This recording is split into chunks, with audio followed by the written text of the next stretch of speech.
Hello, hello, hello. What's going on, guys?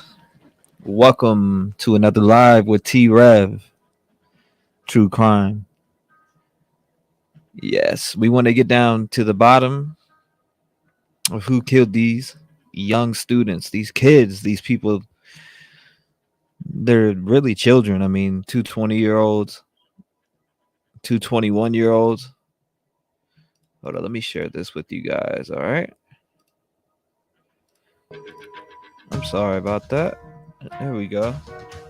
How's it going, everybody? Welcome. Welcome. Make sure you hit the like button. Make sure you hit the share or share it anywhere, whatever platform you're on. Follow me on all platforms. I'm on Instagram, Twitter, Facebook, and of course here on YouTube. Make sure you smash that like button as you're coming in. We are going to talk about some things in this live tonight. Yes, we want to get down. I've seen some interesting videos on this neighbor.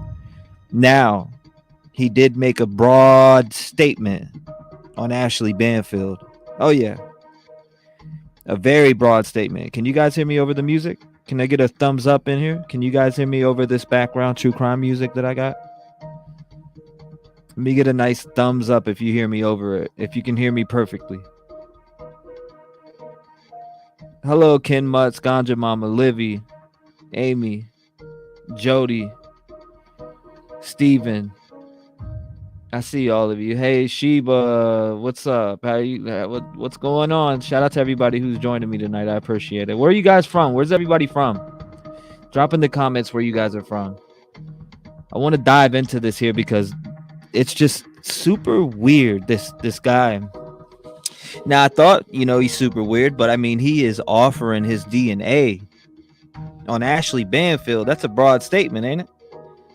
He said he wants them to take DNA to clear his name. Now, to me, that sounds like somebody that isn't guilty. He's offering up his DNA, so you can bet your ass LE's going to collect that. We got Australia in the building. Shout out to Australia. What's up, Nana? Nana Psychoville. What's going on? Katie Bug in the building. Texas. We got Texas, Kentucky. Here, let me turn this on so you guys can see me. We got Texas, Kentucky, Australia, Melbourne, Australia. We got Cali in the building. I used to live in Florence, Gannon. Oh, wow. Northern Cali up in the building. Shout out to the West Side, as they would say. Jody, what's up, Jody? All right, let me turn this music off. So I want to get into it because I don't know if you guys seen it, but I have the interview right here. I was going through some videos before and watching stuff earlier. I watch stuff all day long, so yeah, I'm a nerd like that.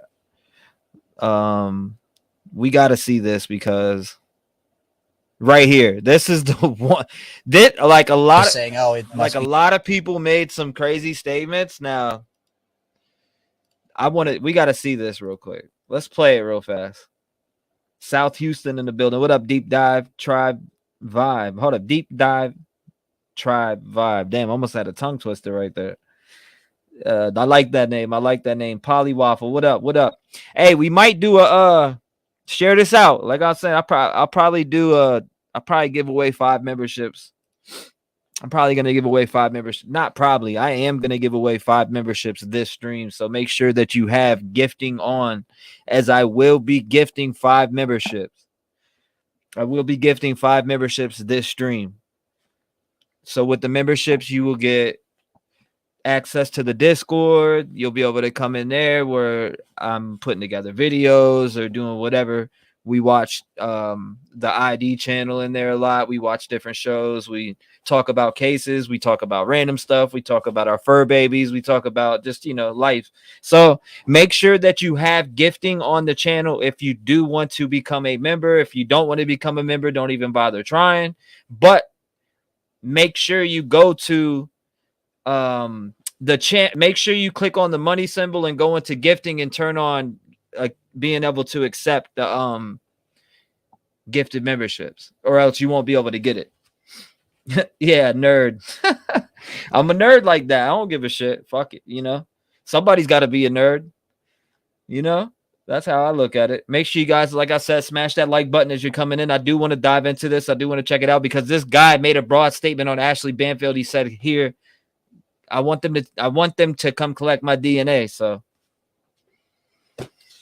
he said it himself, guys. And this is the guy, Jeremy, I'm pretty sure, right? And this is Jeremy, right? As we all know, this is Jeremy. What the hell? That hair is bothering me. It's getting on my nerves. I'm sorry, guys. That damn hair is on my nerves. Angie, shout out to Angie. Thank you guys for all being here. Justin P, thank you for coming by. I do appreciate you guys. Smash the like button and make sure you subscribe if you're not a subscriber. Shout out to everybody in the building tonight. I do appreciate you guys. Oh my God, that was not meant to happen right there. So just ignore that little noise that you heard over top of me. I need to go to here, make sure that it's just only subscribers so we don't get no spam. All right, fixed. We should be good now with that. Everything is saved.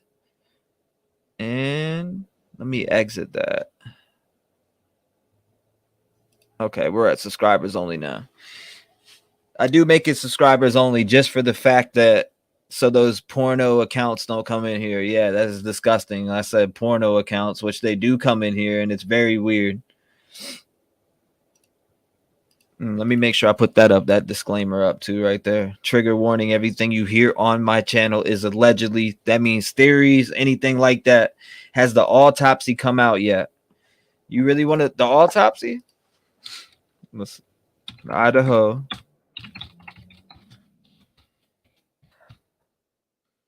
Idaho murder autopsy report. Why is it taking me to this? I mean, they say it right here, but this was 9 days ago. The evening of November 12th. I'll play the audio. Kaylee Gonsalves and Madison Morgan were at a local bar and were later at a food truck this in says downtown right here. Moscow. They arrived home at approximately 1:45 a.m. on the morning of November 13th. Ethan Chapin and Xana Kernodle were at the Sigma Chi house before also arriving home at approximately 1:45 a.m. Two surviving roommates were also out in the community, and they returned home at approximately 1 a.m. and did not wake up until later. They speak on it here. On the morning of November 13th at 11:58 a.m., a 911 call was placed to the Whitcomb Dispatch Center reporting an unconscious person. Here, I got you. I'll give you a face so you guys see. From inside the residence and was made from the phone of one of the surviving roommates. Thank you, Penrose, on your nose. Moscow Police Department officers responded and located 4 victims, 2 on the 2nd floor and 2 on the 3rd floor.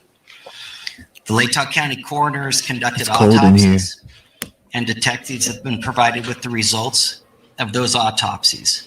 We know that the autopsies confirmed the identity of the 4 victims, determined the cause and manner of death as homicide by stabbing, and determined that it was likely all 4 victims were asleep during the attack. Some of the victims had defensive wounds, and each victim was stabbed multiple times. There was no sign of sexual assault. Investigators have determined the 2 areas of interest within the city and have provided maps which are on our Facebook page and on our website. And these are areas that they have canvassed for additional surveillance video and tips, and have contacted several residents in the areas. All right. Anyways, let's go ahead and get to the right shit here, because I got some videos that came out earlier.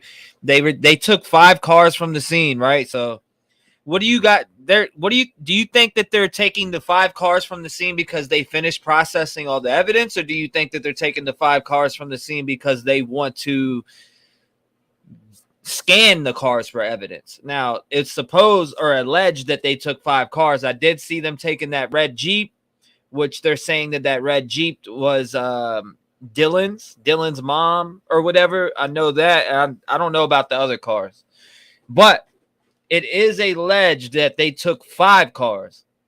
Now, I got some videos here that I was able to pull up, which is down this way, which we do need to go through some of these other videos that I saved, which I think starts about right here. I mean, I got a whole list of videos. Actually, we could start here because I want to actually hear this one again. The father of, I'm pretty sure, is that the father of Kaylee, I think. But what do you got? I need that cup in my life. I'm dead. Gloria says, oh, they would have measured bloodstains, which really takes a lot of time. Yeah, I do have that video from Twitter. Hold on, let's go back to that video. And that would make sense that they're taking pictures of probably blood spatter on this channel right here. Let me grab it and bring it over to my other screen for a lot of y'all have already seen this. But yeah, on that video right there, they probably took blood stains from here. I play this damn near every live. Yeah, that's what I was saying. That it's Ethan's, right?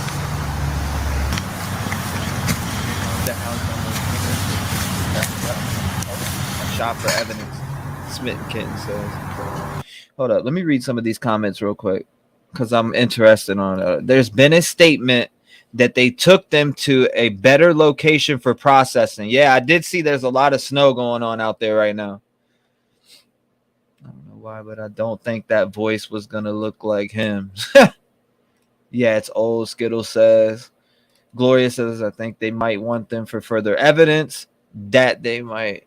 FI. Hunter says, maybe the killer has DNA in one or all, as in someone they know. Very good. That's actually a very good comment. I like that comment. I like that you pointed that out. Smitten Kitten. Possible evidence if the killer sat in one of the cars and waited until they were asleep. Hey, that's actually a good analysis right there, Smitten Kitten. Thank you for sharing.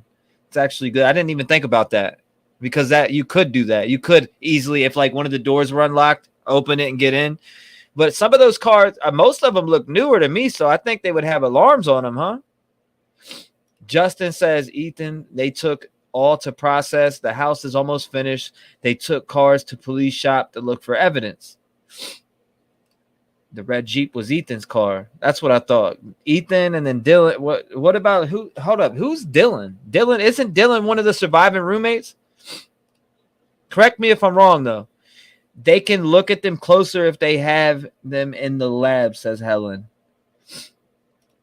Gloria says if they need to go back for further evidence, maybe. Yeah. Sechel says it's so sad to watch their cars being towed. It is. It's very sad to watch that. It definitely is. But we have to. We got to watch it to see, you know what I mean? We got to watch just to look. I'm nosy. Becky Roberts says, I bet they have impounded the vehicles for more evidence. Right. With that much blood, Smitten says, after about 48, there are a different type of smell to it. Huh.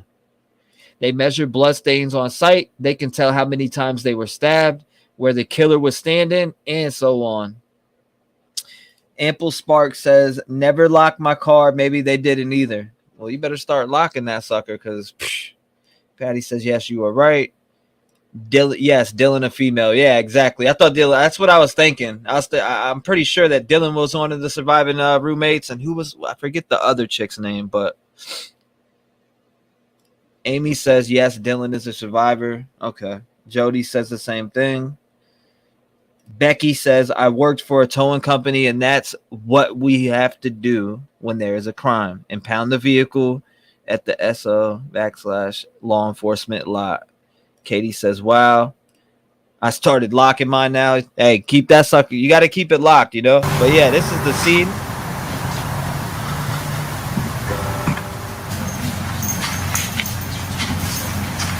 I know a lot of y'all seen this. I've been here before. I played this plenty of times. But I like to go over it.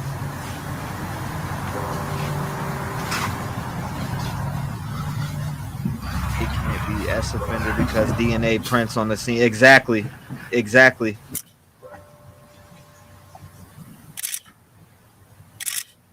I agree with that.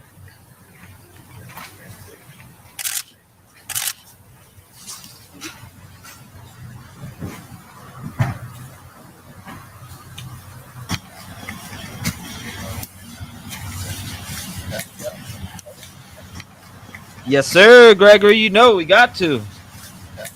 A lot of other people don't want to do it.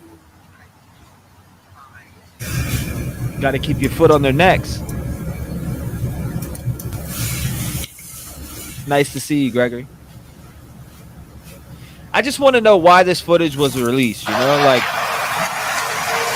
what's the point of releasing this to the public? That's what I want to know. Like, what do you guys think? Why would they release this to the public? Why would this be put out? I just don't understand that part.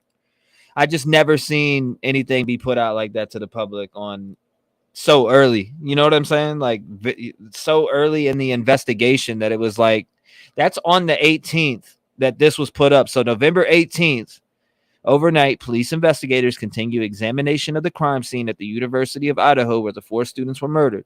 Although police presence in Moscow has visibly increased, no suspect has been named. See, that being released on November 18th, so you let the Tribune come up and just literally do that and put it down? I seen that, Gannon. I seen that. Actually, I have that video over here somewhere. Where's it at? Crime Circus. Right here. Detailed layout. I got it right here. That's actually where we stopped on my last live. So I actually want to go back and watch that. We could continue to watch through a lot of these videos if you guys want to. Let's play this real quick, though, because he supposedly offered up DNA, is what I'm hearing. Just saying, oh, it must be him. Obviously, it's him. He's done interviews. Why else would he do these if he didn't do it? He wants to be close to the crime scene. I didn't do it. I have nothing to hide. I'm willing to give DNA, fingerprints, whatever they need. But yeah, it's just upsetting being compared to a murderer when I didn't do anything. Vigil's Wednesday. Right now.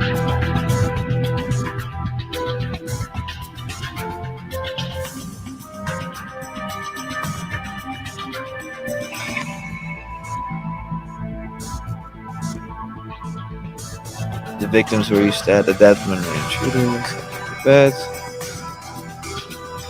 Is it live right now? Is it live? Is the Vigil live? Do you know? I'd like for us to be there in some way. Hold on. Let me check to see if I can find that Vigil real quick. Wonder if anybody has that Vigil streamed. Yep, they do. Right now. We're going to it, guys. You guys want to be at the Vigil? We're here right now.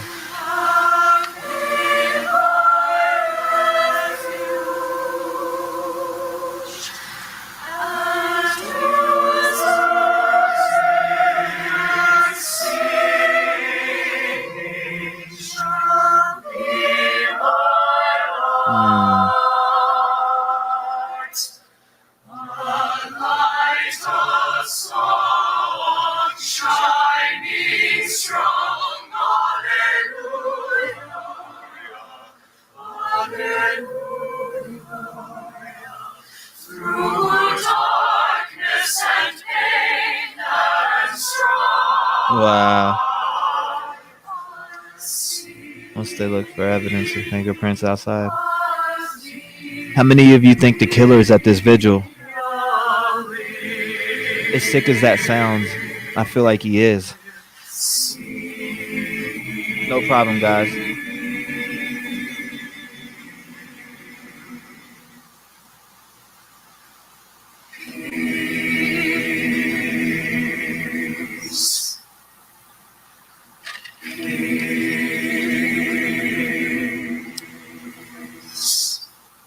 Here, let me post that.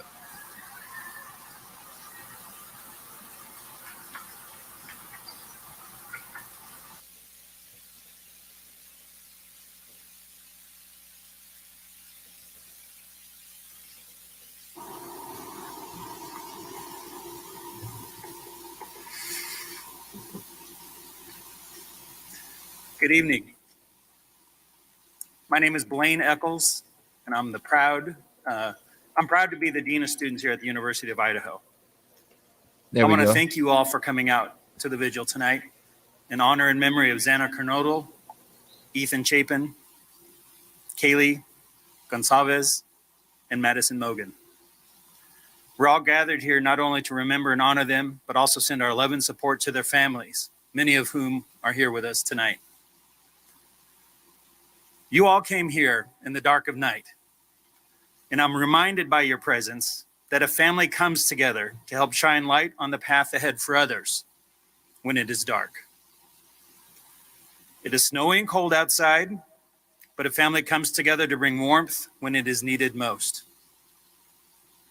It is a sad and unsettled time right now, but a family will come together to find reassurance and comfort in one another. We don't know how long this investigation will take, and we don't know the why behind this horrific act. But what we do know is we will all go through this together, because that is what the Vandal family does. I had the privilege of attending Ethan Chapin's memorial last week, and I was filled with the warmth of joyful memories at the stories about him that were shared. There was a lot of laughter in that memorial service. And they handed out this wristband, and it says, "Live life like Ethan." That is how we can honor the memories of our 4 lost Vandals, our classmates, our friends, and keep them ever with us. Tell the fun stories. Remember them in the good times, and do not let their lives be defined by how they died, but instead remember them for the joy they spread and the fun times they shared while they lived. I know this crime has impacted not just our students, whom I've talked to many, but also our employees, our alumni, our community in Moscow, and many more beyond our boundaries of the city, in the state, and across this country. But it has impacted the families and friends of our lost Vandals the most. And so tonight we unite to celebrate and uplift them. What you are feeling is real. The sadness, the confusion, the worry, and the anxiety. And it's okay to have those feelings. I have them too. We all do. This is an incredibly painful time. And it's hard right now. It's very hard right now. And it's uncertain. But as I said, we will go through this together. Out of dark times, light can be found in the support we provide to one another. As one Vandal recently said, we are strong, we are kind, we are courageous, and we are brave. Vandals, I believe in you. I believe in your capacity to provide that care, support, and love to one another, and that is so needed right now. I believe in your ability to succeed despite what has occurred. I believe in your ability to be a light in the darkness. And if you don't need a light for yourself, be that light for someone else and help carry their worry and anxiety. Remember, there is and always will be help for you here at the University of Idaho. We have support right now for anyone needing it. Just down the hall, in Teams Room A and B, we have individuals whom you can meet with for support and navigate through this time. And you've all read the many emails that we've sent out, both from President Green as well as myself, where we outline a lot of the supports that are available to you. Use them. Reach out. Talk to people. Talk to your clergy. Talk to your family. Talk to your roommates. Talk to your friends. Lean on one another. Be there to help support one another, because that's what a family does. For all of you here today, and supporting those of us from afar, because we are streaming this, thank you for coming together. We do all of these things in honor and remembrance of Kaylee, of Madison, Xana, and Ethan. And we lift up their families, because they're also part of the Vandal family. And as I said, we will go through this together. I'd like to now have President Green come say a few words.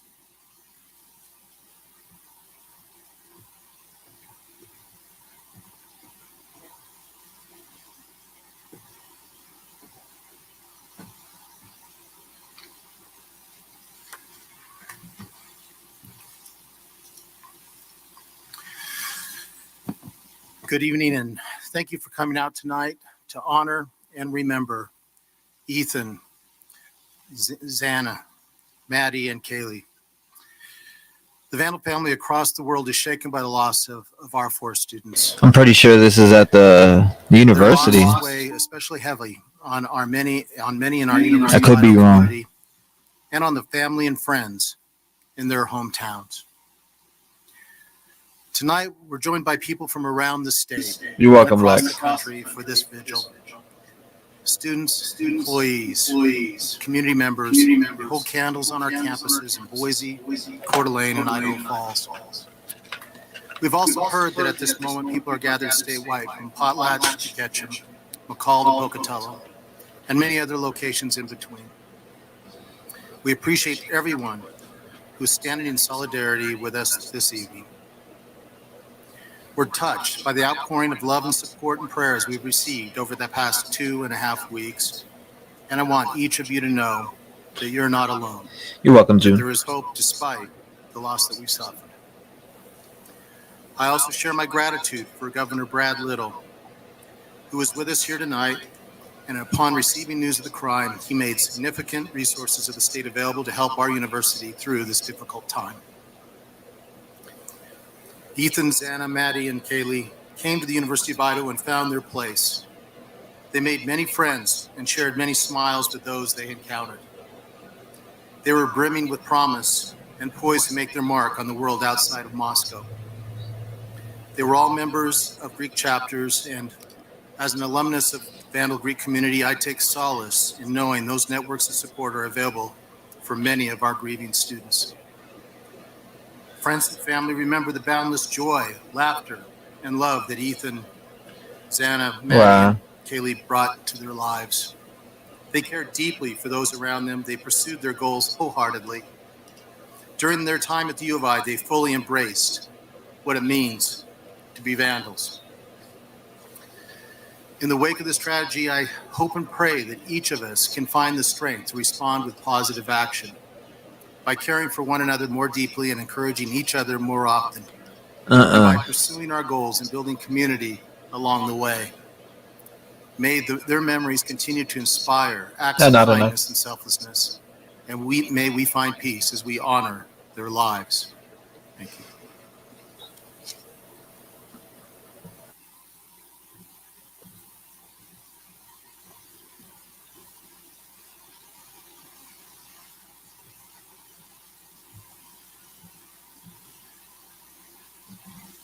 One of the hardest parts of my job as a dean of students is interacting with the families of students who have been lost. But I'm very pleased to know that several of them were able to come and join us tonight, and we're going to hear from several of them. So please, I'd like to have Stacy Chapin, Ethan's mother, join us on the stage.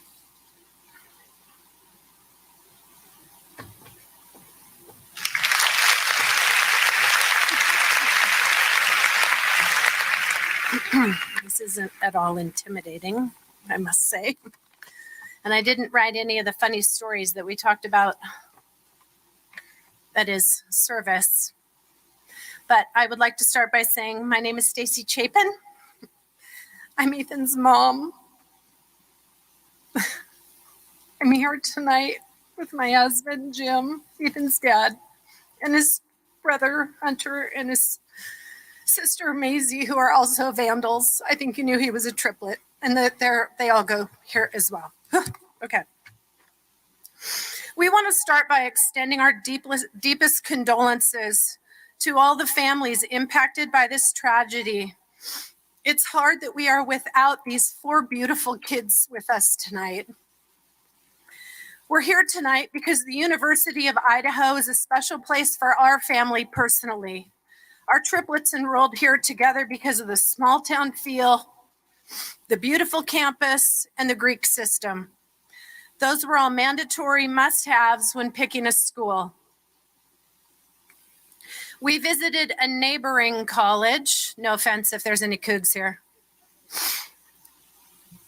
And it felt big and logistically challenging to our family. However, when we arrived on this campus, parked, got out, we all agreed, yes, this school is perfect for us. It feels right. The people here were kind and welcoming when we showed up for orientation, and we knew as a family that we'd made the right choice. The circumstances that bring us here tonight, they're terrible. The hardest part, we cannot change the outcome.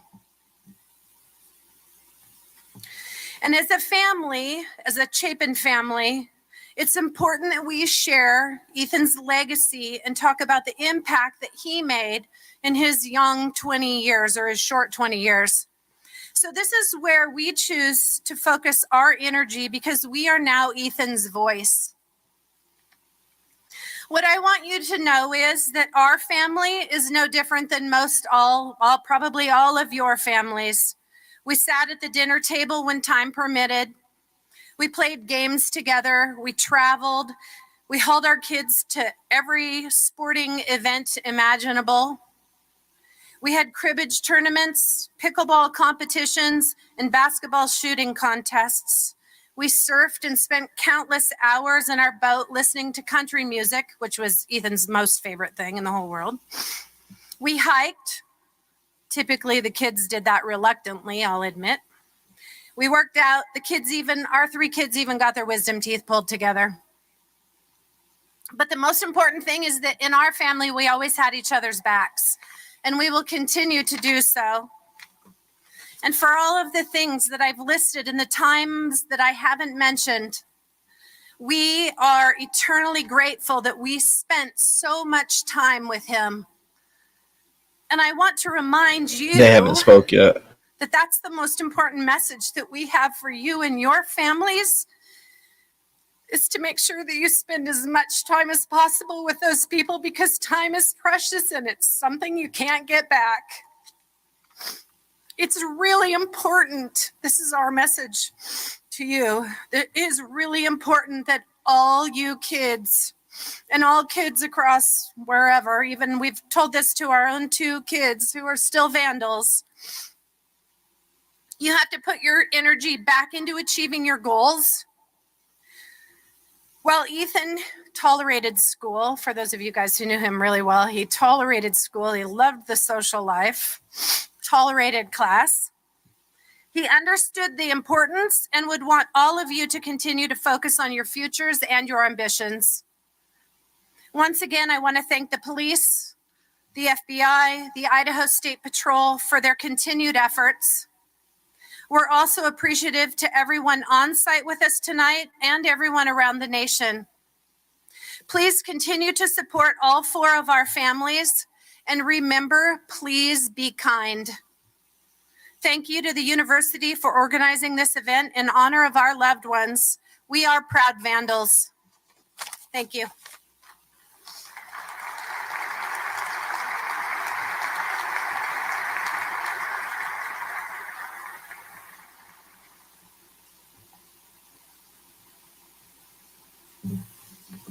I'd now like to invite Kaylee Gonçalvez's father, Steve Gonçalves, to the stage.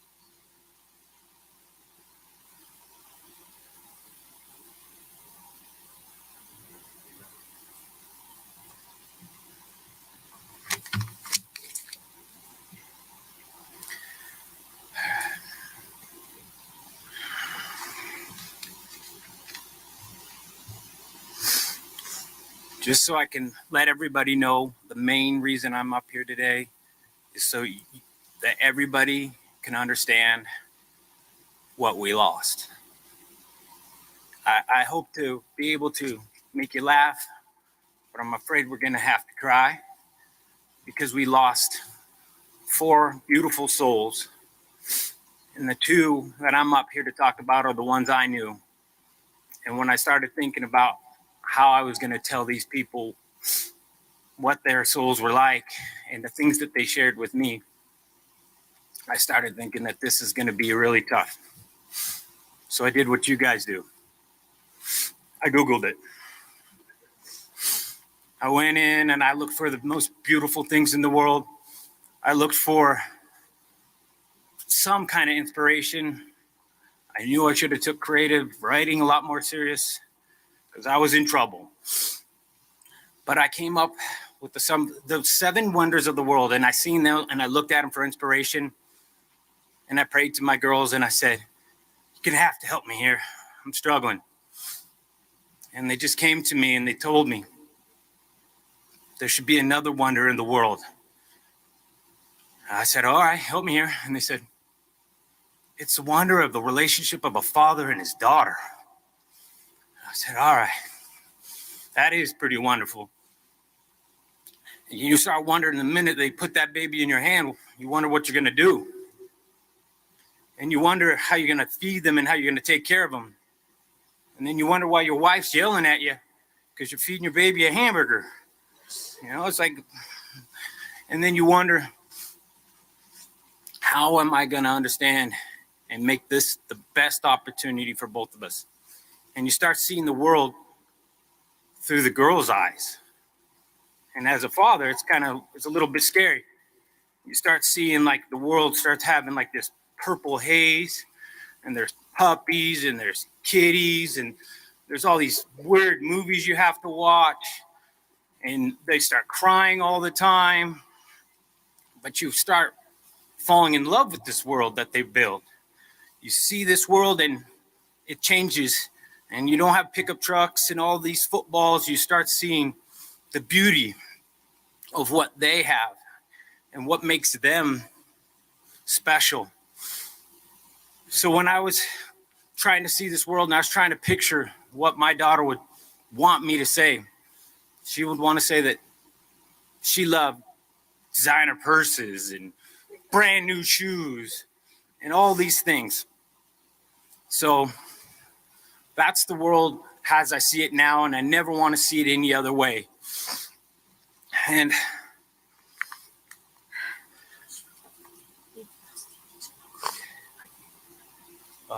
yeah, one of the things is my girls, they gave me a sense like, don't go up there and embarrass us.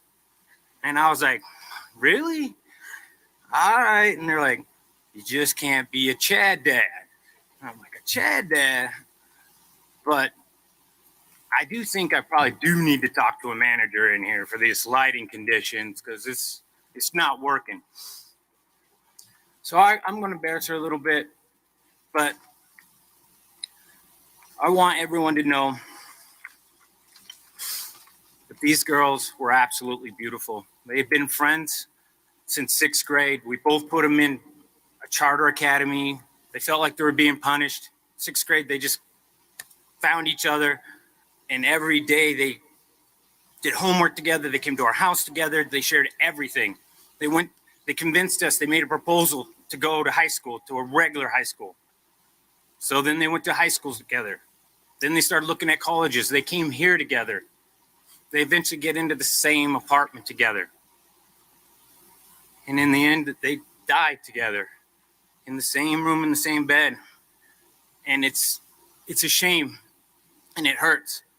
But the beauty of the two always being together is something that it comforts us. It lets us know that they were with their best friends in the whole world.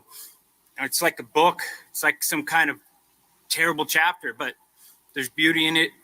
And we're going to get our justice. We're going to figure this stuff out. This community deserves that. And when I look at all you guys, there's only one way for this to get a little better, to heal a little bit. There's pain everywhere. Is you're just going to have to love each other. You guys are just going to have to hug each other. You're going to have to be a little awkward, and you're just going to have to share. And the only cure to pain is love. It's the only thing that's going to heal us. That's the only thing that's going to heal you.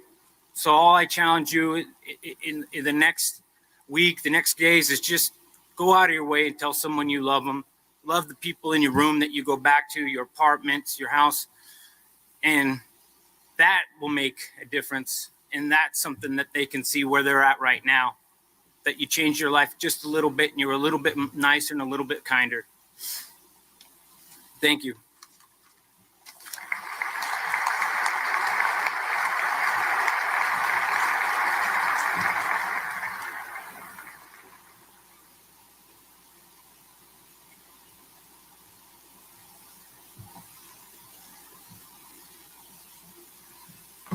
I'd now like to invite Ben Mogan, father of Maddie, to the stage.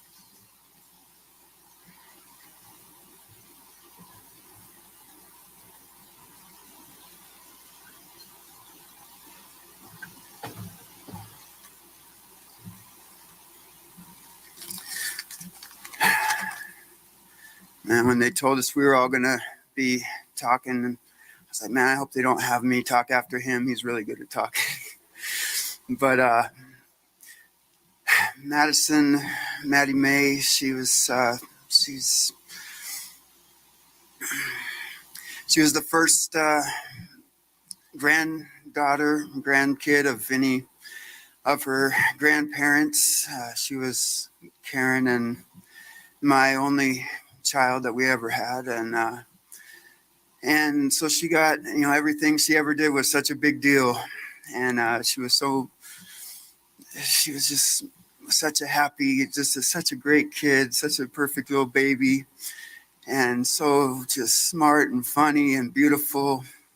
She was just nice to everybody, and when I would meet people, ever since she was first born, when I meet people, they say, tell me about yourself, or you're just trying to get to know someone. The first thing I'd say is, well, I have this daughter, and she's here's a picture of her. She's on the dean's list at college, and she works hard, and she has all these great friends in the sorority, and she's, I just would tell them all about Maddie. I wouldn't even, they walk away from it like, I don't know anything about him. We know all about his little girl though. And yeah, we love going to go see live music. That's always been my favorite thing to do. And so I started taking her to concerts when she was younger, and we saw some really good shows together. I'd take her and her friends sometimes.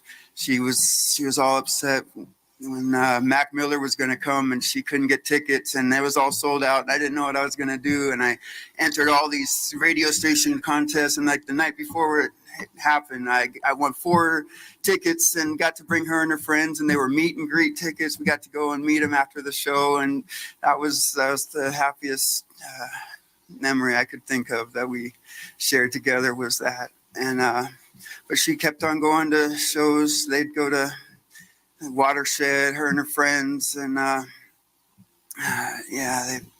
she traveled to Canada to go to a music festival.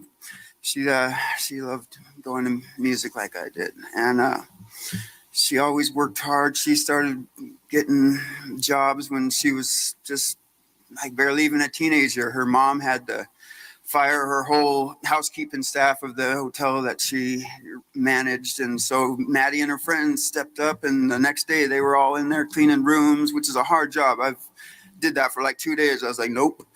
And but those little girls were in there cleaning all summer long, cleaning all the rooms. And from then on, she always had a job. Like not all of that age of kids are all out there working all the time, but she sure was. She'd always work hard and make her own money and buy her own cars and pay for her own gas. And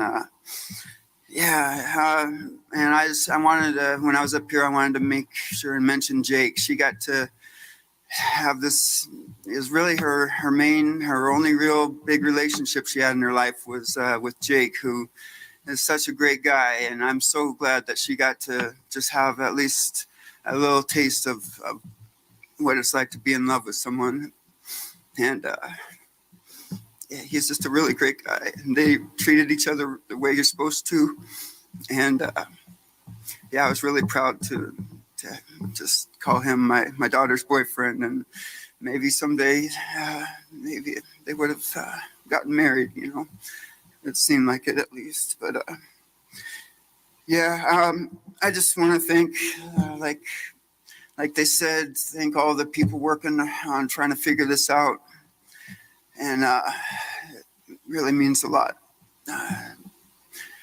All the love and support that everyone out there is showing through this has just been amazing. I've heard from people I haven't thought about or heard from in 30 years, and you see how good people can be when something terrible happens. They really make you feel loved and supported when it's important. But anyway, thanks for being here, and that's all.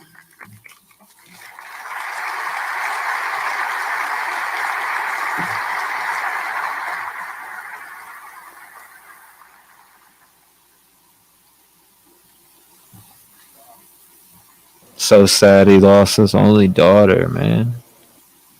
Xana Kernodle's family was not able to join us tonight.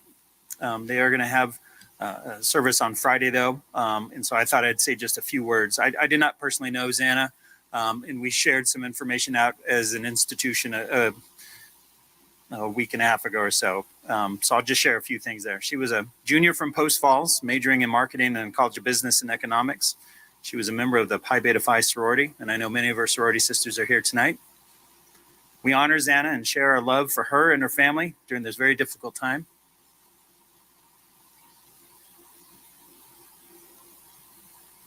What I'd now like to do is have Carla Newman Smiley, Lutheran minister here in Moscow, to join me on the stage. We're going to have a moment of silence for each of our vandals. And this is where I would ask that you turn on your electronic candles if you have them. If you're not able to do that, you can turn on your light.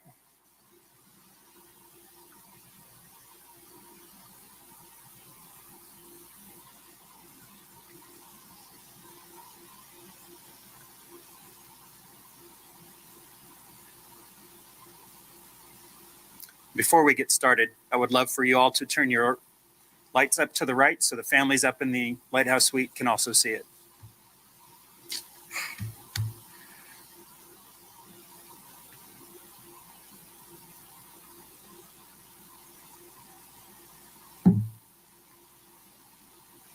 Xana Kernodle.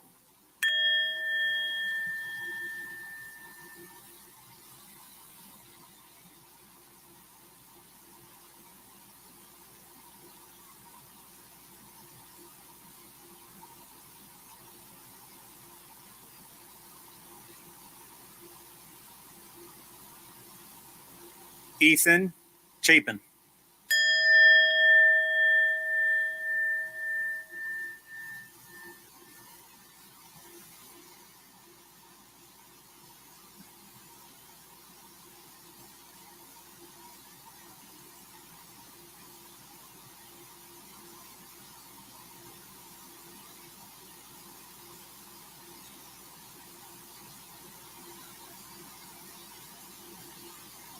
Kaylee Gonçalves.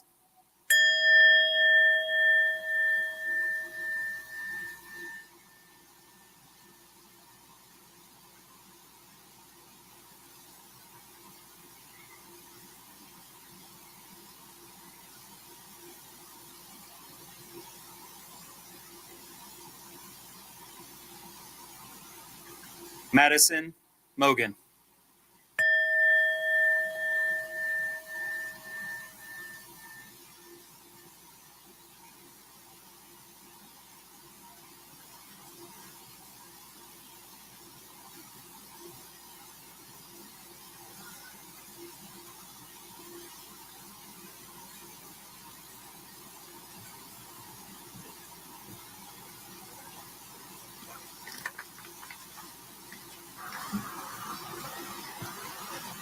We come from many places and many faith traditions, or none, but we gather as a community.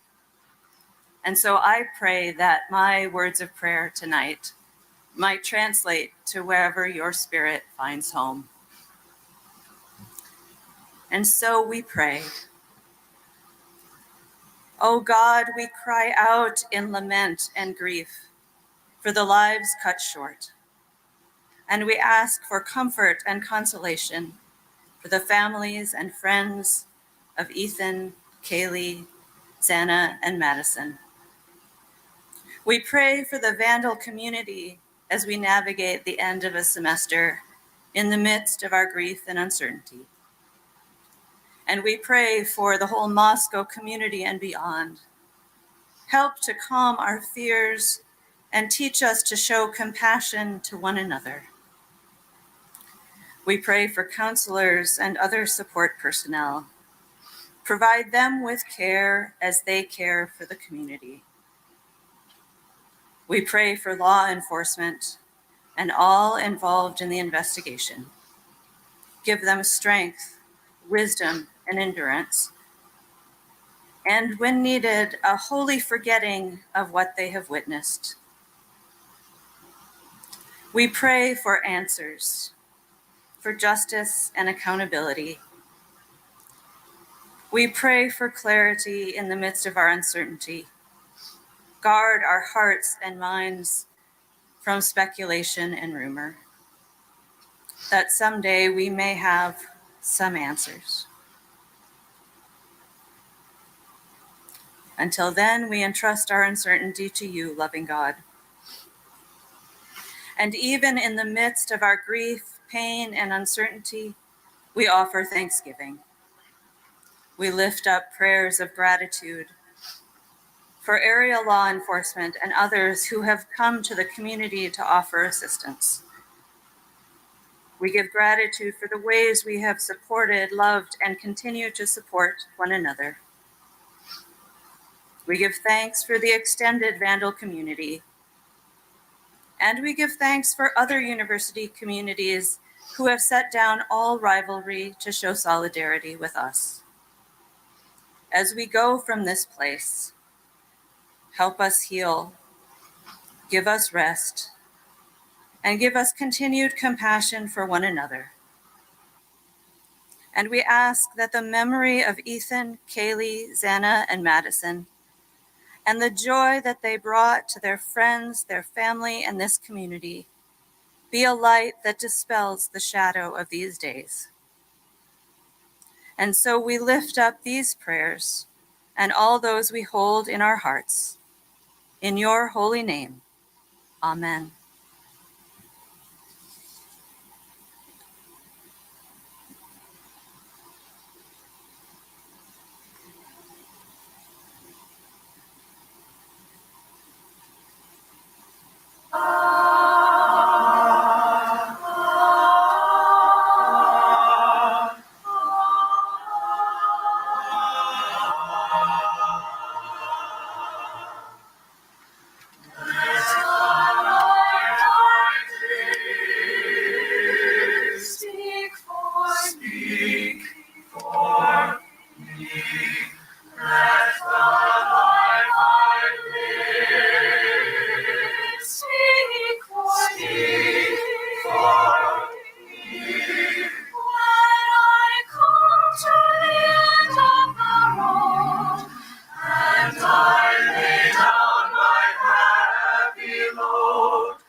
Share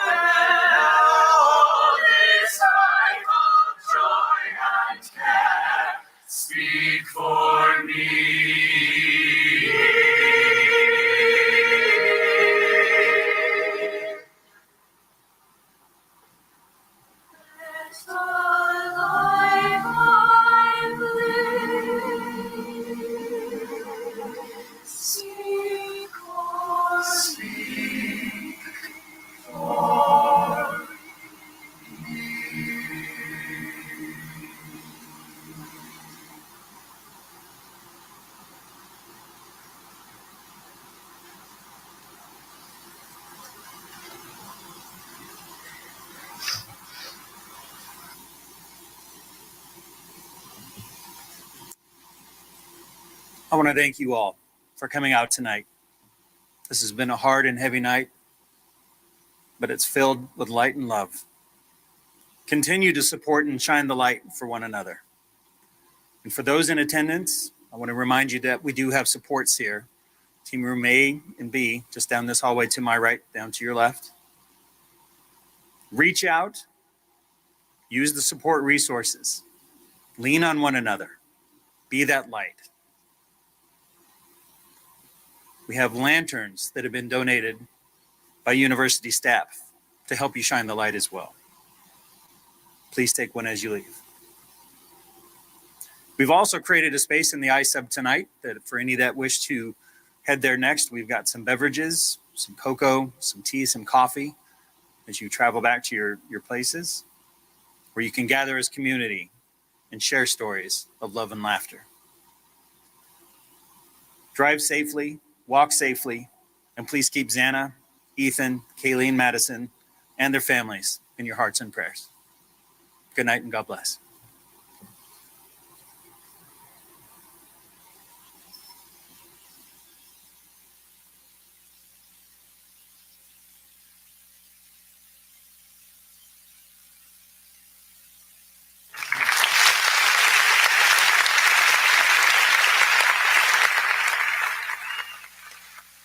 Amen.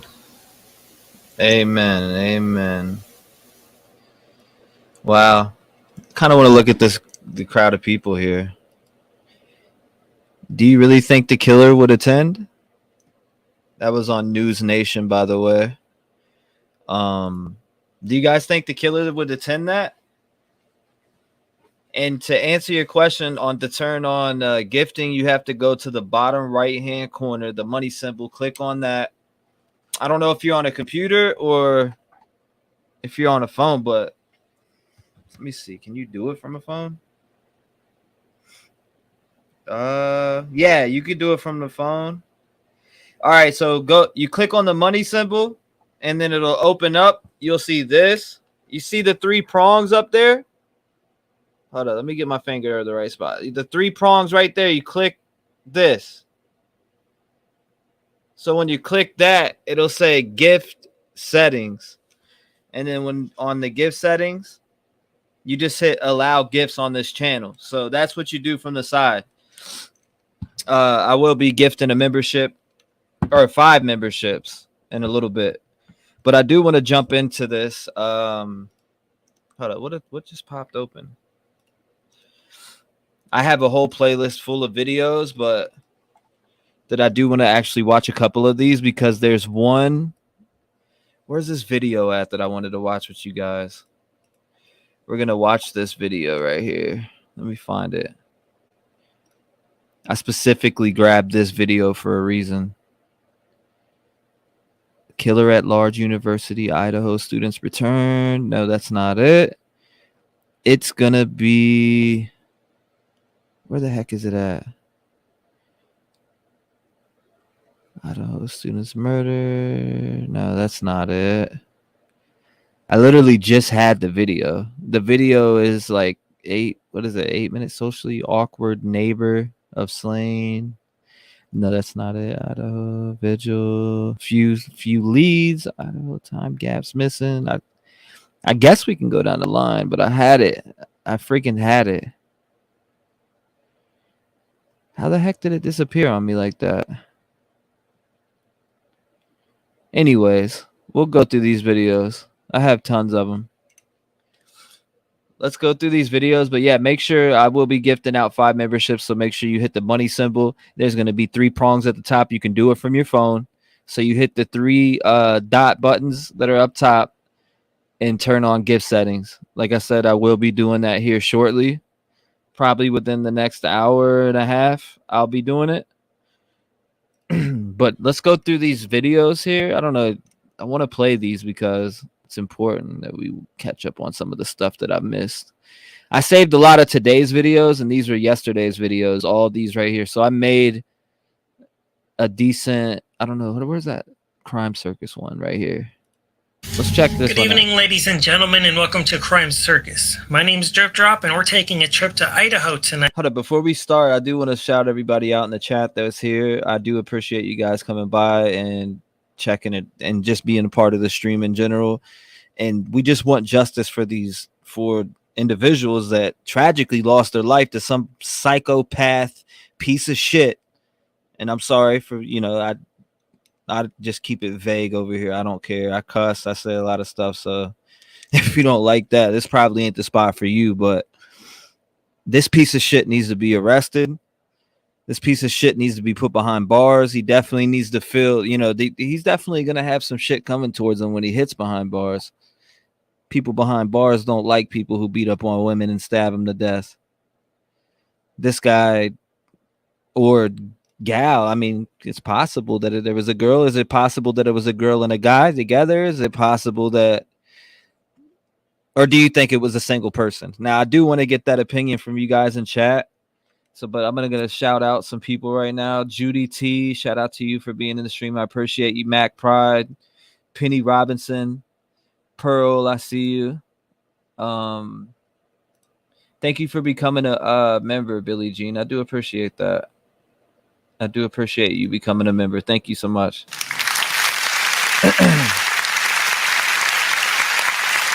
Carmen, mine don't have gift settings, you said? It should have gift settings. When you click that money symbol to the right-hand corner, there'll be a money symbol. You hit the gift or membership. It'll say membership. Click it. When you click it, it should take you to a page on your phone. And at the top, right below the video, there should be like these 3 dots. You click them, and it'll let you turn it on. My phone has it, and I got an Android. You're welcome, Jody. But shout out to all of you in here. Judy T, Amy, Nikki. See, the 2 girls were in the same room together. Wow. Livy. I'm probably saying that wrong. Gregory, thank you. I appreciate you, Gregory. Jennifer. Hunter's Moon, Smack Crooked Pigs. I don't know why that makes me laugh every time I go across that. Karma's definitely a bitch. Did anyone else hear that Dylan's room was on the 2nd level? Huh. No, Gregory, actually, you're the first one I've seen mention that. Where did you hear that from? That's interesting. Thank you, Billie Jean. I do appreciate you and your support. Welcome to the Rev Game fam. Anybody who joins tonight, I will be posting after the live. I will be posting the Discord invite on members only, so you guys can get into the members only Discord. Look forward to seeing the new members over there. I do appreciate you guys. Can't find on iPad. That's weird, baby girl. That's weird. That's very weird. Katie Bug, shout out to you. Yeah, it is heartbreaking. Becky Roberts says maybe they can find the DNA in just one of the vehicles that matches the same DNA that was found on all 4, eliminating some and focusing on the victim's acquaintances. Yes, I knew I was about that. I was like, what? I can't see. I'm blind. I can't read. Yeah, but you're right. You have a very good point there. Regina says, I'm going to lay a brick if it's a female for real. Right? Seriously. Gannett says he probably won't go quietly. I agree with that statement 100%. I think it was one person. Hold on, let me end this poll real quick. Yo, what's good, Isaac? Shout out to Isaac, man. Nice to see you in here. Let me end this poll real fast and put up a new one. Get your votes in. Get your votes in. Get your votes in. Do you think the killer was at the vigil? Everybody get your votes in real quick before I finish it. Do you think the killer was at the vigil? Yes, no way, or 50-50. You're kind of in the middle. You know, he could be, he possibly couldn't be if you're there. That's what I put for 50-50. Let's see, everybody, I got 62% leaning towards he is there. So 62, a lot of us believe he's there. I actually believe he would be there.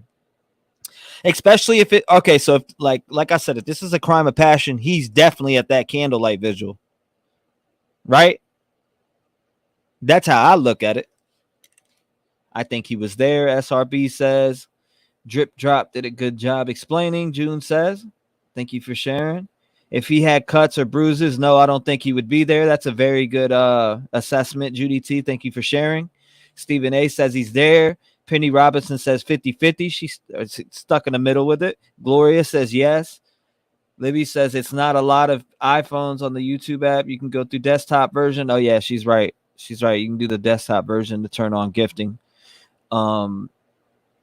Regina or Pearl says I'm in Florida, but I'm from Ohio, from the country, and I can imagine a lot of women use knives that go hunting. Right. Regina Wright says I think the killer might have been injured during the murders. If I were police, I'd be looking into people who got stitched up at the ER that night. Well, you would think they'd be smart enough not to go, but I mean, I guess they weren't smart enough not to bleed there and leave a shit ton of evidence behind, huh? Amy says on the phone, you hit join button and then the 3 dots. It's easy gift settings. Yeah, it. Sometimes you can go right over it. You can miss it. Sometimes you can miss it right away. Osmic says the killer was there and Les said killer has already skipped town. I see you, Osmic. Yeah, no doubt. I agree with you 100%. Let's see. 50-50. All right, so I'm going to end it right now. Here we go. I was just trying to get everybody a chance to get their vote in. I'm going to end it. We're at 61%. I'm going to put up another poll, though.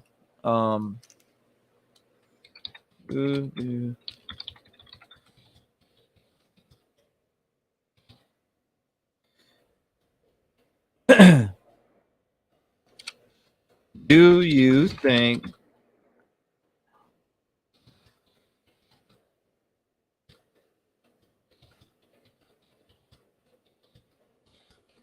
all right, so do you think the next question is, do you think the killer and the victims knew each other? Random.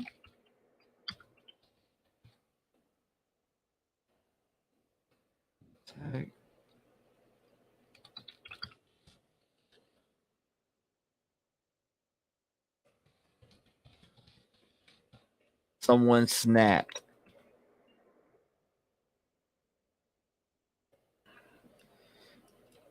Or I'll put followed home for one of the. I'll put followed home for one of the answers. I want to see what you guys really think on this. Ask your community. 100% knew each other. Hold up. I do want to drop it in. This is going to be an open panel too. So if anybody wants to come up, all you got to do is show me that you're real. You don't have to have your camera on. Just show me that you're real, and I will bring you up. And we could talk about the murders or whatever you want to talk about. Go over your theory. You could talk to the chat about your theory. I honestly want to know what everybody's theories is. Like, what do you think happened? Who do you think are the key players? Who should we keep an eye on? Who should we look at closely?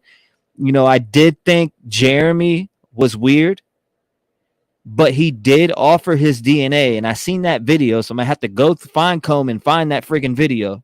He said on Ashley Banfield that he would give his DNA up to the police. So he's like, please clear my name. Here's my DNA. Somebody who's doing that, I don't think, you know what I mean? I just don't think that they would, come out and do that. I really don't. Thank you, Emily. I appreciate that. Thank you, Em. Welcome, Matt Pride. Welcome. Okay, so I'm going to put this. Anyone who wants to come up is more than welcome to come join me.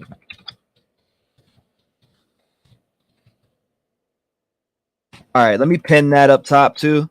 Like I said, this stream, if you just came in on this stream, I will be gifting out 5 memberships to you guys. I appreciate you guys. I've already gifted out probably about 20 within the last 3 weeks. So I like to give back because you guys do so much for me and send me so much information to my email on these cases that, a lot of the information that I find out, I wouldn't be able to find out with a lot of you guys. So I appreciate every single one of you from the bottom of my heart for being here with me, especially through a lot of the cases that we deep dive. I mean, we deep dive Kylie Rodney, Trinity Backus. I mean, the Trinity Backus case baffles me because today I just won. I had the Nevada County Police tried to have my video, have me blur things out in my video. First, they tried to have it deleted. Second, they tried to have shit blurred out. I won that. So like literally it's all public information. So why would they want to have my video taken down? I really don't understand that. I don't like it. I know that it was the Nevada State Police because the part that they were trying to have me remove was Nevada State Police information. So that kind of bothers me a little bit on that, on the Trinity Bacchus case. But yeah, no, let's see. Overkill. I despise autocorrect. Pearl says, I don't believe the killer was a Hunter would have just slipped or would have slit her throat so they could have screamed or hollered. Hold on, let me take this jacket off because it's hot as crap in here. Rachel says, I think the killer is an insult. Oh, wow. Let's see what else we said here. I think the killer went to uni. Wow. So that's what you think, Rachel? Thank you for sharing. I do appreciate you sharing that. If on an iPad and maybe an iPhone, click up. Okay. You're talking about the gifting still. After learning about Xana's mother being arrested for drugs with $4.5 million in fentanyl, I think that could get a lot of people killed. Oh my goodness. Thank you for sharing that, baby girl. I seen the post on Facebook, but I didn't realize it was in $4.5 million worth of fentanyl. Good gracious. That's crazy. That is crazy. That's crazy to me. That really is crazy to me. The only way I can join on my iPhone is if he throws up an iPhone link. That's only the way I can join channels. Telling you I hate this iPhone. What do you mean iPhone link? Thank you guys. If you just joined in, we are going over this. We're going over the case. I'm going over a lot of the videos in this case. Also, it's an open panel, so if you do want to come up and join me and add in your 2 cents, you're more than welcome to come up and add in your 2 cents. I do appreciate the community and what you guys do for me as far as sending me emails and a lot of information that I don't have on this case. There's so many things in this case, right? And the law enforcement has so many inconsistencies about times, especially at the beginning when an investigation is the most important. They had like what 146 or like 140 something that they got back when it was really 1:56 a.m. that they got back, which I'm talking about Kaylee and Madison. So they got back from the food truck at 1:56 a.m. and that was corrected what 10 days down the line or 8 days or maybe a little bit longer than that. You know what I mean? Like what kind of bullshit is that? Like you got to be on point with your timing. Especially in an investigation like this. Let's see. If it was a professional hit, it would have been a smaller caliber or a small caliber to the back of the head, right? I agree with you on that. I agree with you on that 100%. Linda says those are big numbers in fentanyl money and her bailout was 50,000. That's not very much. Yeah, that is not very much. You're right. Keister posted in Discord. Okay, let me go grab this from the. See, this is why you guys are awesome, because you guys get me great information. Thank you, Keister. I see it right now. I am copying it. I'm pulling it up. Oh, Moscow, Idaho for doorbell cam. What the? This is unreal. Or is this real? Question mark. College. Okay, so we're gonna put this video on. Thank you, Keister, for sharing this. I do appreciate you sending this over to me. You got me on the Trinity Bacchus case, says Billie Jean. Thank you so much. I appreciate you being a part of the Rev Gang fam. Thank you so much. I put my heart and soul into the Trinity Bacchus case and that Kylie Ronnie case, man. I dug in so deep, but I caught the Trinity Bacchus case like right from the start. I got a late start on this Idaho case because I was going through an infection during the time that it happened. So I really hopped in like November 18th-ish. I want to say November 18th or November 17th. So I kind of missed some days there. But thank you for that, Keister. I got it right here. I'm going to put it up right now, actually, and we're going to watch it. Let's put it up. Boom, boom. Okay. So hold up, guys. We're on the doorbell. Okay, so it says Moscow. Big day today. No, I don't want to see that. Moscow, Idaho doorbell cam. Thank you, Incognito Mom. I appreciate that. Thank you. I do appreciate your 5.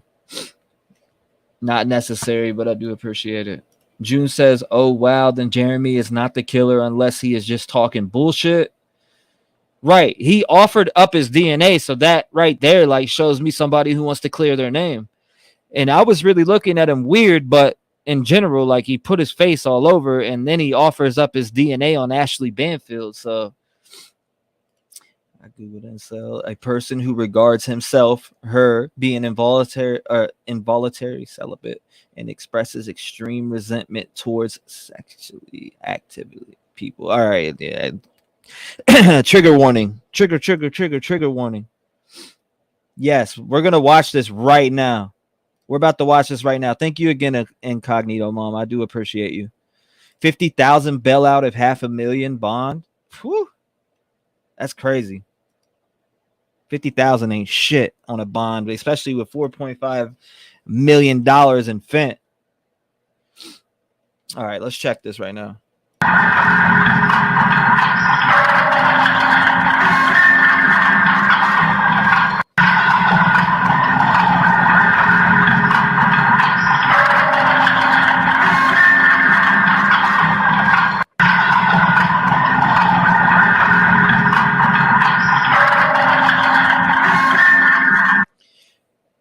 I almost want to mute the sound on that and just play it. What do you guys think about that? Yeah, that's hurting my ears. I'm sorry about that, guys. That straight up ear pierced me. What do you guys think, though? Real or fake? Real or fake? Do you think that's real or fake? Joe from the club and the food truck has so much anger towards the 2 girls. Where did you see that at, June? I had to look it up too. Hunter Moon says. What is that? That is scary looking. Now, this was sent to me in my Discord by Keister. Osmic says fake. PJ says fake. Lex Luthor says fake. Kevin says fake. Bree says fake. So we got fake, fake, fake, fake. All cat. Matt Price says Bree, fake. Cody versus everyone, fake. Dr. Cat, fake. Fake as hell. So you think someone created this for clicks or what? I mean, because it doesn't seem to have many clicks on it. I've seen this name in my chat before, though. This name right here, I've seen this person in my chat. 1,000%. This name right here, Hafork, I've seen them in my... I know names. I got a good eye for names, and I know when somebody's been in my live before, and this person's definitely been in my live. Now, I don't know where they got this from. Yeah, I was going to ask, is it Halloween?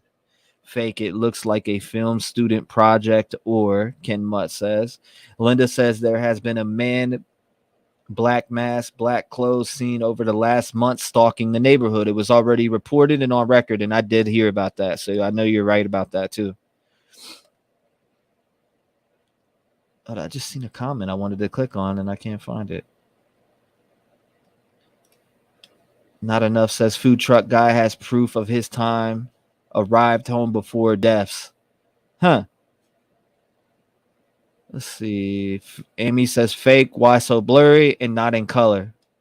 Yeah, I don't know that either. That's what I was thinking too. Same question here. I do appreciate you sharing though, Keister. I really do. Wish I could see his jacket. Is it camouflage? Gloria says. Rachel says fake. Penny Robinson says fake. Amanda says fake. Weird. Did we get mask on Spirit Box? Yes, we did get mask on the Spirit Box. 100%. We definitely got mask on the Spirit Box. All right. So this is Crime Circus. They got 189,000 subscribers. Let me see. I didn't subscribe to them. Let's check this out. We watched this yesterday, but I kind of want to go over it with you guys. This is a detailed layout of house by Crime Scene Investigation Drip Drop. So let's check it out. night where 4 college students were stabbed in their sleep and passed away forever. 2 of their roommates weren't attacked and they survived. I'm going to give you the proper factual floor layout of this complicated, confusing house. Others have tried and they've come close, but it hasn't been exactly 100% correct. I'm going to give you the 100% correct floor plan.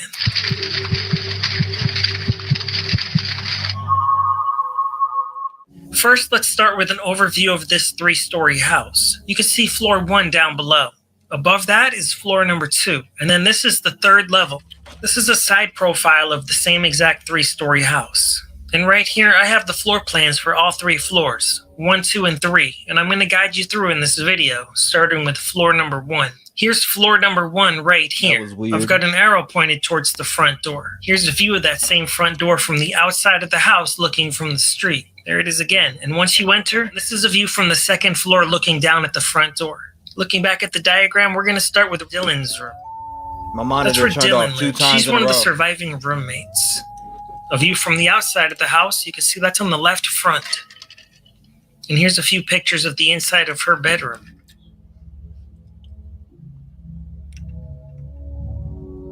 You can see there's a staircase just My above in monitor the is corner. turned off twice. Now we're going to take a trip to the front right side of the house. That was Bethany's room. Bethany is also another survivor who was living on the 1st floor.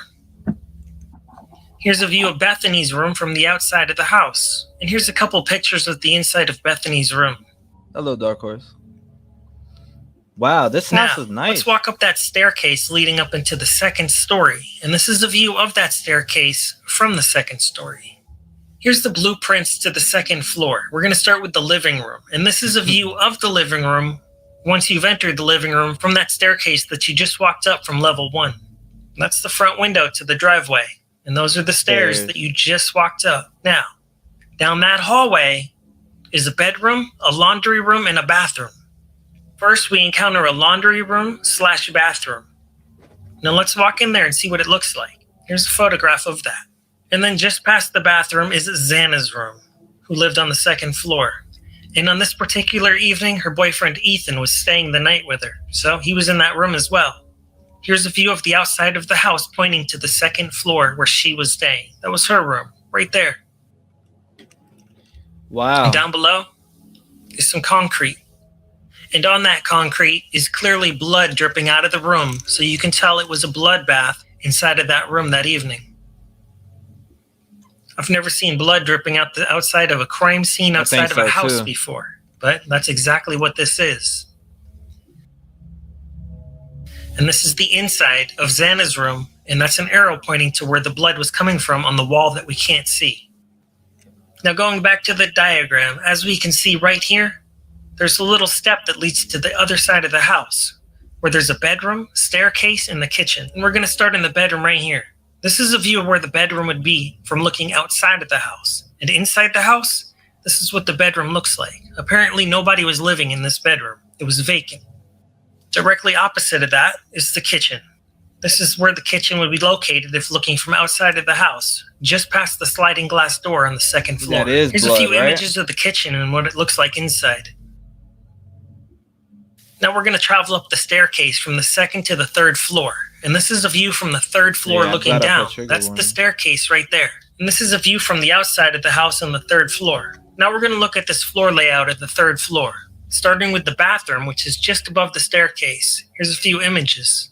Just past the bathroom is Maddie's room. Maddie was one of the victims in this case, and that's where she lived. Taking a viewpoint from outside of the house, this is where Maddie's room was. Right here. Wow. You can even see her pink cowboy boots on display in the window right here, along with the letter M.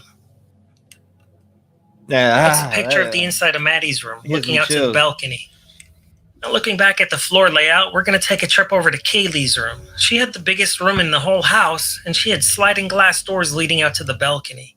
She had only come back into town to stay for a couple nights. She wanted to show off her Range Rover and say goodbye to her friends before she moved to Texas. This is exactly where her room's located if looking from outside the house. You can see she's got sliding glass doors leading directly into her bedroom from the balcony. And here's a view looking outside of her room to the balcony. Here's another shot of that. And right there on the floor plans, we can see the walk-around balcony right there. And here's a view from that balcony looking down on the neighborhood.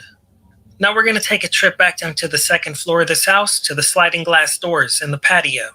Here's a couple of images taken from just outside of the sliding glass door of the patio, looking around from the neighborhood to the bushes behind. It's rumored that the girls always left those sliding glass doors unlocked, and it's possible that that's where the perpetrator entered. So hold up. Now, I wonder who set this here? Who set those there? Here's an image of a police officer standing in the doorway of those sliding glass doors. Now here's an overview on Google Maps, how you can see the house. It's surrounded by a few other houses, a lot of apartments, and it's tucked in nicely with trees and bushes. And here's a few creeper shots from the tree line / bushes. This house is pretty much a dream come true for any Peking Tom. Surrounded by trees, you'd be able to camouflage yourself and watch inside the windows with nobody knowing you're even there. And here's some images showcasing the house from those trees, viewing at night. It doesn't appear they used blinds on any of the windows or sliding glass doors. And here's some police officers up on the upper level. As you can see, with no blinds, they're lit up like a Christmas tree. And back down on the lower level to the sliding glass door, forensics is looking for evidence. Now heading back out to the tree line, you could see you could be pretty camouflaged there. And even traveling a little further away, you can see the house from way out here. And with binoculars or a camera phone that has a good zoom, you'd be able to see very clearly into Kaylee's room day or night. Here's a side profile of the house once again to show you levels floor 1, 2, and 3. And right here looking at the front third-story window, you can see investigators in the window looking off into a certain direction, which happens to be the same exact direction that investigators down on the street level were looking at as they were investigating this crime. They all seem to be very interested, pointing way off into the distance, into a certain direction. When we bring up the map, we can see that there's an apartment building very close. And you can see this is where the famous photo was taken of the roommates, was actually at that apartment complex. However, investigators might not have been pointing at that apartment complex. They might have been pointing a little further across the field to another apartment complex. We're going to take a look at that right here. Now, when you go down to street level on Google Earth over by that address, there's a clear view directly across the way to that very house. As long as you can zoom in with a smartphone, binoculars, or a camera, you'd be able to see directly into that house. Here's a few images describing exactly what I'm talking about. And as you can see, I've had an arrow pointed to that window, and that's where those investigators were looking out, right there, towards that apartment complex. And here's a view of that same window at night. Well, that pretty much sums up the floor plan to this 3-story house. I hope you've learned something by watching this educational true crime video. This is just a little sample of my investigation into this case. The investigation continues, and if you want me to take a deeper dive into this case and analyze some potential people of interest, such as the Grub Truck video, which features this young man right here, or we can talk about Jake, the ex-boyfriend. We can even talk about this young man, Jeremy, who's done 3 interviews with Fox News. And on Dylan's VSC, though, she seems to have been photographed with a very similar-looking dog. Did she know this young man?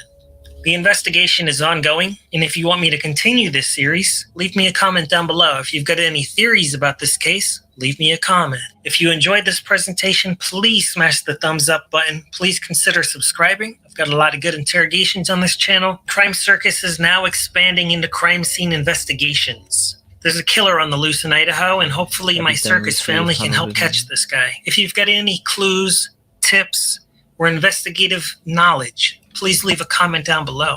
Let's try to bring justice for these 4 innocent people that passed away in the most horrible way possible. Do you think it was some kind of psychopath that was recently inspired by the new Halloween Ends? Anyways, if you want to see a part 2 of this video where I take a deeper dive and talk about it, let me know. If not, we can move on to interrogations. I've got a lot of interrogations coming to this channel. And until next time, remember to stay safe out there, because you know it's a dangerous world.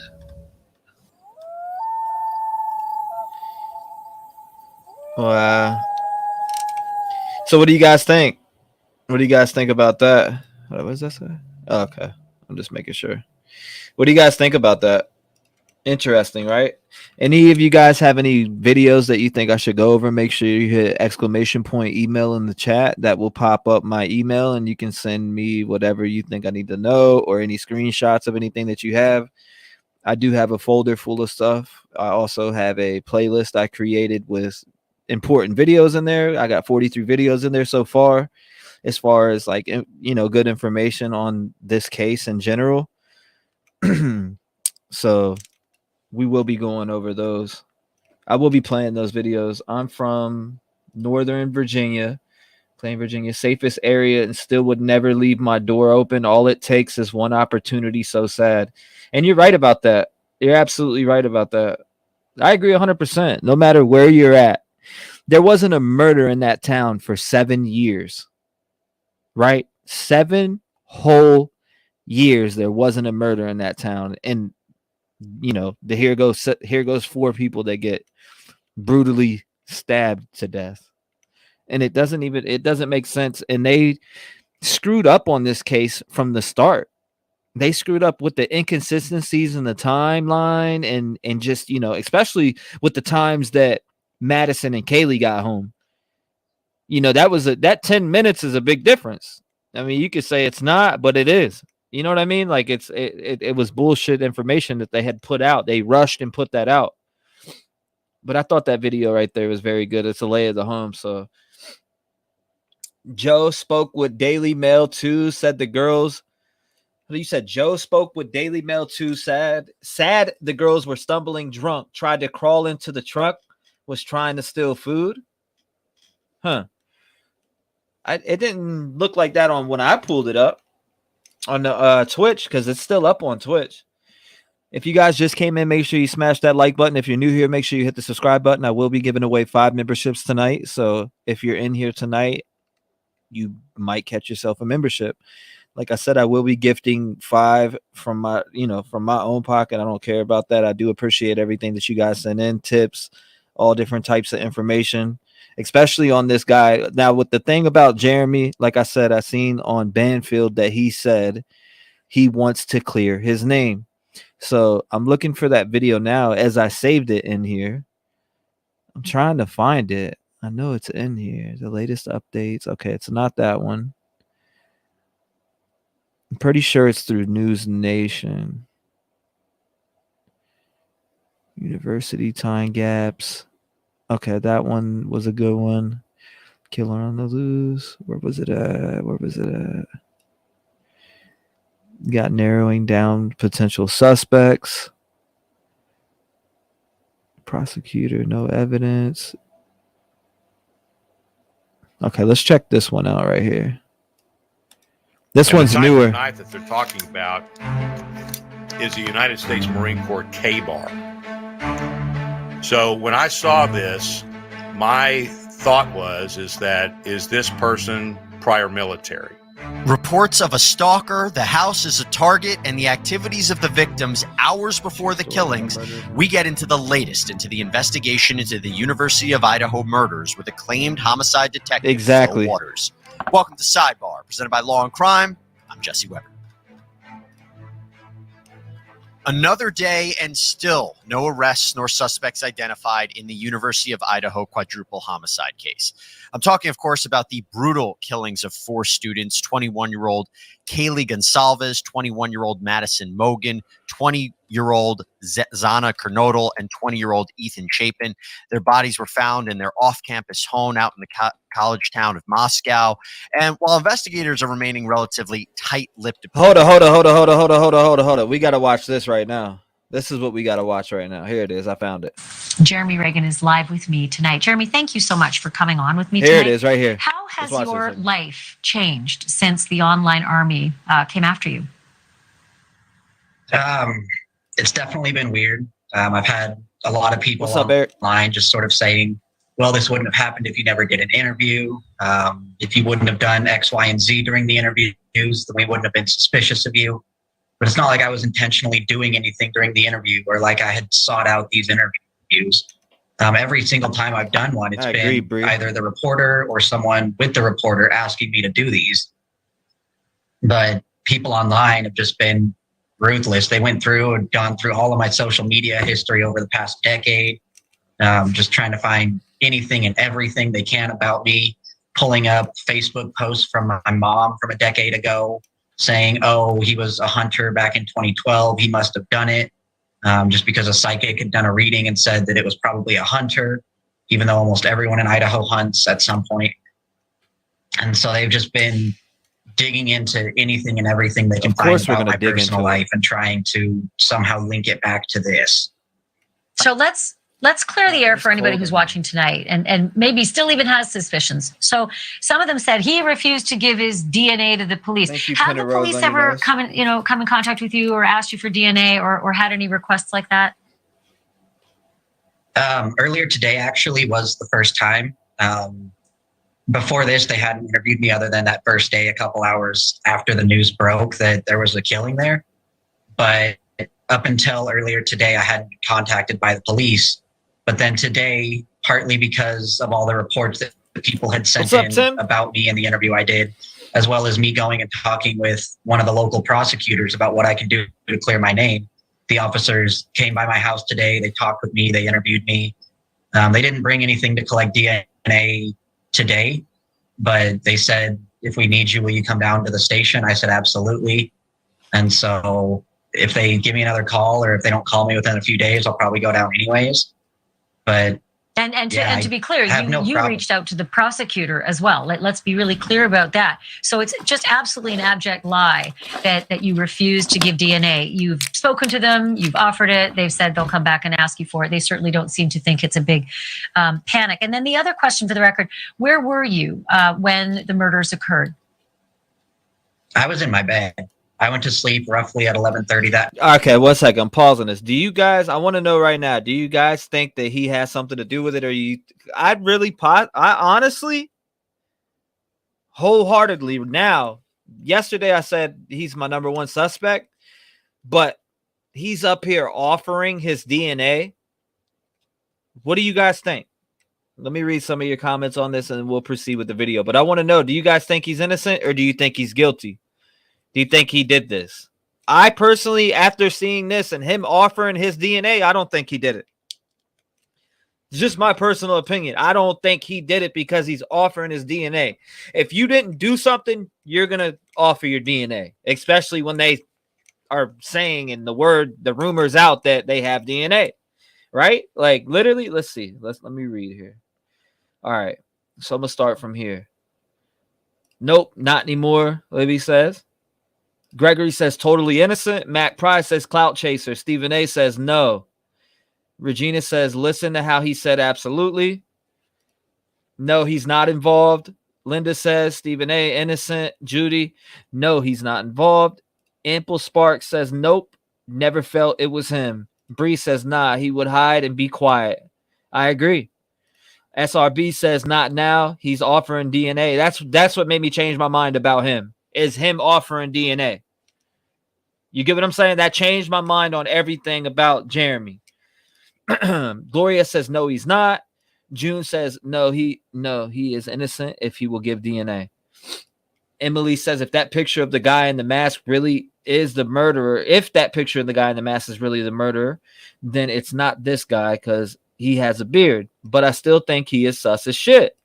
Pot Fried 420 says his forehead looks like Simon Says Game Boy with the 4 bumps. I'm done. Tim Glover says I wouldn't give DNA if I was guilty. Right, exactly. Pinna Rose on your nose says I think he's wanting attention in a bunch of interviews. He's not a suspect. He's not suspect. Nana says innocent. Libby says innocent, just socially awkward and a little off. Gloria says no. Penny Robinson says no, I don't think so. Mac Price says he's a pussycat. I'm done. Inquiz says innocent. T-REV, my head's spinning. Oh, wow. Regina Wright says play him saying absolutely again. He did it. He won't give it. He offered it to fake up. I'll remember that comment. If that comes back to be right, that comment will haunt me. Penny, all right, I think you've already said no. Gloria said no. Brian says innocent. If he was guilty, probably make a run for it. Jody Reason says offering DNA makes him seem innocent. Still unsure. Right. It does make him seem innocent. It definitely does. But I'm leaning towards no now with him. But those comments will come back to haunt me if not, especially Regina's. That shit will come back and haunt me if he is. Seriously. Charles Nelson says innocent. Baby girl says unless there is no DNA. June says, I think they just. Oh, you're talking to Carmen. My bad. It's him. The way he speaks, his voice saying absolutely is terrifying. Or I'm thinking you're saying terrifying, but it's terrified. Angelica, he offered his DNA on another interview. He lives close, and they have grabbed him for interviews. I think he is innocent. Hunter's Moon says saying you will, but actually doing it is two different things, but I don't know. That's very true. Also, James says, I think he is innocent. Carmen says could be him, but I would never condemn him out loud. Yeah, because we know nothing at all. We know nothing at this point, right? Keister says he knows cops don't want it because he has made himself a nuisance and will be ignored. That's a very good point right there. That is a very good point, Keister. Now you're making me think. You're making me think now. Now, Eric says innocent. True Crime with Sunshine says, hey, T-REV, I'll shake it up. A crisis actor, maybe. Right? Judy T says, yeah, if he was guilty, he would be packed and gone. Billie Jean says, cloud chaser. Katie Buck says, do you think this murder connected to the 13th murders? Huh. Could be. Are you talking about the Oregon? Hold up. I know that there was like an Oregon murder, and then there was another one. I forget where it was, but there's two other ones that are like eerily similar to this case. And I have that video saved in the 46 videos that I have here. June says cops need to do the test and stop talking about it. Cody says innocent. Jennifer says this guy's innocent. Tim Glover says I'd like to hear Ellie say he offered DNA. It would make a difference. Right. I agree with that, Tim. Good point. Very good point. Inquit says if this guy was guilty, he would not keep going on with trying to clear his name. Anything in the trash can be pulled for DNA testing. Right. That's how they caught the DC Mansion murder. If you remember that, they picked the pizza. Remember the dude? And this is off the case, but it goes back to what you just said. Anything in the trash can be pulled. The DC Mansion murders. How did they catch the killer? From a piece of pizza, right? They caught the dude from a piece of pizza. They ordered pizza. How fucking stupid can you be to eat pizza? You murdered a family, the maid, the kid, etc., and you eat pizza and leave the crust. God, I still can't get over how fucking retarded that guy is. Dummy. But I'm glad that he did that. Because his ass is paying for that shit right now. Yes, those murders. Yeah, in Washington, D.C., Bree. Could be not my number one suspect. I do think him offering means a little. Give it. Let them rule it out. Aspiring attorney. Not holding my breath that he is an honest guy. Libby says, do y'all remember the Stephen McDaniel case? I hope he's not like him. He was the killer neighbor and did interviews as well, but I still think, nah. Riding Solo says maybe he thinks if he offers DNA, the cops won't ask for his DNA.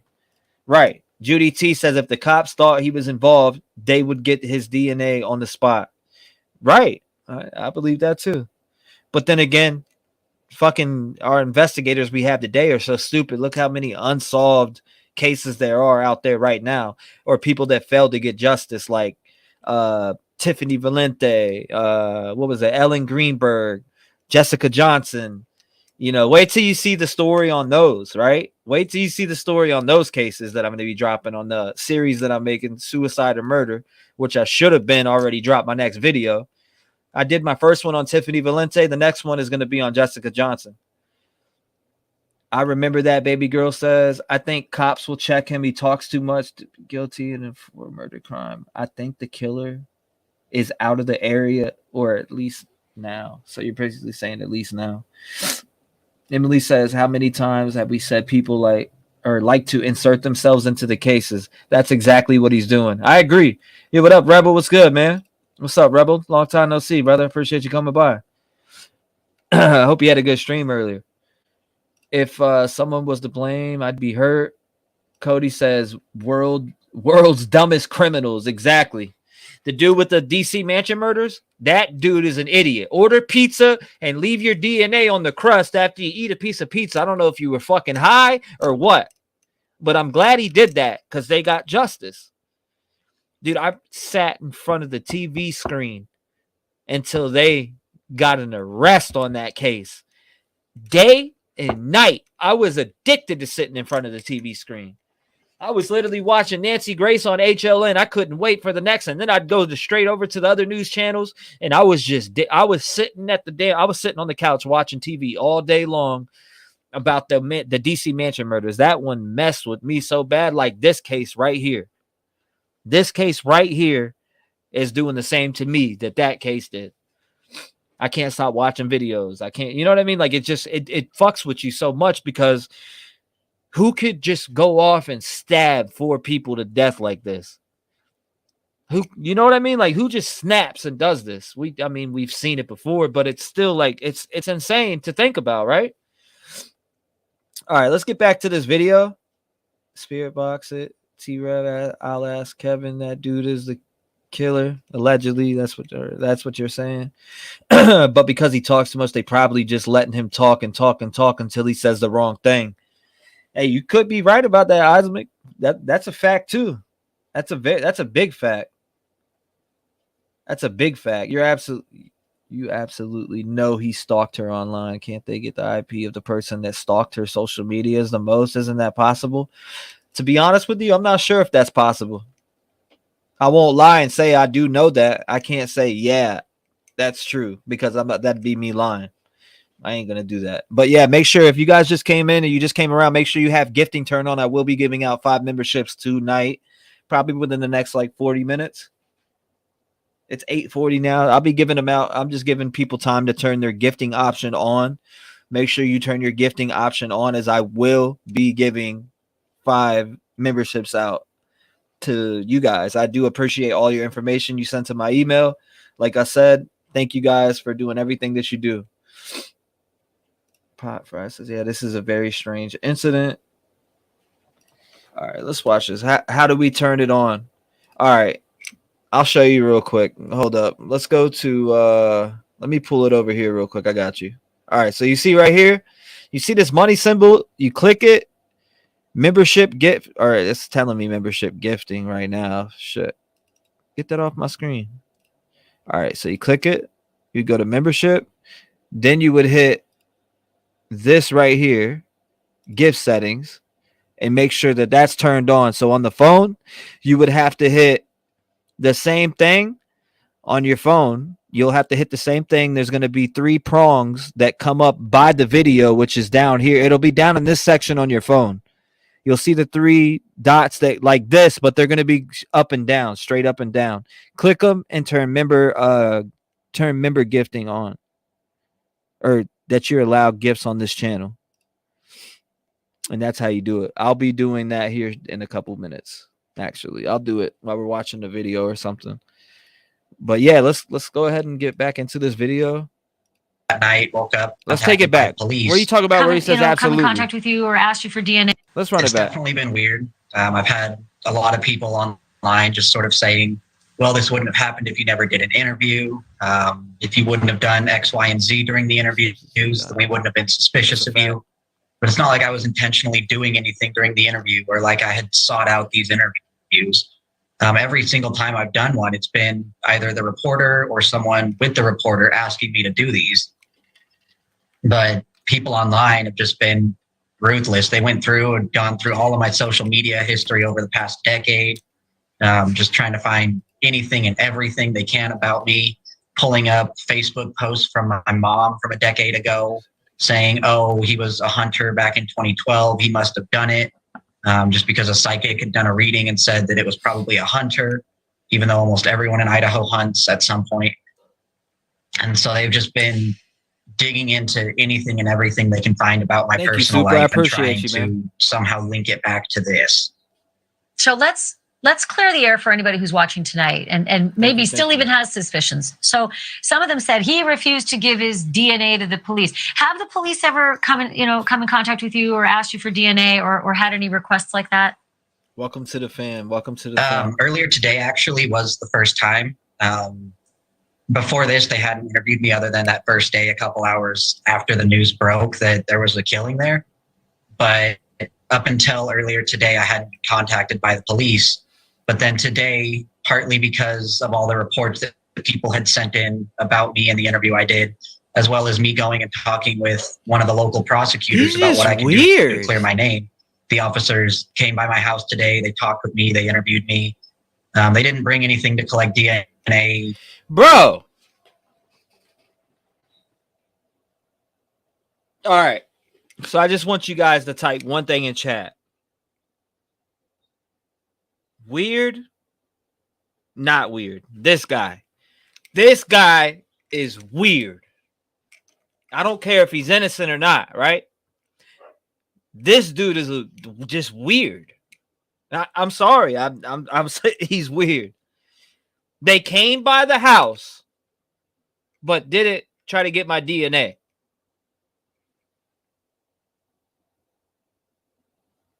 So you didn't say, officer, I want you to take my DNA, but you're up on Ashley Banfield saying you want your DNA taken?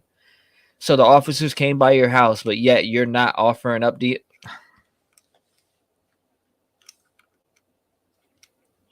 Please type weird or not weird. It's super weird. I'm sorry. That's super fucking weird. He either one knows who did it. Allegedly. Everything I say on this channel is allegedly. This dude either one knows who did it or two did it himself. Allegedly. I'll make sure I put allegedly. But this dude is straight up strange, weird, and just I don't know. I look at him and I see just complete darkness. June says not weird. I respect all the not weirds too. So don't be scared to have a voice in here. You can, if you think not weird, you think not weird, and I respect your opinion to the fullest. But I think this dude is completely weird, and that's just me. Especially how he's like making himself the highlight. You know what I mean? Like, you know, he's making himself the highlight reel. Like he's up on Ashley Banfield. Like YouTubers are going through everything on mine, and they're just doing this and they're doing that, and it's just like he's making himself stand out. Awkward, yeah, that's a good one to use too. Weird, awkward, same shit, in my opinion. Guy gives off weird vibes. Becky Roberts says weird. Amy says, "Oh, he's weird, but not sus." With the face, right? Gregory says, I'd be like a deer in the headlights, to be honest, right? Judy T says, I think he's just sick of being taunted about it. Oh, you're right. I mean, that could be very true too. But I still think this is weird. Like, just some of the statements that he's making in here is weird to me. This part right here, I got to play it back. Like, listen to what he says. Before this, they hadn't interviewed me other than that first day, a couple hours after the news broke that there was a killing there. But up until earlier today, I hadn't been contacted by the police. But then today, partly because of all the reports that people had sent in about me and the interview I did, as well as me going and talking with one of the local prosecutors about what I could do to clear my name, the officers came by my house today. They talked with me. They interviewed me. They didn't bring anything to collect DNA today, but they said, if we need you, will you come down to the station? I said, absolutely. And so if they give me another call, or if they don't call me within a few days, I'll probably go down anyways. But And to be clear, you reached out to the prosecutor as well. Let's be really clear about that. So it's just absolutely an abject lie that you refused to give DNA. You've spoken to them, you've offered it. They've said they'll come back and ask you for it. They certainly don't seem to think it's a big panic. And then the other question for the record, where were you when the murders occurred? I was in my bed. I went to sleep roughly at 11:30 that night, woke up somewhere between 8 and 9 o'clock the next morning. And so I was just in my house, in my bed. So I heard in an interview at some point you gave that you said you now carry a weapon. I have two questions about that. What kind of weapon do you carry? And then second, is it because you fear the killer that's out there, or fear the trolls that are coming after you? It's a gun. It's just a handgun. And it's not really that I fear for anything. It's just I feel safer having it. I don't walk around thinking maybe the killer's going to come for me next, stab me in the back or something like that. But just having it on me gives me that extra sense of security, especially now where cyber sleuths may or may not come. They've already contacted my friends asking questions about me. And so who knows if someone's going to go so far as to try and confront me in person, even though on Reddit specifically, I've gone through and posted and answered questions that people had. But you never know if someone's going to try and come talk to me personally or come try anything in real life. So sure, I just feel safer having it generally. We've seen people show up at murder scenes before who are not involved in any way in the story. I have one last question for you. I've got about 15 seconds left. Did you know the girls, or had you ever been in the house? I didn't know them, and I'd never been to the house. I'd been up to the front door because I had found a lost phone last semester. So I went, knocked on the door, asked if they knew whose it was. The girl that answered said no. So I left and went to the next house. Did the same thing until I was finally able to figure out whose phone it was. That's the only time I was at that house, but I was never actually inside. I can't thank you enough for coming on the air and clearing up a lot of these misconceptions that have been online. I'm sorry that you're going through this, Jeremy, but keep us posted on what happens. If the police do come back, give us a heads up and we'll talk about, what happens from here. Thanks for doing this tonight. Thank you for watching. Go to newsnationnow.com to find. I just thought it was weird that he made that statement. Police came by. So police came by, but they, like, you're offering your DNA on Ashley Banfield, but why not have the police take your DNA? Right? So I don't want the police to come back to me. I want my name cleared right now. Actually, I'm going to follow you in my car to the police station, and I'm going to make sure that you get my DNA. Fuck coming back later. I'm following you down to that police station, and you're taking my damn DNA. You're taking it that day. You come and question me, and I'm innocent, I'm following your ass to that police station, like I just said, and you're taking my fucking DNA, whether you like it or not. I don't like. I'm dead ass serious. Like, I don't care. I'm not putting it off. I'm not going with what the police are saying. I'm making sure you get the shit right now. Straight up. He's probably already in the database, says Isaac. That's a good point too. He could already be in the database. I'd be spitting in every cut right then, right? Exactly, Regina. Euphoric is on here. Go look at this dude's channel. What do you mean to his channel? What about his channel? What's wrong with his channel? Is there something I need to see on it? What's going on? Take this blood, you vampire. He is bullshit. Then he said in a prior interview that he found that phone a while ago before the girls lived in there. Are you serious? If you can find that interview, send it to me. Because that right there is major. If he fucked up right there and said that, that's crazy. You're taking my damn DNA for real. If I gotta spit in your shoe, damn right. We have to remember people are wrongfully accused more than that's very true, Gregory. Like Gregory said, we have to remember people are wrongfully accused more often than we know. So his best defense is promptly give them his DNA so he's not playing defense. And that's a fact. Gigi says he should have demanded that. You're right. That's what I'm saying. I'm following your ass. You're taking it. You're 100% taking my DNA. Penny Robinson says he might be for another crime. Steffi says, I bet he has been in that house and not supposed to have been. He found a phone allegedly found a year earlier. Right. Yeah, no, that's what's mentioned. Baby girl says he done some weird shit. Gigi says, nope, misinformation. Tim says he is unfriendly, Sammy. He's an unfriendly Sammy. Oh, God. Everybody knows who Sammy is, right? Kylie, Rodney, Case, Sammy Smith. Subbed and like. Thank you, Mama Fee. I appreciate you. Thank you so much. Gloria says, if he's a 3-year law student, you would think he would stop these interviews. Good point.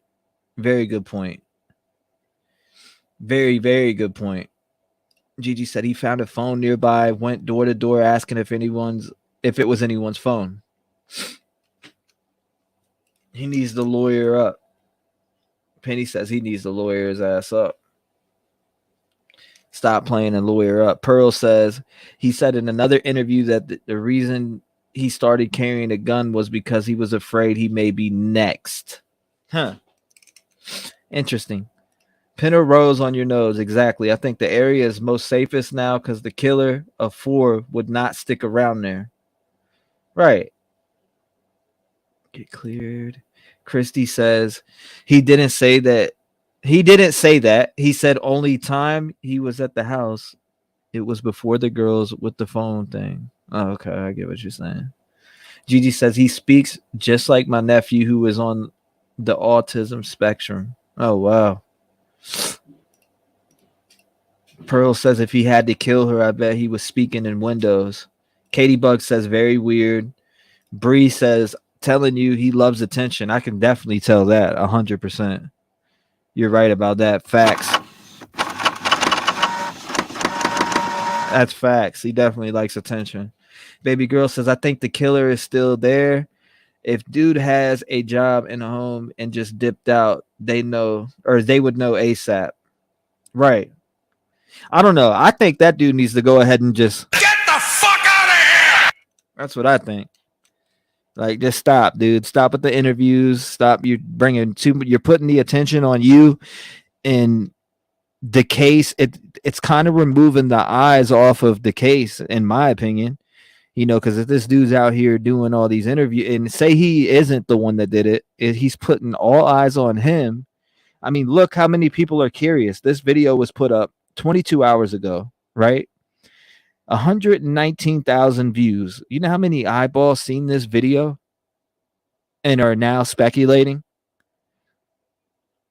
And that could be taking the eye off of somebody who really is, you know what I'm saying? Say he's not, right? That's what he's doing. It's just weird. Next. Oh yeah, sorry about that, but that's what I think he should do. Get the fuck out of here! Straight up. Ain't nobody trying to hear that shit. Let's go to the next video. Now here we go. Idaho student murders. I found this. This video was put up 3 hours ago. Reporters of a stalker. So they go through a lot of this. This is Long Crime Network. Let's watch it. About the case, there is more information that I'm about is to do the coming out. gifting, So, for example, make sure. Madison Moy, who is a sorority sister of Mogan and Kernodle, she told Fox News that the last time she saw Mogan was just hours before her death. She was just having a normal night at a bar. She was, quote, just laughing with all of her friends. And authorities have also called the attack targeted. Now, that's really interesting because a lead prosecutor in this case, Bill Thompson, says that it may be that the house was the target, not necessarily the victims. And then we have Gonsalves's father, Steve Gonsalves, who spoke to Good Morning America and he confirmed that Kaylee told him about a potential stalker. I heard about that, Euphoric. I definitely heard about that. A potential stalker or somebody that made her uncomfortable? She did. So we have all this information coming out. Everything changes. Even by the time this recording comes out, things may have already changed. So there's a lot to sort out. I want to bring in right now legendary detective Phil Waters, who is considered one of the world's leading expert interrogators. He spent 23 years working as a homicide investigator for the Houston Police Department, and he has investigated over 400 cases. So it is great to have you back here on Sidebar to talk about this case. Thank you. I appreciate you asking me back. Of course, and I want to start with the stalker claim because there's a lot of information online about this. So if we deal with this, Kaylee's father claims that her daughter did talk to him about a potential stalker, but then the Moscow police came forward and they said, quote, investigators have looked extensively into information they received about Kaylee Gonsalves having a stalker. They've pursued hundreds of pieces of information related to this topic, and they have not been able to verify or identify a stalker. What does that tell you? Well, it tells me it's anecdotal information that the father, certainly with the best intentions in the world, is wanting to provide to law enforcement. The the problem is that the detectives have the responsibility of taking every lead and letting that evidence lead them where they need to be. So it may be the case that she may have made an offhand comment to her father that, there's some guy following me around. We don't even know if the word stalker was used. But in the context of the overall case, I can understand why the father would want to bring that out and express that to law enforcement. But of course, as you just said, they've not been able to sort that out to a certainty. Well, the question is, what was the motive of the person who did this, or the people who did this, right? So originally, when investigators came out and said that, there was this might have been a targeted attack, everybody thought, oh, well, it must be the victims, right? But then you have this lead prosecutor coming out and saying, no, it might be the house that was the focus of the killer or killers. And so what would lead investigators to believe that the house was the target? And does that mean that it was maybe a robbery gone wrong? This happened in the early morning hours. I don't think so. Of course, when something of this magnitude occurs, officials want to get out and they want to just say stuff. I mean, they're just wanting to fill the air, right? Because there's this vacuum that's created. Shout out to everybody who got it. I just gifted the 5 memberships. Thank you so much, everybody who is in here with me tonight. Make sure you hit the like button and make sure you subscribe. I appreciate you guys being here with me. Anybody who wants to come up on panel, the link is up top. Welcome, welcome, welcome. I just gifted 5, so let's see who got it. Katie Bug got it. Amy got it. It says Ismic got it. Pot Fry 420 got it. Jennifer got it.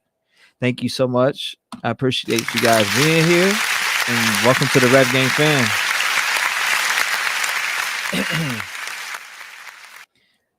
I figured I'm going to start doing a lot more gifting for you. A lot of you guys, you do, like I said, a lot of you guys send me in very valuable information, and I do appreciate it. A lot of you guys donate to the channel, and as a creator and somebody who loves to come up on YouTube and just do what I do, I feel it's necessary to give back to the community as the community gives to me. Now, I wouldn't be as far as I've gotten on YouTube without you guys. So, I find it important to always give back in some type of way. You know what I mean? I don't know. That's just my theory on why I give back. That's exactly why I give back. But yeah, thank you guys. I do appreciate all of you. And we're going to finish watching this right now. When the public and when the families and so forth are not being given any information. So they kind of come out and say stuff. And again, I'm not criticizing what this DA has said. I think that to say that it was the house that was the target. Soon, I should be going to visit my dad. I think that is pure conjecture. Now, I don't know what he knows, of course, but from the beginning of this thing, we've talked about before that it does look like a targeted attack in the sense that those 4 people were the victims, and there were 2 people that remained untouched. Now, the way that house is set up, you've got 3 tiers, and the victims were in the 3rd tier and the 2nd tier. The ones that were unharmed are in the 1st tier. No problem, guys. I love you. Makes me think that the person who did this didn't know the 2 people were down there in the first place, and that would lend itself might give away another 5. The targeted aspect of this is that those 4 people, thank you, Mom, the 5 Kings. I appreciate you. They were the targets of this person, obviously, because they're the ones that ended up being slain. So, and how do they meet that person? My speculation has been that it could have been a random meeting, and they've only known that person from that night. So in that sense, it would be random, but then as it went through the night, then that person that ended up targeting them is. And we did a show on this actually previously, doing a breakdown of the house and how it was structured. And again, there were these 2 surviving victims, these roommates who police have ruled out as suspects, to make that clear. But just going to the timeline for a second while I have you, investigators believe that these stabbings occurred around between 3 a.m. and 4 a.m. They haven't been able to find the murder weapon. right? They believe that it was some sort of fixed blade knife. I know that they've looked at different knife shops to try to see if it was sold to anybody. And you go back to the timeline here. So Mogan and Gonsalves were at Moscow, No doubt, Idaho's Osmond. Corner Looking Club. forward to It's you a coming out, bar. brother. Miss Moy, who I mentioned before, says that she saw Mogan there for the majority of the night. Then we know that according to police, these two victims left at around 1:30 a.m. They went to a food truck. It's captured on footage. 1:30 a.m. And then they went home at almost around 2 a.m., almost 2 a.m. Okay, so another thing that really fucks me up with this case, guys, another thing that, and I don't, let me know if this bothered you too. The fact that the misinformation in the case, so like I was mentioning inconsistencies earlier, so that what they say 146 originally or 144, and it ended up them getting home at 156. Not only that, they said they took a Uber, and it wasn't an Uber, it was a private party. So let's go ahead and you get what I'm saying? Like, that's what I'm talking about when I say inconsistencies in this case and information that could be so important. So they said Uber, where did they throw Uber out there? Like, why did they throw Uber out there? I just don't understand why they would put Uber and they got home at 144 or 146 when it was 156. I don't know. That just fucks with me. Bam. Chapin and Kernodle, they were dating. They spent the night at a fraternity, and then they got back home at 1:45 a.m., so a little bit earlier than the other two victims. And as I said, this happened at around 3 to 4 a.m. is when investigators place it. So it just seems to me that doesn't it seem that the killer had to know when they were going to be home, maybe was following them? Because again, if you say that it was the house that was targeted, is it just somebody sneaking into the house and there were these people there and you killed them? Or is it you had to know that they were home at that time? Well, obviously the killer had to know that they were there. So he wouldn't have carried out he or she. I mean, we don't want to rule out any possibility here. So what does that mean? Does that mean that they were laying in wait until those four individuals showed back up to the house at 1:45, 2 o'clock in the morning? I'm curious as to how they've determined that the killings occurred between 3 and 4. And obviously there's some evidence inside that scene that is telling them that. So did somebody lay in wait? Did somebody show up once they returned? Was someone Thank you, Skittles. I appreciate you. The first group from the bar, or were they with the people at the fraternity house? I mean, there's so many. One sec, everybody give a clap for everybody who sent stickers. I do appreciate that. Not necessary, but I do appreciate you guys.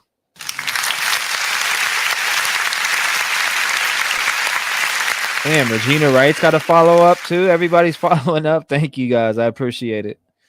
I do appreciate you guys. Oh my God, what are you guys doing to me over here? Sticker. I'm getting way too many stickers. I'm about to, oh my gosh. What do we got? Sticker train going on? We got a friggin' sticker train going on. Steffi, thank you, Steffi. Thank you, Freckles. Thank you, Skittles. Thank you, Freckles again. Bree, Regina, Freckles. Y'all are going to thank you. I do appreciate your support. It really means a lot. Many possibilities here of where this person came in contact, but ultimately, we just know what occurred is that those 4 people ended up dead. Do you have confidence in this investigation? The reason I ask that is you have police. They said they've collected 103 pieces of evidence from the crime scene. They took an estimated 4,000 photos. We know that the vehicles that were outside the home were towed away. But like we talked about, are they making premature statements, confusing statements? Thinking about Obviously, gifting another there's 5. a ton of online speculation. Turn your gifting right on, now, guys. maybe because there's people who are trying to fill in the gaps with what police are not giving them. Do you have confidence in the investigation at this point? Well, I do in the sense that this is an overwhelming scene of great magnitude, and I'm sure that chief of police, just his first communication with the public about this, he was clearly shaken by this. And so I'm sure he's never seen anything like this to this magnitude, especially in that little college town of 25,000 people. So they have done what they needed to do. They brought in other resources. The state has brought in resources. The FBI has been brought in. So you have a lot of different components that are engaged in the investigation. But is it a normal investigation? It's been 2 weeks, no arrests, no suspects identified. Is this normal standard operating procedure? Well, I don't.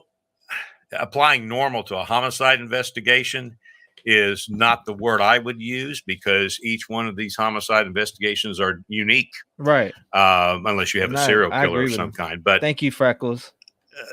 I would say they are doing exactly what they need to do. They're doing their due diligence. They are tracking. I was reading the other day where there have been over 1,000 phone calls, clues called into them, and they have to track those down and make sure, see if there's anything legitimate about them or if they're not. And then you've got, I'm sure they have amassed all sorts of video. I mean, this is what I would be doing. Thank you, Penny. Those places where those kids came from, you want to track and see if you've got any videos that are from the point that they left to the point that they ended up. And so, all right, turn your gifting on. You guys are making me feel loved, so I got to make you guys feel loved. I'm giving 5 more out. Turn your gifting on. Let me know when your gifting is turned on, guys. Let me know when your gifting's turned on. I'm giving 5 more away right now. You guys are giving me too much love, and I got to give it back. When I feel loved, I got to make you guys feel loved. So you guys are giving me anxiety over here. I'm about to do 5 more. All right, 5 more gifts I'm giving out. I should have just did the 10-pack from the beginning, from the start. I should have did the 10-pack. Thank you guys for all your super chats. I do appreciate it. But I'm about to give back now. Now it's my turn. You're doing too much giving. Now I gotta match the energy. I gotta match the energy. I gotta match the energy in the room here. Let me know. Tell me when you have your energy on. I mean, your energy on. I'm an idiot. Let me know when you have your gifting settings on. Because I'm about to give away 5 more right now. I'm looking for all the ons. Let's go. On, Christy says. On. Regina, thank you. I appreciate you guys. Thank you so much for the love. I do appreciate you guys. Oh, it's 9/11. I got to do it at 9/11. 9/11 is when I was born. I'm born on 9/11, and room 9/11 weighed 9 pounds and 11 ounces at 9/11 at night. All right, here we go. Doing it right now. Membership gifting. Let's go to 5. All right, 5 more. Here we go. It's being slow right now. It's being super slow. It's not going to let me do it by the end of 9/11. Come on, you're being goofy. It's not loading, I swear. It's not. It's trying to play me.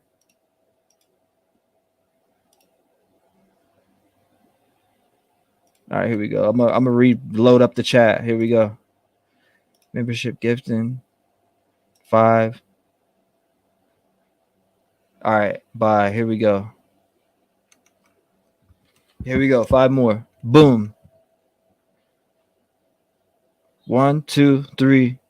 It should go through. Come on. What are you doing?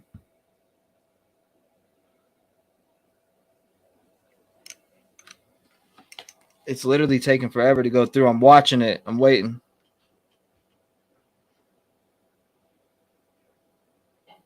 Is it really just going to sit here and spin in circles on me? Look at this. Oh, my God. By the time I get the camera turned around, it'll be done. You see what's happening over here? That's what I'm getting.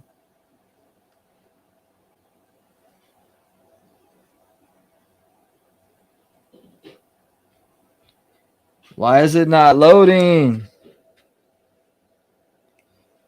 It wants to be weird to me now, guys. What's going on?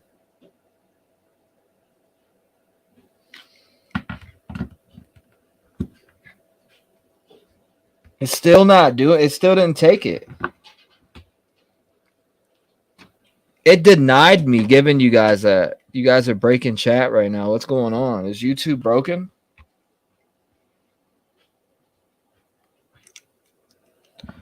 Did it do it or not? Hold on, let me see if it did it. Did it do it? It didn't do it, did it? My B-Day is what? I seen somebody's B-Day. My mom's B-Day is 9/11. Yeah, that's really my B-Day. All right, here we go. Let's try it again. I'm gonna refresh the channel. Let's go back to chat. Let's hit membership gifting. 5. Here we go again. I gotta give away 5 more now.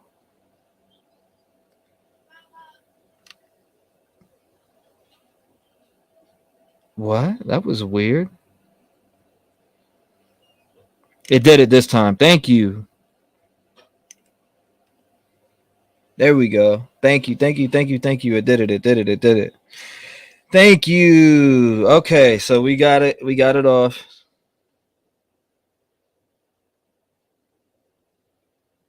There it goes right there. There we go. Let's see who we got brought in here. So we got Judy. Welcome, Judy, to the Rev Gang family. We got Christy in here. Welcome to the Rev Gang fam. Footloose is in the building. Welcome to the Rev Gang fam. Tam, welcome to the Rev Gang fam.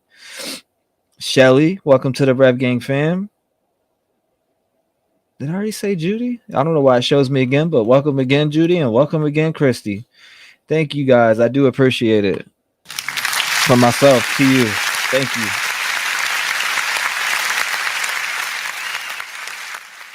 Thank you, thank you, thank you. So you guys have, you know, when I feel special, I got to give back. Thank you, guys. I do appreciate you. I was on the phone with a client. What did I miss? We're going over this video right here, but I was giving back to everybody. I was just giving back. I'm going to make sure that I do that a lot. At least, you know, I want to make sure I do that a good, probably 2-3 times a month at the most. Because you guys do a lot for what I do on this side. You guys play a big part in that. So it's like, I feel, you know, it's good to give back to your community. A lot of YouTubers don't give back to the community. They really don't. You know, it's the people that you see giving back are usually like the higher YouTubers. I like to give back, period. I don't care where I'm at. You guys help me grow every single day. You may be new here. You may be a new subscriber. I don't know, but a lot of you guys send me helpful information on every case that I do. So, you know, it is important that I get back to you guys. But let's finish this video up. Because each one of these homicide investigations are unique, unless you have a serial killer of some kind. But I would say they are doing exactly what they need to do. They're doing their due diligence. They are tracking. I was reading the other day where there have been over 1,000 phone calls, clues called into them, and they have to track those down and make sure, see if there's anything legitimate about them or if they're not. And then you've got, I'm sure they have amassed all sorts of video. I mean, this is what I would be doing, was those places where those kids came from. You want to track and see if you've got any videos that are from the point that they left to the point that they ended up. And so there are so many, this is multi-layered. There are so many components of this investigation, and people, you know, I know they're impatient. They want a resolution, but this isn't television, and this isn't getting solved in 43 minutes without commercials. And sometimes law enforcement needs your help. So the Moscow Police Department is encouraging anybody who has actual information about this case to call them at 208-883-7180. You can also submit tips through tipline at ci.moscow.id.us. And you can send any information there. I will. Can I add one thing here? Just absolutely, Phil. Component of this. Thank you, though. So from the beginning of this, they've talked about the weapon. Right. Thank you, Jennifer. I appreciate it. What I have seen on television, they keep thank you, Shelly, saying it's a Rambo type knife. Well, that's absolutely incorrect. It's not a Rambo type knife. In fact, I have read where they have identified the type. That's the first time I heard that statement. Has anybody else heard that statement? I want to hear that one more time. I want to hear him explain that. And you can send any information there. I will. You're welcome, Footloose. Can I add one thing here? Just absolutely, Phil. Component of this. So from the beginning of this, they've talked about the weapon. Thank you, Amy. Right. And what I have seen on television, they keep saying it's a Rambo type knife. Well, that's absolutely incorrect. It's not a Rambo type knife. In fact, I have read where they have identified the type of knife. And the type of knife that they're talking about, thank you, Truth, is the United States Marine Corps K-bar. So when I saw this, my thought is this person prior military? So the specific weapon, if they're talking about a K-bar, which is what this is, then there's a possibility that they need to look into military background of some kind. Right. And real quick, just to finalize that, Phil, if this is somebody who was able to enter into the house from the second floor, you would also imagine that maybe requires some sort of training. I would think so. I mean, if you want to couple the enjoy you too, Regina. component Thank you. with that type of entry, but now there's supposedly no forced entry, but I just thought that was an interesting, an interesting part of evidence when they started talking about this being a K-bar, because that is unique to Marines, and I'm a Marine, so I'm well versed in the use of the K-bar. It's interesting to think about. Phil Waters, thanks for taking the time. We'd love to have you back as this investigation progresses, and hopefully there will be a resolution relatively soon. Thank you so much, Phil. All right. Take care. All right, everybody. That's all we have for you here on Sidebar. Thank you so much. Do I think there's more than one killer? I think there's definitely a possibility that there could be one other person. For sure. I mean, we do need to factor in. We do need to factor in that they were trashed, drunk. And what I mean by trashed is they were drunk. You know, most people know what trashed is if you're from the States. I know I got a lot of people in here that are from other countries, but trashed in the States means drunk, wasted. You know, I don't know if they were on drugs, so I won't make that statement. Even though I did see a video that says the case was drug related. I don't know how true that was, but I do have it in this playlist somewhere. So we will go through. Let's see where we're at in the video list here. Okay, we're on this video, and we just watched this one. So this prosecutor, no evidence. Idaho killings were drug related. This was it. I was literally just talking about it, and that video's up next. Drunk off your butt. Let me read some of the comments here. I feel like I'm getting sick. Like I'm warm. I feel warm right now. Like super, super warm. I don't know why, but I feel warm as shit. The knife is the prize. Right? Tam R says you see it left in your screen in the green bar. Northern says it's the ex-boyfriend that she shared a dog with, what I get allegedly. Judy says, oh, man. Gregory says, oh, the real thin person, that knife would pierce front all the way through the back, depending on the length of the blade, which I agree with that statement. Has Xana parents spoke out yet? It was pretty sad not to see them at the Vigil tonight, or nobody spoke for her, right? I thought that was kind of sad. I don't know if you guys think the same thing, but I do think it was kind of sad that nobody was there to speak on Xana's behalf. Very sad. It's kind of heartbreaking that nobody was there to speak for that girl. I think one serial killer. I'm thinking, and I'm just going to run with this. I do think it was one person. Now, it's possible that there was two, for sure. Definitely. That's definitely a possibility. Somebody was looking out, or somebody helped, or I don't know. I don't want to mention no roommates or nothing like that because I haven't heard much on that. So they should have maybe more clues, Freckles says. Maybe the room is too cold and you're getting sick. It is cold as shit in here. That's why I was wearing that jacket, but I feel warm as hell. And that's what you guys see me take when I was when I put the pills in my mouth. I just took these Vicks Dayquil Vape Cool, the Vapo Cool and Cold Flu caplets, because there is a little bug going around. So Mac Pride says they were drunk in the food truck. I know, because you could hear I think it was Madison who said fuck you towards the bigger dude, which we have that tick. Do you guys want to see that video with the big guy? Who hasn't seen the video of the big guy speaking out? Which I have it up here. Dude from food truck right here. Idaho murders tan hat guy from grub truck speaks out. Has anybody seen this video? Or do you guys want to watch this video first? I'll let you guys decide. Do you guys want to see the prosecutor, no evidence, Idaho killings were drug related? Do you want to see that one first? Or do you want to see the other one? Zinc. Yeah, zinc. I do have some zinc. Cinnamon Shogun look alike. I'm dead. Oh, you're talking about that dude. Yeah. Oh, you haven't seen. Yes, some seen it. I don't like him. Not me. Whichever. We'll go through a lot of the stuff. Whichever they seen it. Look at Grizzly's version. Okay. I haven't seen Grizzly's version. So hold up. Let me grab it real quick. I'll grab it right now on this side of my monitor and put it over to the left monitor. So Grizzly. Hold up. Grizzly True Crime.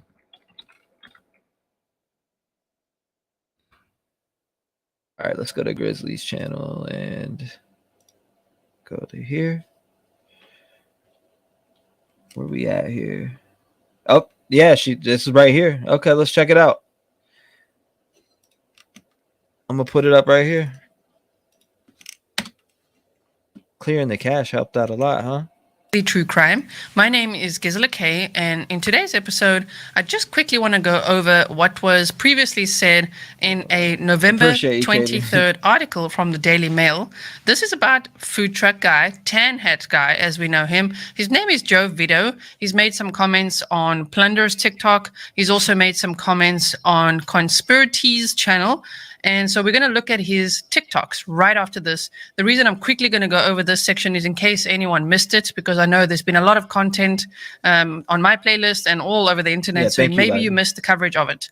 So here they said, new details have now emerged about Consalves and Mogan's last night out from Joe Vito, a local man who saw the two co-eds out on the town and in the hours before the attack. Police had previously said that the women were partying at the Corner Club bar the night before the attack. Vito was also there and said that the women were catching the attention of many men at the bar.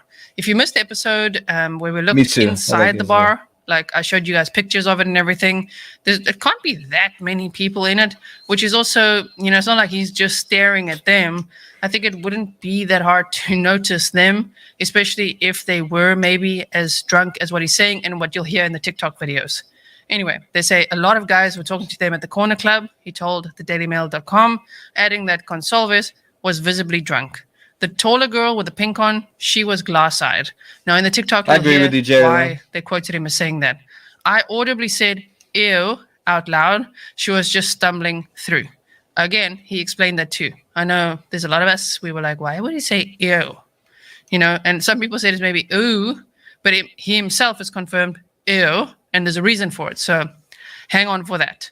He said he left the Corner Club ahead of the girls and was with a neighbor who had just moved to Moscow, showing her the Grub Bus, a food truck popular with students with the late night munchies. Make sure you guys smash the like button. I was just there waiting because the Grub Bus takes forever when a bunch of drunk zombies show up there, he said, noting that he was 100% sober. That's when the woman showed up with a guy in a hoodie who has been the subject of much speculation among internet sleuths as a suspect. That would be white hoodie guy, Jack number 3, Jack Showalter. Police have not named the man, but said that he's not considered a suspect. I saw the hoodie guy show up with the two of them. The vibe I got from him is that he's super nice. He was trying to help them get home safe, Vito said. Now, in his TikToks, you'll hear that he didn't tell the reporter, yes, I saw him arriving with them. He actually said something else. So I'm just going to leave it. I don't want to misquote or misspeak. I want you to hear it straight from Joe, which I said, which as I say, comes from his TikTok account. You can find it yourself if you have TikTok. It's literally at Joe Vito. So go and follow him over there and check out all the content yourself. He said that when they catch the killer, which I really hope they'll catch that killer soon, oh my word, that is such a dangerous person, goes into a house in the middle of the night and brutally murders 4 people. So he said he'll probably delete all his TikToks about this once they catch the killer. After they catch the killer, I'm glad that he provided some information. It's always good to hear what was actually said to the reporters and what really happened there and why everyone, including Dr. Phil, is also interested in talking to Joe Vito, because he's like, I don't know as much as you people are saying. I was there waiting for mac and cheese, So I've got lots to say, which will probably be in other episodes. For now, I just want to focus on this. Now I'm going to show you Joe Vito's TikToks. Thank you so much for watching. Gregory. If you like this video and like the way that I present true crime, please hit the thumbs up, share the video, and I will see you in the next one.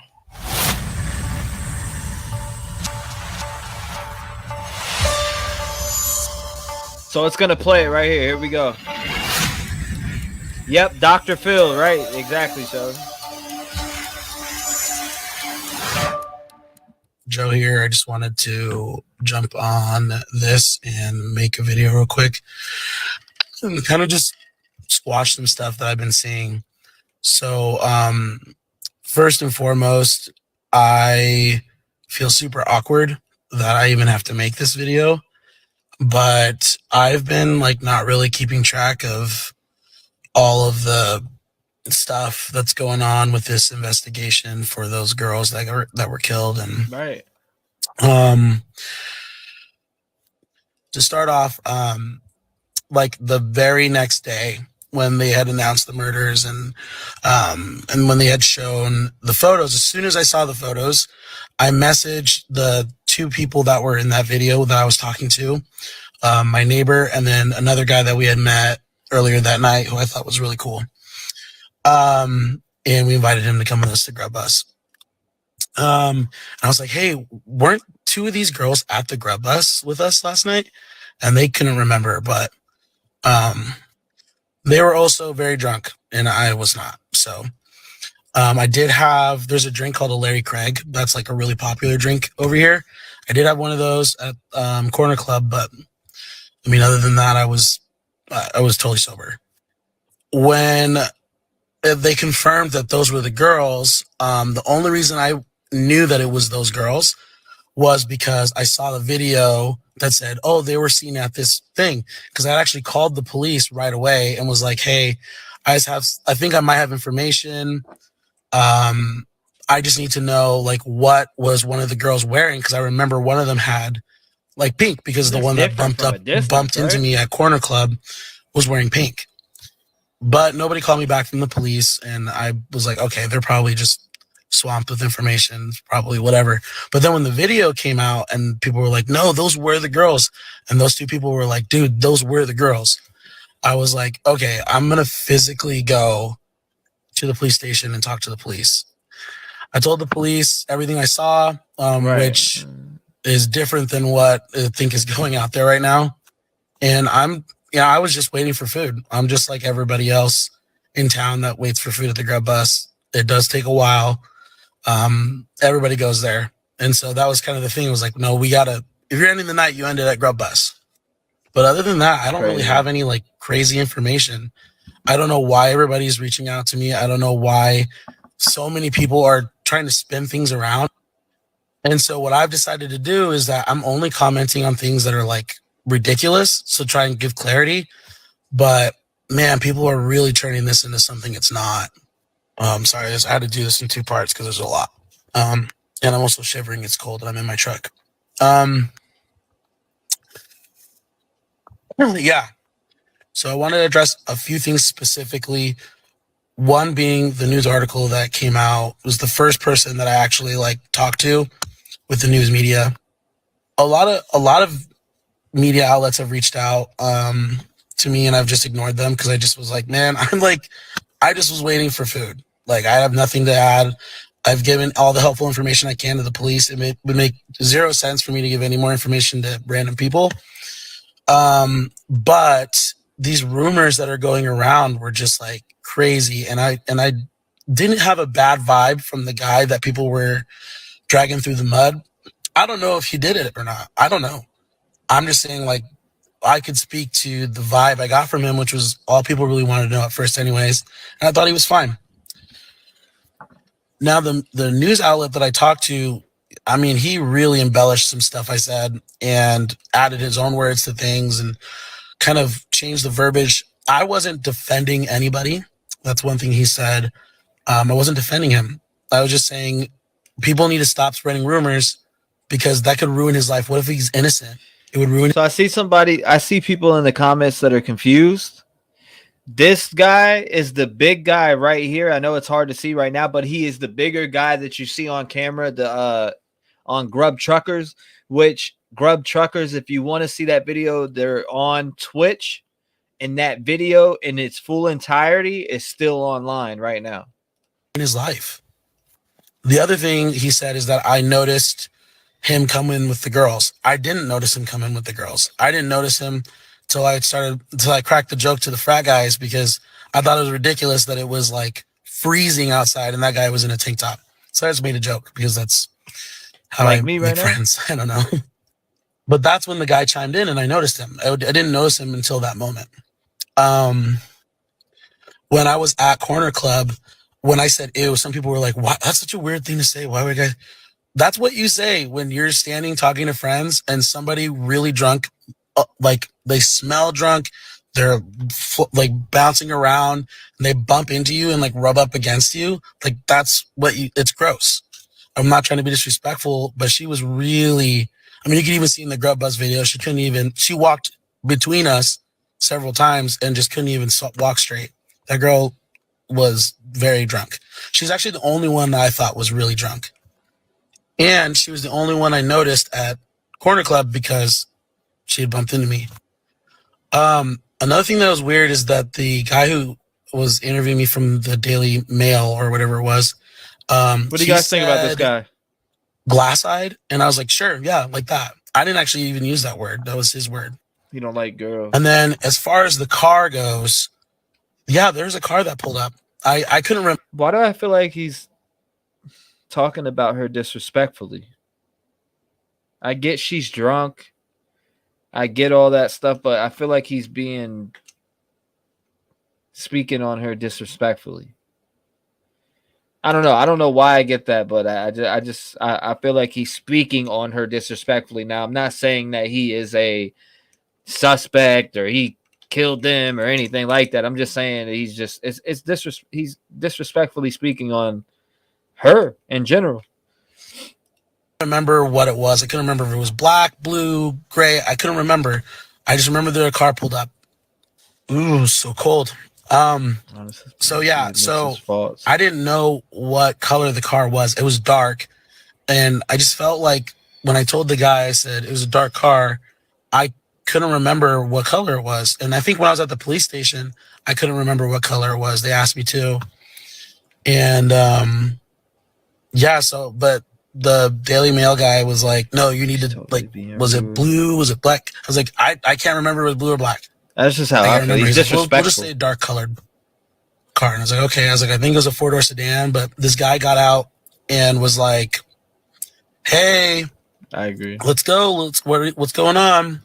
Because the girls were making videos and laughing and they were trying to grab all the food. Every time food was coming out from the grub bus, they were just trying to grab it. Like, why are you? Yeah, that's what I'm saying. They thought it was funny. And I mean, it was a little funny, but they were trying to grab all the food that was coming out. And when I went up and why does he seem mad about that? Oh no. You are fake news. Talked to the guy at the grub bus. I said, did you just give them food? Because he just said, here you go, like that, and gave them food, and then they ran off. I actually told the grub bus, I was like, that was really nice of you. He's like, yeah, they just need to, they need to get home. And I was like, yeah. They were trying to climb into the grub bus. Jealous lady, Claymore said. I mean, very drunk. And then, honestly, as soon as they called my number, I told the guy, I said, they're leaving, make sure you hit the like button, make sure you hit the subscribe button. Then, because they called my number, all I could think about was pasta. I couldn't think about anything else other than just eating macaroni and cheese. And that was it. I didn't give any other thoughts. I didn't think anything else about it. Yeah. Some people have said that, like, I've seen some people say, like, oh, I think it's suspicious how much Joe remembers. I'm an adult. Like, exactly, as soon as I realized that those were the girls that we saw there, I tried my best to remember everything and recount it from that night because I knew that it would help in the investigation. Some people said, oh, Joe might have been the suspect. Dude, I have cameras in my house. I literally have the time I walked in my house. The girls were still alive at that point. And I have a can of soda that I had in my video, have it in my hands, walking into my house. So, yeah, it wasn't me, I promise. And other people were saying that I was excited about like a claim to fame or something like that. What is wrong with you? That's such a disgusting thing to think. Like, who would be excited about this? I've literally ignored everybody. Like, everybody. The only reason I even answered the Daily Mail guy at first is because he showed up to my friend's house, like physically showed up to my friend's house, trying to find me or trying to get information about me. Crazy. And yeah. Thank you, Penrose. I just wanted to help. You know, part of me too felt guilty because I was laughing. I kind of laughed at the girls, you know, right, Amy? Watching them be drunk because, I mean, let's be honest. Anybody that lives here, the whole reason that the Grub Bus has a Twitch stream is because the people, I call them zombies, but just kind of like because they're just people come from all walks throughout the night. I agree, Daniel. A lot of drunk people come there after they've finished their night drinking to load up on carbs, eat food. Police come there that are working late. They come get their food. They just park right behind the bus. People like me come there who just want pasta in the middle of the night. Yeah, it's all walks of life, all people. But it makes for an interesting crowd pretty late. And so they always live stream it. That's the reason they live stream it. So that camera footage that you guys are seeing, that looks like surveillance, it's not surveillance. It's a live stream for Twitch for the Grub Bus.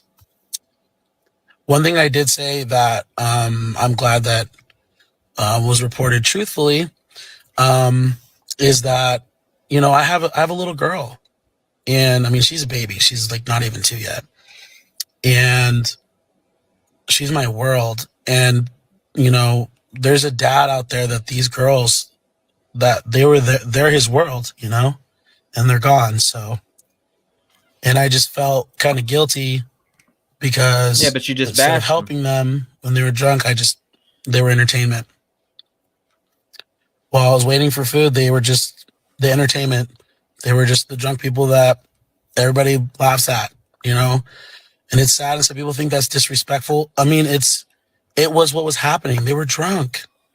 They were out there drunk like that, and one of my toxic traits is that I take on the weight of everything that's going on around me, both personally or just even with friends and stuff. And so any of my friends that know me, they reached out to me pretty much right away because they knew that this was going to be eating me up. And it has. And I haven't been following what people have been saying until just recently. You know, somebody sent me a TikTok video that had the most ridiculous things on it, and I tried to set those straight, and apparently it fueled more Reddit BS and more rumors. I don't understand how people are making this into an entertainment thing. Like, I live here, my friends are scared to walk to their cars. I'm a big guy, I'm strong. I don't feel super safe going 1000% agree either. I just hope people realize that there's real people that are affected by this stuff, you know, yeah, I just wanted to help, you know. Sorry, I put my hood on. It's really cold. Like, there's snow outside. But at the end of the day, I mean, I feel like people need to stop trying to reach out to me to get statements. There's so many other people that know more about what's going on than I do. I just happen to be getting macaroni and cheese at the same time as them. And other than like those couple minutes there, I can't really speak to anything else. And people need to stop dragging whoever through the mud, especially if you don't live here and you don't know anybody, you don't know what's going on really. Like, this isn't funny and it's not entertaining. And I believe that Moscow Police Department is doing a really good job in trying to kind of just do damage control. But like, let's be honest, the FBI is like on it. You know, I would be surprised if they have a really good idea of who it is. They're just waiting for evidence, you know, evidence to just make it concrete, you know, because one of the worst things that can happen, you guys, is if they catch the murderer and they arrest them, bring them in, and then they have weak or refutable evidence and that person walks. Think about that. You know, so ease up. Don't be jerks to the police, you know. They're literally like, they don't want to give information out because this is like a really tight investigation, but they know things. They know things. I don't understand why they didn't. I will say my one critique. I don't know why they didn't put out right away that a car picked up the girls and was waiting for them in front of the grub bus. That's what I said. Did I or did I not? I said that earlier on this stream. I said, why was it put out that they took an Uber when they got a private ride?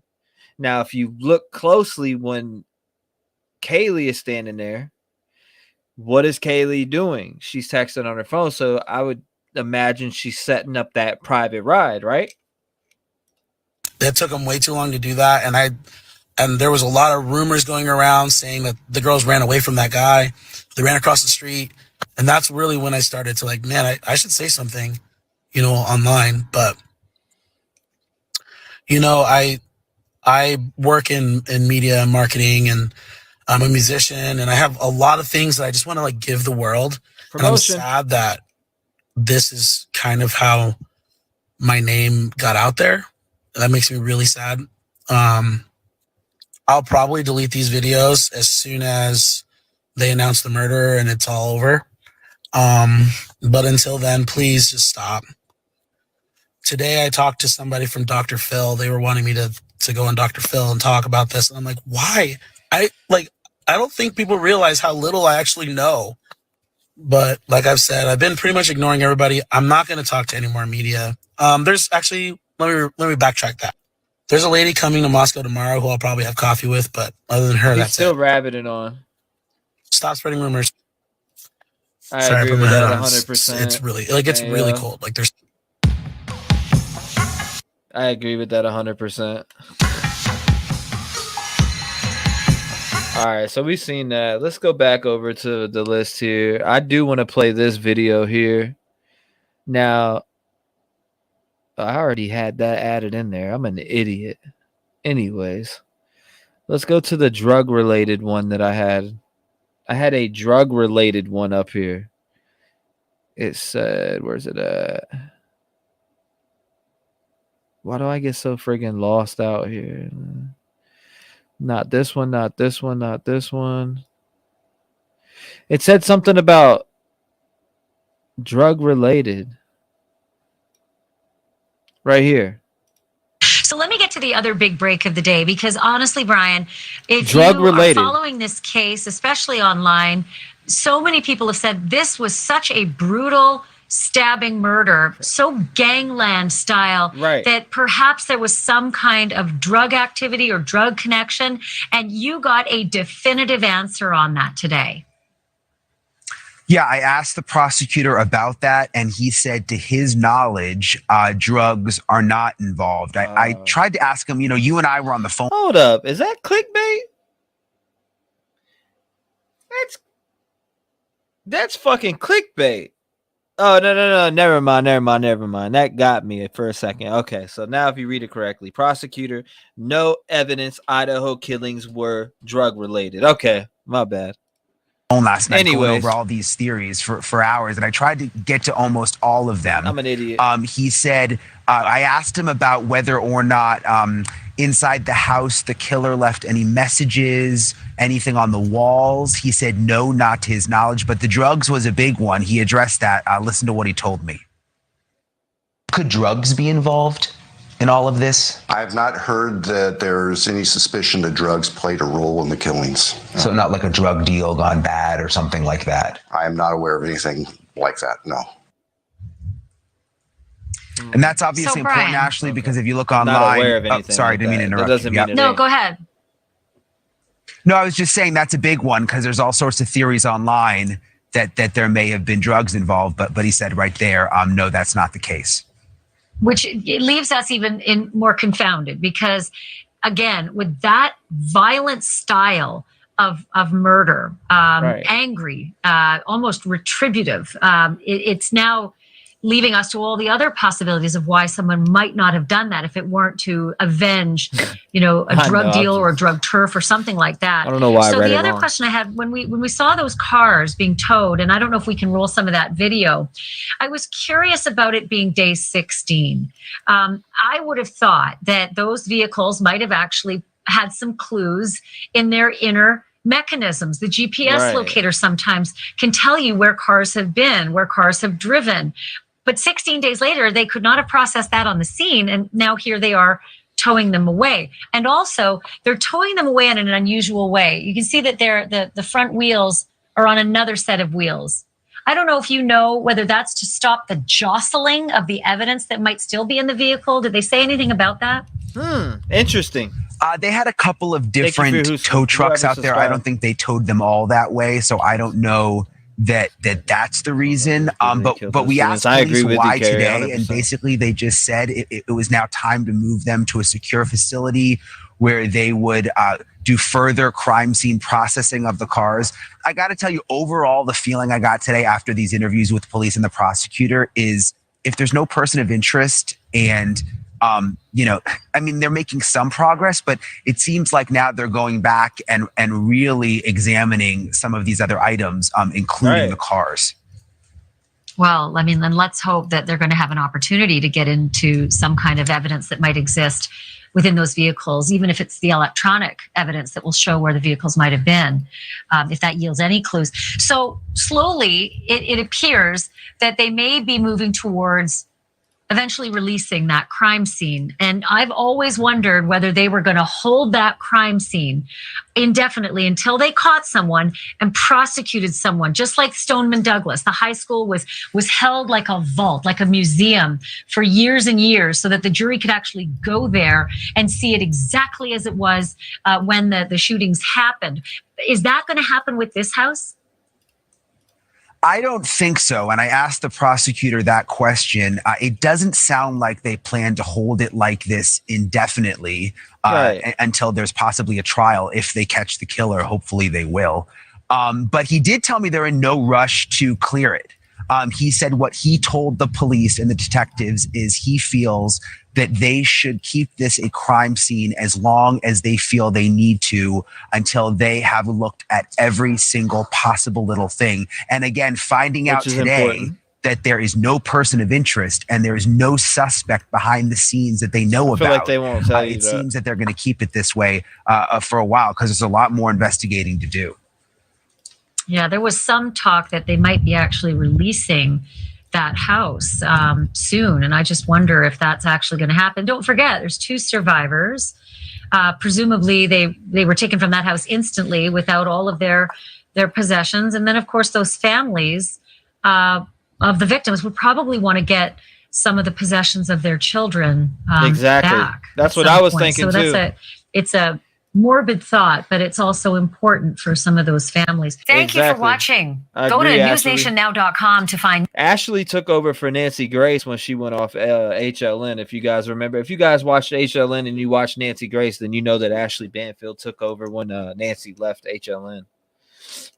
Let me see what some of you guys are saying in the comments here. Ted Bundy used a Kabar knife. Wheels on wheels because it's 4-wheel drive. Gregory says it's just easier to tow them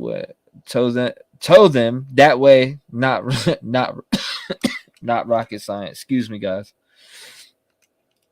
Katie Bug says probably to knock off any more dirt in the mud from any other place. If you drive it, it could be lessen the chance. I get what you're saying there. Sanford probably the only tow guy. Tam Ara says, I feel this was about rejection. Some guys go nuts if you say no to them, and that's a very good point also. That is a very good point also. I agree with you 100% on that. Gregory says, I think it was a mistake to release the crime scene.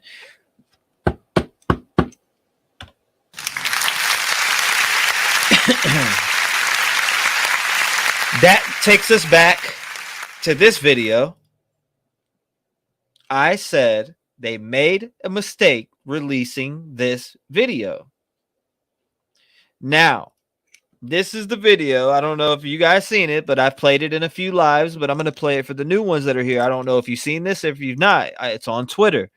This is the crime scene. Now, it's interesting, not that many days after they released somebody who has a camera on the crime scene, which I thought was very odd and weird, even though it's investigators.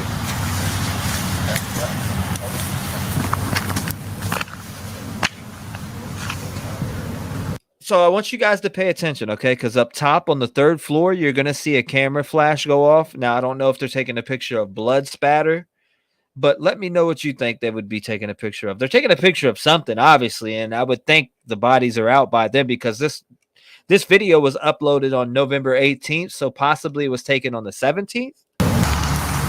Right here, look. See that? If you missed it, here. There again. There again. So watch my mouse up here. This for the last one more time. I'm going to run it back. Right here. There.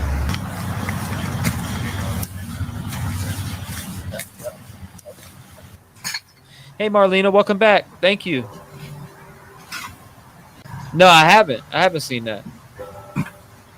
Welcome my guest up here. Eismick. What up, Eismick, man? What's going on, brother?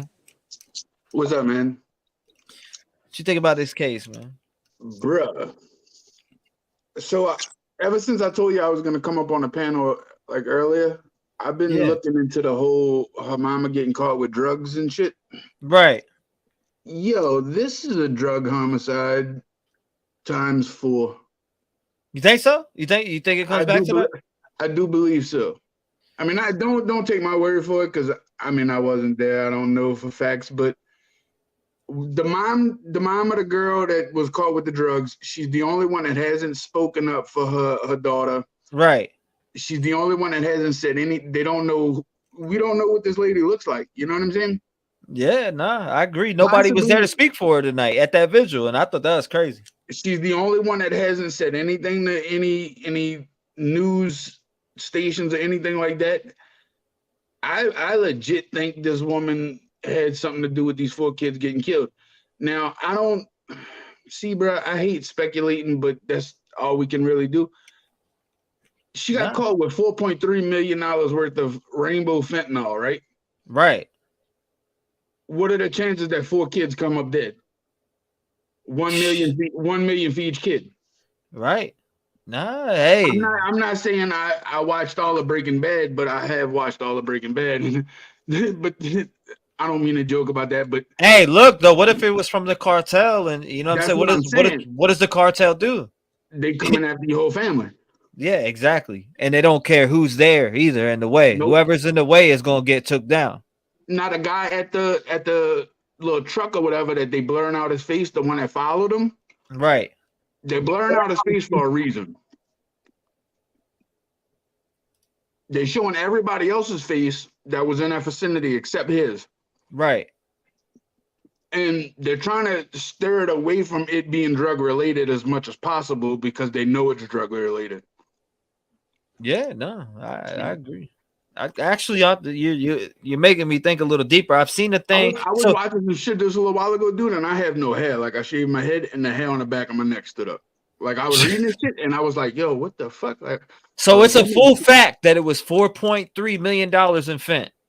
I mean, they don't. I've been reading all of the articles and shit, and it was fuck. Let me go back. It was August 26th. I think she got caught with because I seen the pictures of her crimes posted on Facebook in a group that I'm in, and it's about fentanyl. I didn't see none of that, but shit, where's it at? No, it was about getting caught with fentanyl though in that Facebook group, but I didn't see the amount.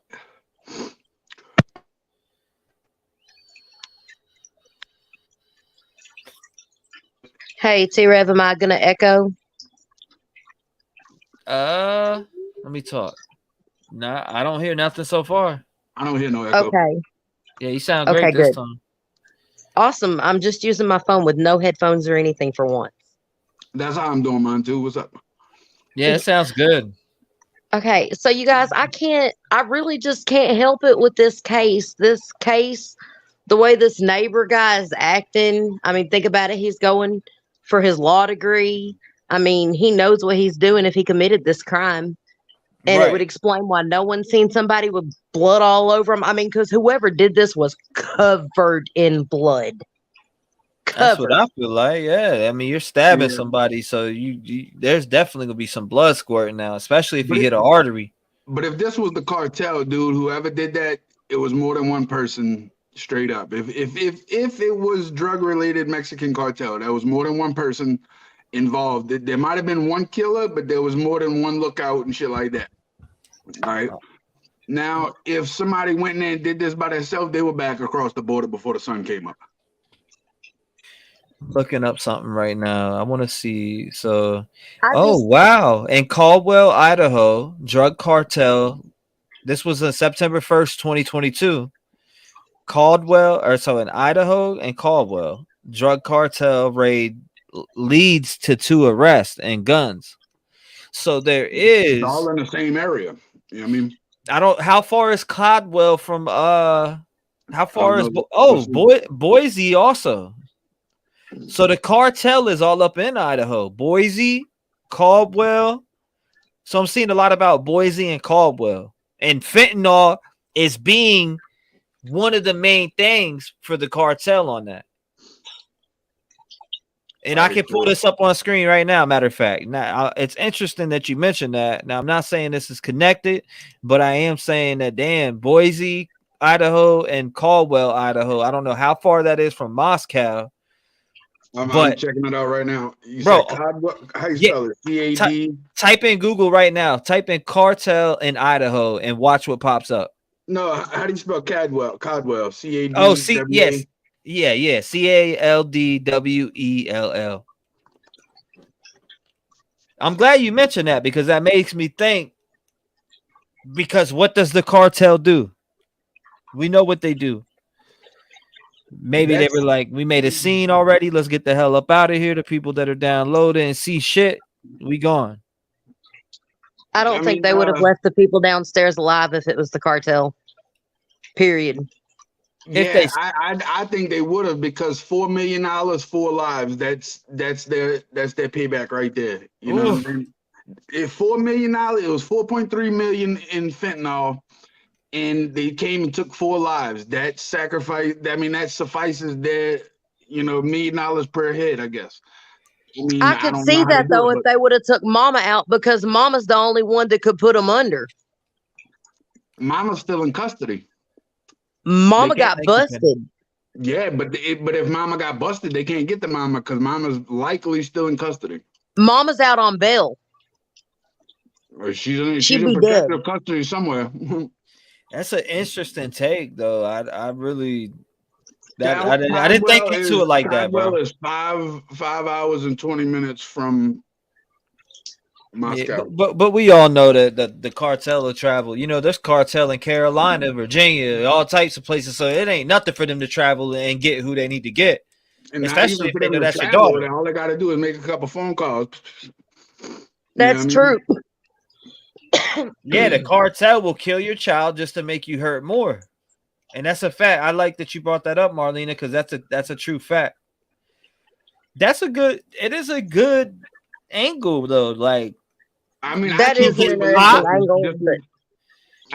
I truly believe that that's what this is revolving around, because the one that got busted with the drugs, her family is the only ones that hasn't spoken whatsoever.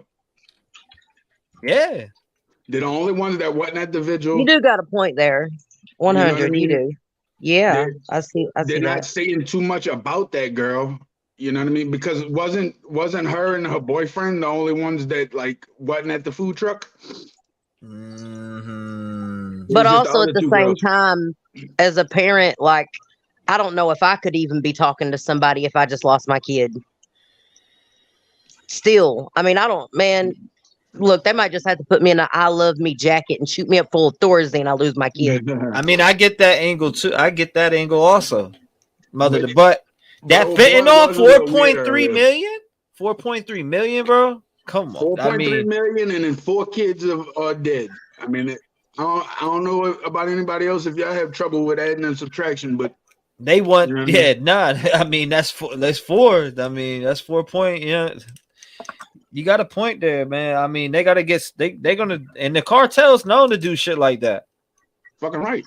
Cartel's known to go take out a whole family. Oh, yeah. And not only that, if you work for them and quit, they're killing you. Too, also. I mean, that's a good angle.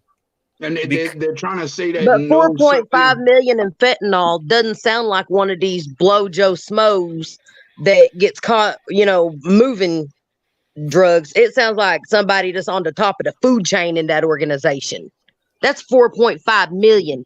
Ain't no Joe Schmo out here selling on these streets gonna have 4.5 million in fentanyl. It's gonna be a big wig at the top of the game. They were just transporters. They were transporting it from one person to the next, and they got caught with it. Just because they got caught with 4.3 million don't mean they're a higher person up in the ranks. They were just transporting it like they were a mule, basically. You know what I mean? Livy says, I've been saying this, but I look crazy when I bring it up for real, but makes sense. The math adds up. Yeah, Livy, I don't think you're crazy whatsoever, because I mean, I've done I've been saying that. I've been like, you crazy.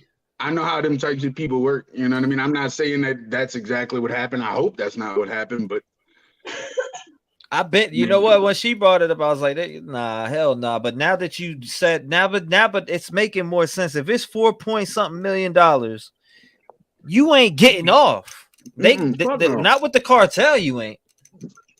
I don't care who you are. They're gonna, do something. If the lady did bond out, I mean, I believe she did bond out. If she bonded out, there's no way she couldn't face them people at that vigil tonight and know, hey, basically she's got blood on her hands from what she did or what she didn't do. You know what I mean?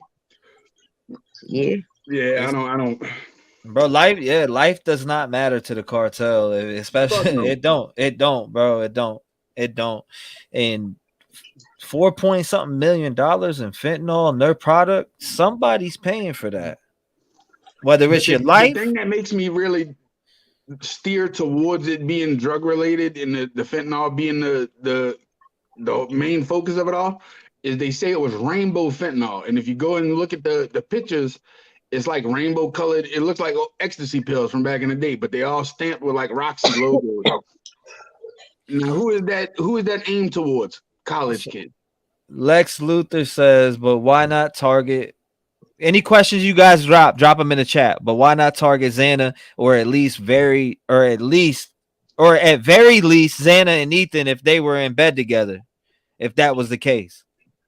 I mean, they took them two out. I mean, they just needed two more people, I guess. I mean, and no murder in 7 years in that town, but mom gets arrested shortly before, and then boom, boom. Right. Yeah, but how could the cartel know who they was going in there to kill, and exactly where to go in that house without disturbing the people downstairs? Is what I'm saying. The cartel probably sat on that house for days and days and days, knew who was in there I'm telling you. Now I can agree with that. I think whoever did this, either was watching them or lives in that area. I can't help but think it's someone that lives around them. I don't think it was. PJ says, is the cartel that sloppy to leave that much evidence behind? Now, but the thing is, though, some of these people from the cartel that are over here aren't even in the system because they're here illegally. So they wouldn't fucking give two shits. Right. Because they're gonna be up out of town and probably they might be back in Mexico. You never know, or wherever, you know what I mean? I play that in the factor also. I mean, they didn't go after the mom because the mom's most likely under fucking surveillance. They probably got her mom somewhere in a safe house somewhere. You know what I mean? To where the cartel can't get to her because she's gonna be the key witness in the trial. You know what I mean? Man, so crazy. How long before they were murdered did the mother get arrested with the fentanyl? This was published August 28th. So this was August, September, October, and then now November. So 3 months. So what's mom's full name? I'm gonna go pull that shit up. I can't find her name. All I can find is the articles, but nowhere in here does it say a name. It's not a name at all. I seen the charges right in front of my face on a group that I'm in on Facebook. Literally, yeah. I seen mom's charges right in front of my face. I should have just saved this shit. In fact, I might have saved it. I need to check my folder right now. But people pointed it out. This shit's just screaming that was a drug-related fucking hit from the cartel. Because 4.5 million, dude, that's a lot of fucking money. And they're not just gonna be like, oh, okay, 4 or 5 million down the drain. You know what I mean? Fuck it, we're gonna let that ride. No. Whoa. The OP never said that. Hold up. It's being reported that a local said police had footage from doorbell cam of masked man entering. Oh, I see where dude got that shit from earlier, guys. That's legit. Hold up. I got this right here. Hold up. Let me bring this picture up on the screen real quick. This is a masked man right here from Moscow. I think it's the neighbor. This is masked man right here. Hold up. I'm gonna pull it across the screen right now to show y'all. I just pulled this out of the Facebook group on the Moscow. So this is right here. This dude, let me blow it up here. Now this was posted. I'm in the Facebook group right now. Dude, it's the neighbor. Look at the eyes. Look at the mouth setting. I'm telling you, is that dude from next door for real? You think that's fake? I think that's another fake picture. You think it? Yeah, okay. I mean, it's possible. That looks like somebody took a selfie. All right, I'll show you what I'm looking at too. I'll show y'all what I'm looking at. So I'll exit this, bring over this screen right here. So it says right here, 3 days ago. What's your thoughts on this? If that's the case, let me take my picture. You know what I mean? Like, I could do the same fucking thing. Like, it's just, I don't know, man. It says right here, it's being reported that a local said police have footage from doorbell cam of a masked man entering or at least walking up to the house around 3 a.m. and got a somewhat discernible screen grab of his eyes. And this was shown to the neighborhood frat sorority houses. And I guess that the frat identified the photo instantly as the man who lives on the same street. Another local admitted that they in fact gave the footage to the police. Now, I will say the dude from earlier, the neighbor, whatever, he was being a little sketchy. Okay. Hey, Rev. Did you get the link I sent you in Discord a while ago? No, I didn't even see where you posted it at either. In the music. I think I posted it in the music because that's what I was told was the live posting thing. You could post that shit right in main chat. Can you post it again? Yeah, sure can. Hold on. Let me put that over here. I'm seeing. Let me post that over there. Okay. So, I mean, that's what I had got on the Facebook thing. Let me pull that back up too. There's some interesting stuff on this Facebook group. I'm telling you that much right now. Can we get a story on this cop? Catfish. Now, let me say this. I am leaning towards it being like drug related from the cartels, but your boy from the neighbor, whatever, dude, right? He was sketchy as fuck. Like, now, if you remember that I forget what case it was, but it was that girl that ended up dying. She was killed, and then her neighbor killed her. The dude with the curly hair. And when they told him live on TV that they found the body, your boy's like, "Whoa, I need to sit down." You know what I'm talking about? Yeah. He was giving me the same little like vibes your boy was giving off. Like the dude that lives next door to this case reminds me of that dude from that video that I just mentioned. You know what I mean? Was willing to give, statements. Hey, I was here, I was there. I knew it this way, I knew it that way. I didn't do this, I didn't do that. And then when they tell him, oh, the body's been found, he's like, oh, I need to sit down. Because he's the one that fucking killed her. You know what I mean? Yeah. There's some shit that you brought up some good points, man. It's a very weird case because that town is not known for murder. First of all, that was the first murder in 7 years. So there's some intent there behind it. You know what I mean? It's not just now I'm starting to lean. 4 people randomly drop dead from lung disease. Yeah. You know what I mean? Mm-hmm. It's not just I don't feel like it. Now I'm starting to lean. Like I've said, I don't know. I don't think it's a crime of passion. I think it's targeted. I'm leaning towards targeted fully now. What aren't they say? It was a targeted attack. I think it's a targeted attack, whether they said it or not.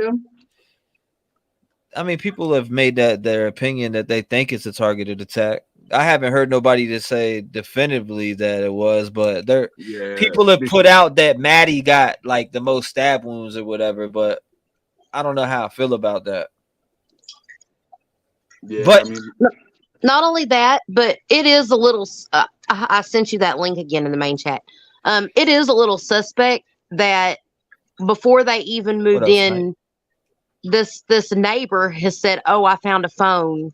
And I knocked on the door but they didn't even live there. Supposedly, when he found this phone and turned it back in, he has changed his story twice now.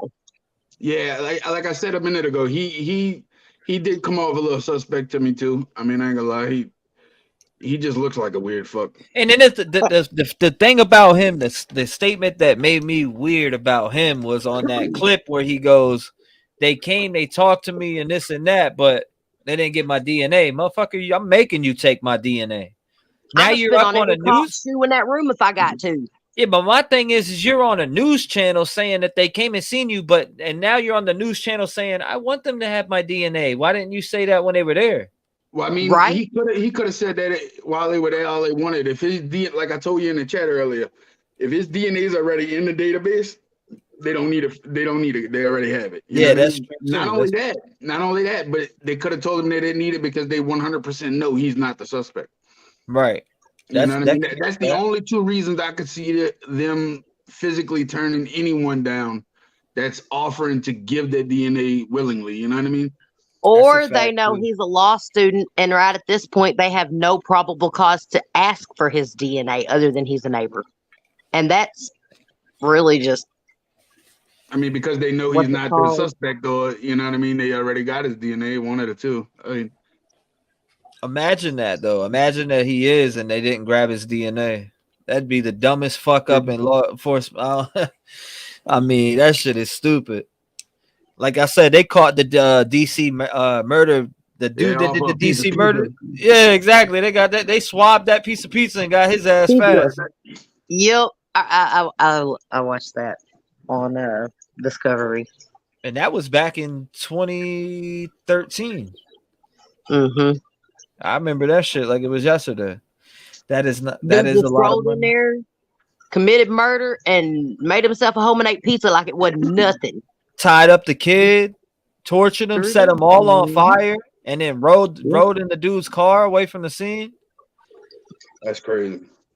Yeah, that was that right there. That scene, man. I told you, I sat and watched that case every day on all news channels till Nancy Grace came on every night.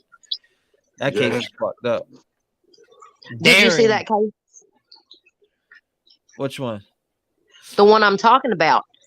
This dude just puts me in mind of this guy in Florida. Okay, he was this chick's next door neighbor, lived in this same apartment complex, got on the news, acted like, "Oh, I'm shocked that these girls are dead. Yeah, I'll give my statement, do this, that, or the other," and said he'd give DNA. And then it turns out her torso was in his trash can. Okay, look, Lady Claymore just said Maddie's stepmom was arrested 5 days before they died on drug charges. She was friends with Xana's mom, Cara, who was arrested 5 days after they died. That don't make sense because if she was arrested back in August. If she's Haley's uncle's manslaughter charges. That's crazy. I'm looking for her charges that I seen on Facebook. I knew I should have saved the shit when I seen it. I knew it. I don't know why I didn't save it. Because they had her full charges in her name. Maybe they removed it from the group. I don't know, but I'm going through every single one of them.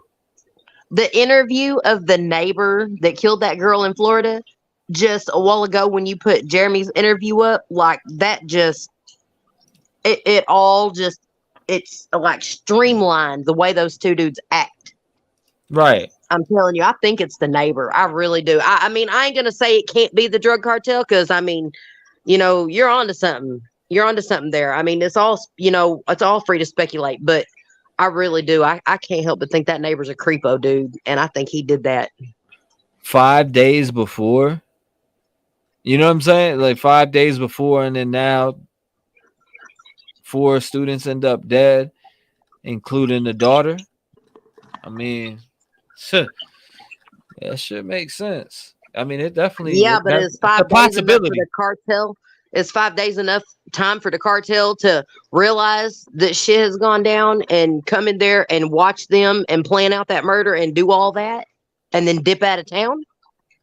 That seems like it's really soon after her getting arrested for it to be the cartel.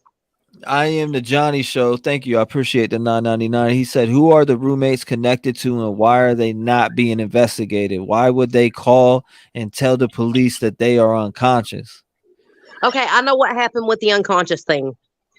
I know how that was the 911 call. I've already sleuthed all this. So here's what happened with the 911 call and why it was reported someone was unconscious.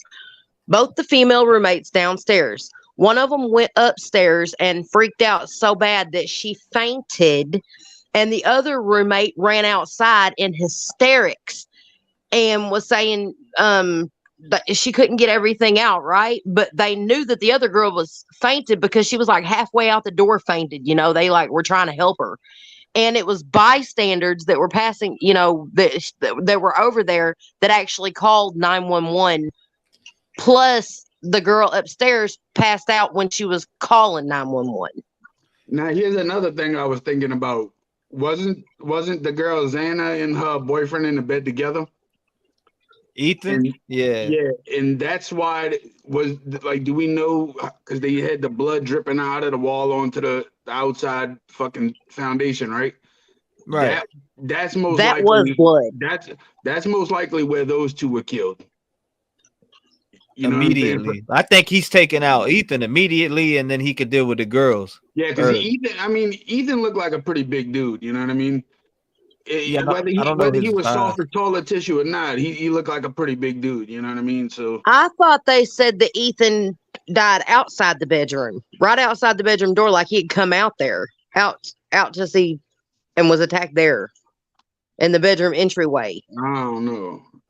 And the girl, the girl that was with him died in the bedroom, and then the two girls upstairs died in bedrooms. I got the picture right now of the charges. Xana's mom.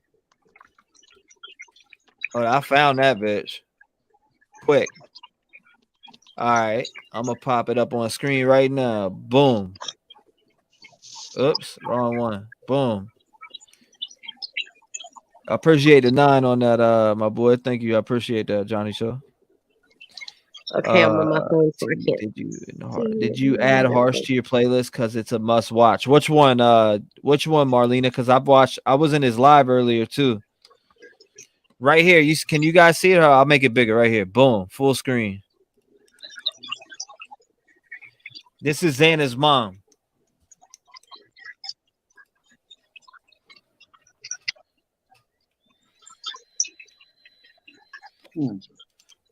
This is Xana's mom right here. So it says arrest date 11/19. That would be after the murders. Yep. That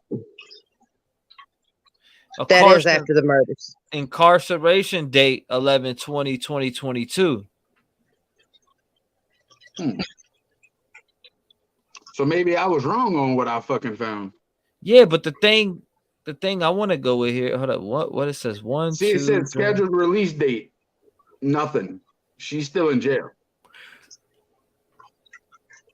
So maybe that's why nobody was there. Maybe they arrested her just to keep her alive. Now my thing is, but you see, they arrested her at 12:01 a.m. That's hella suspect. Normally, that's when they release you. Right. Normally, they'll release you at 12:01. They don't. If you're muling drugs, 1 o'clock in the morning is the time you driving. Okay. I don't know. The cover of darkness. Arrest location. I'm about to see what that is. Do you have any information on them, Lady Claymore? Send it to my email if you do. Mods, hit the email for them.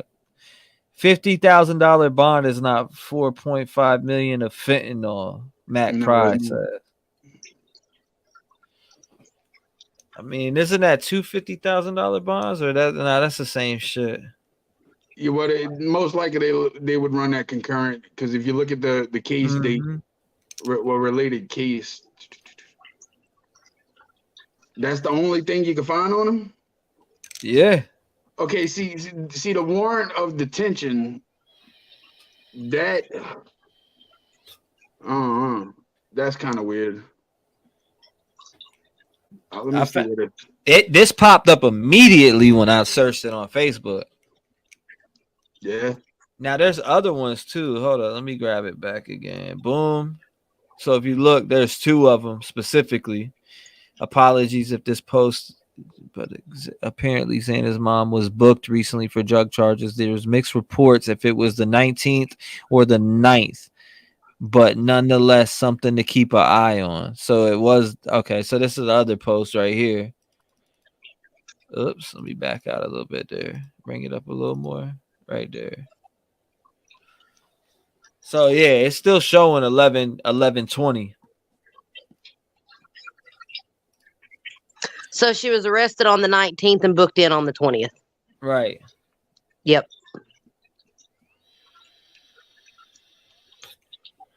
So this is after the fact. Yes. 100% after the fact, because if I can recall, the murders happened in the morning of 11/13. Right? So it was it was the 12th or the 13th, guaranteed.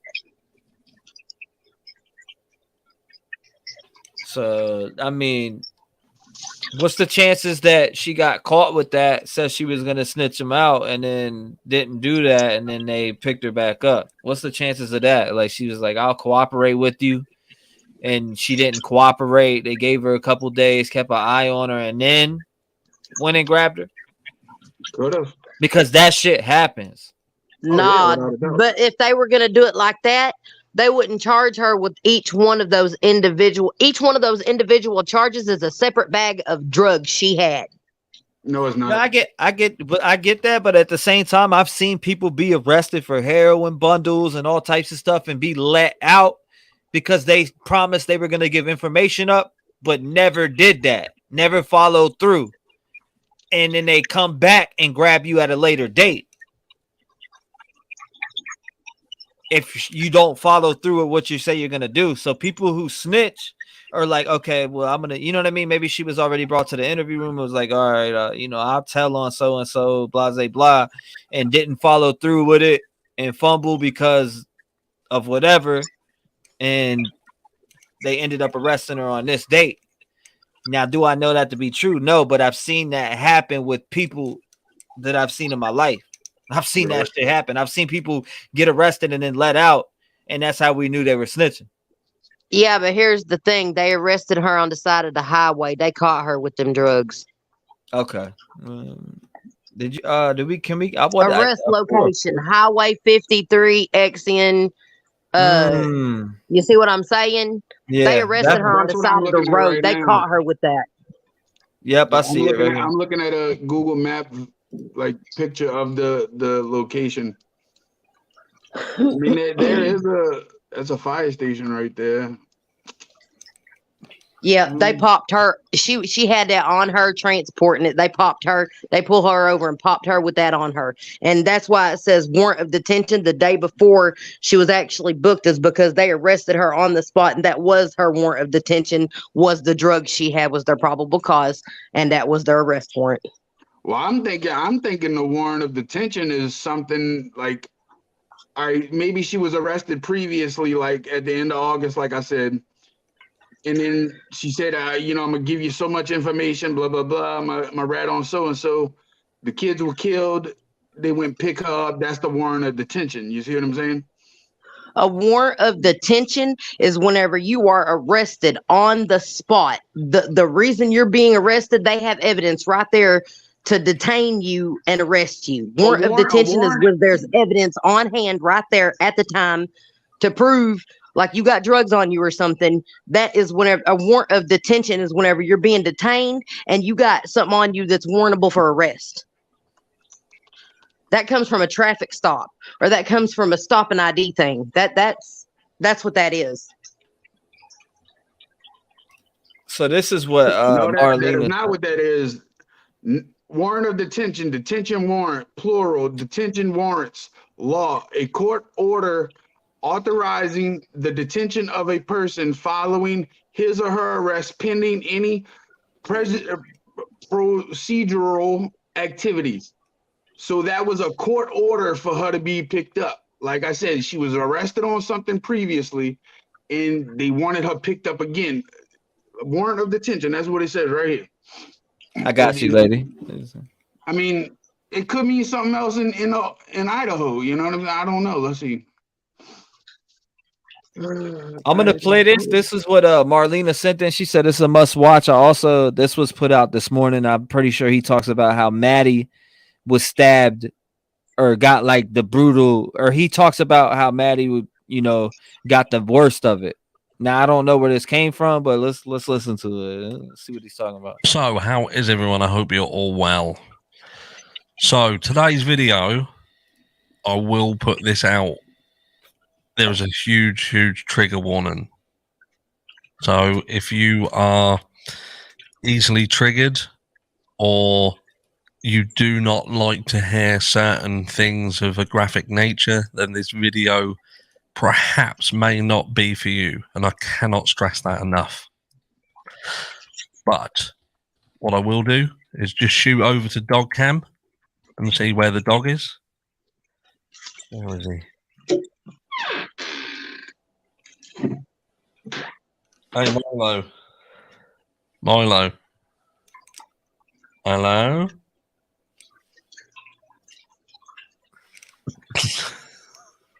That's dog camera. He's a bit more moving about than he was yesterday. But anyway, I digress. That's dog cam. So look, some information regarding this case. And, we spoke yesterday about the 911 call. And, it's difficult. There's a lot of information that's out and about, and you can never be 100% sure whether the people, even if these are people who are genuinely around this case, what their intentions are, who they are. Sometimes some people are very hard to vet, impossible even, and all we can do is take them at their word. I still believe that the information received that we put in the video yesterday is true, 100%. Just my opinion, and what is my opinion really worth? And that is the same for the information that I'm going to share with you today. This is, again, someone who is around this case. You'll find out what their connection is in a second. But the information that they have is both graphic, disturbing, and will open a few eyes. And people are going to be, I think there's going to be a mixture. There's going to be some people who, they want the information. They understand that, it's information that's out there. And some people are not going to be very happy that the information has been shared. What I will say in my defense, before I go ahead, is that the information is already out there. So I'm not the first person. I'm not the only person. This information is in the public arena. And if you are truly invested in this case and you are looking at all the sources that provide the information, then the likelihood is you can find it yourself quite easily. Now, what I will also say is the people, or the one person in particular who we're going to speak about, we're not saying that this person is guilty of anything, because they really couldn't. This is just someone's rendition, if you like, of what happened and what they're saying is going on.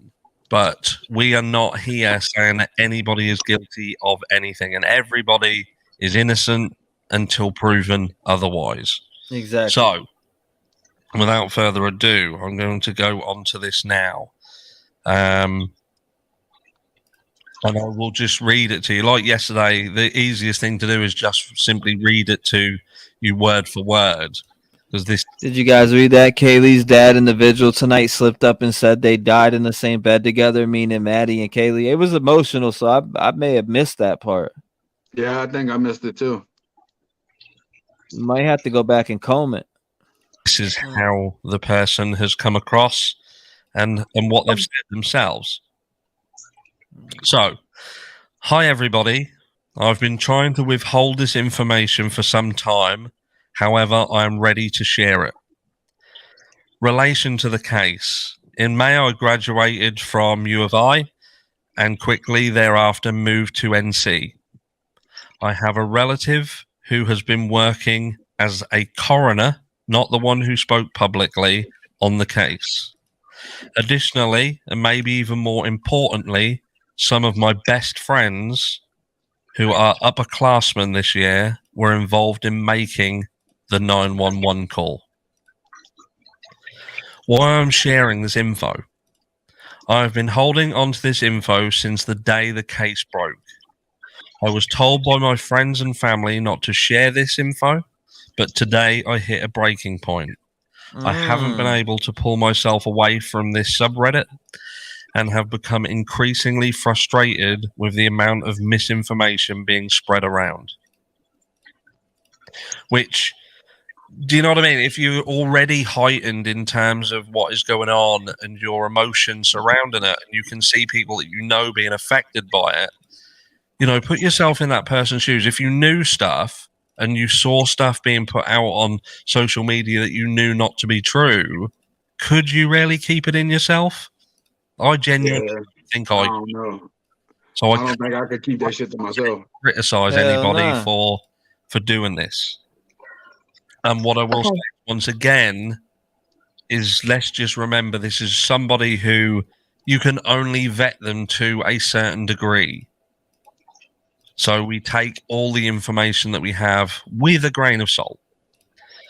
What I know to be true, Jack D is suspect number 1 for law enforcement at this moment and has been since day one.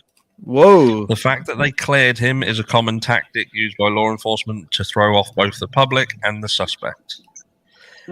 Kaylee's family was likely instructed to vouch for. Oh, I want to run that back one more time. Yeah, Say it again. I was gonna ask you to do that. Yeah, run that back one more time. And what I will bro. say is, once again, is let's just remember this is somebody who you can only vet them to a certain degree. So we take all the information that we have with a grain of salt. What I know to be true, Jack D is suspect number 1 for law enforcement at this moment and has been since day one. The fact that they cleared him is a common tactic used by law enforcement to throw off both the public. Jack D is suspect number 1 for law enforcement at this moment. I'll break out my chart after day this. one. The fact that they cleared him is a common tactic used by law enforcement to throw off both the public and the suspect. Kaylee's family was likely instructed to vouch for him. So again, the person is kind of speculating at this stage. Law enforcement believes that Jack either committed the crime or hired someone to. So whether this is information that they're getting from their coroner relationship, I do not know. Some of this sounds a little bit speculative. Jack either committed the crime or hired someone to. Law enforcement is puzzled by the fact that Maddie's body was mutilated far worse. Most wounds, and the only one to be partially decapitated. Law enforcement is building a case to arrest Jack D, and they are trying to determine why he was so aggressive with Maddie and less so with Kaylee. Ethan was found laying in the doorway of the room. He was the second to last one to be killed before the killer. Likely, but not certainly, Jack quickly killed Xana and ran away. Feel free to ask questions below. I'm willing to answer with what I know. And there you go. That is this person's rendition of the case, what happened, the actual attack itself. And as you heard, there's some graphic information in there. There's certainly some information in there that I haven't seen made public, so it would support the fact that they perhaps do have some insider info that could have indeed come from a coroner involved in the case. Beyond that, again, some of that I felt was a little bit speculative. Certainly, we've all got our thoughts around Jack, but, Jack is innocent until proven otherwise. And there's certainly a few people around this case who kind of make you raise your eyebrows, not just Jack. But some people will turn around and say, well, look, he is the most obvious person. But if that's the case, then why hasn't he been arrested already? Could it be, like this person says, that they are building a case, biding the time and putting stuff out there to try and trap him, perhaps? Who knows? You know, at the end of the day, this case will be brought down by science, more than likely. The DNA and the fingerprints and any mistake that was made on that fateful day. But there we have it. That's everything. That's all. And I'll catch you in the next one. Interesting. This whole case is fucked. Okay, I have something else. I have something more, you guys. What is it? You said that that I was wrong about the detention warrant. I am not wrong about the detention warrant. A detention warrant is a court order authorizing the detention of a person following his arrest or pending any procedural activity. In other words, that is whenever they have enough probable cause to throw your ass in jail until there can be a hearing on like felony charges. That is where they have enough probable cause that a judge says, "Yep, we're locking you up till." It says following the arrest, which means you was arrested once already, and this is the second time you're being arrested for that thing. No, that's not what it means. What it means is that you have been arrested and there's so much evidence there that they can keep you in jail until there's any kind of proceedings or anything. You can't bail out. A detention warrant is where they arrest you with so much bullcrap on your plate that you can't go up there and get like one of the regular bailouts. Say, you know, there's a $3,000 bailout for disturbing the peace and this, that, or the other. A detention warrant is where there's so much crap on you when they arrest you, they can say, "Yep, you're not going anywhere. You're not getting a bailout until you go before a judge, period." The judge has to say, "We're detaining you until you appear before me," after you're arrested. That's what a detention warrant is.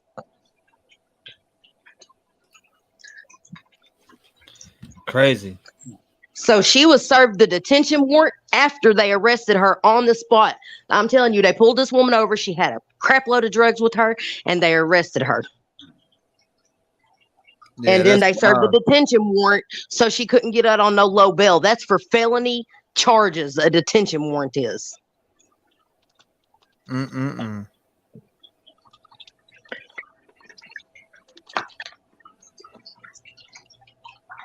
That's what a detention warrant is. It's where a judge says, "Yep, we're holding on to you. You ain't getting out on no low." You know, this is where whenever they're being booked in, there is no such thing as, okay, there's a standard, you know, bailout for this crime. That's what a detention warrant is. Is it the same as a no bond warrant? Says no. Mom to 5 Kings. No. Okay. Sometimes people get arrested for like misdemeanors, this, that, or the other, right?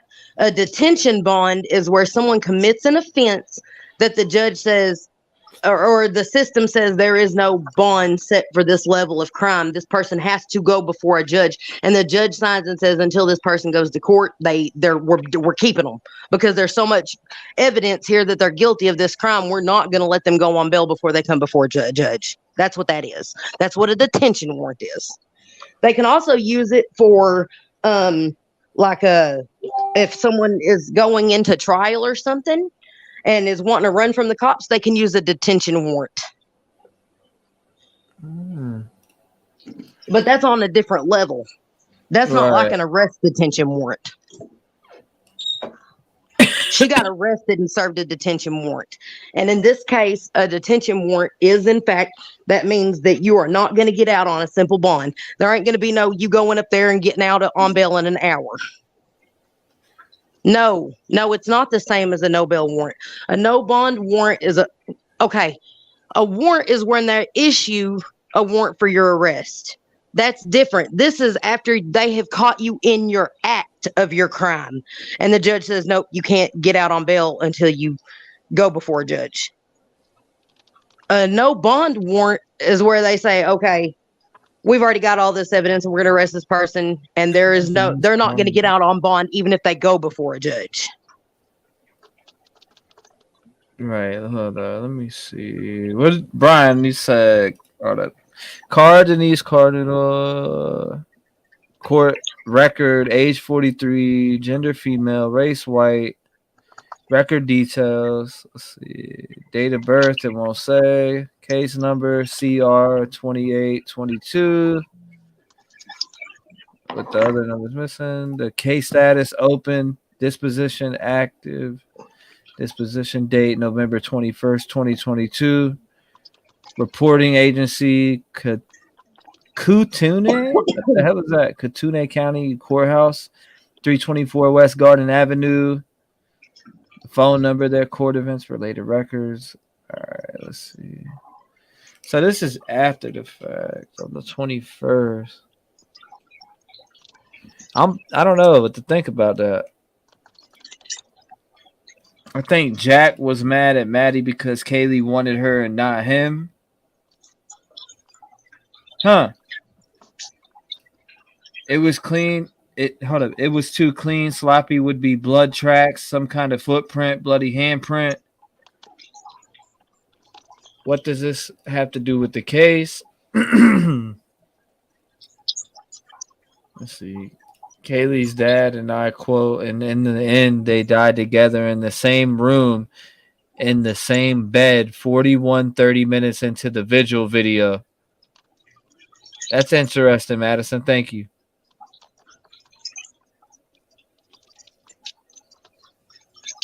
That's crazy.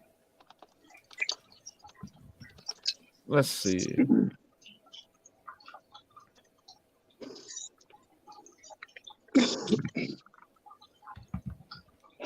There we go. Let's see.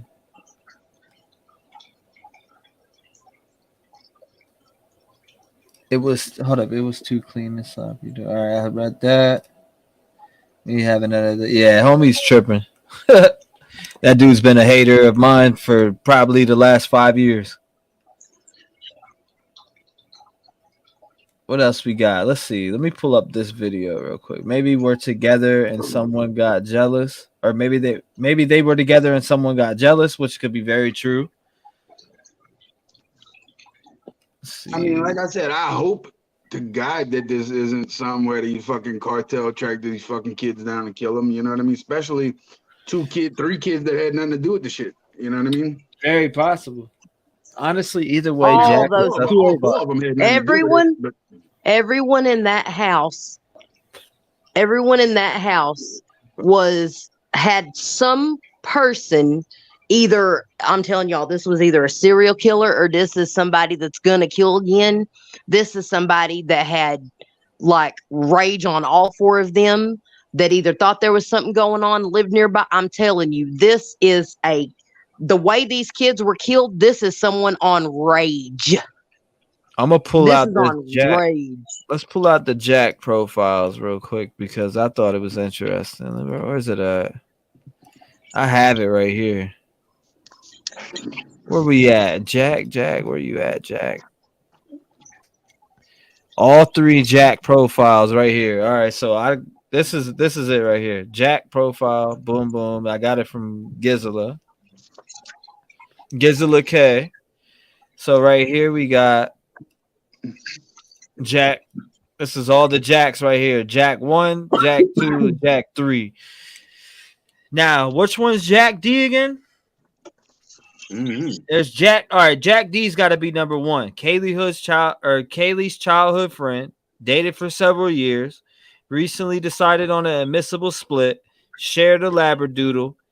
Kaylee's family stand behind Jack 100%. No, he absolutely had nothing to do with this at all. Kaylee called Jack 6 times between 2:26 a.m.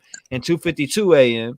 Maddie called Jack 3 times in between 2:44 a.m. and 2:52 a.m., which is very interesting from both phones. That's you get what I'm saying? That's 9 phone calls right there. Without a doubt. So do you know what that says to me? Is he creating an alibi or is somebody trying to pin that on him? I think that these girls thought someone was trying to get into the house and was calling him because maybe he has his key or something still, and they was trying to find out if it was him. Why wouldn't you grab Ethan? They found Ethan not in the bedroom. I think Ethan finally come out to confront what was going on or something. And I he think got fucked up. Yes. He got stabbed immediately. Boom. Hit him with a knife. Nathan was not in the bedroom. He wasn't in the bedroom. You mean Ethan? Yeah, Ethan. Ethan, Nathan. I'm sorry. I'm terrible with names. Yeah, Ethan. No, Ethan. So I don't get why they would be calling Jack. you know what? If you know, Ethan's a grown man, he's there. So why would they be calling Jack that many times? If that was the case, if that's the scenario, and it's one guy, why would you be calling Jack? What, for extra backup? You already got a man there, and I'm sure. I think what was Ethan's size? Because his brother looks pretty big. Yeah, I mean, you know what I mean? That's my point.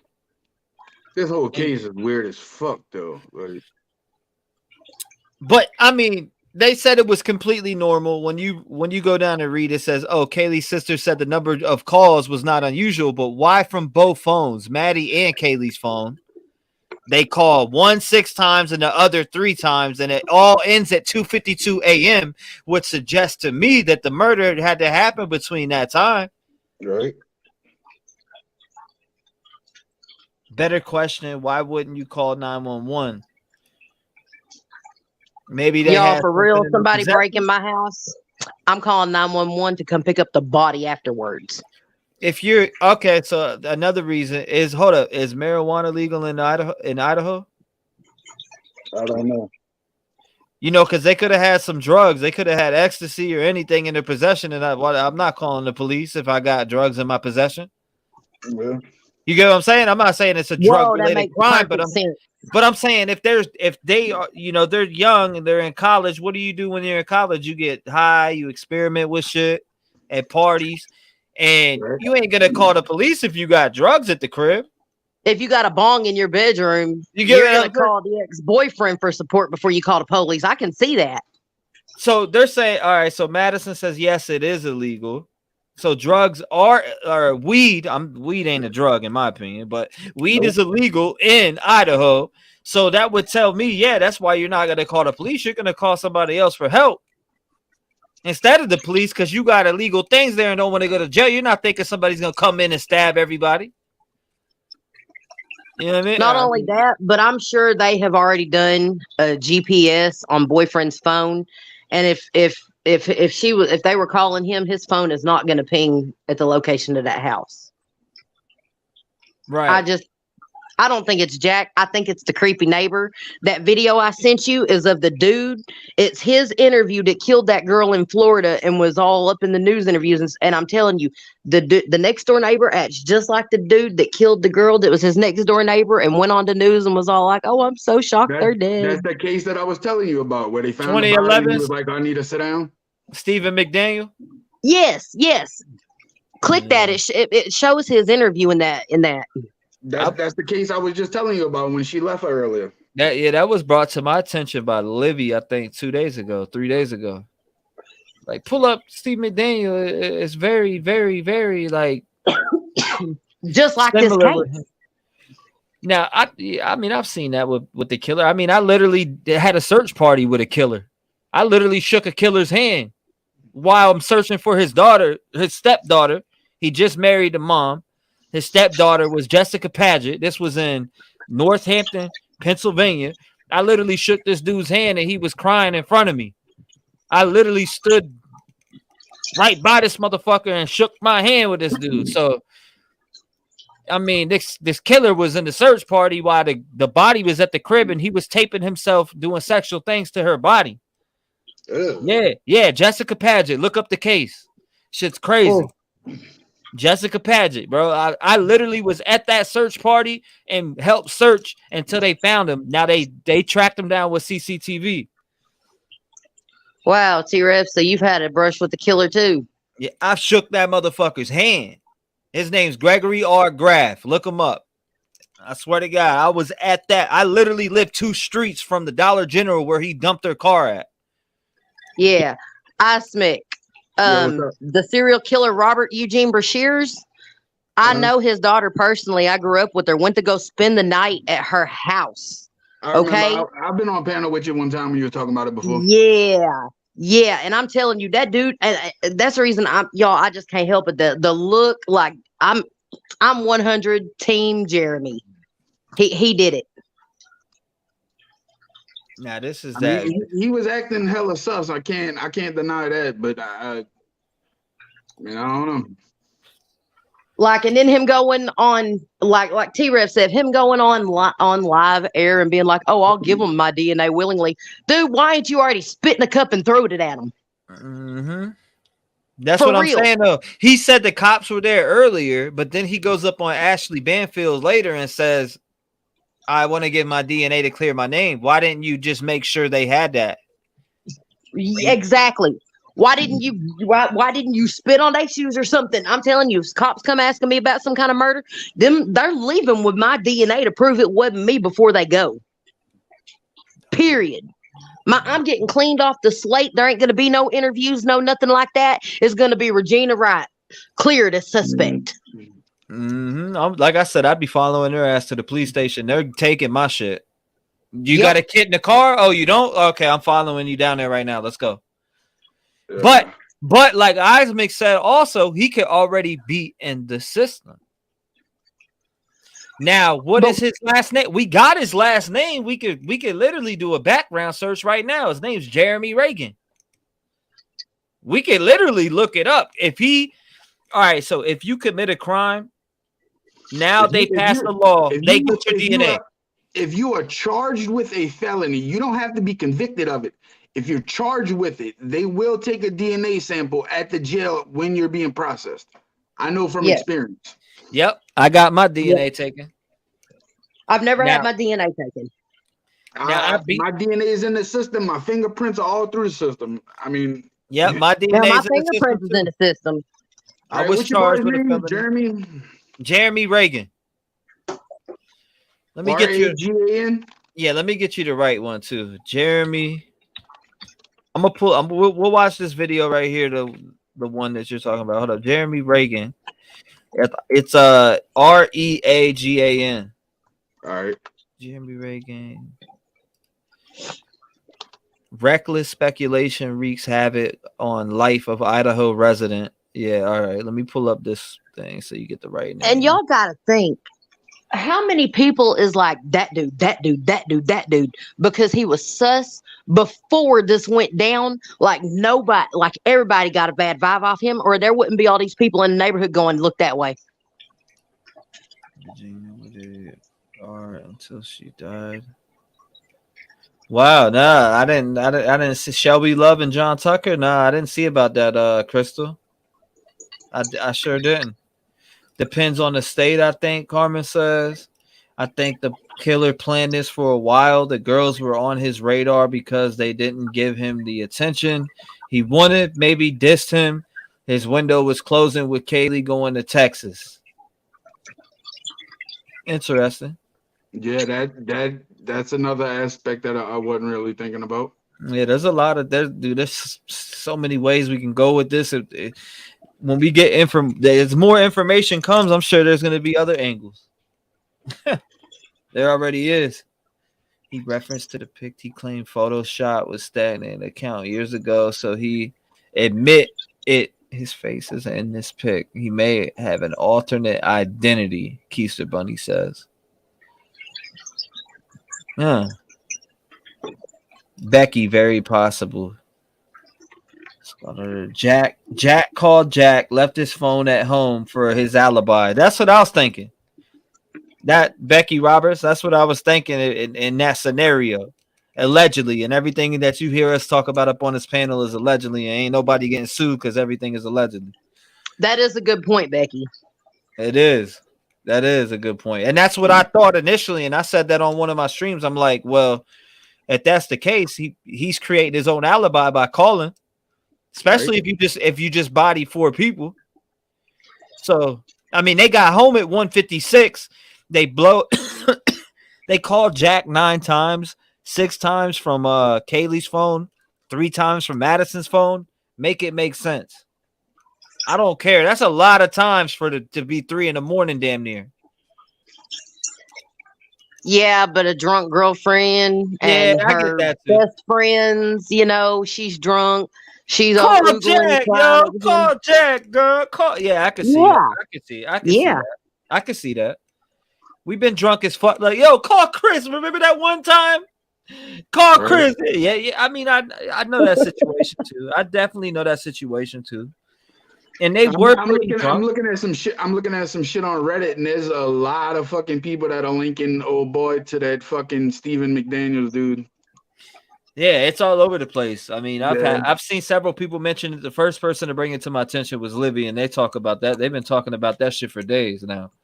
I mean, like I said earlier, he does, you know, before I even knew that they were linking the two cases, you know, him to that dude, like I said, he reminded me of the dude, just the way his interview went. Yeah, watch the interview. It's like, no, I've seen the Stephen McDaniel interview multiple times. I'm just saying, like he does fucking give off Stephen McDaniel's vibes, like no doubt about it. But I mean, fuck, ain't no telling, bro. Why should that be the fucking killer? That dude, that'd be wild. Let's watch this interview right here real quick. Come on, let's do it. And no one's heard from her since. Did you see her hang out with anyone at the time, anything like that? No one has seen her since Saturday. I haven't seen. All right, so guys, we're watching this for the fact that we were trying to compare him to Jeremy.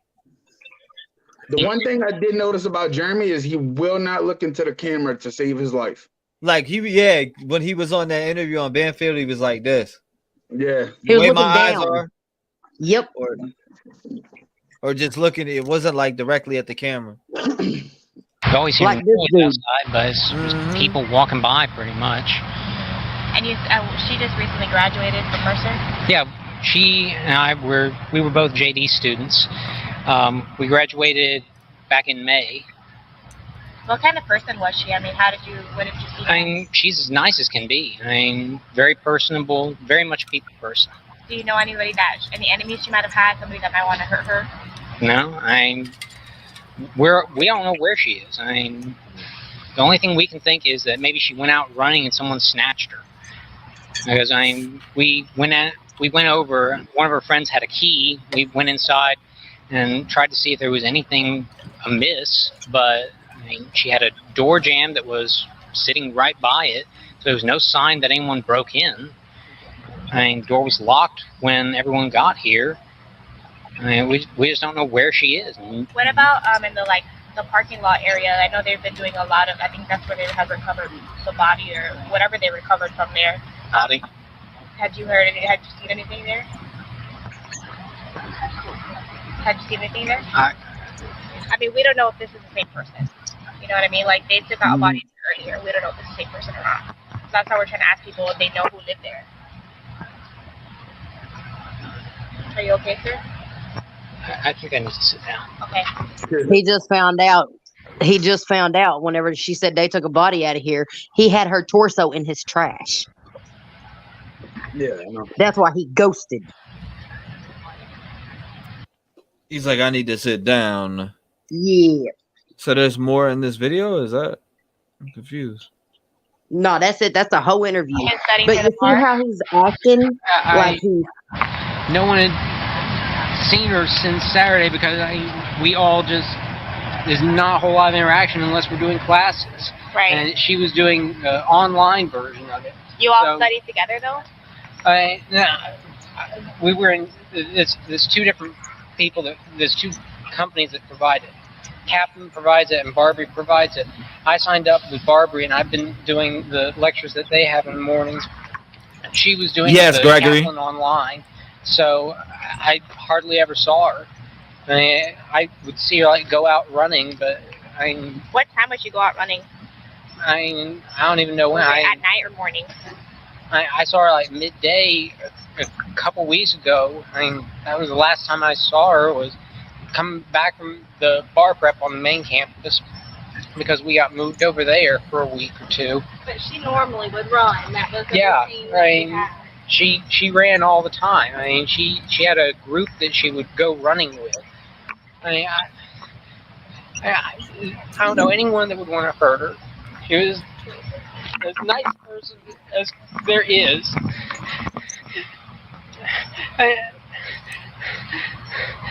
Forcing herself to cry. Did you know anything about her? Yeah, she was going to be moving out today. She was supposed to move out today because someone else was going to be moving into her apartment. Pause it right there, Trev. Remember you said that his window was closing for a girl moving away? Yep. You wanted he just admitted his window was closing because she was gonna be moving, right? Yep. Yo, that's very similar. Yeah,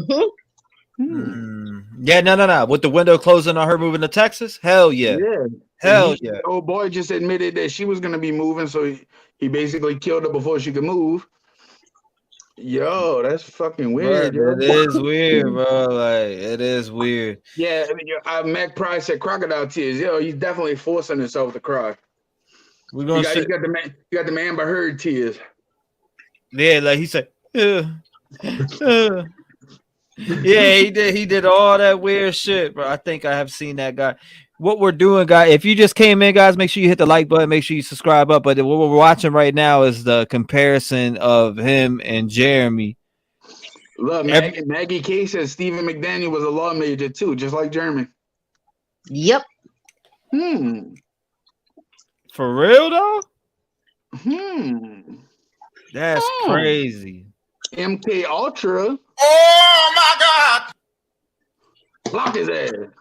That's crazy. But if you see how Stephen McDaniel is acting in this interview, all soft-spoken and thinking his answers, it's just like Jeremy in his interviews. I'm telling you, dude is like, it give me chills watching that interview of Jeremy. Like, it's like my spirit said to me, "There's your killer."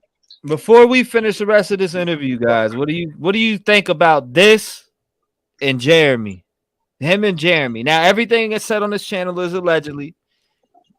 Everything we say is allegedly, but what do you guys think about this? Sus or no? I do not suspect Jeremy at all, Paula says.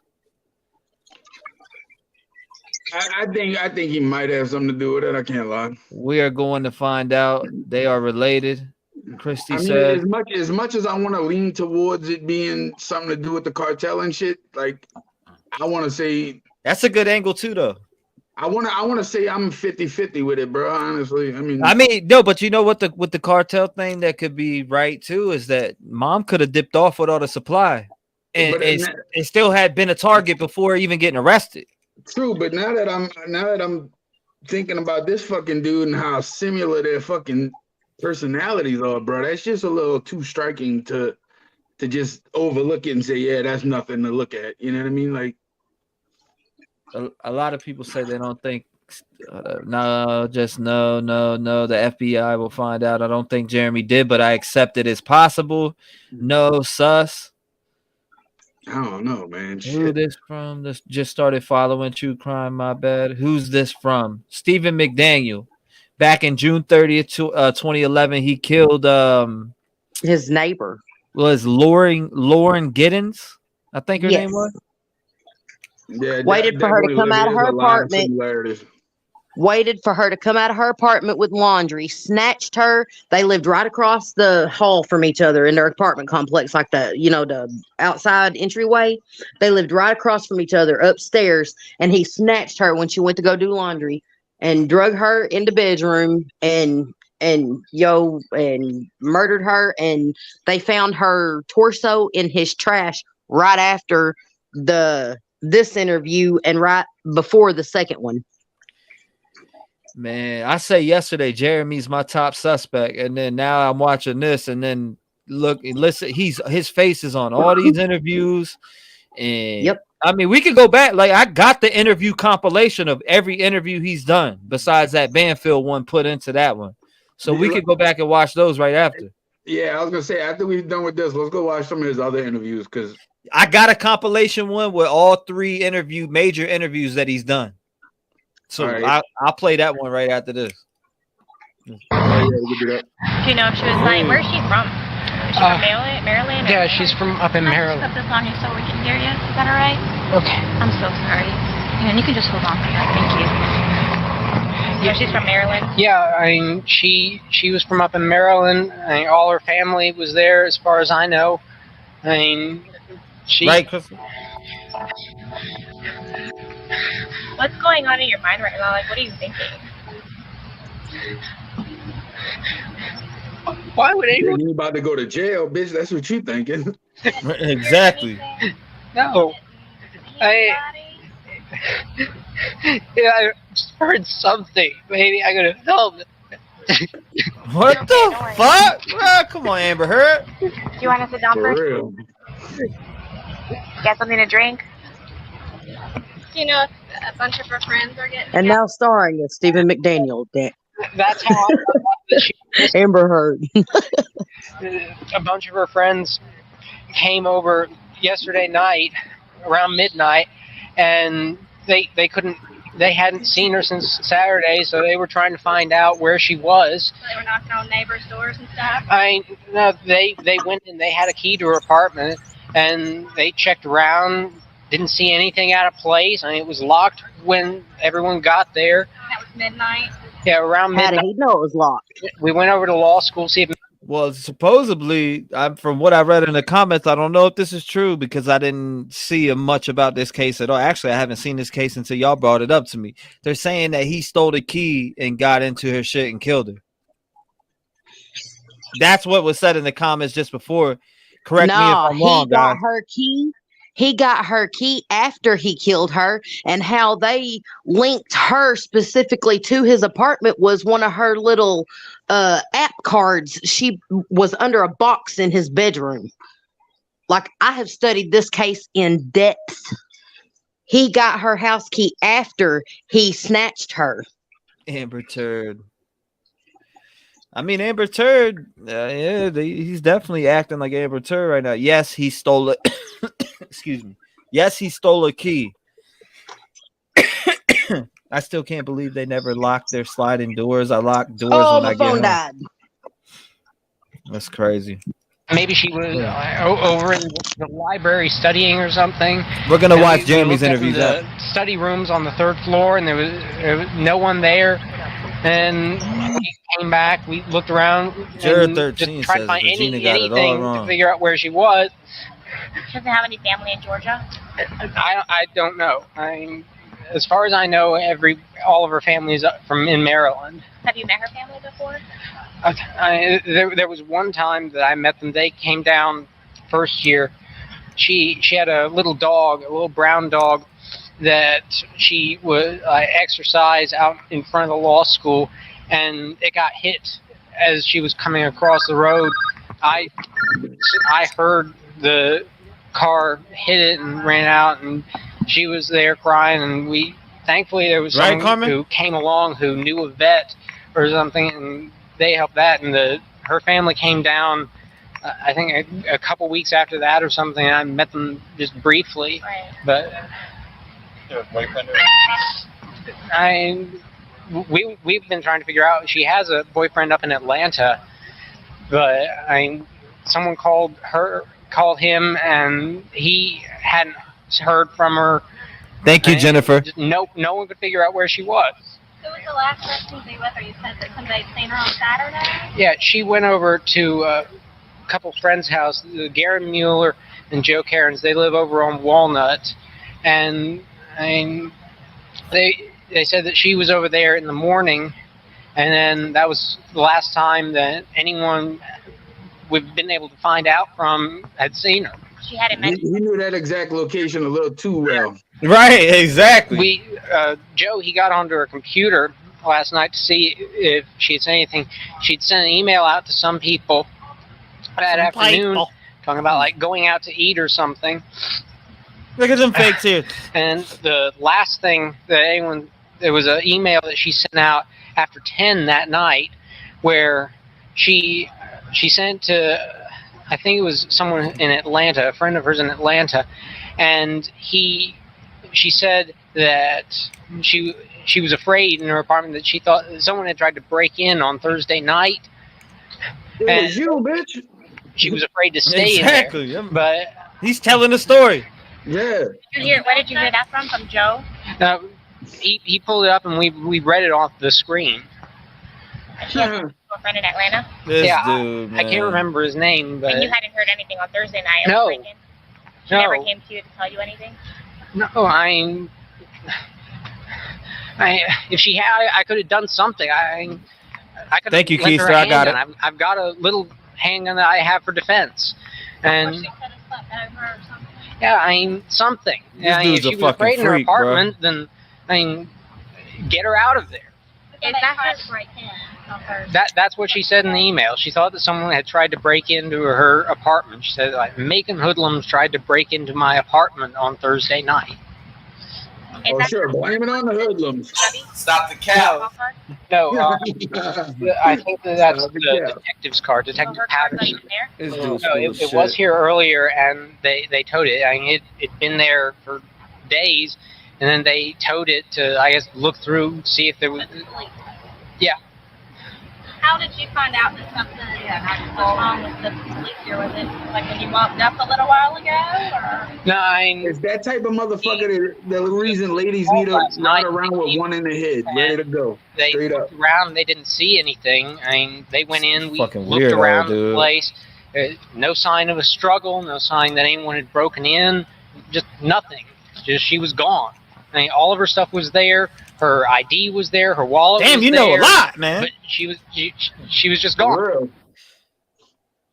He knows a fucking lot of shit, dude. He's the reason why females should practice the Second Amendment, exercise the Second Amendment, and ride around with one in the chamber ready to rock and roll. Straight the fuck up. That's what I always preach to my women. No, I was here this morning. I mean, I couldn't hardly sleep. I was up until early hours, and then I got home and I just collapsed. And then this morning they knocked on my door. They were looking around trying to find anything, and a few of the other friends, Burpee and thank you, Garen and Ashley, they were here. They were here last night, and they'd come back this morning. I just went out and talked with them, and then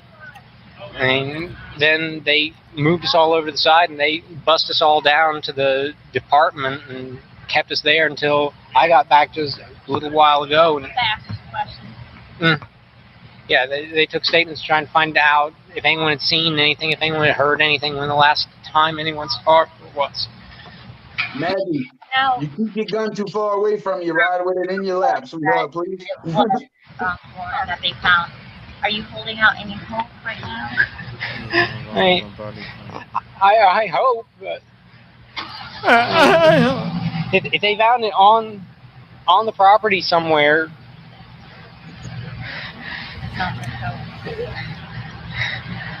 You hadn't heard anything about a body until you were talking to us earlier? No. As far as any of us knew, they were still trying to just find her. I mean, we got an email this morning from some people that live on the other side of Kroger, on the other side of the river, that they had seen her in the past running in that area. We thought maybe someone had snatched her over there, or maybe she got hurt or something. This dude, bro. Yeah, that's crazy, bro. He just looks like a fucking weirdo. Like Creep Nation.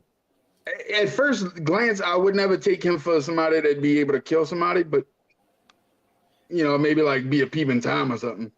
That dude is a straight weirdo, bro. But yeah, you know what I mean? You never know, bro. Fuck. That dude is a straight weirdo. All right, here we go. Let's get back to the play. Hey, you want to? All right, so let's go. All right, here we go. I got him right. Boys, other interviews. I got him right here. Where they at? I also got another video Keister sent me, so we're gonna go over that one too. Where's it at? I got it right in here. Where the fuck is it? Neighbor of murdered University Idaho. All right, so that was the forensics. I might be overlooking it. Let me see. I know I got it in here because we watched it yesterday. But see, I want to point out something that I don't think everybody fully understands. And I'm not saying that nobody here understands it, but just in our society today, a lot of people don't understand the Second Amendment and what it really means. The Second Amendment doesn't mean you have the right to bear arms and protect yourself from the citizens. It also means that, but it means you have the right to bear arms and protect yourself from a tyrannical government. And I think that a lot of people have forgot what the fuck that truly means. And that's the reason why Cece, she said Canada's stripping away their hunting rifles. They don't have gun rights. We can't protect ourselves. You know, and that's the only reason I wanted to point that out, because like, yo, it's gonna come to a point where they do take our fucking gun rights away from us, because 90% of the people that call themselves Americans don't understand what the fucking rights is. You know what I mean? Like,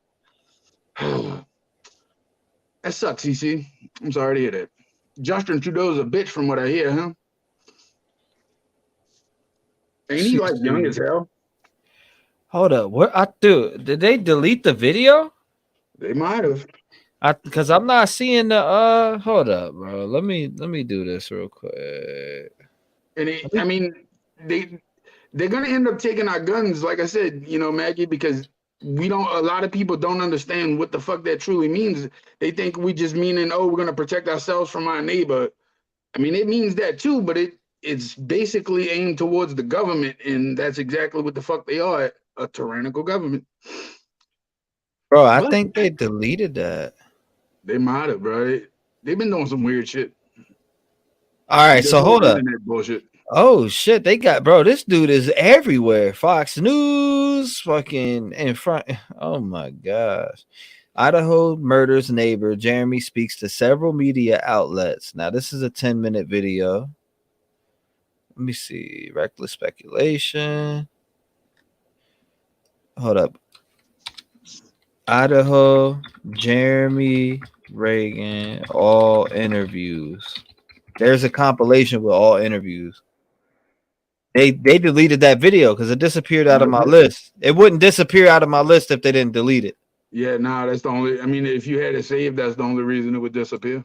Yeah, but here's one where somebody's watching it 7 days ago. The thing about that is, what the fuck would they would want to delete that for? You know what I mean? Like, who the fuck? Like, I should have saved that shit. I don't know why they deleted it, man. Because that video. One thing I learned about the whole Kylie Rodney case, I'm not arguing with nobody until it's a closed case.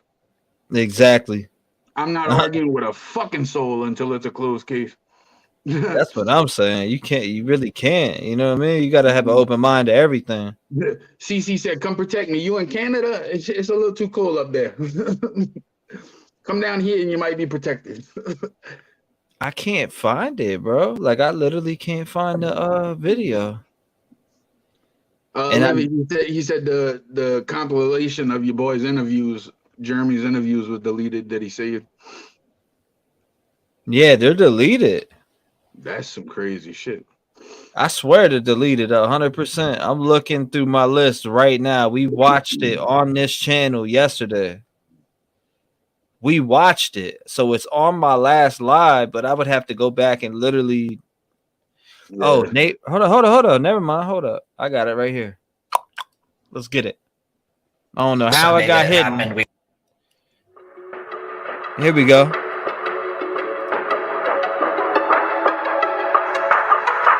We got it. I got it. I found it. That shit was in a. I don't know how it disappeared out of my shit.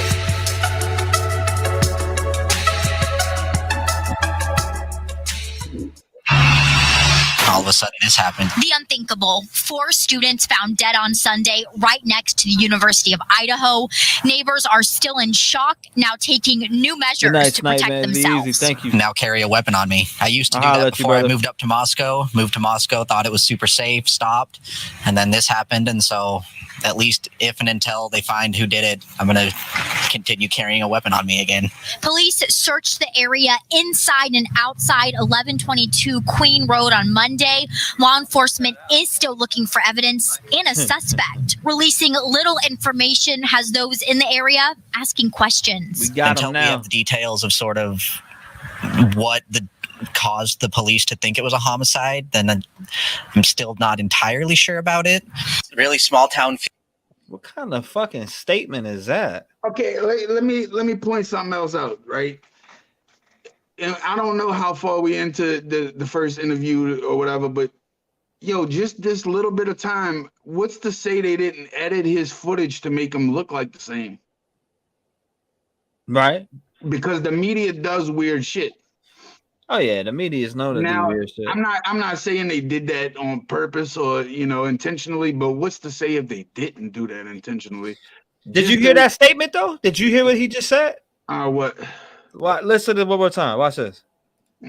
Let's just listen to this one statement right here. It just throws me through a loop. Right next to the University of Idaho, neighbors are still in shock, now taking new measures to protect themselves. Now carry a weapon on me. I used to do that before I moved up to Moscow. Moved to Moscow, thought it was super safe, stopped, and then this happened. And so, at least if and until they find who did it, I'm going to continue carrying a weapon on me again. Police searched the area inside and outside 1122 Queen Road on Monday. Law enforcement is still looking for evidence and a suspect. Releasing little information has those in the area asking questions. Until we have the details of sort of what caused the police to think it was a homicide, then. What do you mean? What caused the police to think it was a homicide? There's 4 people stabbed to death. Yeah, no shit. What the fuck? That's that statement. I'm paying attention to the small things, and that just is. I don't know if he's not thinking about what he's saying before he says it, but what would make the police think that it was a homicide? Yeah, right. Like, what the? Why would you even say, bro? It's a homicide. There's 4 people stabbed to death. What the fuck do you mean? Yeah, for real. That caused the police to think it was a homicide. Then tales of sort of what caused the police to think it was a homicide. Has those in the area asking questions. Until we have the details of sort of what caused the police to think it was a homicide, then until we have the details of what the police would cause to think it was a homicide. That's weird as fuck. It was a homicide. The statement makes me think that certain spot right there just makes me think, because what caused the police to think that it was a homicide? Like, I don't know. Weird. It's just a weird statement. That don't mean he did it, but it just a fucking weird ass statement. Weird statement from top to bottom, though. Like top to bottom, bro. Like you all literally the blood everywhere, motherfucker. That's what makes the police think it's a fucking homicide, dumbass. Okay, so what? 4 students walked around with a knife and just said, "Yeah, nah, bro, it's a homicide. 4 people stabbed to death. They aren't stabbed to death. It's definitely a fucking homicide. 4 people didn't play. Hey, let's grab a knife. Truth or dare, stab yourself." Yeah, like, what do you mean, bro? Like that statement threw me through a loop right there. I'm sorry. It just made me think again. Right. She said, Amy says, watch again. Definitely edited. Okay. Little information has those in the area asking questions. Until we have the details of sort of what caused the police to think it was a homicide, then look at the way the video skips. Really small town feel, lots of hills, but I'm still caused the questions. Until we have the details of sort of what caused the police to think it was a homicide, then I'm still not entirely sure about it. Really small town feel, lots of hills, but it seems like a really close-knit community. All of my professors and stuff that are from here, can't edit that. They've seemed like they've been here for a decade or longer, and they seem to know just about everybody. So I would say it's a fairly small community, even though there's roughly 20 to 25,000 people here. The officer that came by door to door, he asked if we had any sort of surveillance or if we knew about any other cameras or anything in the area. Sadly, this is an apartment building, and I'm assuming it's relatively old, so there was nothing. Luckily, the apartment sent out an email a couple days ago saying they're adding new lights, which there is a new light up there. They're going to work on installing cameras just so that if anything like this were to happen again, there's a better chance of getting footage of who did it. It seems like everyone that has been here for a while is just devastated by it. The last murder here was 2015, so 7 years ago. And so it's not something that happens frequently. It's not like we're in a big city where it's an everyday occurrence. So something like this is just sort of rare, doesn't happen often, so people aren't used to it. It's really odd because it's edited. Look at that. Sort of rare. Watch this in a dude big city disappear where right it's here. an everyday occurrence. So something like this is just sort of rare, doesn't right here. happen Watch often, him so disappear. people aren't used to it. It's really odd because happen often, so people Right here. aren't used to it. Boom. It's really Disappeared. odd because Definitely doesn't edited. happen often, so people aren't used to it. It's really odd because I don't know. I've never been this close to any sort of other like crime scene before, I guess, other than like a drug bust, like walking by a house and seeing cops with like a drug bust. That's the closest I've ever been to a crime scene. Yeah, that's what I was saying. They added that shit to make him look a little fucking thrown off. Door to the house. It's just odd. No, I would. But he is in this right here where he's wearing the beanie and the jacket and shit. He does seem a little more well put together and calculated with what he's saying than he did when he was wearing a short sleeve shirt standing by the wall. Like he does seem to be a little more well put together. You know what I'm saying? And he's not stuttering and fucking misspeaking and all over the place like he was, previously. But I don't know. Does that look like him right here? If you Fuck want? no. Boom to the boom. Hell nah. Nah. No chance. Oh no. That's a motherfucker taking a selfie. Yeah, no chance. Went to bed early that night. Yeah. And then I woke up to a bunch of normal, and then a couple hours later we got a message and there was a bunch of police here, and then that was the end of normalcy for the past week or so here. Though the day that the police were called here, about an hour or two after that, an officer came by and just went door to door along here just asking if anybody had seen or heard anything. That's the only contact I've had with officers so far. And the house, occasionally there were parties that were kind of loud. Most of the time it was pretty self-contained. But yeah, as I would take my dog in and out to go to the bathroom, I would just be walking by. I would look up and I would see people in the windows almost every night, probably 4 or 5 nights a week. Weirdo, what the fuck are you looking in their windows for? That house pretty frequently. In the windows. That's the most replayed there too. Were parties that were kind of anything. It's the most replayed That's spot. the only contact I've had with officers. Went door to door along here just Say it asking again. if anybody had seen or heard anything. That's the only contact I've had with officers so far. And the house, occasionally there were parties that were kind of loud. Most of the time it was pretty self-contained. But yeah, as I would take my dog in and out to go to the bathroom, I would just be walking by. I would look up and I would see people in the windows almost every night, probably 4 or 5 nights a week. So there were a lot of people that went into and out of that house pretty frequently. So yeah, it was kind of a party house. But again, this whole neighborhood is sort of like a party neighborhood because it's just off campus. So you sort of don't have to follow the university rules. And I hope whoever did it gets found, because 4 people is not something that you just walk away from and act all normal.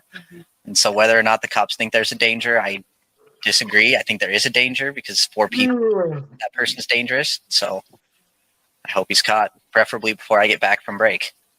And joining us now, Jeremy Reagan, a third-year law student at the University of Idaho College of Law, who lives near the victim's house. Good morning to you, Jeremy. Good morning.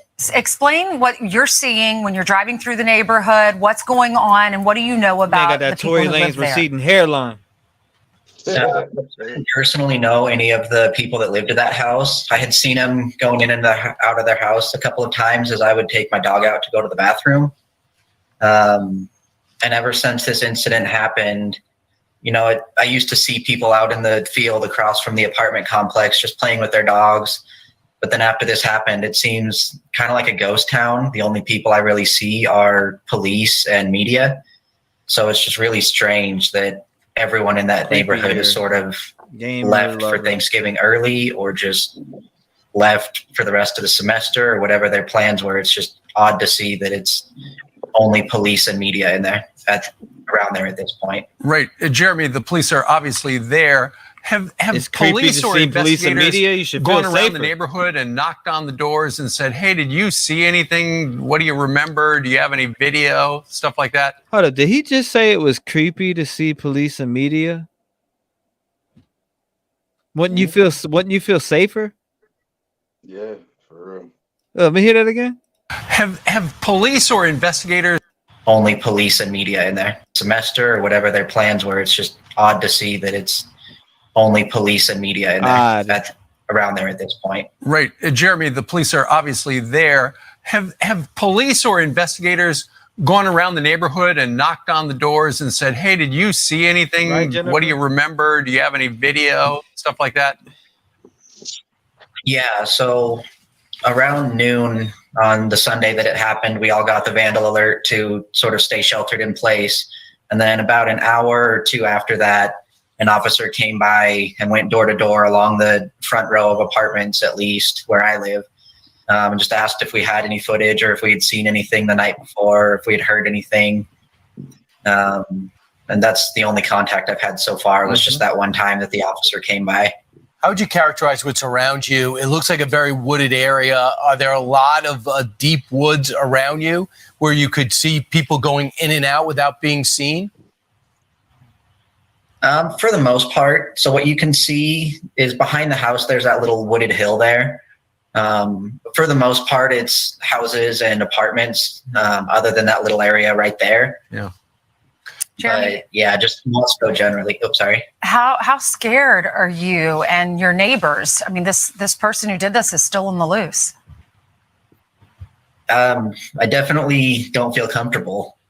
I'm not necessarily as scared because the cops said that it seems like a targeted, isolated incident, and I sort of believe that based on the fact that 2 of the people in the house were unharmed. But yeah, obviously anyone that can just go out and kill 4 people is a danger to the community.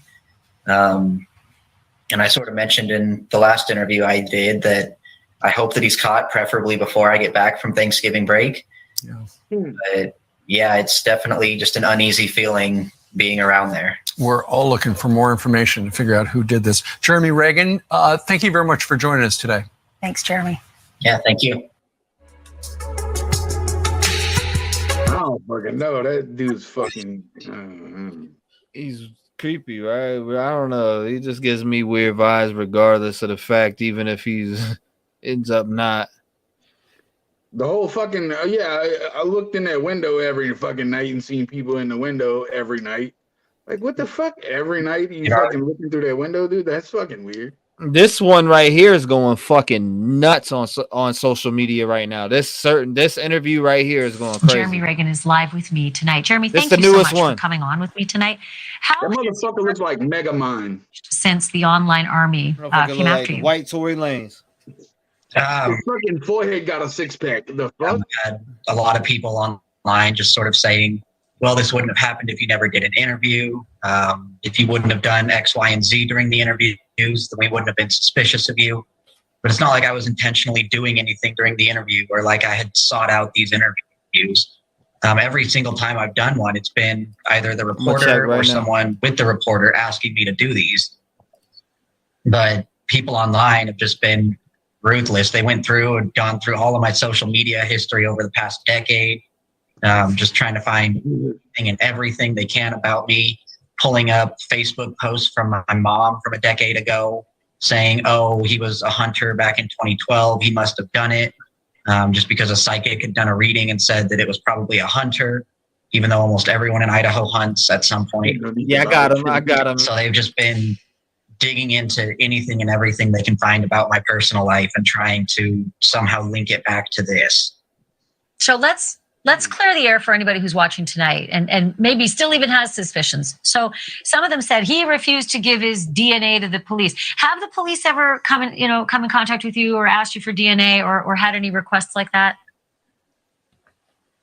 Earlier today actually was the first time. Before this, they hadn't interviewed me other than that first day, a couple hours after the news broke that there was a killing there. But up until earlier today, I hadn't been contacted by the police. But then today, partly because of all the reports that the people had sent in about me and the interview I did, as well as me going and talking with one of the local prosecutors about what I can do to clear my name, the officers came by my house today. They talked with me. They interviewed me. They didn't bring anything to collect DNA today, but they said, if we need you, will you come down to the station? I said, absolutely. And so if they give me another call or if they don't call me within a few days, I'll probably go down anyways. But And to be clear, you reached out to the prosecutor as well. Let's be really clear about that. So it's just absolutely an abject lie that you refuse to give DNA. You've spoken to them, you've offered it. They've said they'll come back and ask you for it. They certainly don't seem to think it's a big panic. And then the other question for the record, where were you when the murders occurred? I was in my bed. I went to sleep roughly at 11:30 that night, woke up somewhere between 8 and 9 o'clock the next morning. And so I was just in my house, in my bed. So I heard in an interview at some point you gave that you said you now carry a weapon. I have two questions about that. What kind of weapon do you carry? And then second, is it because you fear the killer that's out there, or fear the trolls that are coming after you? It's a gun. It's just a handgun. And it's not really that I fear for anything. It's just I feel safer having it. I don't walk around thinking maybe the killer's going to come for me next, stab me in the back or something like that. But just having it on me gives me that extra sense of security, especially now where cyber sleuths may or may not come. They've already contacted my friends asking questions about me. And so who knows if someone's going to go so far as to try and confront me in person, even though on Reddit specifically, I've gone through and posted and answered questions that people had.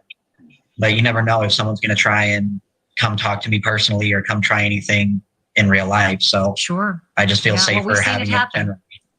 We've seen people show up at murder scenes before who are not involved in any way in the story. I have one last question for you. I've got about 15 seconds left. Did you know the girls, or had you ever been in the house? I didn't know them, and I'd never been to the house. I'd been up to the front door because I had found a lost phone last semester. So I went, knocked on the door, asked if they knew whose it was. The girl that answered said no. So I left and went to the next house. Did the same thing. I call them bullshit. To figure out whose phone it was. That's the only time I was at that house. But I was never actually inside.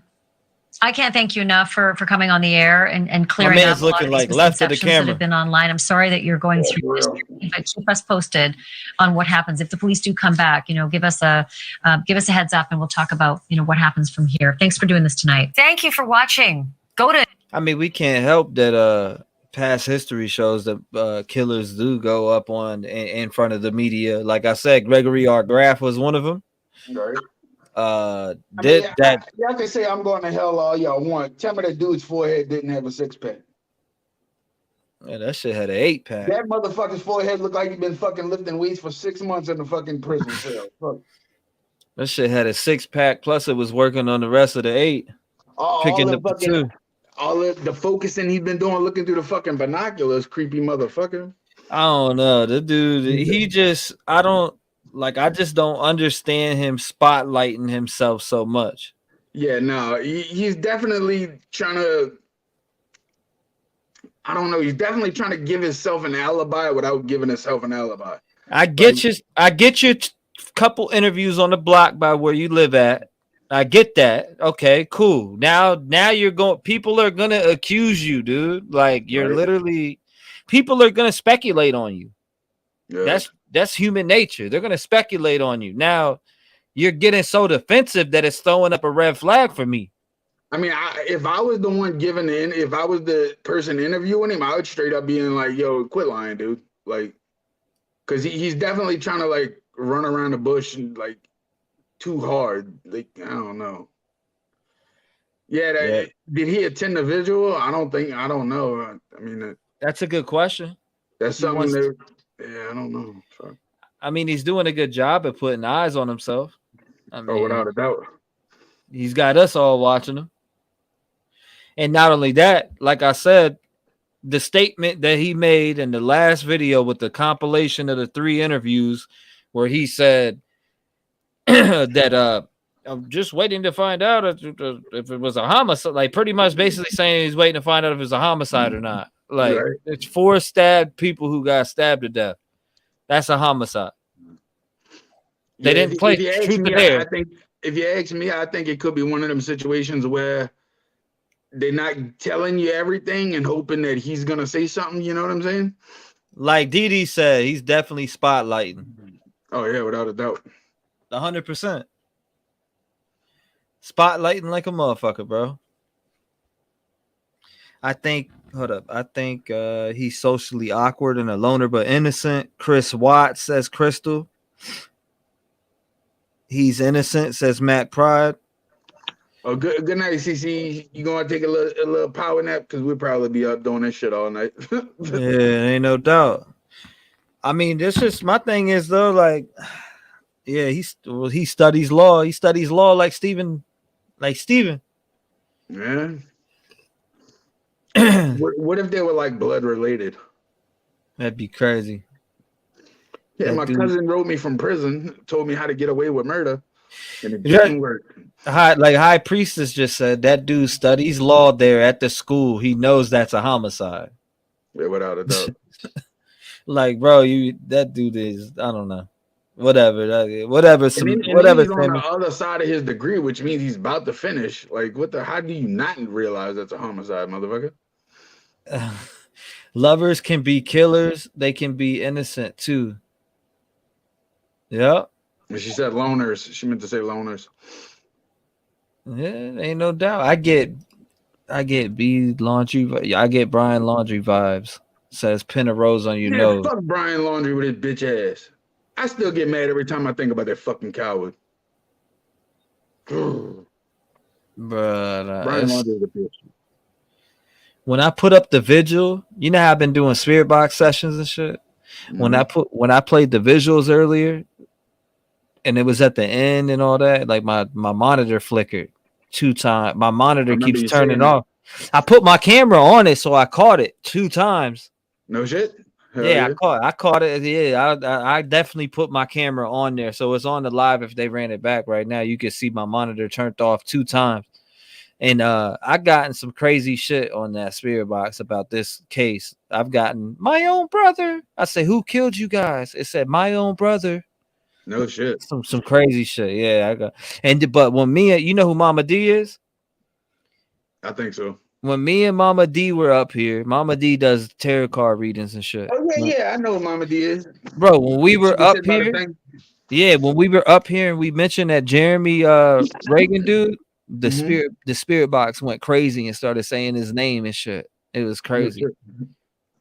It spazzed out and started saying it spazzed out and started saying Jeremy Reagan, Jeremy. Like it was going crazy.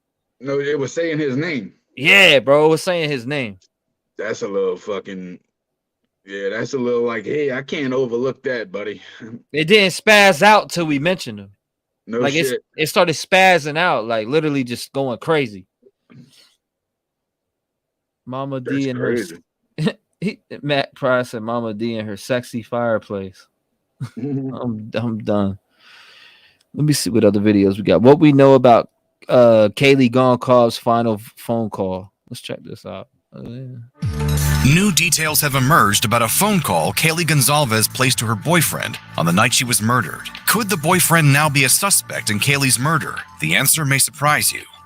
At about noon on November 13th, 2022, 4 University of Idaho students were found deceased at their shared residence in Moscow, Idaho. They were identified as Kaylee Gonzalez, Xana Kernodle, Madison Mogan, and Ethan Chapin. The coroner noted that the students were killed with an edged weapon, most likely a knife, and the scene of the crime was brutal. According to the authorities who reported to the scene, the door was open upon their arrival, and there were no signs of forced entry. Visitors needed to input a code on the keypad lock to gain access to the residence. However, Gonzalez's sister said that parties were regularly held there, and many people knew the entry code.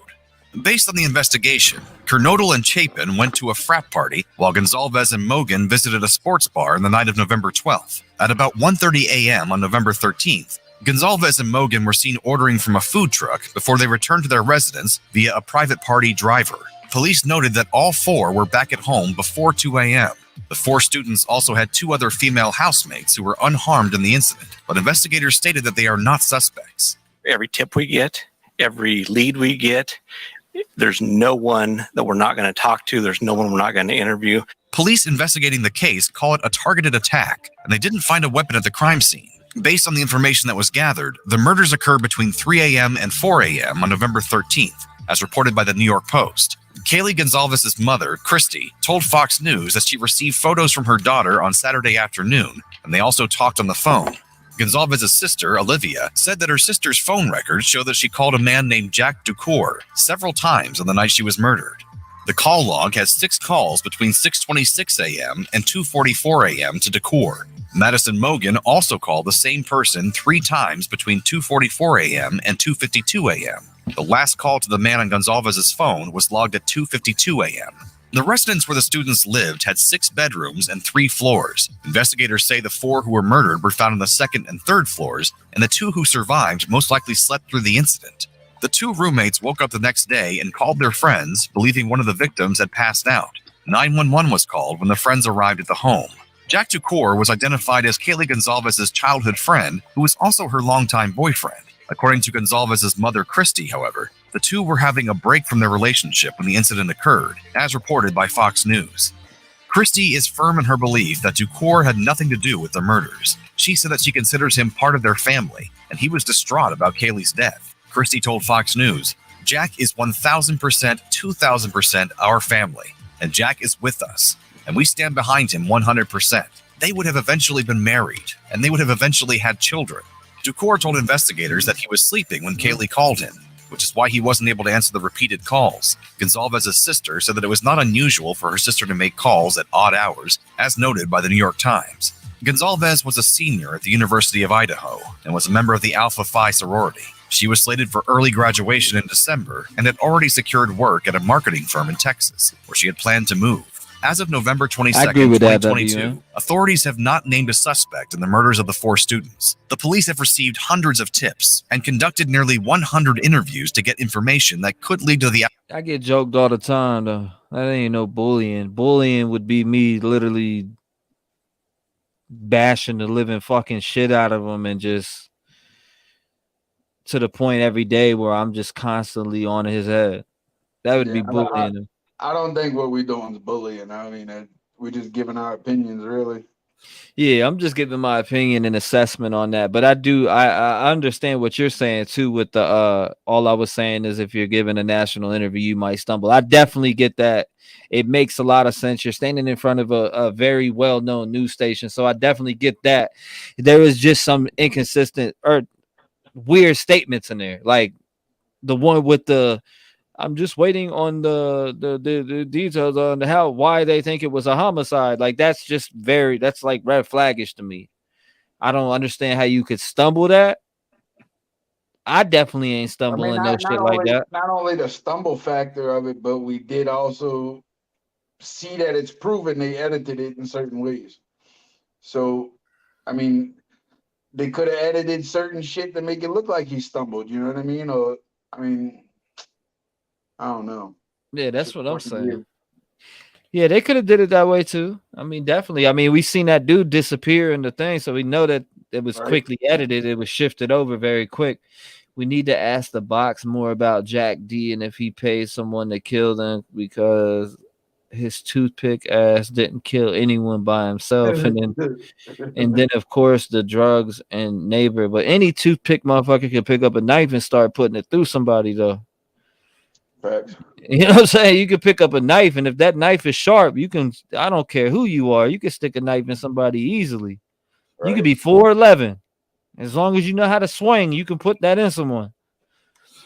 Now, I don't know. It's the cause that confused me. The cause, those 9 calls from the girls at that certain time. I feel like. Yeah, it might be normal that they make phone calls, but I feel like it is weird that like it's that night of the murder. Right. Like around the time of the murder. Right. And my initial guess is the murder happened between 2 a.m. and 5 a.m. They got home at 1:56. Right. So if this killer was lurking, it makes sense that he tried to make entry around 2 something. They heard some noises or seen some weird shit around the phone call started at 2:26 or 2:30 or some shit. Remember earlier I said that Ethan and the girl died in the bed together, and that's probably the blood that was leaking out the house.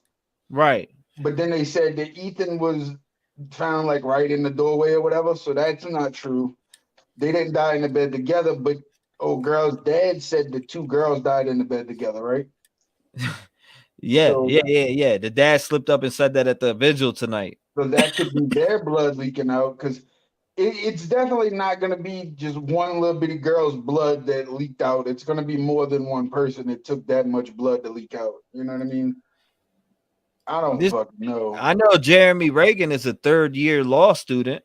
I know that for a fact. Yeah.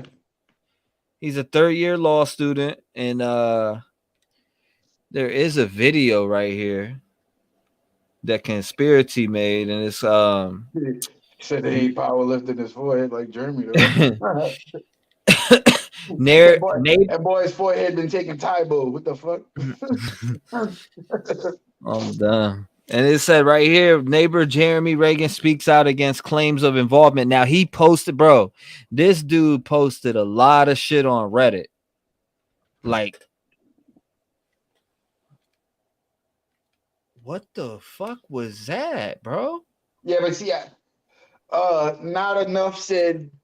Didn't they say that it was usual left that the sliding glass doors were open? I'm gonna be honest with you. I did installation of sliding glass doors for a little while, and if you have sliding glass doors in your home from a person that installed them and installed almost any kind they have, like no matter who makes them, who manufactured them, I can get into them motherfucking windows and them doors with a screwdriver. I don't need the key. There's 2 screws at the top and the bottom on the track that hold that big plain glass in the window, the one that don't move. All you do is take them 2 screws out, 1, 2, and you can do it from the outside. It don't have to be from the inside. If you have those windows or your doors, whatever you want to call them on your house, I urge you do some remodeling and get rid of them. Bro, I was just sitting here and my whole desk just shook. No shit. That shit says if you look back, you should be able to see the monitor go like this and the camera. I shit you not, bro. Nothing in this house can make this shit shake. And I was just sitting here and the whole desk, monitors, the monitor shook, this shook. That was weird. And I'm over here fumbling with the box in my hand like this. And it shook when I was talking about the door. You was just speaking about whatever and it shook. Shit. Yeah. I mean, I want everybody watching to know, if you have those doors, I urge you to please do some reconstruction on your house and put some regular doors in place, because them doors are easy to get into. And that's not coming from a criminal aspect. That's coming from somebody that installed them. You know what I mean? A criminal is going to see it the same way. 2 screws, bam, I'm in your house. Hell no, that wasn't no earthquake. I'd have felt myself shake. Nothing shook on me. The whole desk shook, though. That's crazy. I'm just saying. My monitor turned off twice during that visual. With the I can't even speak. It's getting real cold. My hands are freezing. That shit's weird. I don't even want to think about it. I know they're around, bro. I got Xana's voice. Man vs. Vegas says it's Jack sell off 5 calls as an alibi, was jealous. My man, that's what Man vs. Bro, I just got the cold rising up from the bottom of my desk on me right now. Now you know what else I just thought? Who's to say that the killer didn't make those calls at that time, those 3 calls back to back? I don't fucking know, dude. This shit's getting crazy and crazy. I'm bugging the fuck out right now. There's some weird shit going on in here. I've been doing all right, so I didn't even dive it. I didn't even dive into this case. Your shit just froze. That was weird. I dove into this case with a spirit box session right off the rip. I ain't even looked nothing up. I just went in with their names and I started asking questions. And he said, I hold myself responsible for your hot, cold flashes. Just breathe, buddy. I'm dead. But anyways, bro, I started the session off with it, and I said, which 4 of the Idaho victims are here with me? It goes, Kaylee, straight up, just like that, bro. Kaylee. And then I said, your sister Autumn is looking for evidence, or is trying to find out what happened to you, sweetie. Is there anything you want to say to your sister Autumn? And she goes, I love her. And her voice, I matched her voice with the surveillance footage from the food truck when she went up and made her order. I keep hearing shit move around. But I matched it up. I matched her voice with the footage from the fucking. I matched the spirit box voice, her voice that came out. It was her physical form voice. Kaylee Gonkov's physical form voice, which is kind of crazy. Just it's weird that I was able to match. Like it was that. Like when you listen to it, you know it's her voice. Shit's creepy, bro. I'm telling you. There's too much creepy shit going on in this world. Like, that's what I'm saying, bro. We got a lot of I was telling people in my Discord earlier. I was like, man, you probably walk past a demon a day, and what I mean by a demon is a motherfucker that is all about ill intent. Without a doubt. You know what I'm saying? There's a lot of demons walking in this world today, and I feel like we're getting close to the time where them stairs come down. Definitely. And I know you know what I'm talking about when I say that. When them stairs fold down, and because shit is getting real evil on earth right now, bro. It not to say it hasn't been for a long time, but it's just getting worse and worse. You got social media that is getting everything is just getting worse and worse, bro. Like a motherfucker would rather pull out a phone and film somebody being kidnapped than intervene with the situation.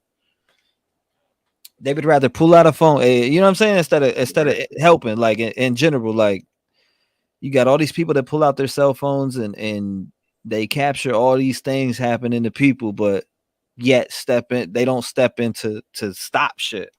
Yep. They would rather say at the end of it, I told you so, instead of trying to, prevent it from fucking happening. Like I'm saying, bro, if I'm going down the street and I see a man beating up on a woman, or I see a man or anybody trying to, still taking a kid against his will, I'm hopping out with my pistol. Oh, without a doubt. Fucking right. Immediately. I'm not pulling the phone out. None of that. I'm hopping out with my pistol, and you getting held at gunpoint, and you make a false move, you might get shot and killed. I was told by a criminal defense lawyer in New Orleans named Martin Reagan. He said, shoot first and answer questions only once I'm present. Exactly. That motherfucker told me I wasn't nothing but like 19 years old. I mean, but when he told me that shit, I was like, you dead ass serious? And he's like, yeah, here's my business card. He said, shoot first and answer questions only once I'm present. I was like, what's up, Josh? Yeah, and ain't no doubt, bro. You're going to be on for a little while, huh? Yeah, I got 4% left on this fucking battery. Let me charge this bitch for a minute, and I'm gonna come back. Yeah, do your thing. All right, I'll be back in a little bit. All right, bet. Yeah, I'm gonna be on. But yeah, I'm just I'm chilling, man. Appreciate everybody in here tonight. Make sure you smash that like button. Make sure you hit the subscribe button. Let's see what you guys are talking about. More dead weight said, I'd rather be judged by 12 than carried by 6. Dino says, sounds like they won themselves a new address and an identity with protective custody. That was easy to read, even though you made that shit smaller. Carrie Rose says, oh, we're very, very close. He is returning very soon. Carrie, you know what I'm talking about. You know exactly what I'm talking about. Shout out to you. Make sure y'all hit the like button, man. What are the likes looking like right now? 161. I know we got more people that came in here than that, huh? We done gifted out 10 subscriptions already. What else can we give away? I'm trying to think here. Let's see. Let me look at this poll here. So I said, do you think Jeremy Reagan was involved? 43% of you say stop reaching, please. 50-50, 35%. 22% of y'all say yes, he's weird. And that's 49 votes. Get your votes in. Get your votes in. I want to see them votes move up. Put your vote in. Do you think Jeremy Reagan was involved? First being yes, he's weird. Second being no, stop reaching, please. And the third one, 50-50. Meaning you're 50-50 with you don't know. It's split with you. Let's see, 52 votes still. No. 52 votes, and the rest of the 149 people are sleeping. I don't know. I don't know if y'all see the vote poll up top, but the veil is thinning. Not enough says yes, exactly. Osmic's a good dude. Yeah, that's my dog right there. Let's see. Cosmic Kate, when you talking about demons, my internet kept buffering all of a sudden. That's weird.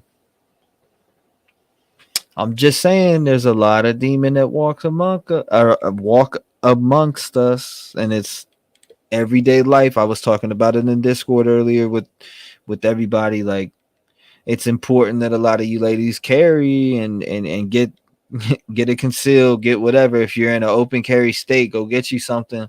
Protect yourself from these demons that are lurking upon us. And what I mean by these demons is, I mean, this is how I can explain it. The Buffalo mass shooter, these school mass shootings, all these people that are just doing weird shit and killing people in weird manners. 50-50 with me, Angela says. More dead weight. Exactly my point. Jack drives to his house without his phone. Killing him. Hold up. And after killing, then calls his phone and texts himself. Perfect alibi. Had motive to do this horrific crime, in my opinion, says Man vs. Vegas. I appreciate you sharing your opinion, man. Thank you. T-REV, read my above comment. True story. What was your above comment? Want to hear something crazy? My window not having curtains and blinds kept me from being attacked once because they realized neighbors could see. Since then, on my windows are no blinds, even bedroom. Thank you for sharing. I appreciate that. Come at someone or something innocent, bro. I'd rather die trying than live with that. Hell yeah. We're about to watch this video real quick. How about them Cowboys? Most definitely. I'm still kicking. I gotta let my phone charge for a little bit. Oh, you good, brother? T, y'all seen the vids lately of animals all over the world? I'm thinking your world, walking in circles in large groups for sometimes days and creepy, huh? Need to do spirit box tomorrow. I don't know who's down with the spirit box. If you're down with the spirit box, put 1 in the chat. If you're not down with the spirit box, put 2 in the chat. I want to see how many of y'all are down with it and aren't. A lot of people can't handle the noise that comes out the spirit box, but I'm going to tell you this. I've got Jack's name that came through. I've got Jacob that's came through. I've got Kaylee that's came through. I've got Madison that's came through. I've got Ethan that's came through. I've got some very, very, very crazy shit that's came through. I got one that says something about the frat. I forget what it was, but it was actually pretty crazy. It was something about the frat something. All right. So let me see. I see 1, 1, 1. So 1, 2, 3, 2 not with Nicole. So Angela says 1, 1. Carrie Rose 1. Gigi 2. Saying no. John 1. Gamer Lover 1. Swirl is getting worse. Wish we had a way to mute the static until voices come in. Right. 1. Tracy Lynn says. Now, I'm not saying I'm doing it right now, but I'm just saying in general. I just want to see how many of y'all are with it and aren't, that don't like it, because it is loud. Like, it is loud, but there's a lot of crazy shit that comes through. Have you seen the Crime Story Obsession opinions on this case? 1 True Seeker says, have you seen Huff Paranormal? I want a box like that. Yeah, I've seen Huff Paranormal before. Actually, I use the same shit that Zach Baggins uses. I don't like using nothing that when it comes to the ghost scene, paranormal scene, I like to follow Zach Baggins. He's the most one that makes sense. It makes me anxious because you ask questions so fast. Now the thing is, yeah, sometimes I do catch that. Like, it honestly, after each question, I need to wait 15 to 20 seconds before the next one, or at least 30 seconds. Ask a question, 30 seconds, and then next question. Please remember this: sticks and stones may break my bones, but hollow points expand on point, on impact. Job, please tell the mother shoot him and throw him through the window. I listened to McAfee. 1 Becky Roberts says, Electronic medium has a clear speaker. Well, the thing is I just don't like nothing hooked up to a computer, to be honest with you. I don't, when it comes to spirit box, I don't like nothing hooked up to AI, period. Nothing. When it comes to it, I don't like anything hooked to AI. I'd rather run off of FM and AM sweep rates with nothing plugged into no computer, straight up just raw sweep rates from 100 milliseconds all the way to 350. I do not like anything else other than that. It's got to be that way. Like for me in general, I don't like nothing hooked up to a computer with a mic plugged in. None of that bullshit. It just allows for interference and it, like I said, AI plugged into it. Electronic medium has spoken clear. Yeah, screw AI for your box. I don't like no AI. Fuck all that. I'm good. Christ is close to all of us all the time. I know we're in a temple inside the body. He gave me a temple to pray. This temple to take care of. Ain't no doubt. True, Cosmic. That's just me, though. That's just me. I might do one at the end of this live. Depends on who wants it and who doesn't. On November 13th, 4 University of Idaho students were found deceased in their off-campus home after being stabbed with a knife. Hello friends, welcome back to my channel. In this video, I wanted to share one of the neighbors of the 4 victims. I'm sure you're familiar with him by now. His name is Jeremy Reagan. He has done several media news interviews and actually just did another. This newest interview, he's talking about how he's now receiving backlash and being accused of being involved since he's done so many interviews. He has also allegedly made a post on Reddit talking about this. We're going to go over and we're going to read those as well. If you have not yet seen the previous 3 interviews he did, I have them all posted under this video here. So the first interview he did, he was not alone. He was with other neighbors as well. Then he did this interview on Fox. And then he did this interview as well. And now I'm going to play his newest interview. Apparently I'm famous on the internet now for something that I didn't do. Because I didn't do it, I have nothing to hide. I'm willing to give DNA, fingerprints, whatever they need. But yeah, it's just upsetting being compared to a murderer when I didn't do anything. I'm naturally an awkward person. Just my mannerisms, the way I talk. Kaylee came through on mine too. Online about when he was talking, he went from present tense to past tense in one of his sentences. Partly because everyone corrects themselves when they're talking, and so just my natural person. A little bit socially awkward, so I might smile when I shouldn't. I might make weird hand movements when I shouldn't, stuff like that. And so people have sort of keyed into that and said, "Oh, he's a weirdo. He must be the killer." And so it's just stuff like that. And so, plus I think it's the amount of interviews I've done, because I have a problem saying no. Because if it's not going to hurt me physically or financially, I might as well help someone. I was home. I was asleep. Stop talking, right? Homie's talking a lot. Night. And so I didn't see or hear anything. I'm usually a fairly deep sleeper. Nothing too crazy, just because I've lived in that neighborhood and I was used to my first year here was loud. And so I just sort of learned to drown it out. And so, yeah, everything appeared normal to me, at least when I was there. Years later, we got that message and there were cops everywhere, and that's when it all ended. Now, I only played Jeremy's comments, but this is where you can go watch the full video where he's interviewed. Now, he's also apparently posted to Reddit, so we're going to read it. So it starts out, Jeremy here, couple of preliminary matters. This is a throwaway account, so I don't get harassed on my main account. You all need to stop blaming me for something that had nothing to do with.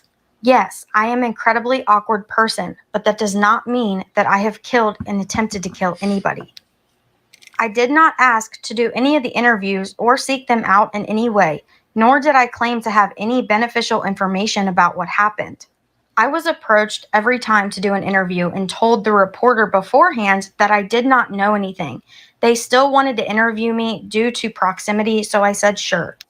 For the first interview, the reporter knocked on my front door and asked if I would do an interview since I live so close. For the second interview, I was taking my trash out to the dumpster before I left for Thanksgiving break, and the reporter approached me while I still had the trash in my hand and asked if I would do an interview. Obviously, she let me throw it out before doing the interview. I'm the type of person that will do something for someone else if doing so won't cause me physical or financial harm, hence the reason I said yes to the interview.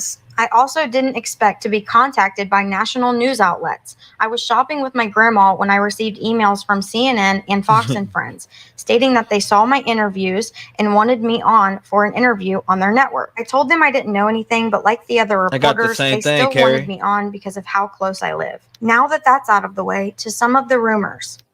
I do not work at, nor have I ever worked at, the bagel shop Moscow Bagels. I have only eaten food from there 3 to 4 times since I've been in Moscow. The photo of my face staring into the sky like I'm daydreaming is clearly photoshopped. The Photoshop skills are almost good enough that you can't see the original head underneath where my face was placed. I'm not sure what picture he's even talking about. Maybe somebody else knows and can tell us in the comments. Welcome, the HBG. other photo I've seen with 4 people outside and a guy with similar facial hair and a hat does not include me. This guy's chin is too skinny to be me, and he is too tall. I also don't own a hat like the one he is wearing. Yes, I rambled on during the interviews. The first interview I did, black t-shirt, had the majority of what I said edited out. So I figured the second one, beanie and coat, would be the same way. I was wrong because clearly most of what I said was aired in the second interview. I did change the verb tense of a sentence partway through, but that was because what my brain was trying to say and what my mouth was saying would have come out incoherent if I hadn't corrected the tense. Don't act like none of you have ever changed a few words when speaking because you realize the sentence would have sounded weird without the correction. It's a normal thing to do when you are speaking about something you don't know you were going to be speaking about. Yes, I had my thumb in the thumb holes during that second interview. It wasn't bandages. I wasn't trying to hide anything. Having my thumb in the thumb holes is the natural position when I put my arms in my sleeves because they're built into my coat sleeves. Plus, it was cold outside. If I was trying to hide any injuries, why would I have worn nothing but a t-shirt during my first interview? Don't you think either of the 2 people speaking with me would have noticed something on my arms or hands? Some of you are trying to use logic so hard that you forget logic exists when reaching your ridiculous conclusions.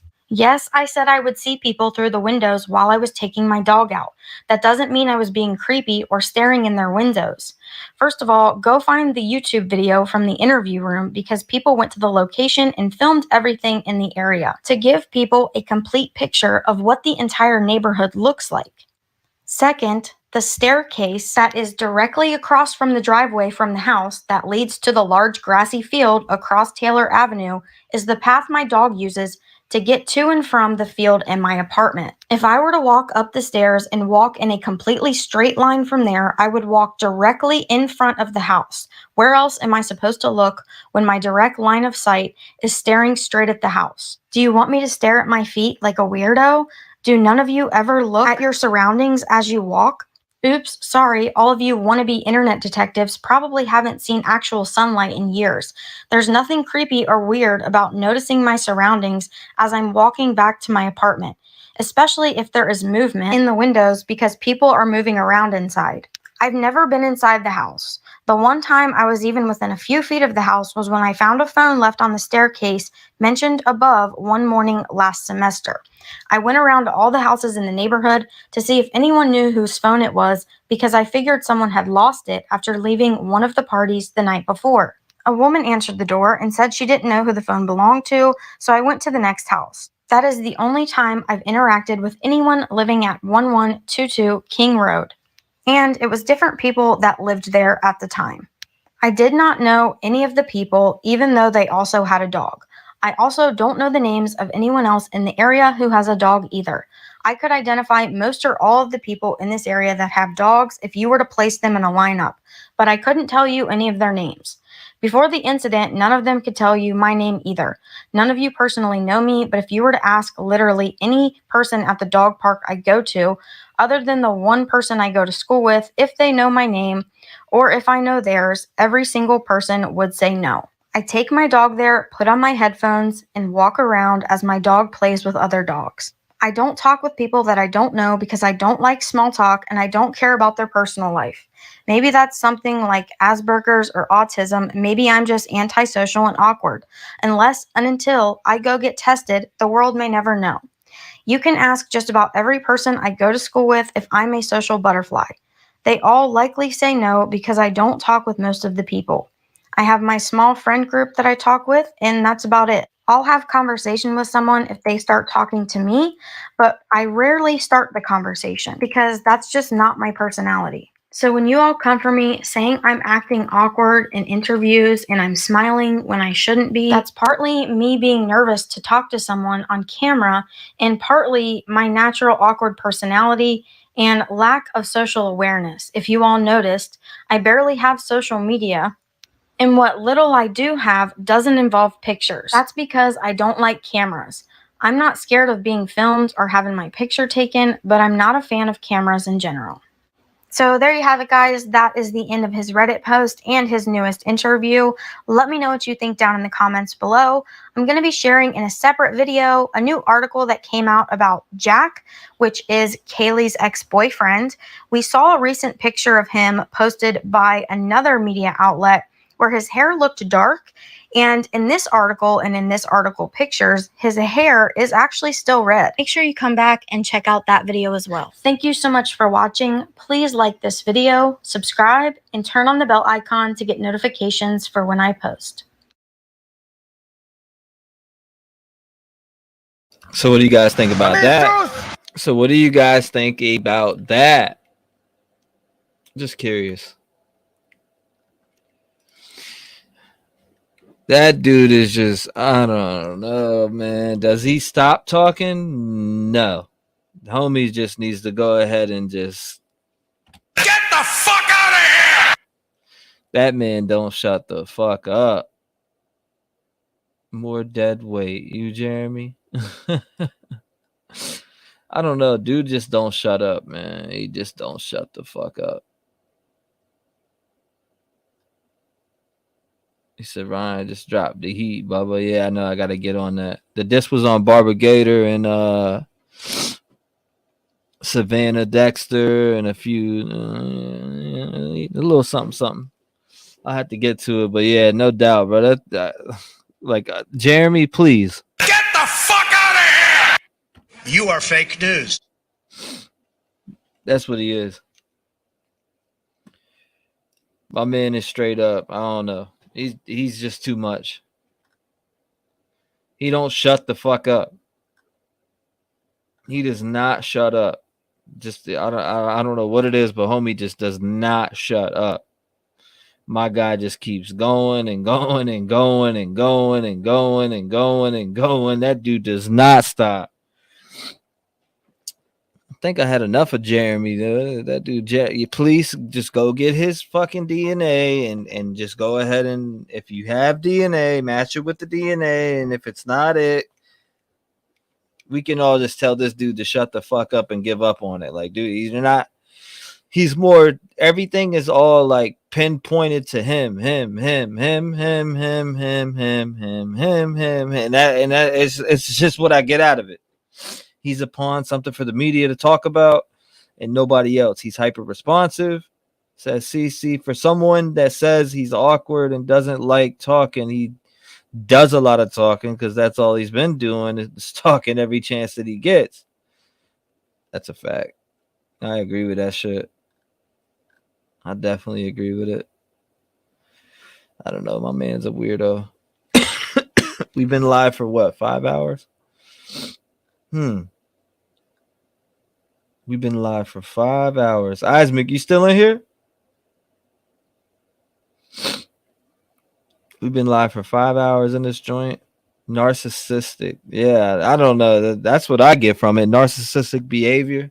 The dude literally is just going ape shit with the statements everywhere. Every day. Tomorrow he probably will have a new news interview, and there's no telling who he's gonna be. I wonder what news station he's gonna be on tomorrow. Is it gonna be CNN? What is it? What news station is my man gonna be on tomorrow? I'm just curious. That was crazy, insane. Just proves the point. With weird stuff going on. Keep up the good work too, bro. Thank you. I appreciate that, Janelle.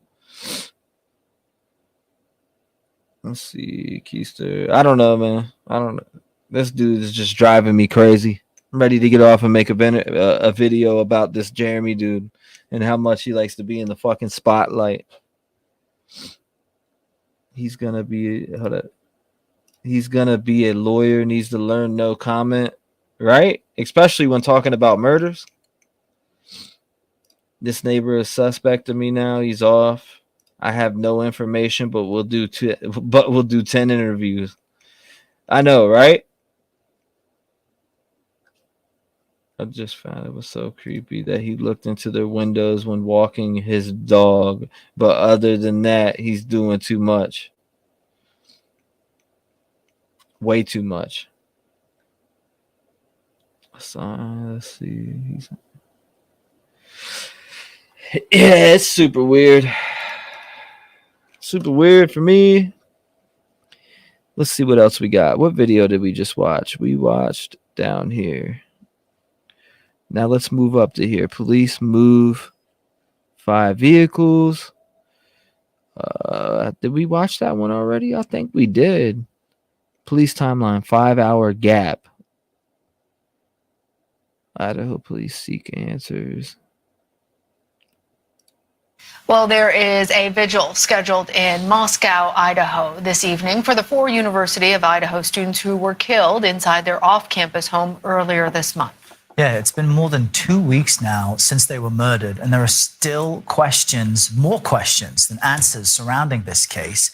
The vigil itself was postponed until after Thanksgiving, so more folks could be on campus and attend. Meanwhile, authorities continue to look for leads in the grisly stabbings. 5 vehicles were recently moved from the crime scene as part of the ongoing investigation. Our own CBS News correspondent Lilia Luciano is outside of that police tape there at the crime scene and joins us now to talk about what we know. Lilia, we can see just from the weather and the conditions that's changing as we approach December, but what are some of the biggest challenges police face in this case right now? Well, Errol, Lana, it's good to talk to you. I think the main thing in this case from, the research, the studying I've done and the people I've been talking to on the ground since we arrived this morning is just misinformation, speculation. This is obviously a very high profile crime that has sparked the interest, not just of this relatively small college town community, but of course of every parent with college kids in America. People, are going online. They are combing through the victim's social media. They are studying the police reports. And from the beginning, police have been very tight-lipped. The one thing that they've said somewhat consistently is that they believe that the crimes that happened in this house, the 4 people who were killed on November 13, that those were targeted attacks. But they did backtrack the idea that there wasn't a threat to this community. Of course, initially when they said that raised a lot of questions. And so people started speculating, who could it be? And they start looking at people around the victims and their acquaintances. And so a lot of that, misinformation or just speculation, even if it's, well-intended, has really filtered through the narratives, the multiple changing narratives of this case and this story. And so police have had to continuously come out and, really myth bust, if you will, all of the people who have appeared on social media as possible suspects, people who people at home are saying, could it be this person? Jeremy. The finger pointing. Some of that includes the 2 roommates who survived, who were there on the first floor. Also, an ex-boyfriend of one of the victims who received multiple calls from Kaylee Gonzalez's phone and Maddie, her roommate's phone. Also, the person who drove Maddie and Kaylee home that night, the man who was seen on a surveillance video when they were getting food before they arrived at home that night. So a lot of the investigation, or what we know from the investigation, is what is not true. What police have said, we don't have evidence to support that or have ruled out those possible or, non-suspects. But other than that, they've been incredibly tight-lipped about what they know. Well, it seems like, and Lilia, we've discussed this because there was so much confusion, especially since there was that bad information that came out in the beginning where they said there isn't a threat to the community, but but they had to walk back a lot of that.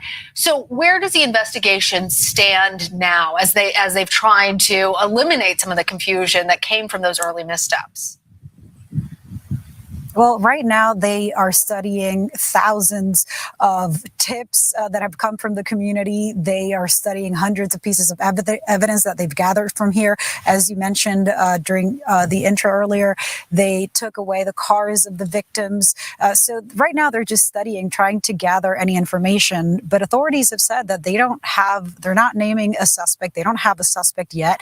And of course, there's also speculation about the backtracking of information. I mean, did they jump too soon to say that something was or that the attack was targeted, and does that impact their investigation? Now we know that there's other bigger agencies involved. There's dozens of FBI agents that are at their disposal to study this case.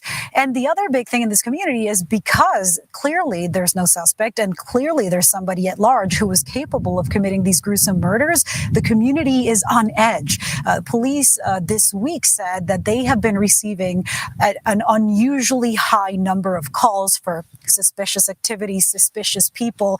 So people, are frightened. And because of that, a lot of students did not come back to campus. The University of Idaho is offering online or virtual learning for those students who did not want to return, or parents who did not feel comfortable sending their kids back after the Thanksgiving break. But there's still a lot of people in this community. And of course, as you can imagine, a lot of people are frightened. Yeah, a lot of questions, a lot of concerns. Lilia, thank you. This morning, investigators impounding 5 vehicles from the house where 4 University of Idaho students were brutally stabbed I wanted to death, see this one. Including the new Range Rover Kaylee Gonzalez had purchased just 2 days before her murder.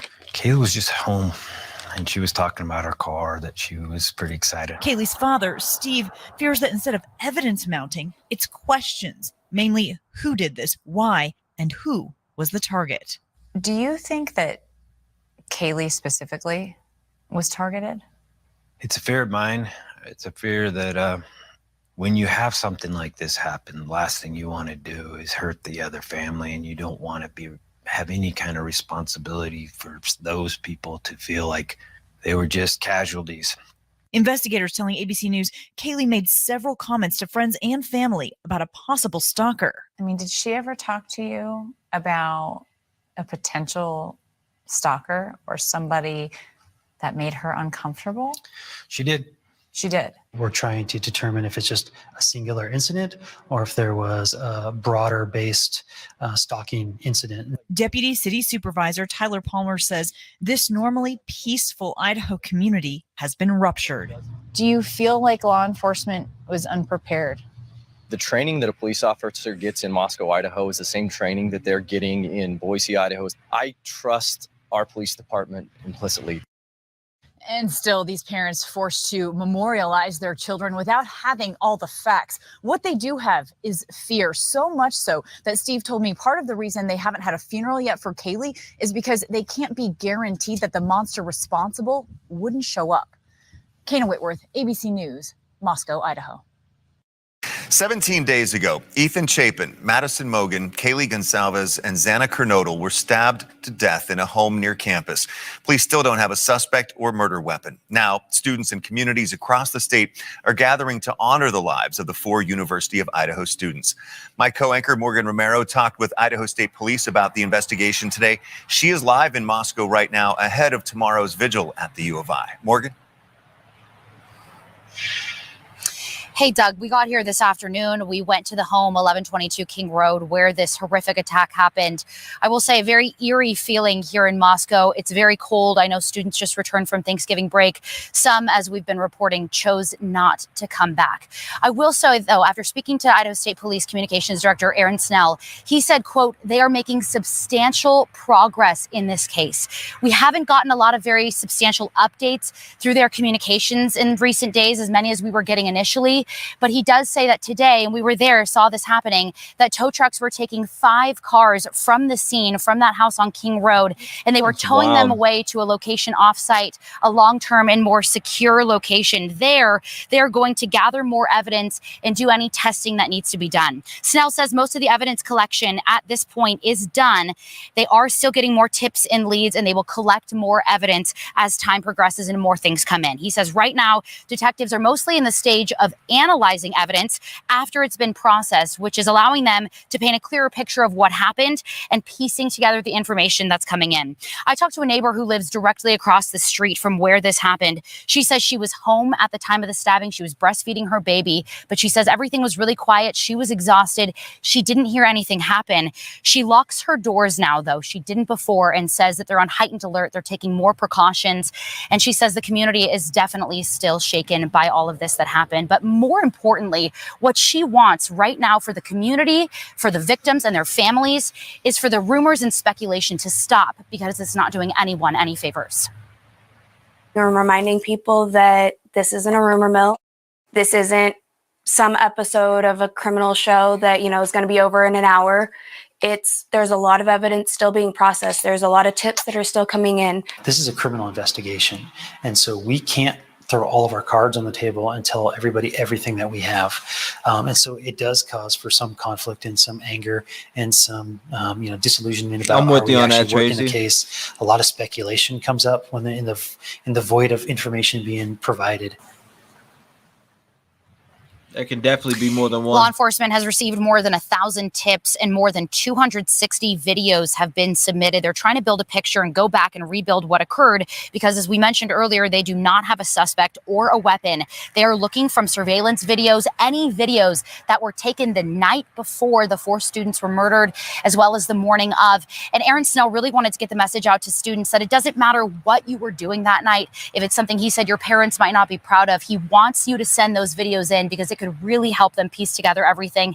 The FBI is here. They have their behavioral analysis units working on this. At this time, he says they are not providing a suspect profile to the public because he says that information is really pertinent to detectives. Again, that vigil is going to be held on campus tomorrow at the University of Idaho in the Kibbe Dome. It's moved from outside to inside due to weather. That's going to be at 5 p.m. Pacific time, 6 p.m. Mountain time. We will have that on air KTVB as well as on ktvb.com. And as Doug alluded to earlier, several other colleges, universities, and schools throughout the state of Idaho are going to be having their own tribute standing in solidarity with U of I and the victims. They're going to be turning on their athletic lights, for example, to stand in unity with them. Doug? That's right, Morgan, as you mentioned, we are going to be carrying the full vigil tomorrow live here on News Channel 7 from 6 until 7 p.m. tomorrow night. I know you'll be there to cover it as well, and we'll look for your reporting on that. And we'll see you and Brian back here tonight on the news at 10 as well. And Brian, you have walked from not far from where you are, the Sigma Chi house, to the house behind you. So, I mean, is it a long walk? Is it a quick drive? Like, give me a sense for how far away that would have been. It's a very, very short distance, Ashley. The drive is maybe 3 to 5 minutes. If you put it in your phone GPS, it'll tell you it would take about 10 minutes to walk. But let me show you this. This is the house where the victims lived. And if you drove, you'd have to go down this road, which kind of winds around. But if you walk, which is what the kids here do, you can see right here, there's this little walkway that cuts down the embankment and goes all the way down to the main drag. So you don't have to zigzag around on the road. You cut right across. The frat house is right over there on the other side of that hill. So it's a very, very short walk. It's very easy to get to. And you mentioned it, there's that gap in the timeline. Police today acknowledging that they're still trying to get information about what was going on during that gap. Listen to what the police told me. The timeline has obviously been key. You've released some details, but there's a hole with Xana and Ethan. It says that they left the frat party at 9 p.m. but didn't get back to the house until almost 2 a.m. Yeah. Do we know where they were during that hole?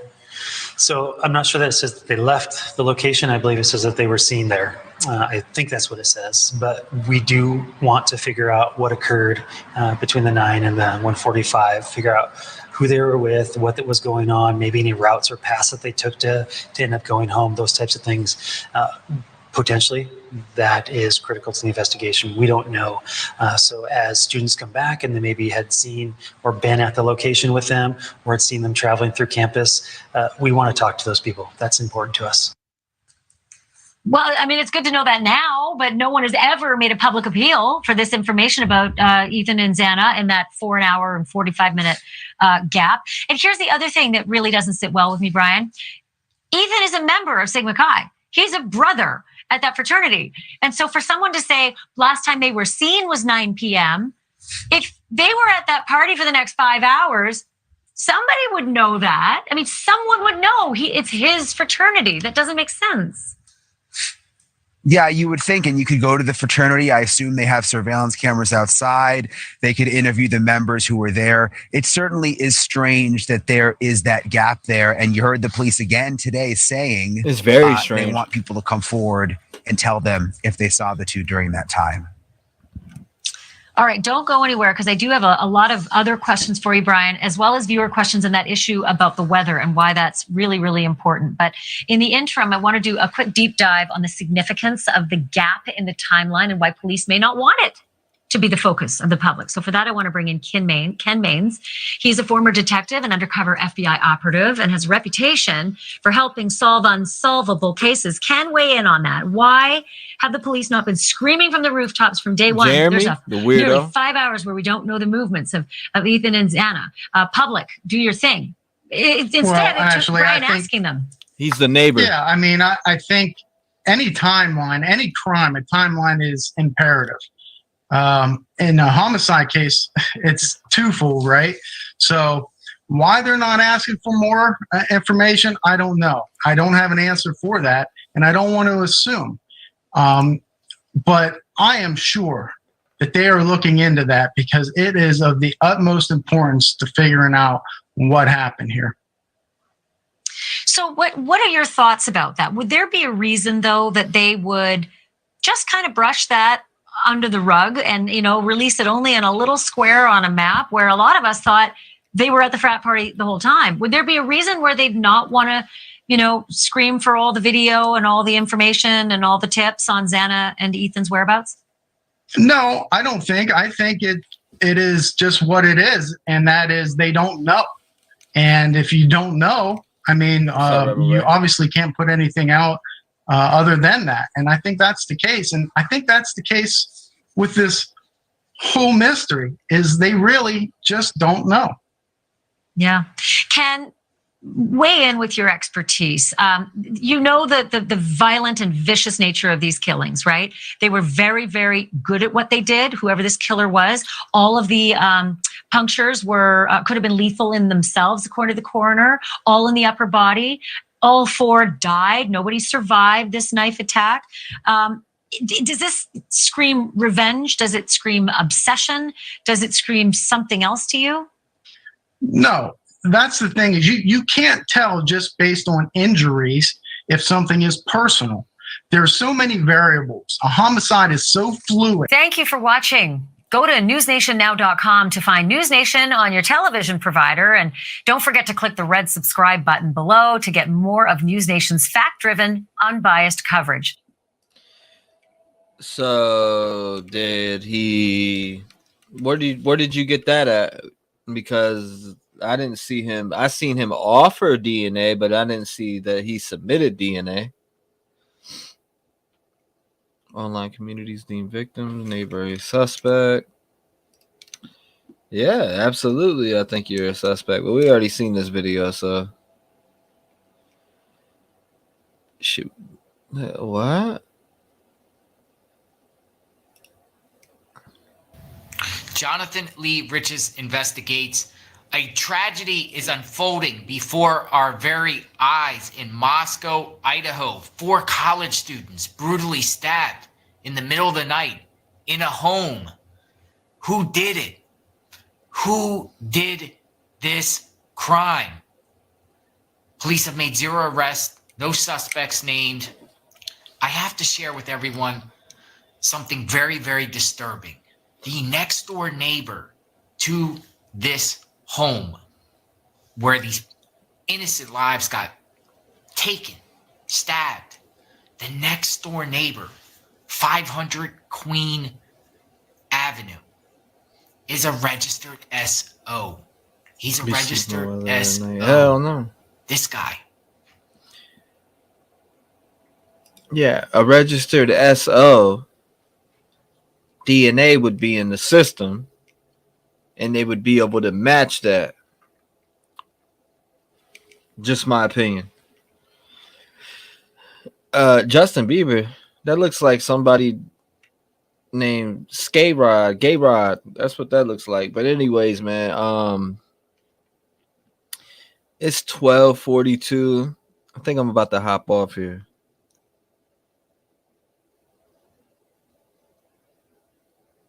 What? Hold up. What did you say?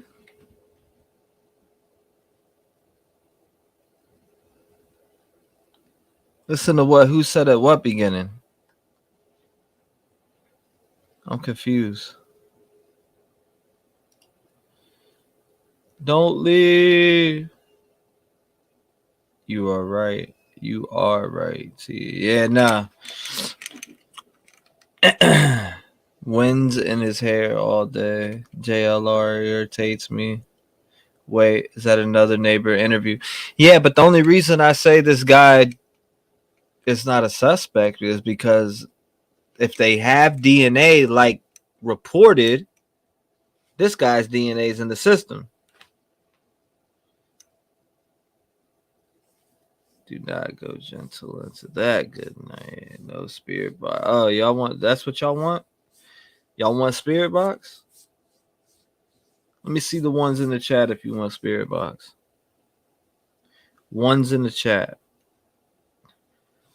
Ones in the chat. One's in the chat for a spirit box session. Matter of fact, let me look at the poll and see what the poll is looking like. I forgot I even started a poll on it. Oh my goodness. 69 votes say 71%. I see 11. That's fine. Damn. 1 1 1 1 1 1 1 1 1 1.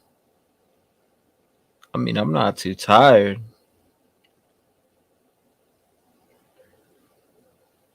Damn, everybody wants a spirit box session. Please get your votes in. There's 69 votes. Come on, 69. It says there's 131 in here. Drop them in. Drop them in. Drop them in. Drop them votes in. Let me see it move. I ain't seen it moved.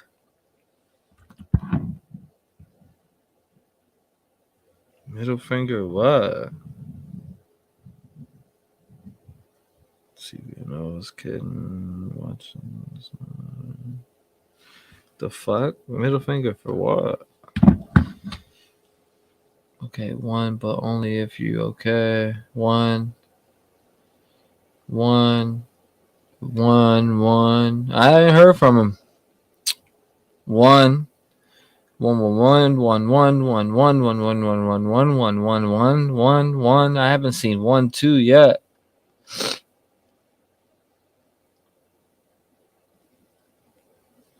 Mama, I'm coming home.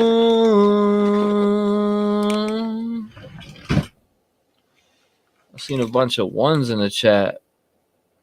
1. Mom's life. I see a 2. A 2 is a no. 70 votes. 71% of you say yes. I said, should I wrap up this live with a small spirit box session? The vote is up. I will give it another 3 minutes before I start. In this case, how I would do it is I would hit the X button on that, and I do this, and I do that.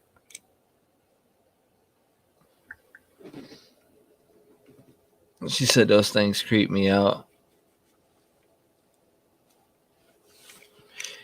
I've done plenty already. There's 3 or 4 with the Idaho victims that I've already did. So you could go back and listen to all the stuff that I've already got. I've had lots of names come through.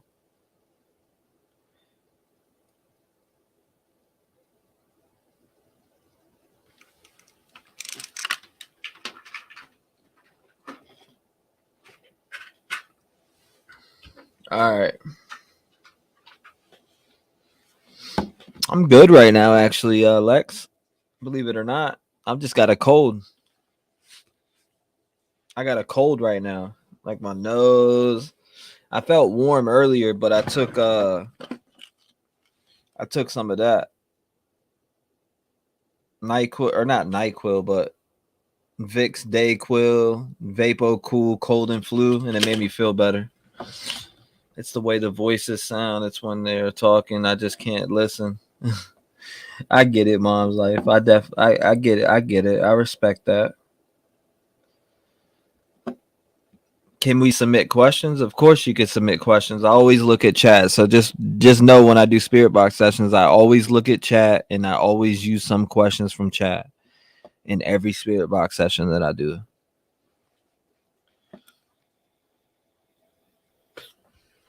Thank you, HBG. I do feel better. I don't feel like complete shit, but earlier I felt like I had a temp. Like I felt like I had a fever. That's really all I felt. And then like my nose right here across here feels like it's burning, but my lips are like probably chapped or something, dry skin. But right here is a SB7 spirit box.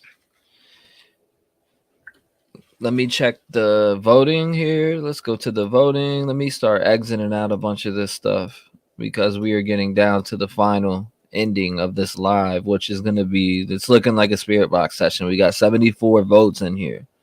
74 votes. Out of 74 votes, 72% of you are leaning towards a spirit box session. 28% of you saying no.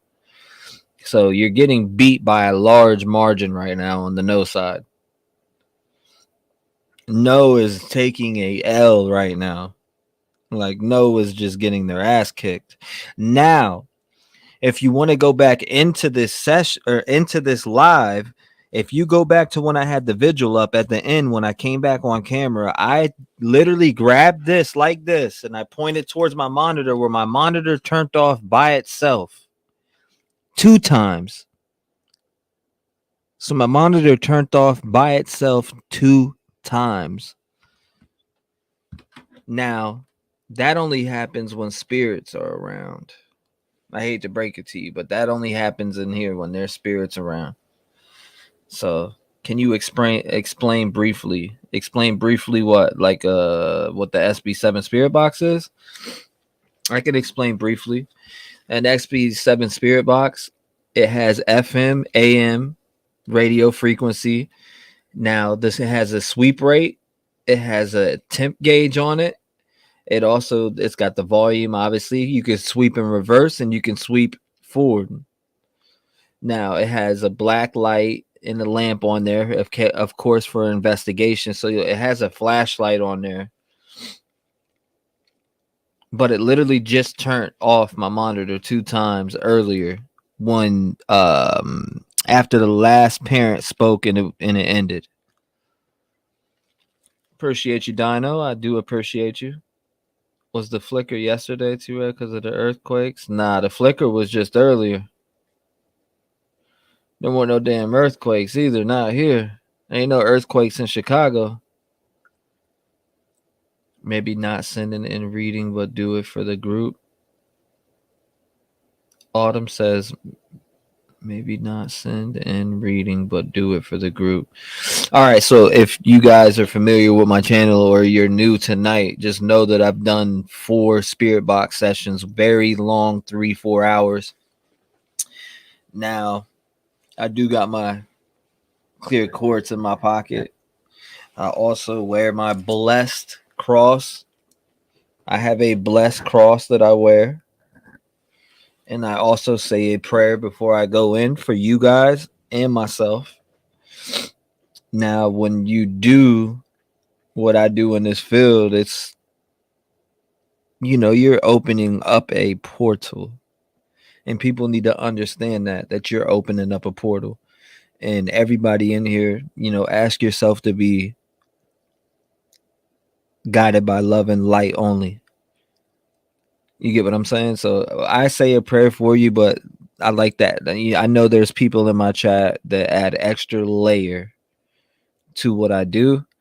I know they're praying for me. I know they're on my side. I feel it, because nothing ever stays behind. Besides, when I did Kylie Rodney, I had got a voice that said, I got a voice that said, I killed Kylie Rodney.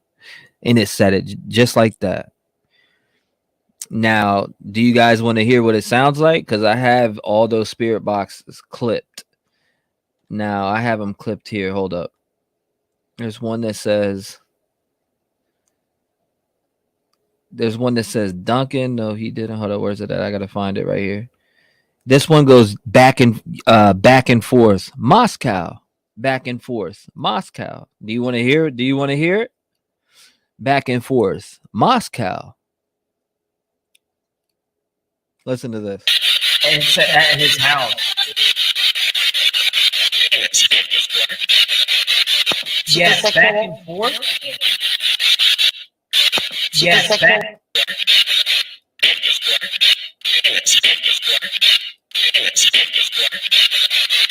Yes, back and forth.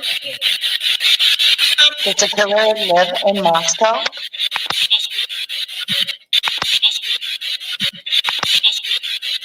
It said Moscow. Moscow. So where's here it is right here. Where is the killer now? Back and forth.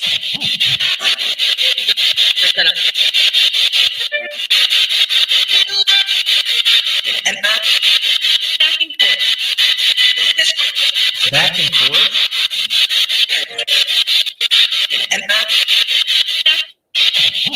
Is the killer now?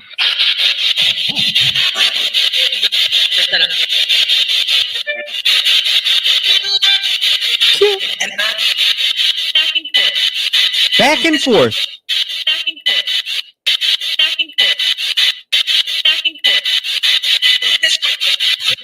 That's crazy, right? There's one that goes, hold up, where's it at? There's one that says, I gotta find it real quick. It says can't make out. Hold up, I want to find the one for you guys. Here it is, right here. Who was responsible for the 4 deaths of Ethan, Madison, Kaylee, and Xana?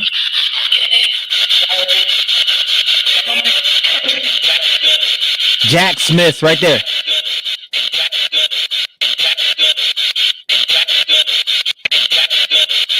The 4 deaths of Ethan, Madison, Kaylee, and Xana. Jack Smith.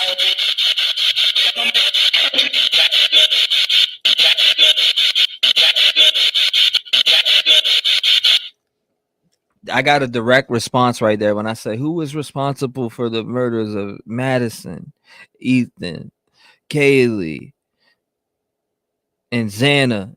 It said Jeff Smith. Oh shit! Is it saying Jeff Smith?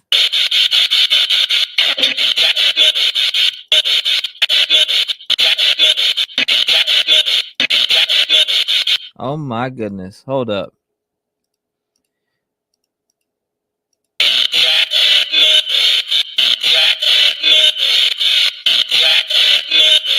I slowed it down to 0.5 right there, guys. So I did slow that down to 0.5. T-REV has started doing tarot readings and mine was dead on. He's very connected. Thank you. I appreciate it. Yeah, I'm definitely a magnet. I've been doing investigations. I'm 32 years old. I've been doing investigations for, well, actually since I was 15. So 17 years I've been in there. I'm telling you, it says Jack Smith. I heard that with my own ears. Jack Smith. Like literally.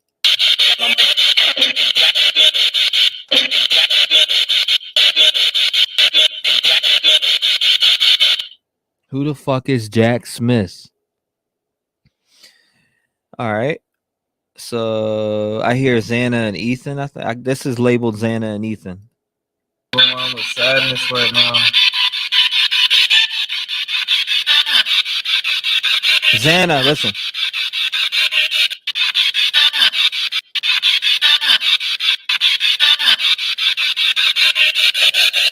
Somebody say hello.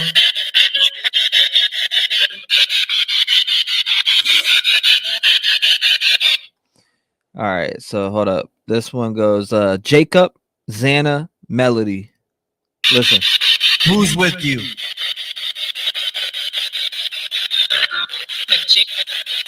It's Ethan. Xana, right there. It's Ethan. All right, so in this clip it says Jacob, Xana, and then Melody at the end. Listen. Who's with you?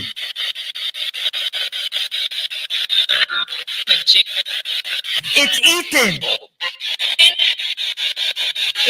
That's Xana. It's Ethan. Oh.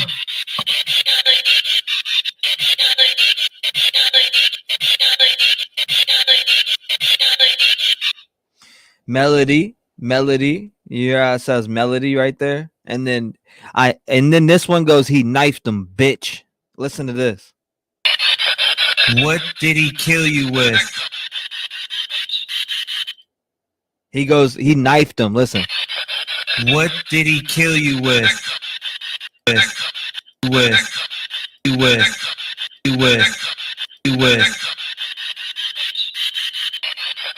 What? If you put in headphones, he goes, he knifed him, bitch.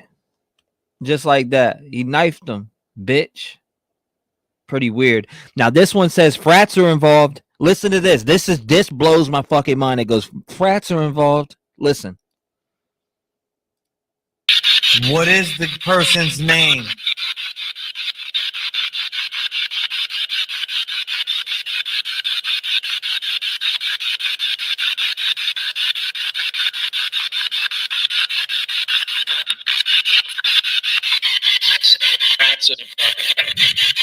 Right there. Frats are involved.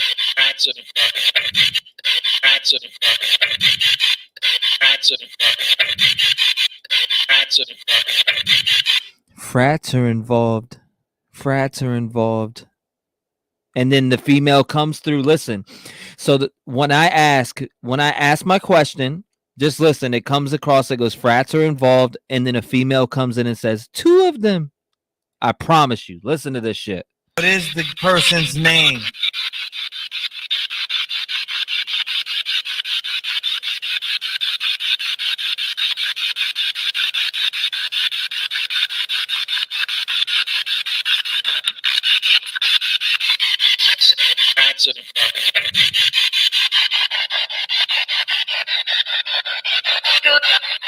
Two of them. What is the...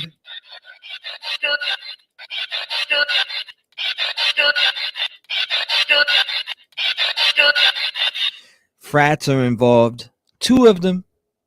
What is the person's name? I said, what is the person's name? It goes, frats are involved. And then a female comes in and says, 2 of them.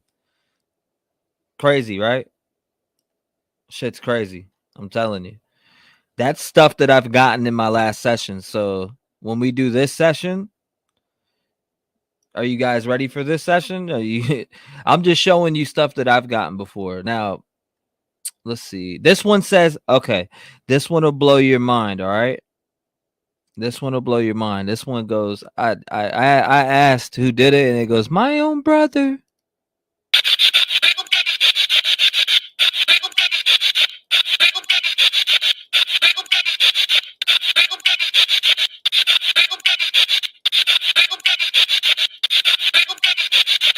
My own brother. My own brother. You hear that shit? My own brother. I promise you that says my own brother. I'll slow it down for you so you can hear it perfectly.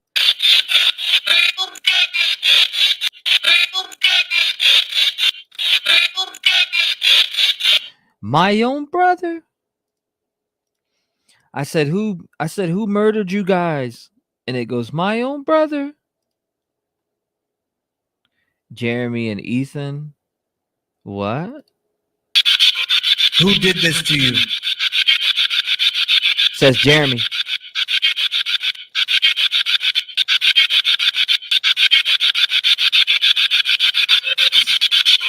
Who did this to you? All right, that voice is very low. I want to slow it down.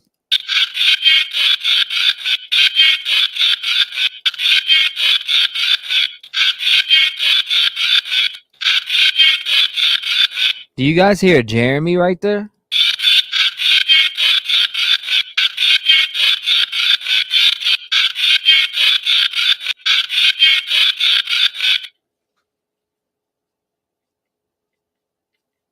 All right, y'all ready?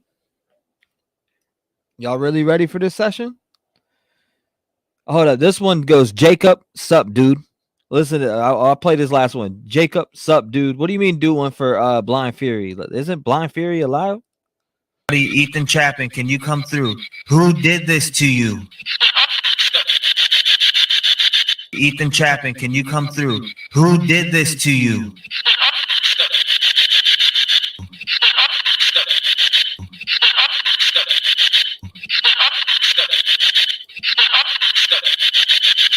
Jacob, sup, dude. I said, who did this to you? Jacob, sup, dude. Ethan Chapman, can you come through? Who did this to you? Jacob, sup, dude. That's what I hear. Jacob, sup, dude. Neighbor, Jacob, or wake up. Right here. Neighbor, Jacob, or wake up. You decide.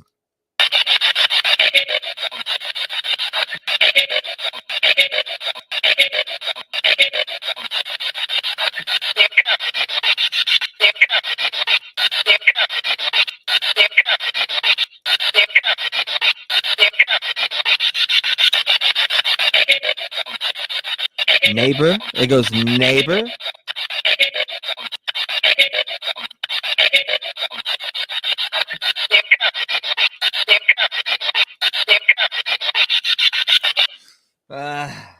Jacob. That's wild, right? What do you guys think about that one? All right, I'm about to start up here in 1 second. Just give me 1 second. Let me clear. I gotta clear my mind. We're gonna dive into this. Evil Jack's here. I think this one says Evil Jack's here. Ethan, what happened in the early hours in the morning on November 13th? Yeah, it goes evil something. Jack's here. Listen to this shit. It says evil something I can't make out, and then Jack's here. Ethan, what happened in the early hours in the morning on November 13th?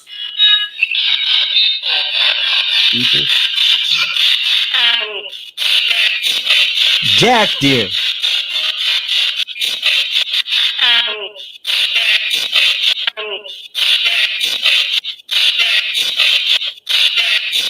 No, that says jacket. Jacket. It says jacket. That says jacket for sure. What are you guys hearing right there, though? At full speed, what do you make out? Ethan, what happened in the early hours in the morning on November 13th? Oh, shit. Stab me?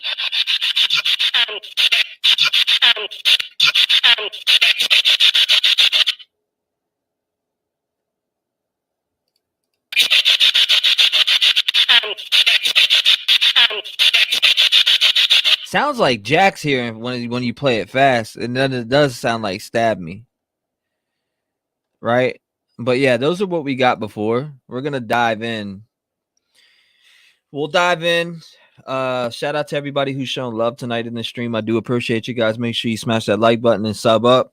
I do spirit box sessions. I make music, and I also true crime. I've been deep diving a lot lately, and that's what I mostly am into is true crime and music. But I've mostly been doing true crime, and that's what I love doing. True crime is my calling. I've been called to it. I've always been into true crime. I've been into true crime since I was a kid. I just recently brought it to YouTube. I'd say September 6th.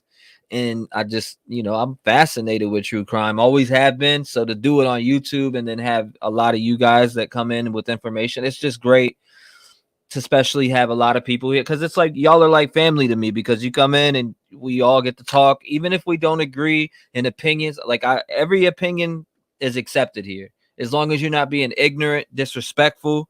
I don't, you know what I mean? That's cool. Everybody's welcome to their opinion. And if you have a different opinion than me, who am I to bash you for your opinion?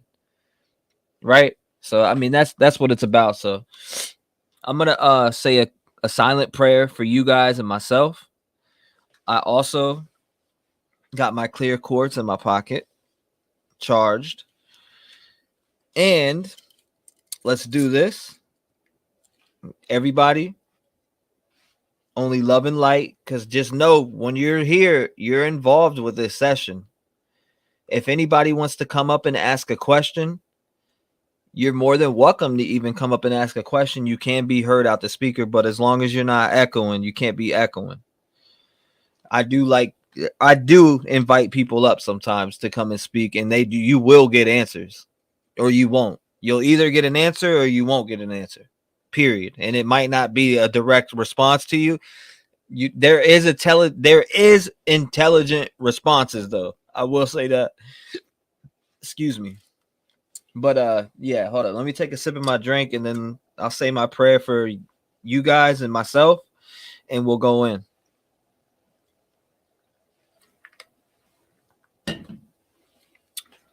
All right.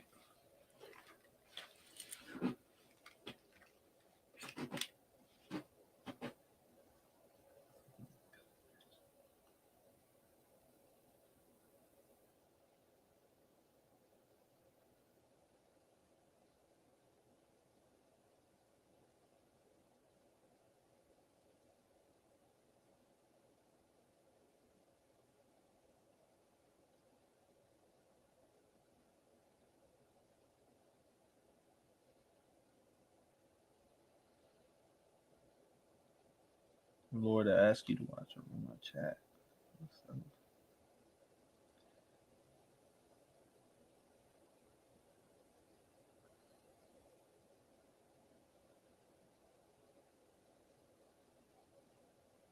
In the name of my Son, Jesus Christ, amen. All right. Love and light only. Yes, love and light only. Thank you. Love and light only. I already have sessions with Kylie Rodney. They're on TikTok. They're on my YouTube channel. Very, very crazy sessions that I had with Kylie Rodney. I've had a male voice come through and say, "I killed Kylie Rodney." That's on my shorts. If you go and listen to my shorts, it's on there. You can go check it out. But yeah, we're getting into the spirit box session right now. If you do not want to be here for that, I would suggest you to leave. I'm not offended if you do leave and you're not. It scares you or you're not a believer. I understand that, but this box is not attached to nothing. There's no cord. There's no nothing. This is straight SB7 spirit box. It sweeps. It has the sweep weight. Sweep. I can't even speak. I said sweep weight. I can't even speak right. Sweep rate right here. I can sweep forward and I can sweep in reverse. My volume buttons right here. AM, FM right here. I like on FM personally. That's just my personal preference as an investigator. But to each their own. Protection for T-REV and everyone in the chat listening. Appreciation. The person responsible will be caught. Trust and believe that. Yes, I definitely believe that. 100%. I was on T-REV Live months ago and he fell asleep. Yeah, I do. I remember that. I was up for 19 hours. I remember that. It was a 19-hour live. I remember that, man.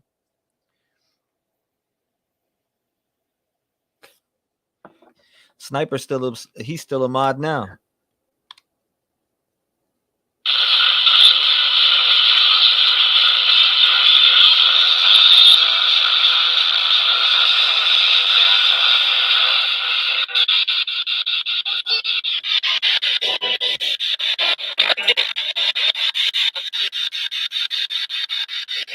I am reaching out to the 4 victims that were stabbed to death in Idaho.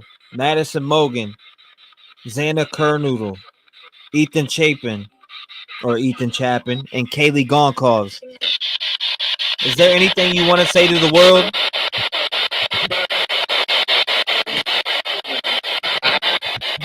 I see you, Jay. I can pull you up.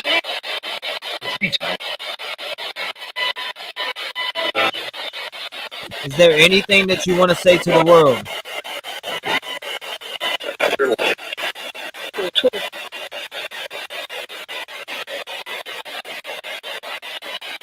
Kaylee Goncalves, do you know who Jeremy Rogan is? Or Reagan?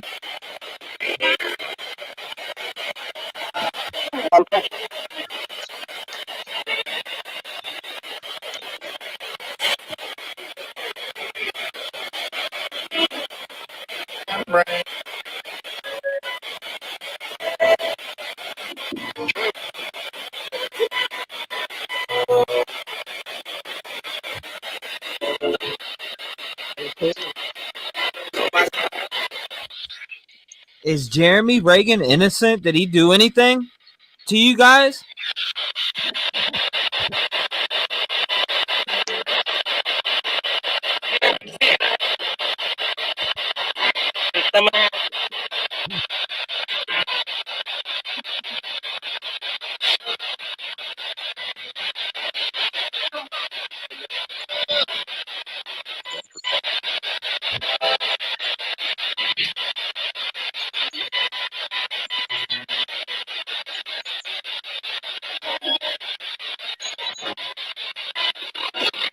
It's an SB7 spirit box.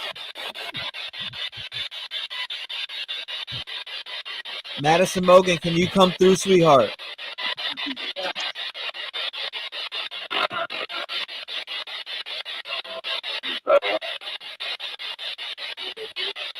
Ethan, is that you, buddy?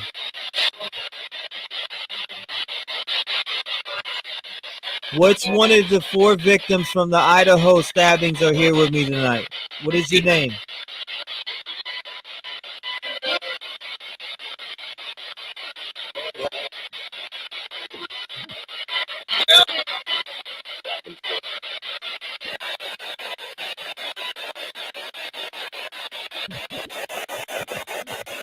Thought I heard Ethan.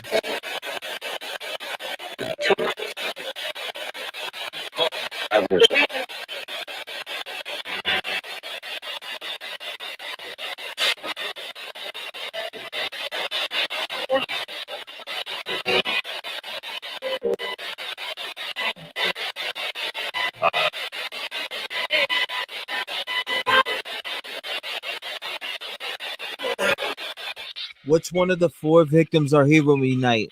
Are here with me tonight? State your name.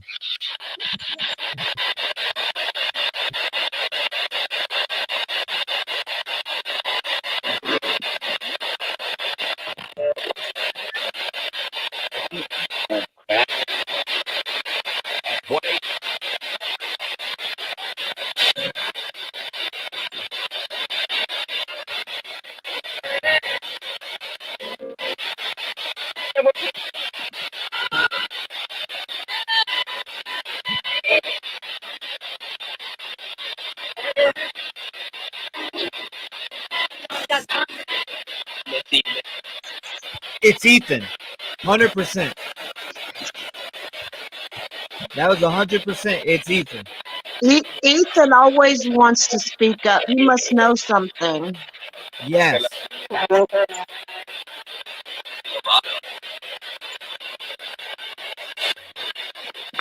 Ethan, speak up, buddy. You can say whatever you want to the world right now.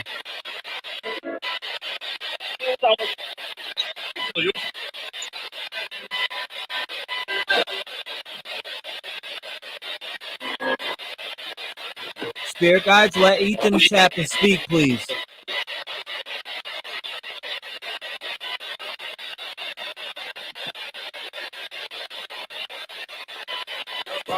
Ethan, tell us anything that you can tell us.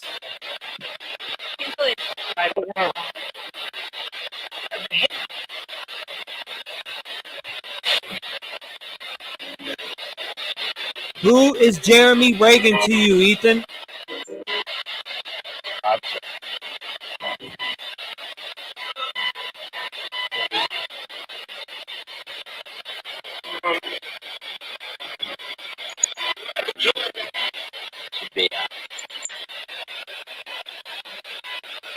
Did he say big guy?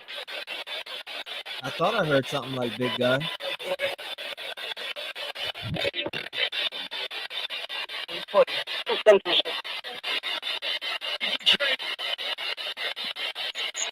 Ethan, did the killer have a gun also?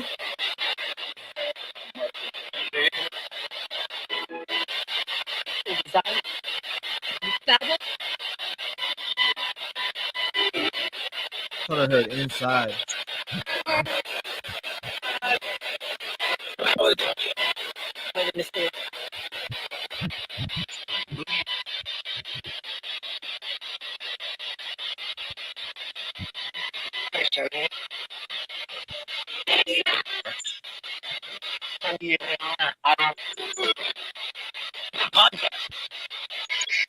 What? That sounds like gone cause.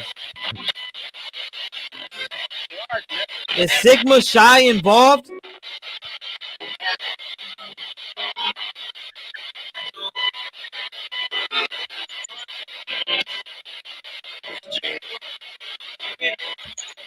Ask him about Washington State University.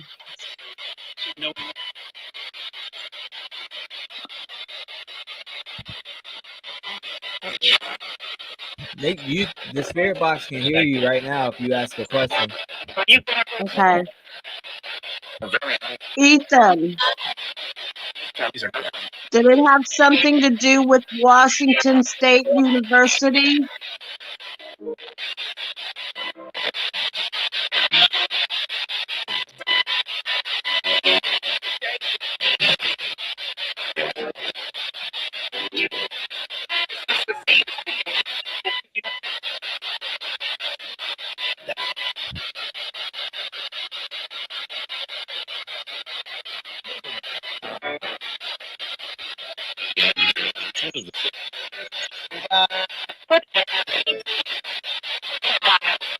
There's a lot of shit coming through.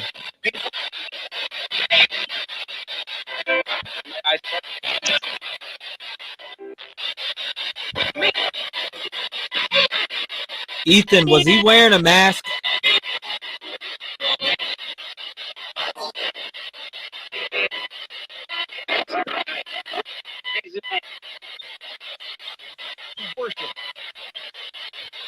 What?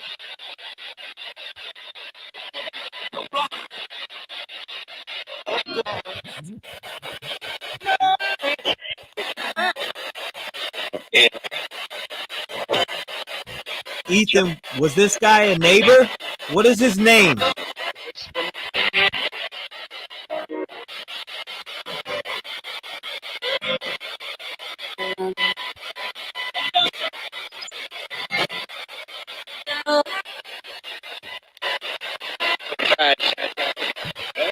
Did I say frat?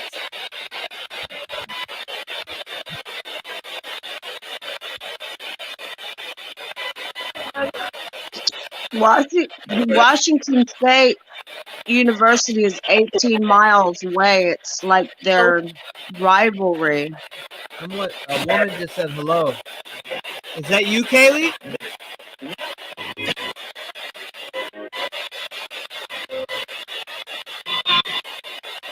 Kaylee, is that you, sweetie?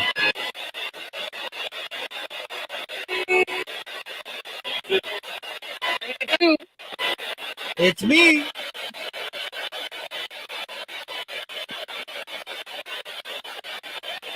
Who is Jack Smith?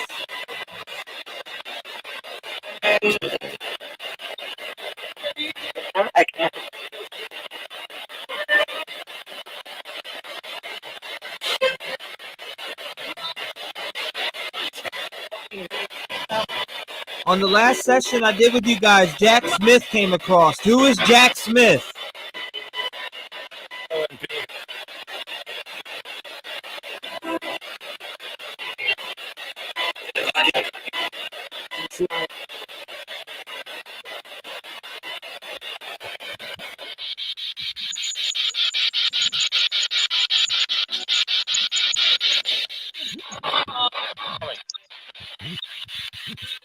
Who is Jack Smith?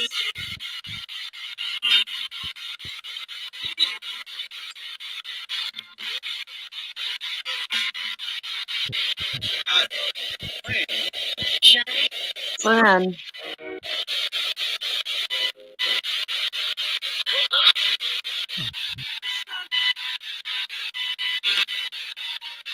My hands are ice cold.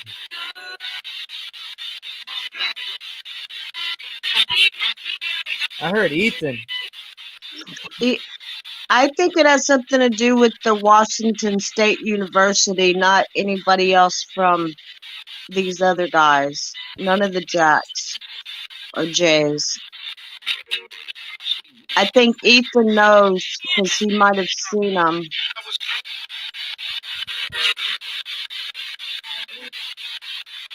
I just got a pain in the back of my head. Ethan, did you have a problem with somebody from Washington University State?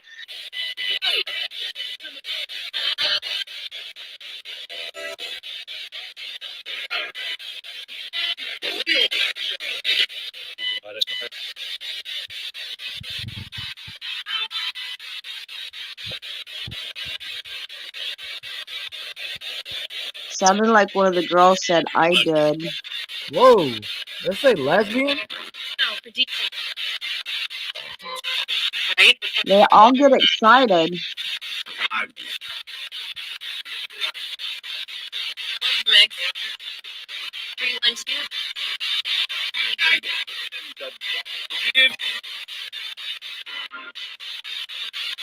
Washington State University, Ethan.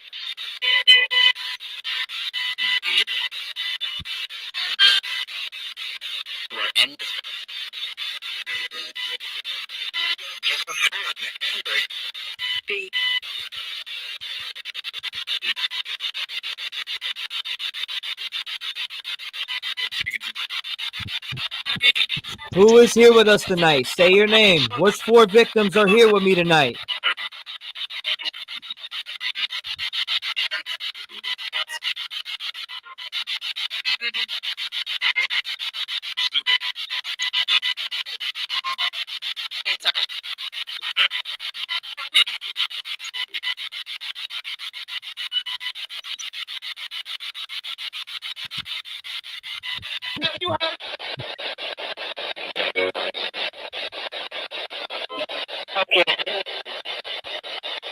Ethan, what can you tell me about the killer?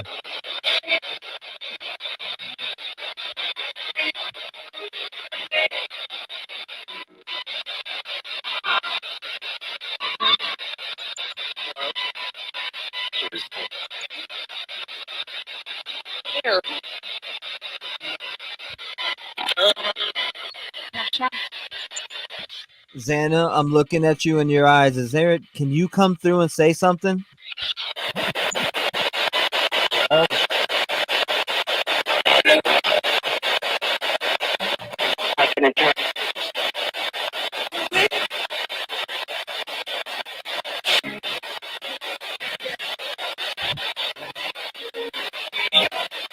Xana, nobody was at the vigil for you tonight to speak. Are you upset about that?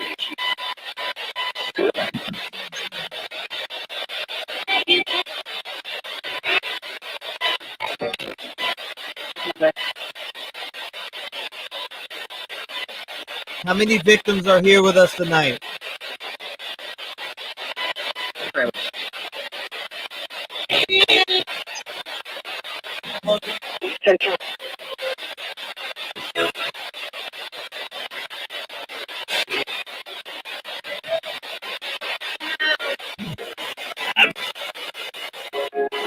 My hands and feet are really cold. Say a prayer, Rev.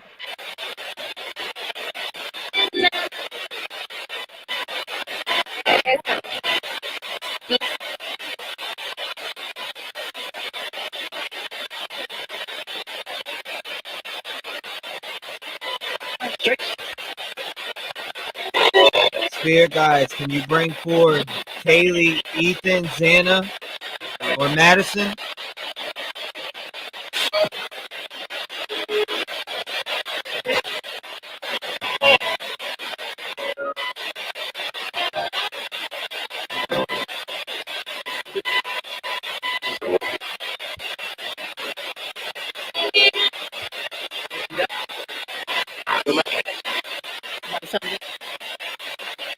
It's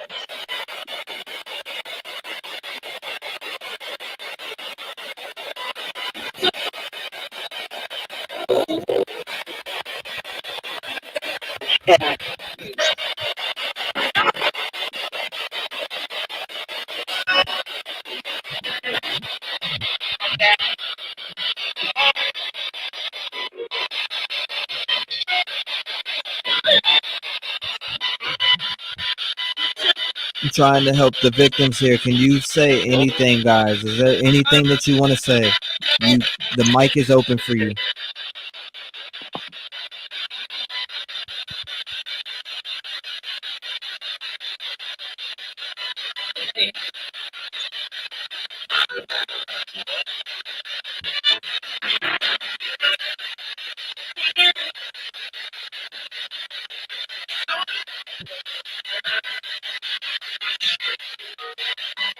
Ethan.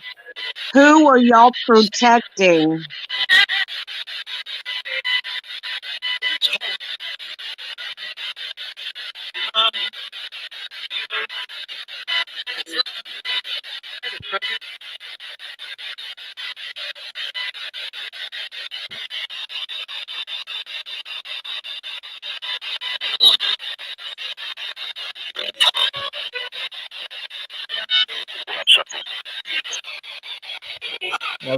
That was a clear voice.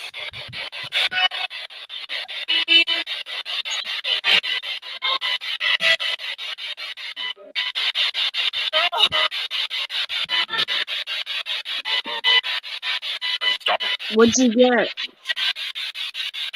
Whoa. I heard a What'd you few get? things. I don't know, there was a couple things. Whoa. Kaylee, is that you?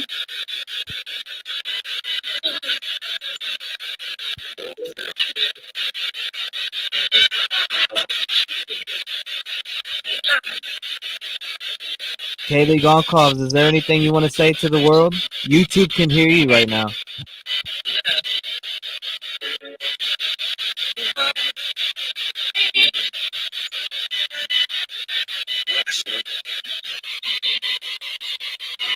Female voice said something.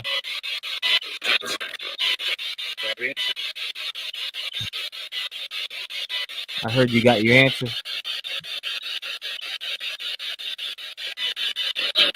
The world is going to find out anyway. So who are y'all protecting, Ethan? Xana?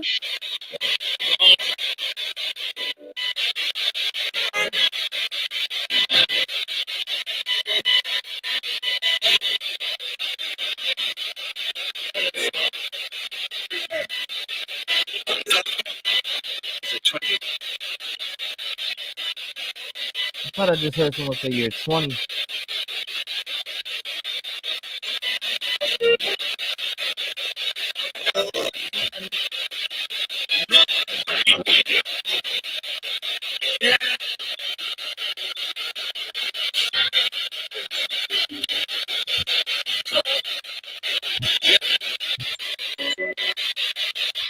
Ethan, right now is your time to speak, buddy. You can come through and say anything you want to the YouTube world. If you can get anything out, what do you want to tell everyone?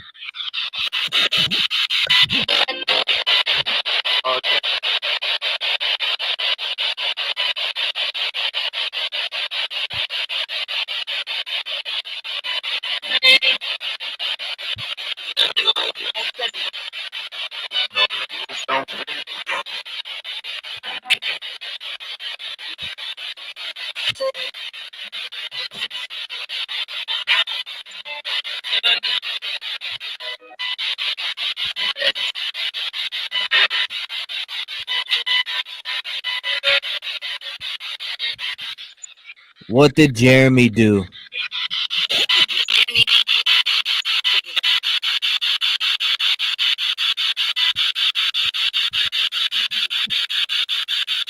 Why is Jeremy on all these interviews?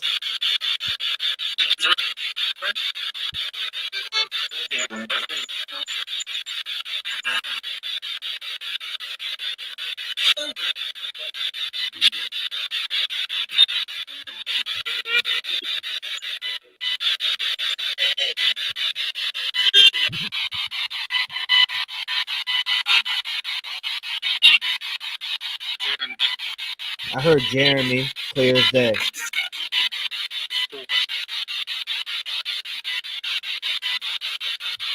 I heard Jeremy, clear as day.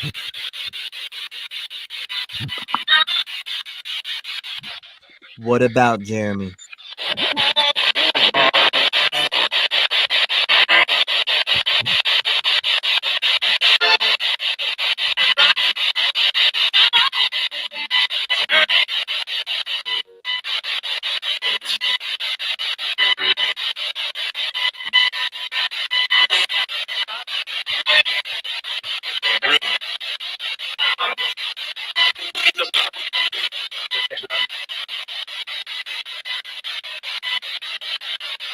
What about Jeremy?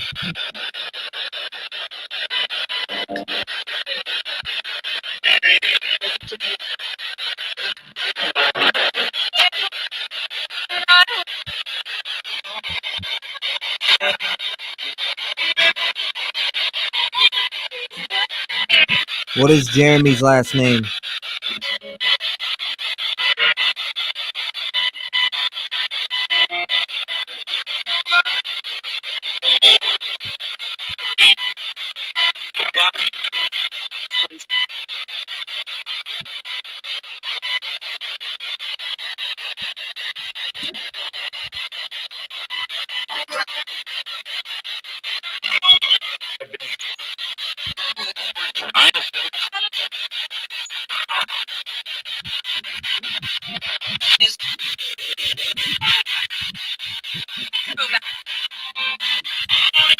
What is Jeremy's last name?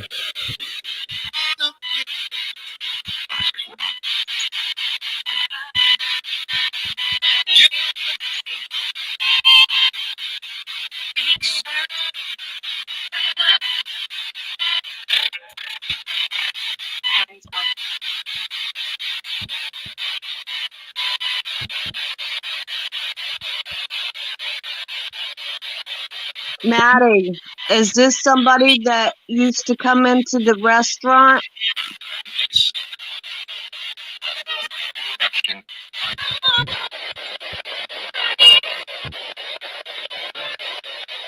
Is it Maddie?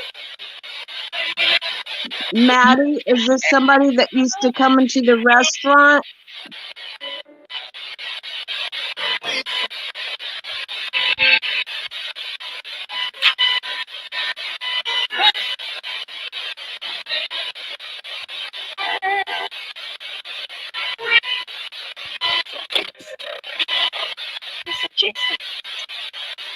What? They say it's a Jacob?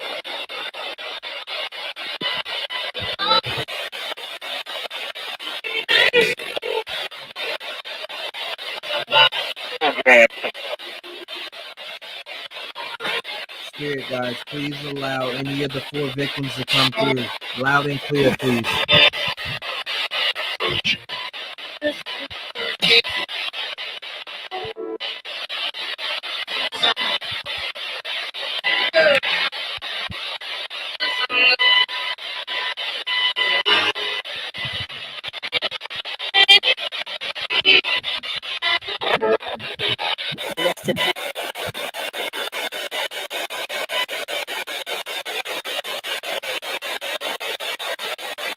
Alright, so I'm gonna try this method.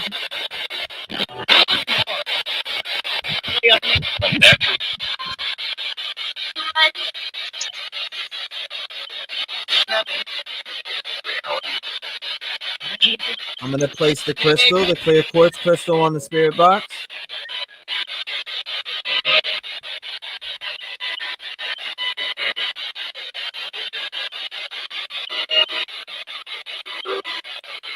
Madison Mogan, can you show me that you're here with me by answering me?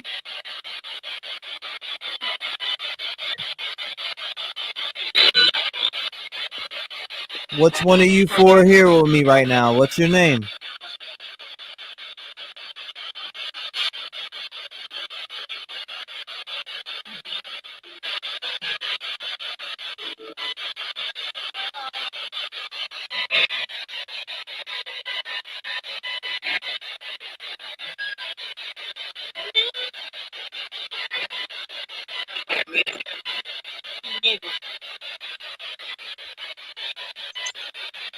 What?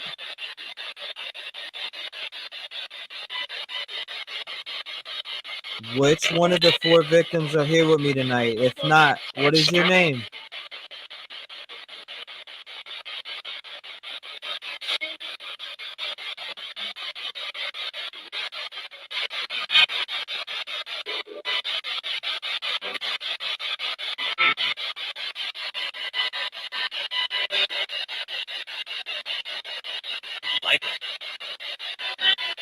Let's say Michael.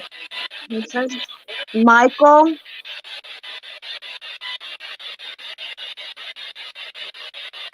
What about Michael?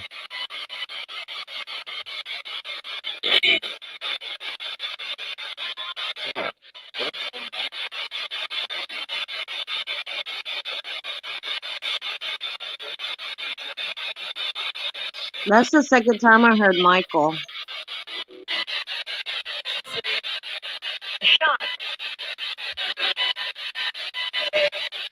Sean.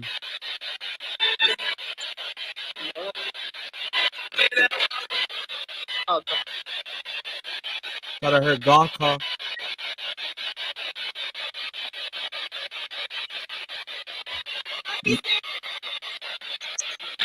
Something soon.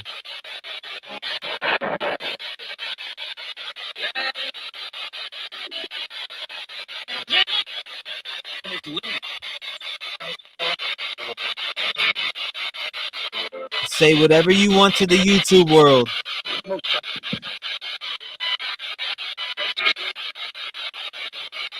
Jeremy Reagan. Who is Jeremy Reagan?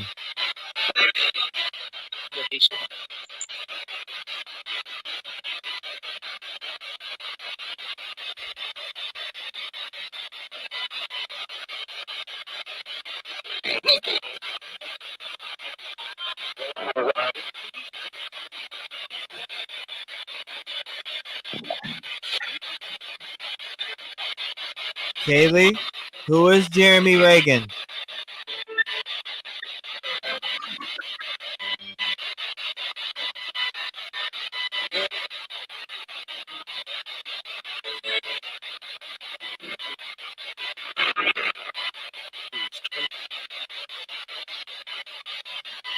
Ethan, show me you're intelligent, buddy. What kind of car did you drive?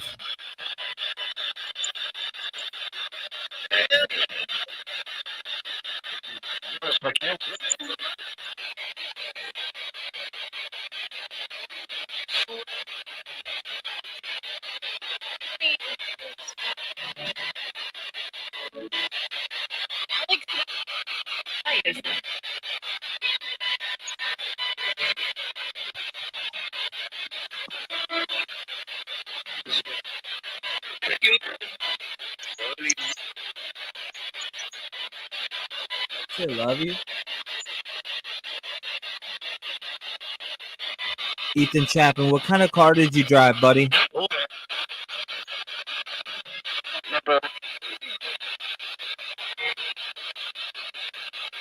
What color was your car?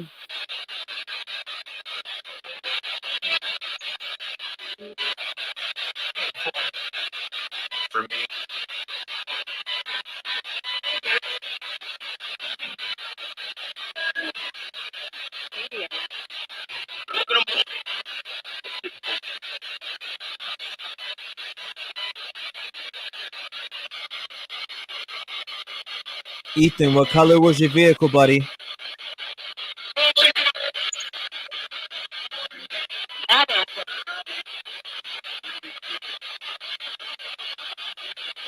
Speak through clearly so we can hear you.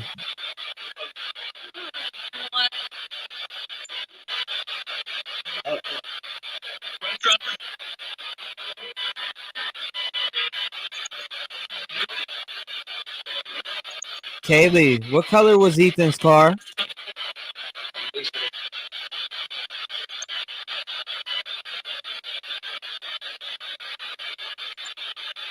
Better yet, Xana.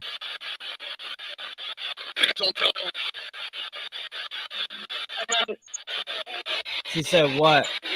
I heard what? Xana, what color was Ethan's car?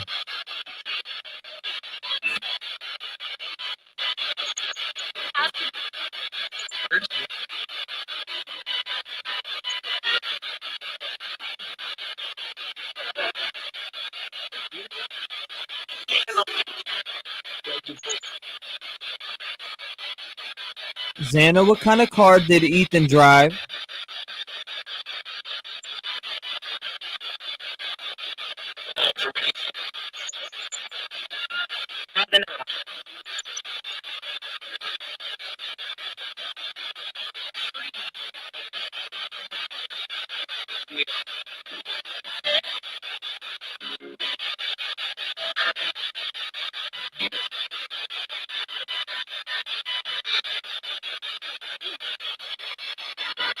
If any of the 4 victims are here with me tonight, what is one of your roommates' names that's still alive?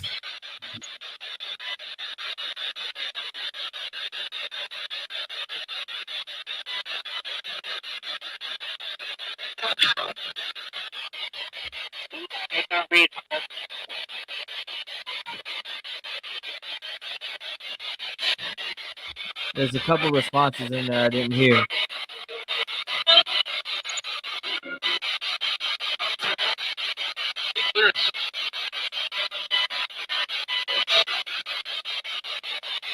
I'm speaking to the Idaho students, the 4 Idaho students that were murdered in Moscow.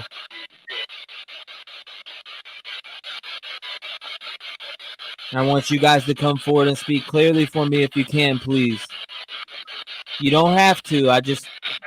We want answers. We want to help you guys get answers.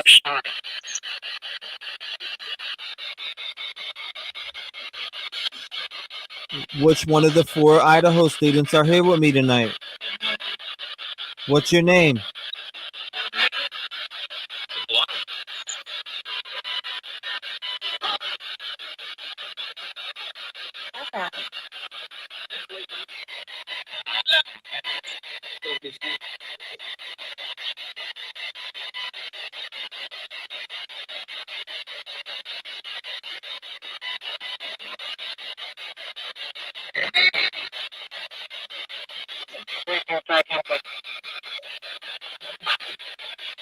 He said he's going to try to help us.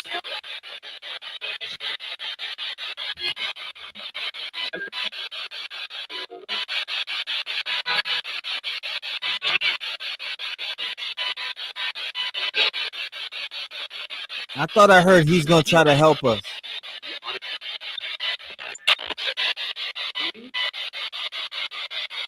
Yes, I want to help you.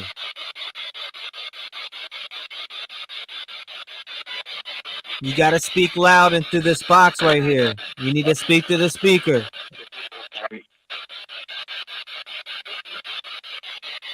Kaylee, Ethan, Xana, Madison, can you speak to the speaker, please? What is your name? Who's here with me?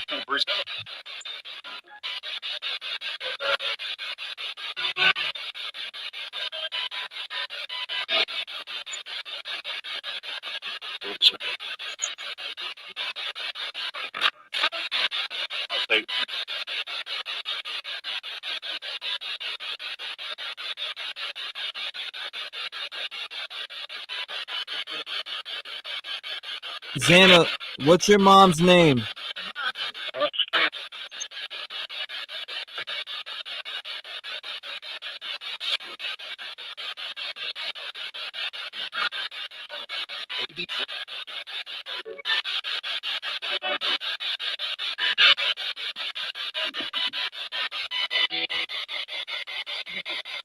Rev, Yeah.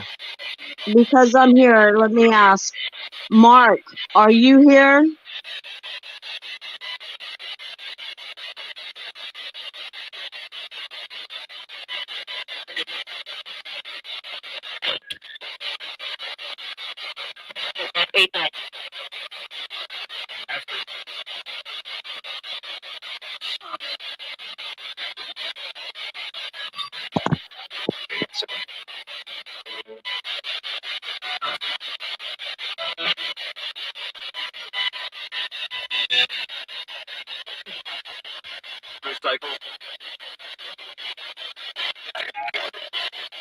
This is Michael.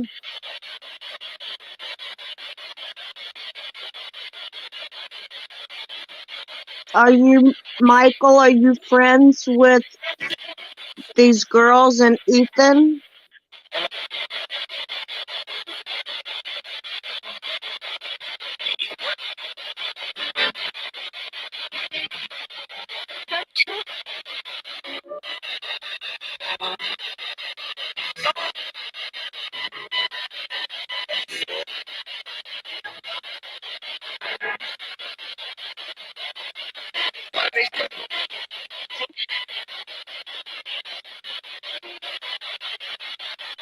Is this person gonna kill again?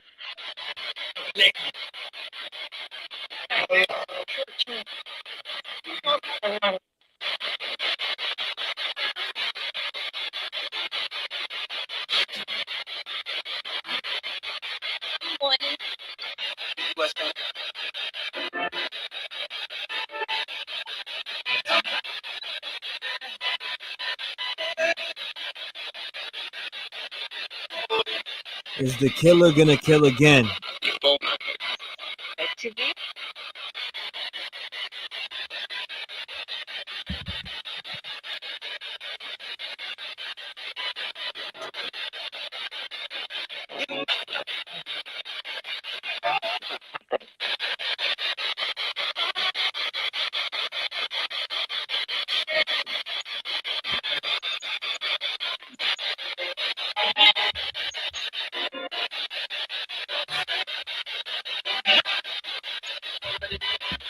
Kaylee, Murphy's okay.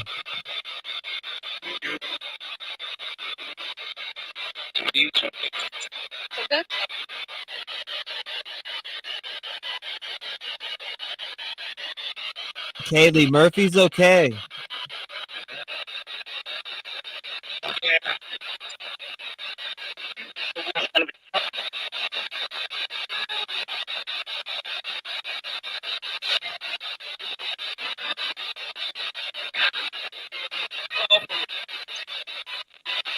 Michael, what do you want to say?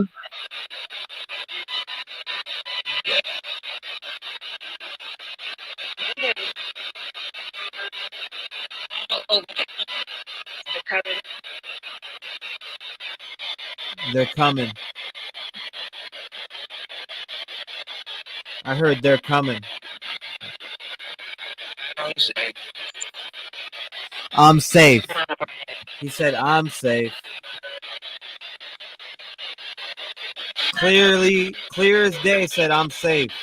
That's what it sounds like. They're coming. I'm safe. What are you safe from? Who's coming?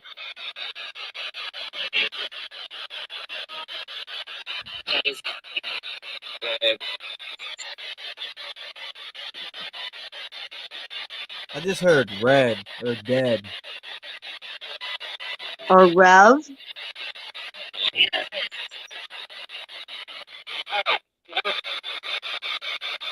Sound like he said, "Oh no."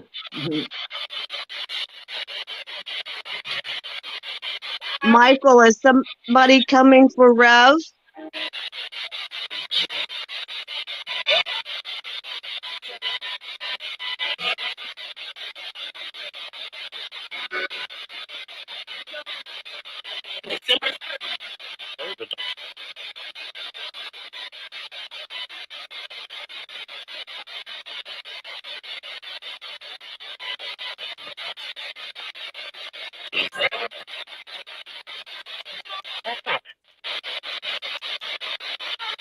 Ask it if any of the females were pregnant.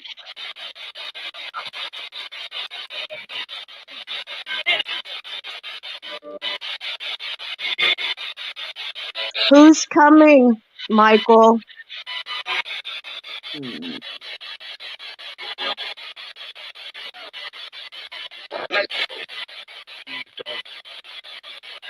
Spirit, was any of the females pregnant?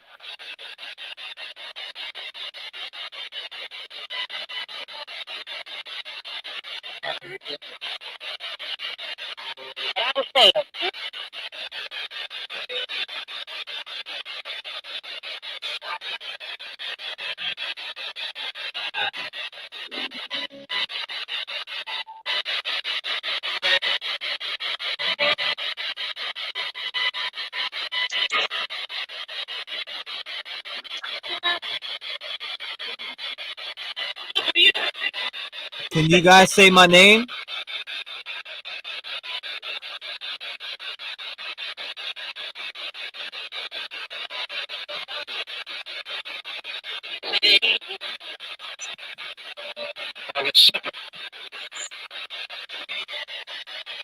What?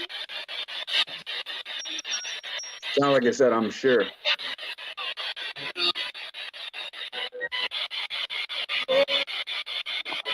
I don't know. What spirit is here with us tonight? Say your name.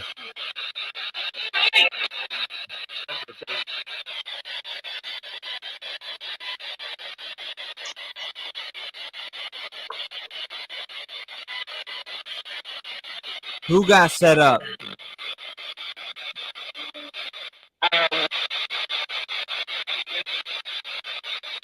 It sounds like it said all of them.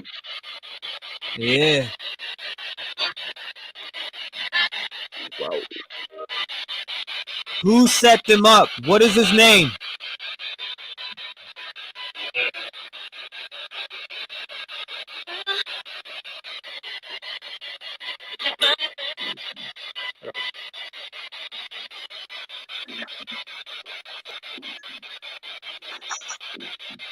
Who set them up? What is the person's name who set you guys up?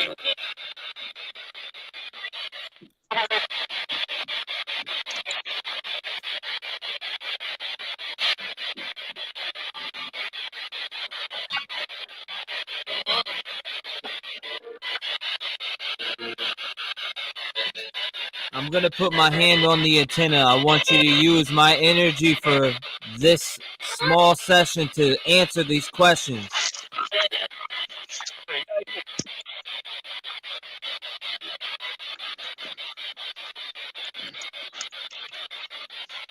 Who set you guys up? What is his name? All of them. Again, all of them. Yeah, I heard all of them too.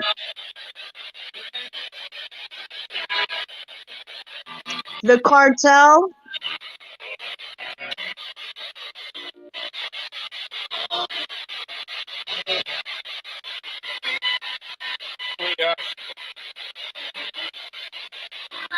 Who set these four people? Who set the four victims up?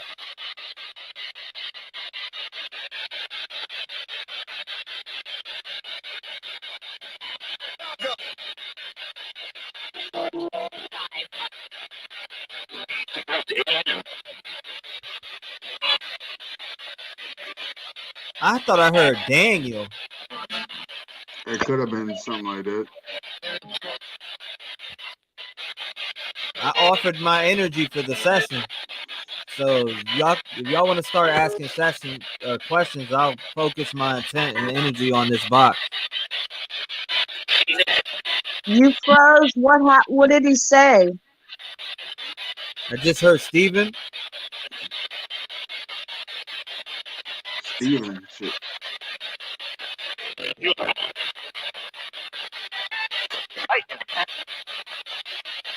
Spirit, does this have anything to do with anything south of the border?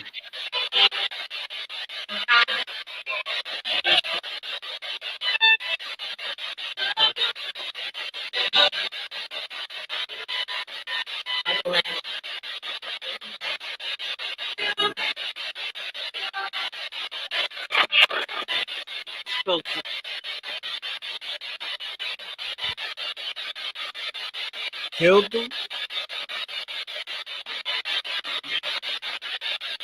Did the neighbor do this to y'all?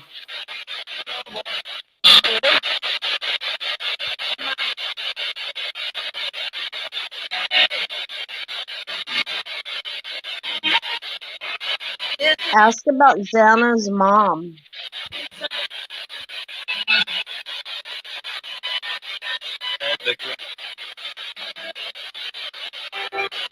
Did this have anything to do with drugs?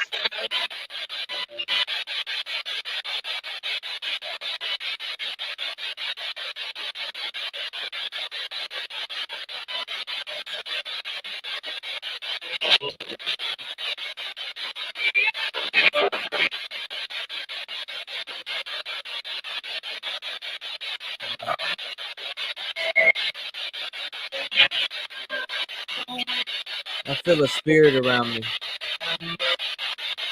Spirit, did Jack D pay someone to kill y'all?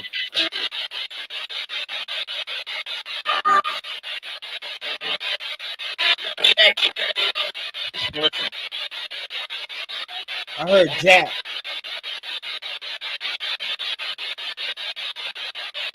Was it Jack D who killed y'all?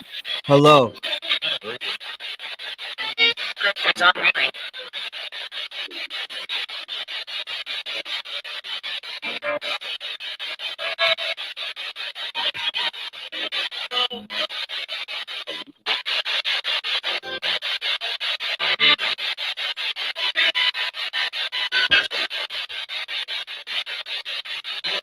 John Henry.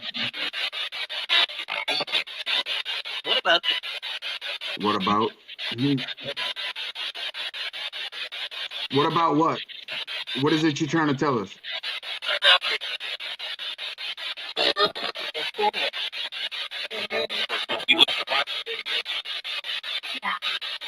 Jack.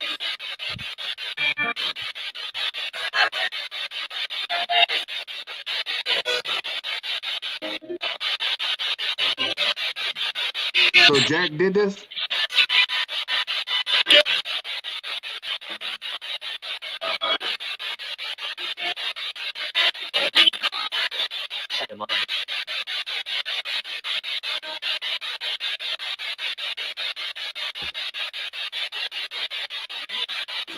Is Jack involved?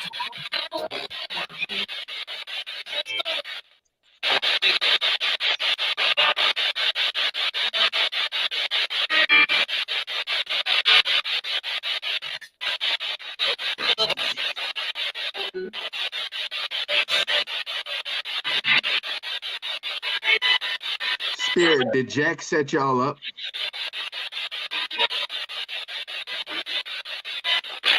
Every time I speak, they do. You hear it? Every time I speak. It's weird.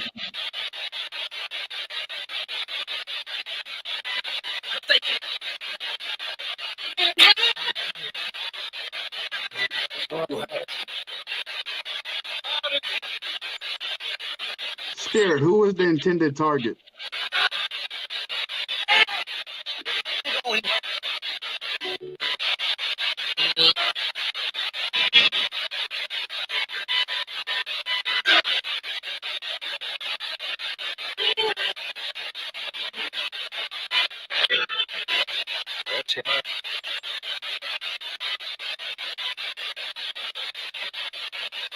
Yo, Rebel Ray, it's up at the top.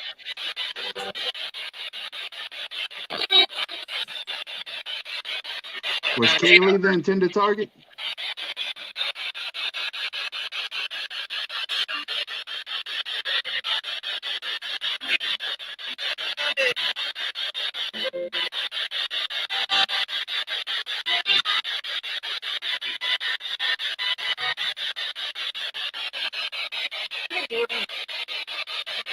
I'm channeling my energy for you guys. I want you to come through and speak. I want you to answer Ismic.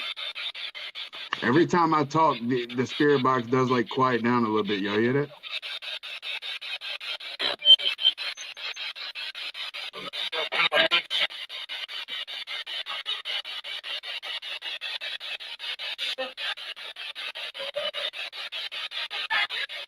Who is it that I am talking to?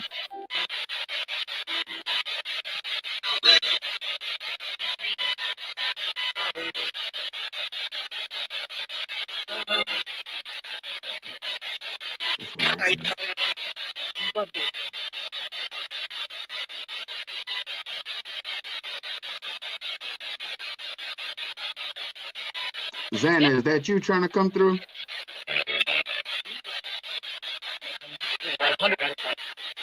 100%. You heard that? No, I heard it 100%.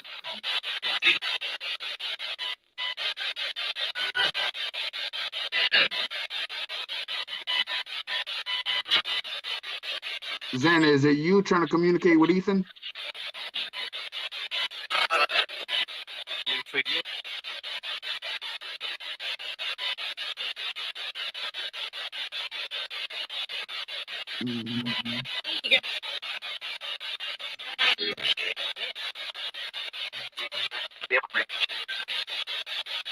Ethan, is it you trying to communicate with Xana?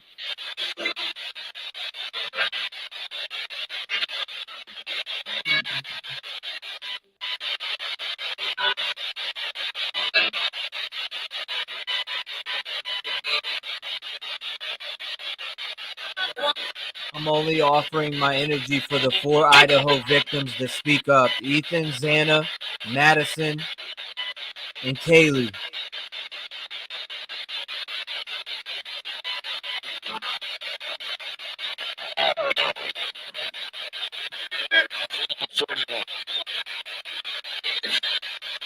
That was weird. What do you say? I don't know.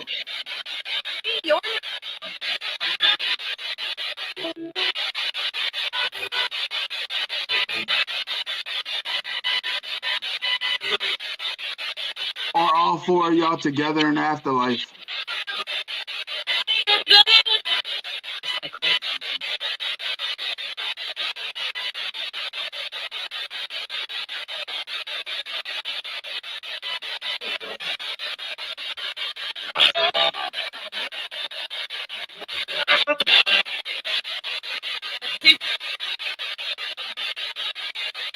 Do you guys want to go to the bar and have a drink?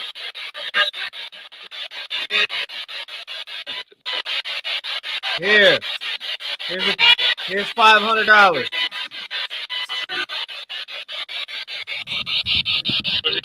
It's on me. Drinks on me. Or do y'all want to go get some food because y'all drunk?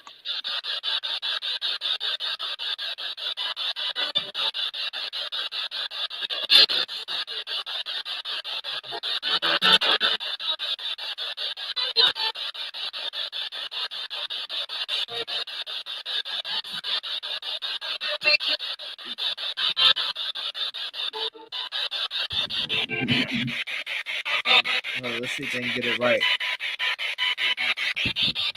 How much money is sitting on the microphone right now?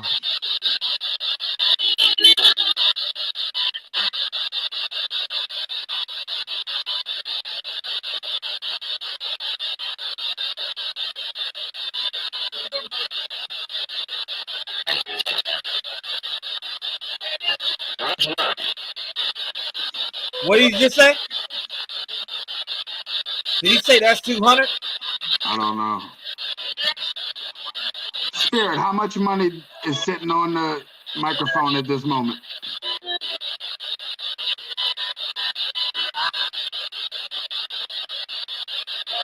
Well, I thought I heard him say that's 200. Look at that. Yeah, I swear I heard him say that's 200. I couldn't make out what they said. Spirit.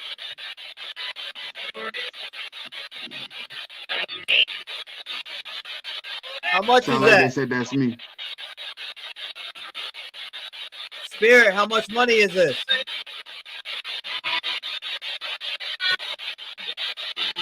Show YouTube how intelligent you are. How much money is this?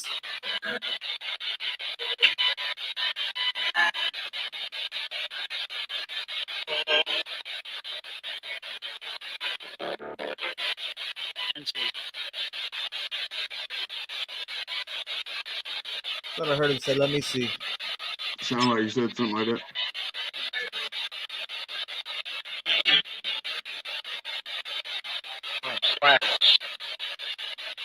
What? Yeah, for real. What the fuck was that?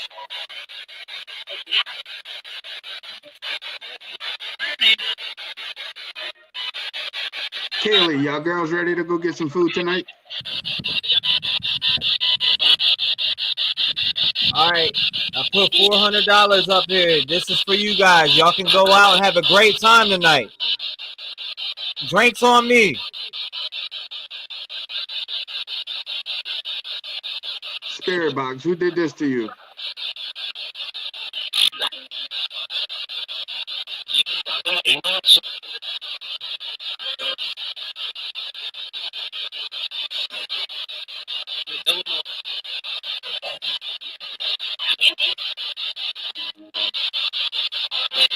Drinks on me.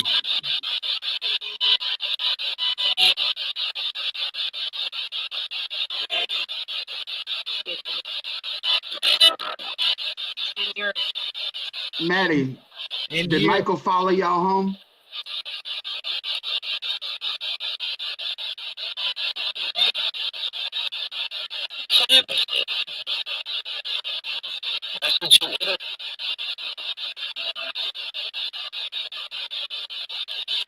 Shit's weird.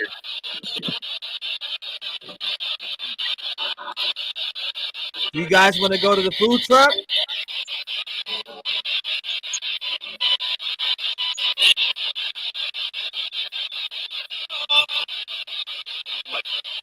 All right, I'm gonna take the money back. All right.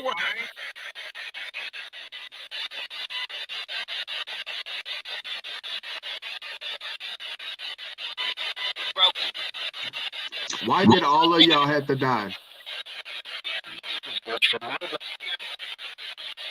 Sound like I said it was more trouble.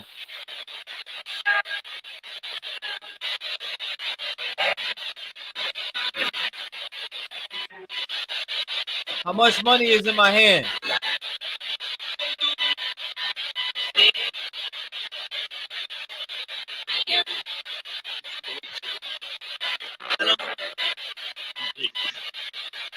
Spirit, who am I?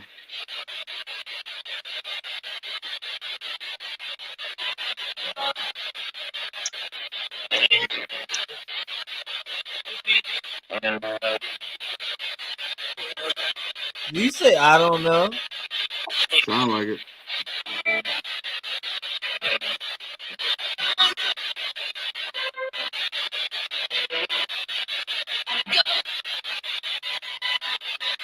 Did y'all die from jealousy?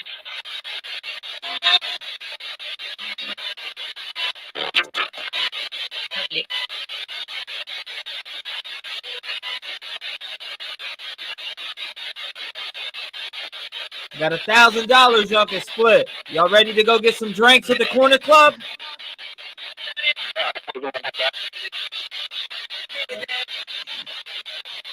That was like a direct response. Yeah, it sounded like it. They said something directly. I got $1,000. Let's go get drunk.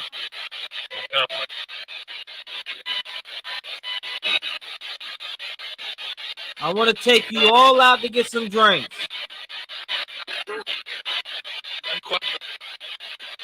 Spirit, are y'all trying to communicate with the person with the Saints hat on?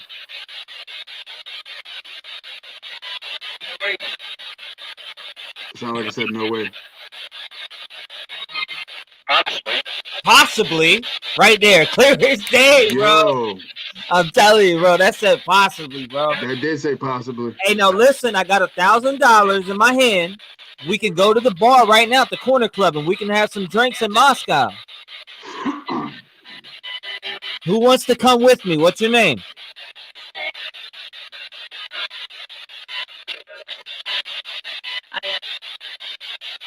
Sound like I said I am. Or do y'all want to come with me?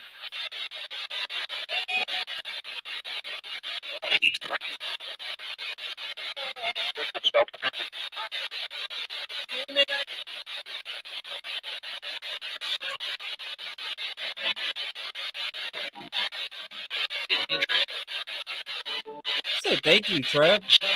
Doesn't sound like it. Bro, I thought I said thank you, Trev. I'll really buy you all drinks.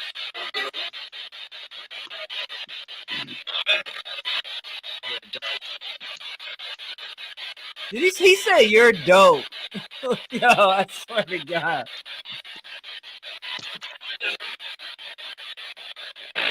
What is your favorite drink? What do you want me to buy you?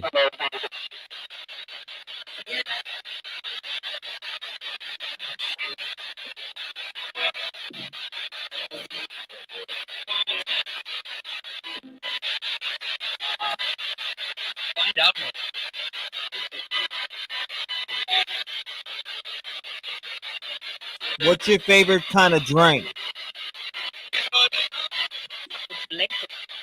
Liquor. Yo, I thought that said liquor, bro. I did say liquor. What kind of liquor? What's your favorite kind of liquor? Why does it keep going lower every time I speak though? That's weird. I'm not sure. It could be because of the mic cancellation. If you turn it off, you can turn it off. He said there's water.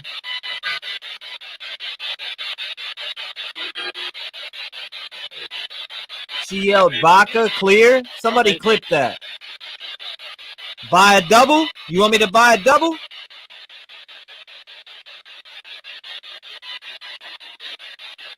I'll go grab the liquor out the cabinet right now.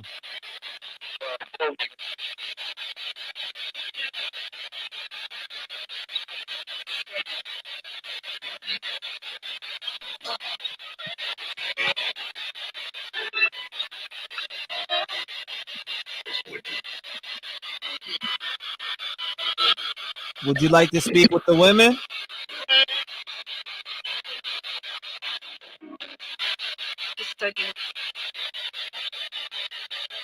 Direct response. I couldn't make that out. Maddie, did somebody put something in your drink?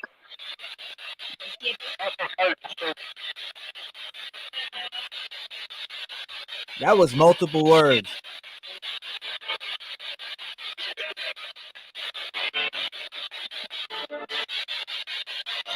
Murphy's living with Jack now.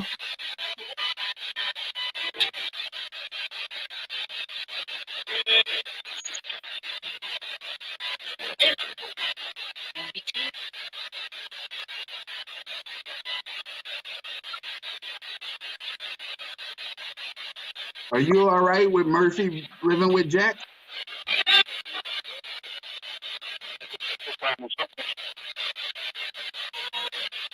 This shit said the final suffering. Something like that, bro.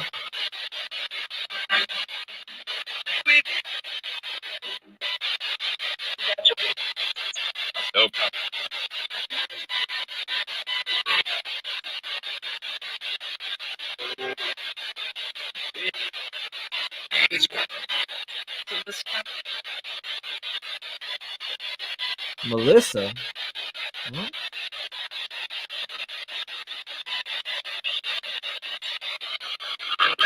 Marissa is one of Xana May's friends.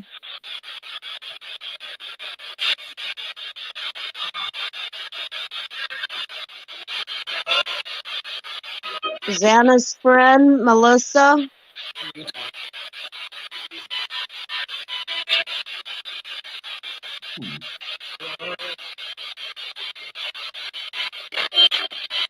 Xana, are you here with me? Who was making my monitor flicker?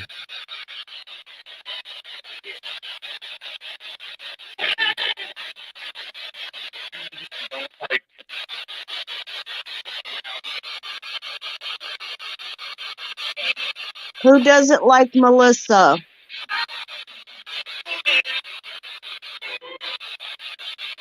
Who's Melissa? Xana's friend. Maddie, how They well went did to you know the concert. killer?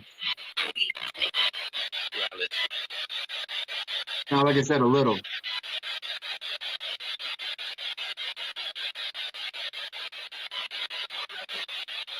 It's just weird. Oh, it gets crazy, bro. I had a voice come out the other night that said I killed Kylie Rodney. Just like that. Clear as day. Kaylee, is this connected to Kylie Rodney?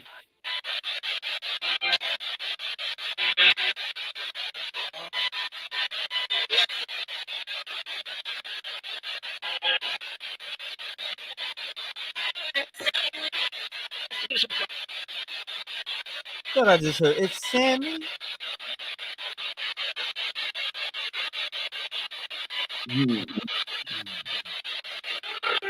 Who is they coming? Who are these people? I heard you.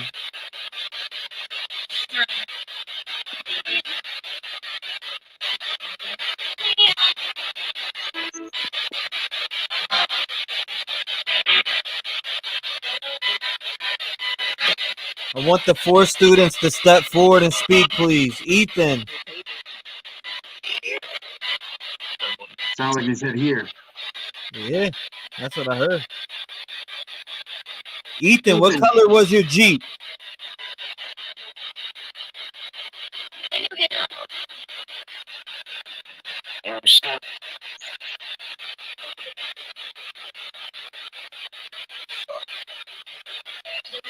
I just heard fuck. How he said, I'm stuck. Fuck.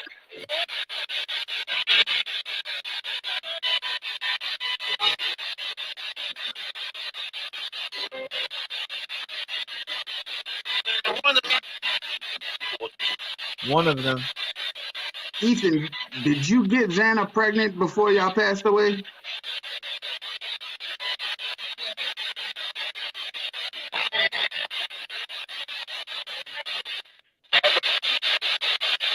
I just said no.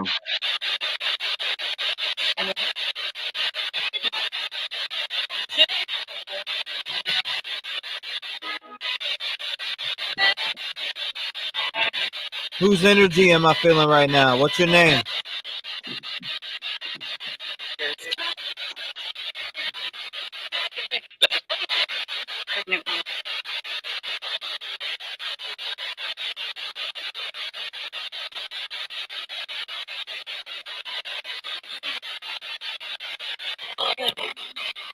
Did you recognize your killer? Don't trust him. They just said don't trust him. Literally just said don't trust him.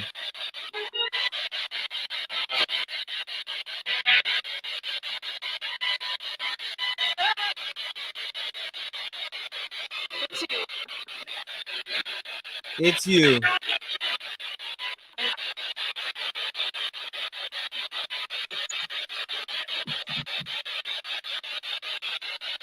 Who was pregnant?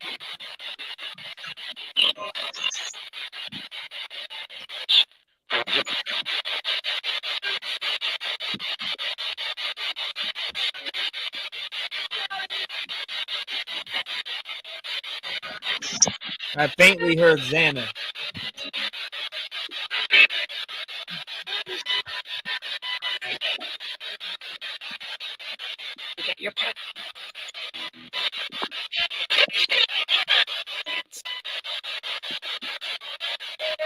I'm putting my energy on the box. You guys use it and speak, please.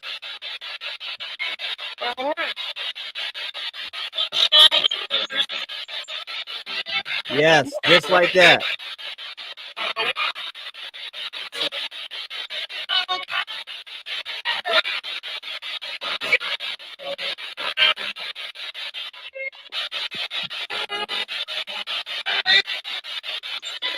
Come through.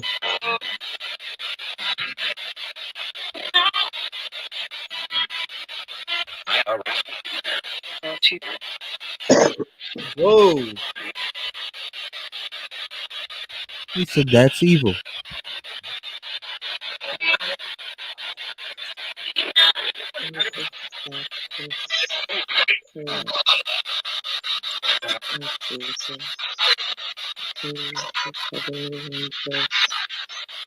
Come forth and tell us what happened to these 4 beautiful girls and boys. Ethan, was the killer a construction worker?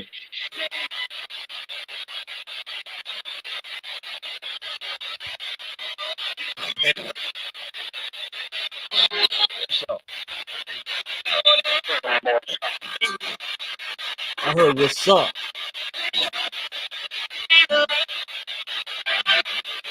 See the light?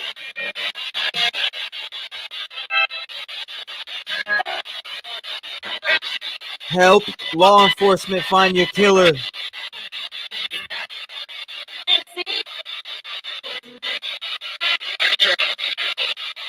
I thought I just heard Jeremy Moscow.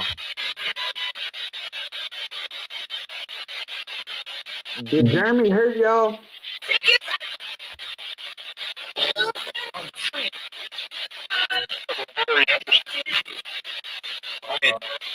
When?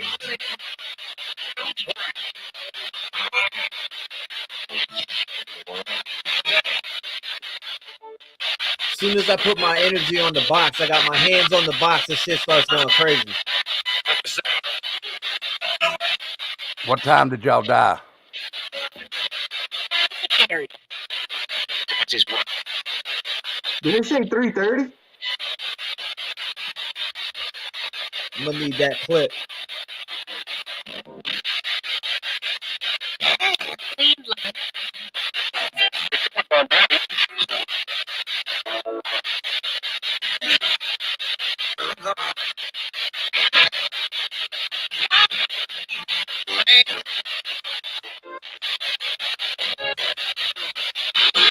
What did you call Jack for 9 times?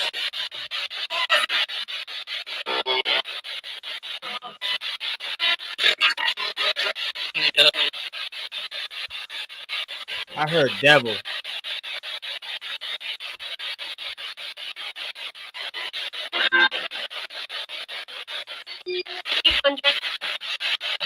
I just heard Ethan. Yeah, I heard that too.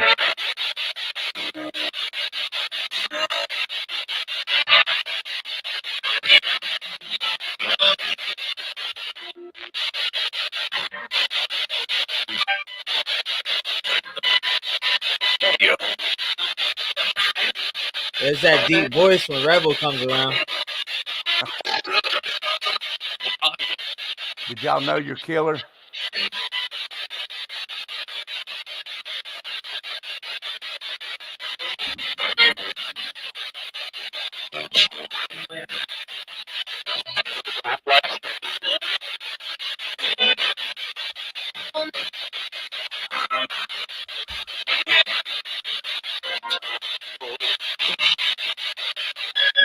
I'm letting go of the box.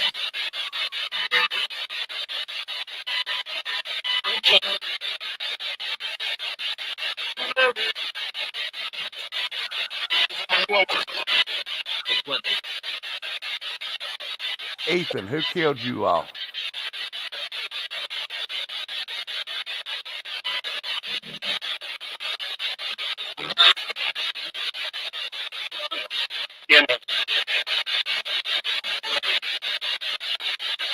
Was it Jeremy?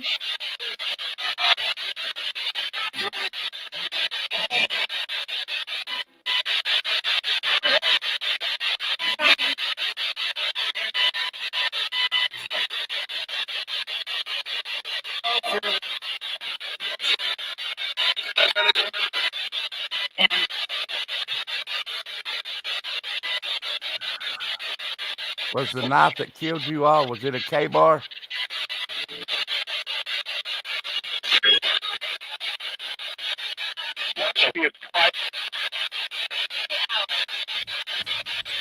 I heard "get out" in the background, real low.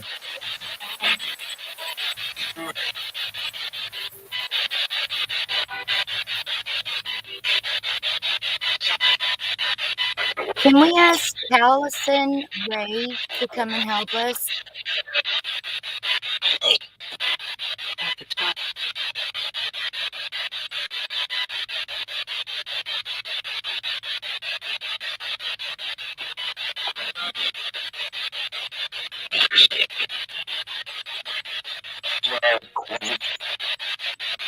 Is the killer dead?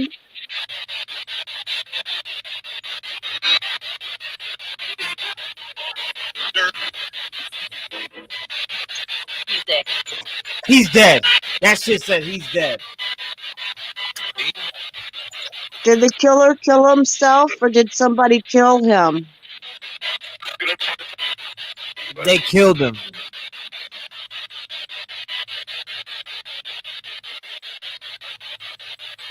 Where is his body?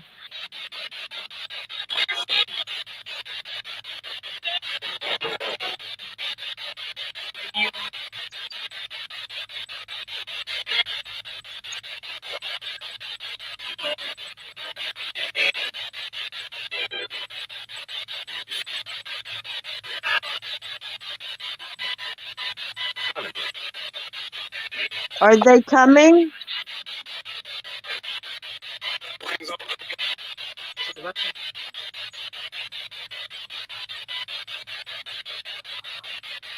Who is the killer?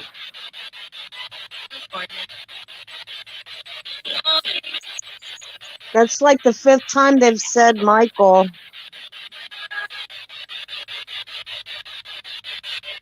Is Michael the killer that's with you because he's dead?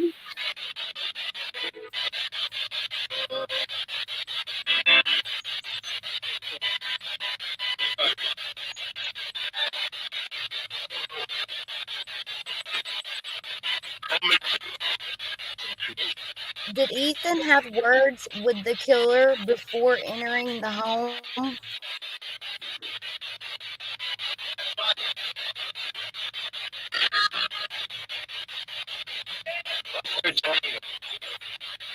Sound like he said, "I'm not telling you." I mean, hey, he said, "Yo, we both said it at the same time." He said, "I can't tell you." Okay. Ethan, was the killer standing by a white truck? You told me in our session he was standing by a white truck as you entered the home.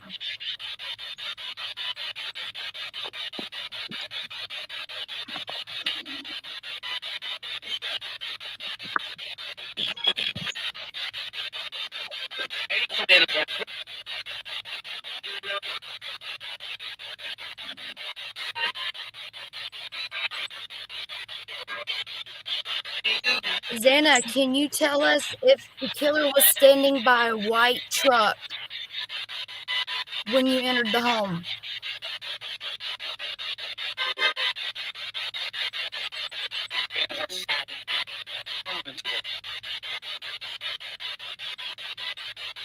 Something about outside. Yes. What did Ethan and the killer say to each other?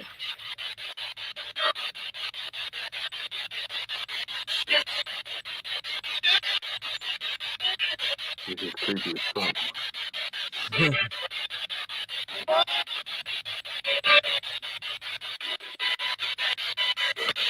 Use my energy to come through. I'm channeling. I want you to channel through me and channel through the box and speak. Name somebody that's sitting on the panel.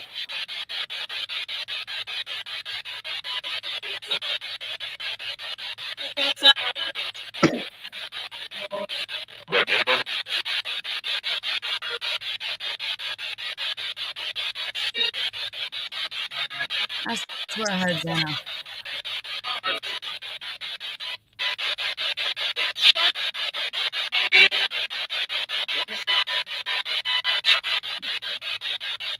Xana, can you tell us if the killer had a gun to control you?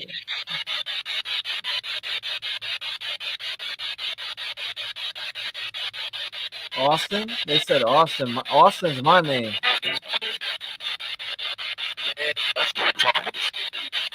You said that's who I'm talking to? Sound like something like that. That's what it sounded like. My name's Austin for real.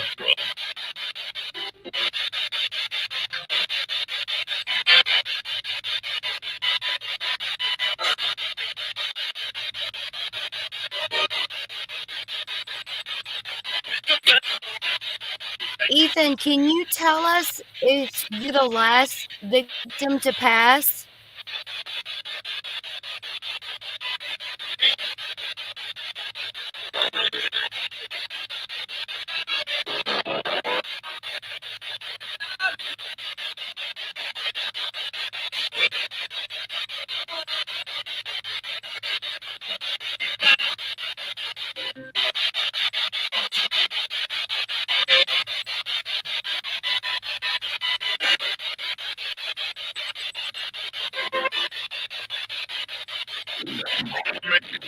Ethan, Kenny, were you the last victim to pass? Did the killer make you watch what he was doing to the girls?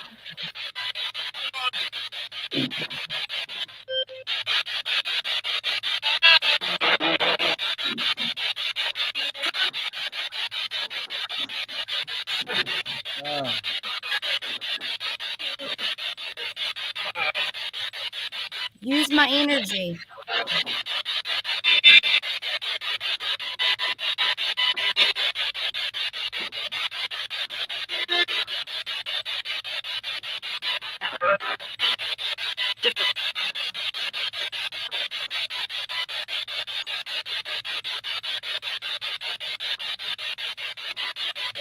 Use my energy, guys. We've already talked the other night.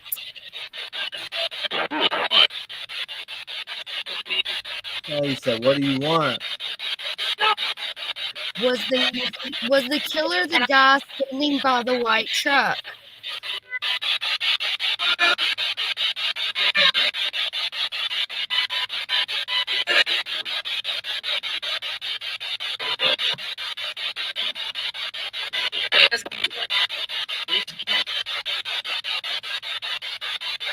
I heard yes. I did too.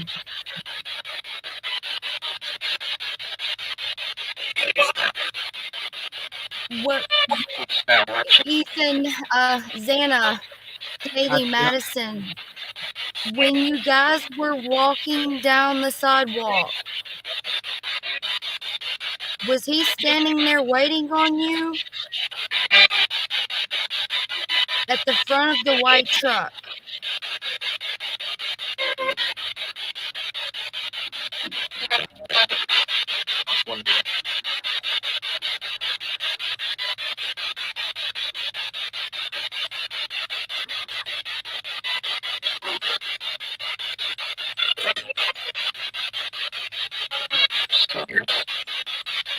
Whoa.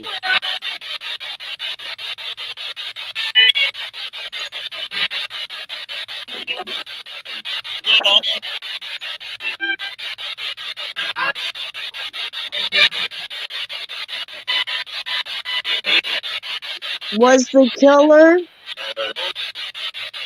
dead now?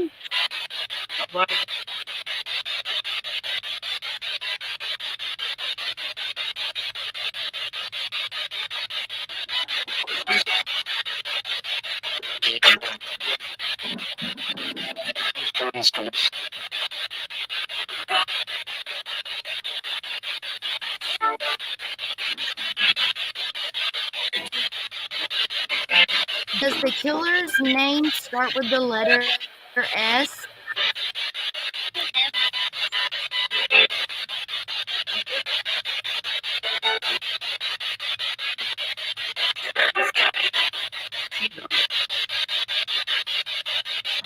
I heard Jacob.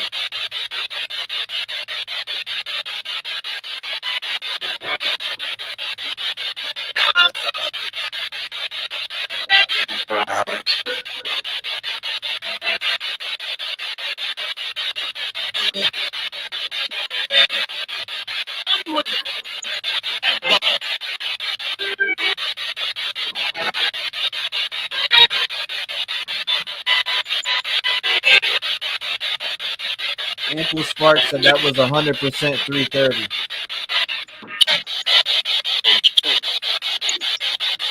Did Michael kill y'all?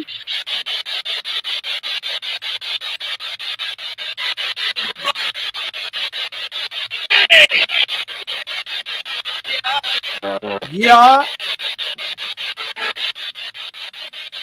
Yeah.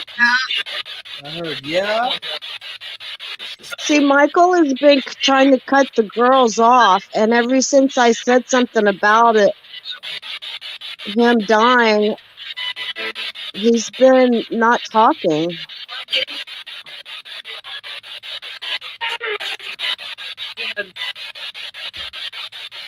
Ethan, you told me the other night that the knife has a black blade and a cord wrapped around the handle. Can you tell me what color that cord is?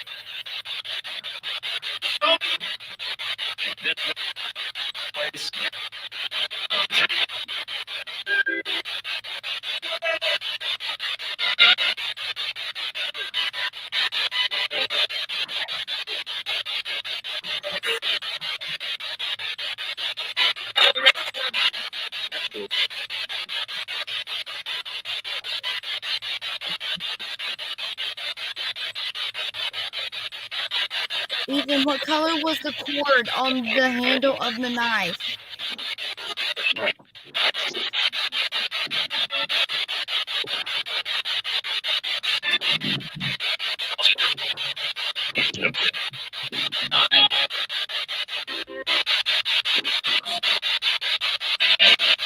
Was this person in the military?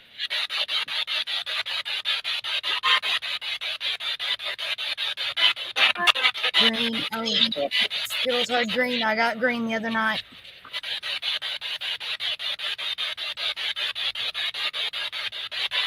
Was this a military knife?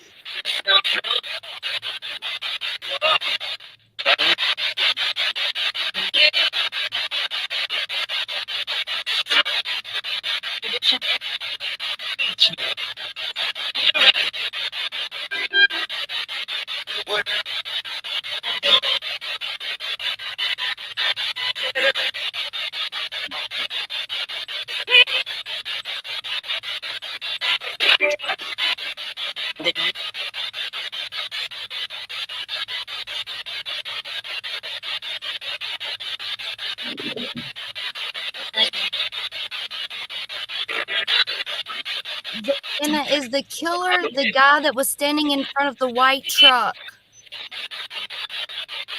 Or was it one of the guys that was sitting in the chairs?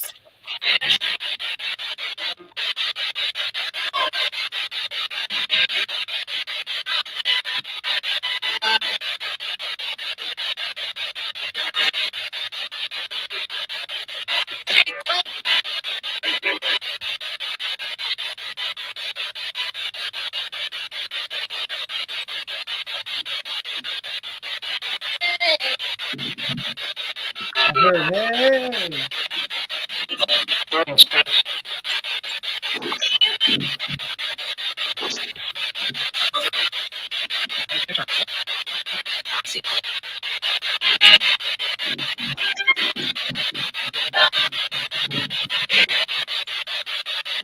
Vanna, can you tell us why the guy in front of the white truck did not have a jacket on?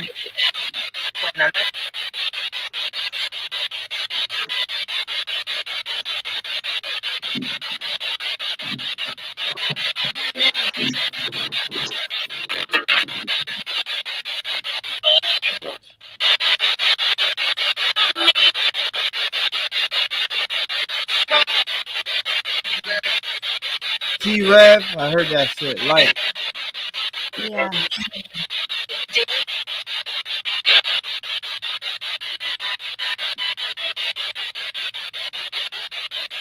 I heard my name called out perfectly.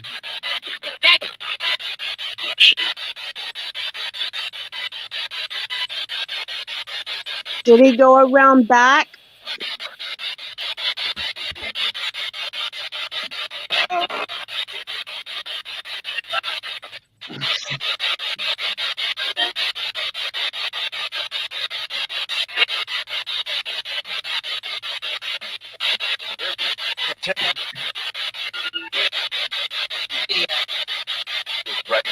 Yeah.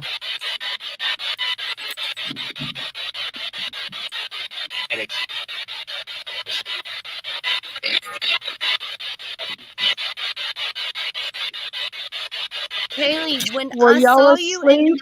my vision the other night, you had on gray shorts with your hoodie.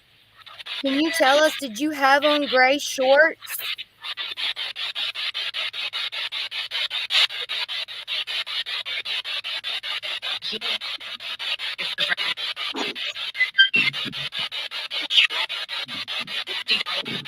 That was like a piano.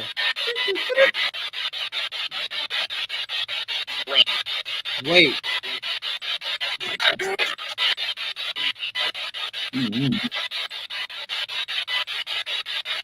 Kaylee, did you have on gray shorts and a hoodie and socks?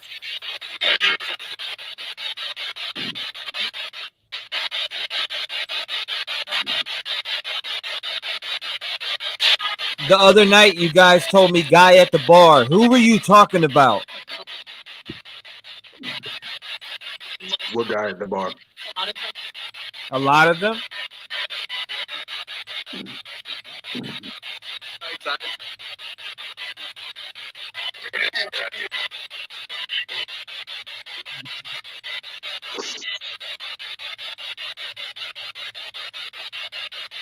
I heard guy at the bar, and it was as clear as day. What guy were you talking about? What is his name?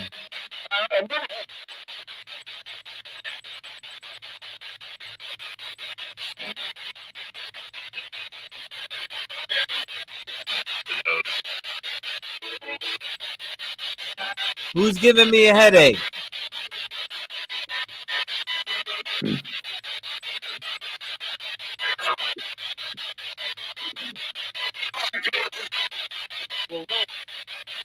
I command you back off me.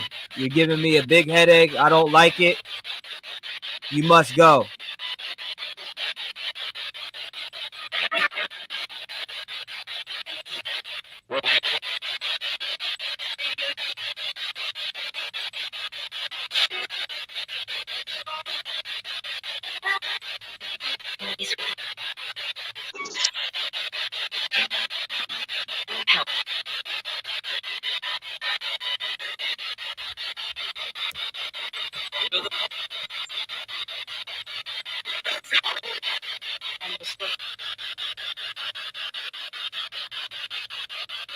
Kaylee, can you tell us, did Steven do this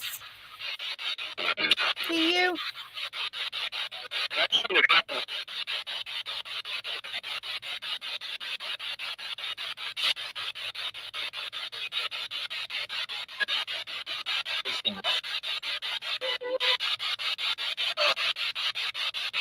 Kaylee, did Steven do this to you, sweetheart?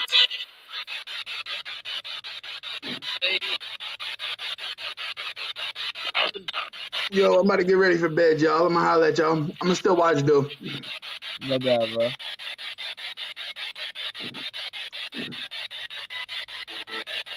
I still think Michael, because Michael's backed out and Michael could be dead.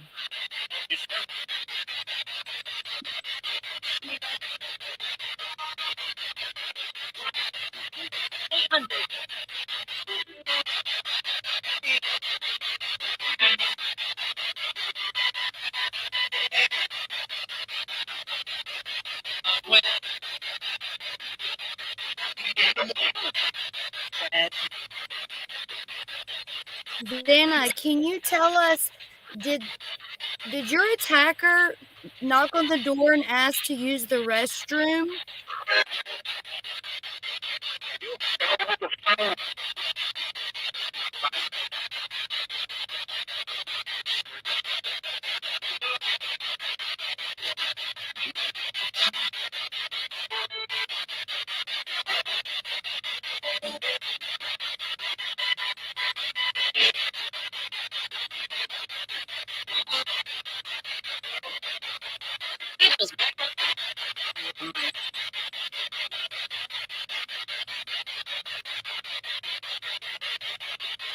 I swear I heard it was something.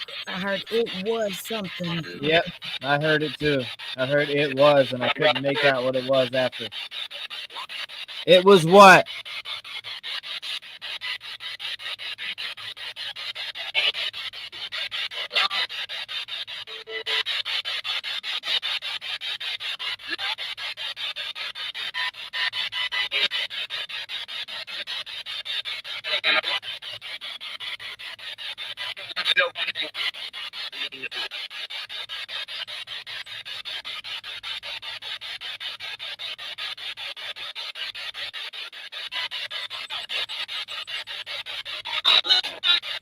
Ask again, T-REV, please.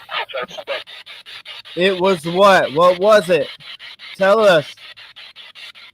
It was.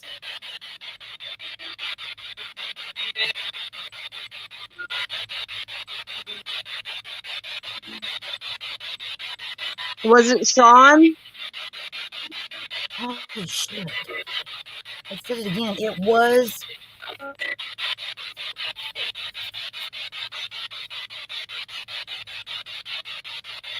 It was what, guys?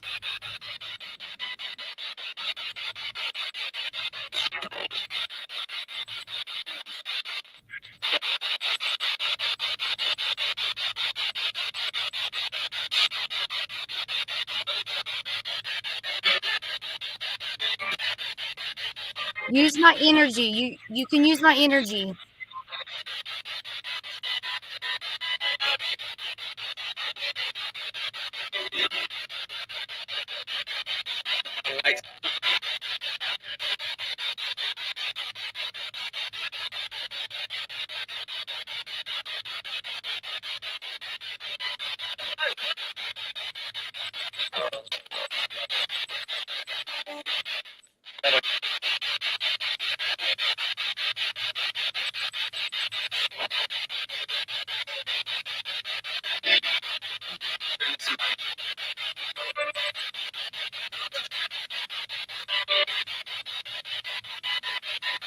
Was the Does that killer mean the good Michael Michael from got it? Mingles?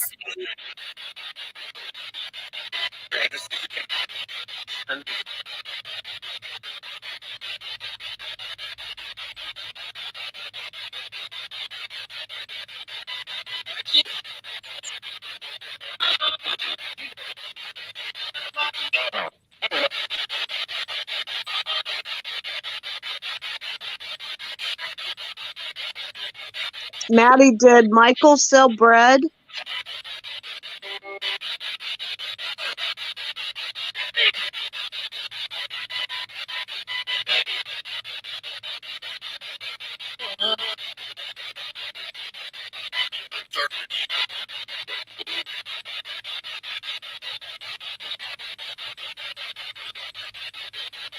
Does Michael drive a white truck?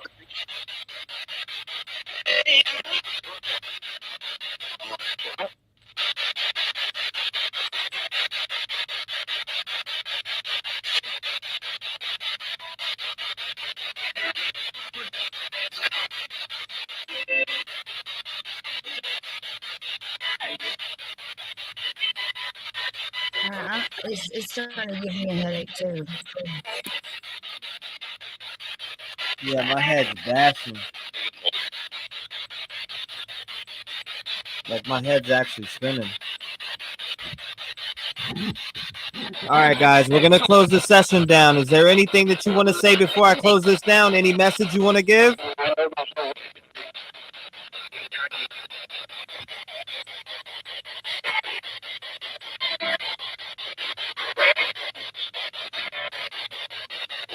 Kaylee, Ethan, Xana, Madison, is there anything that you want to say before we close this session?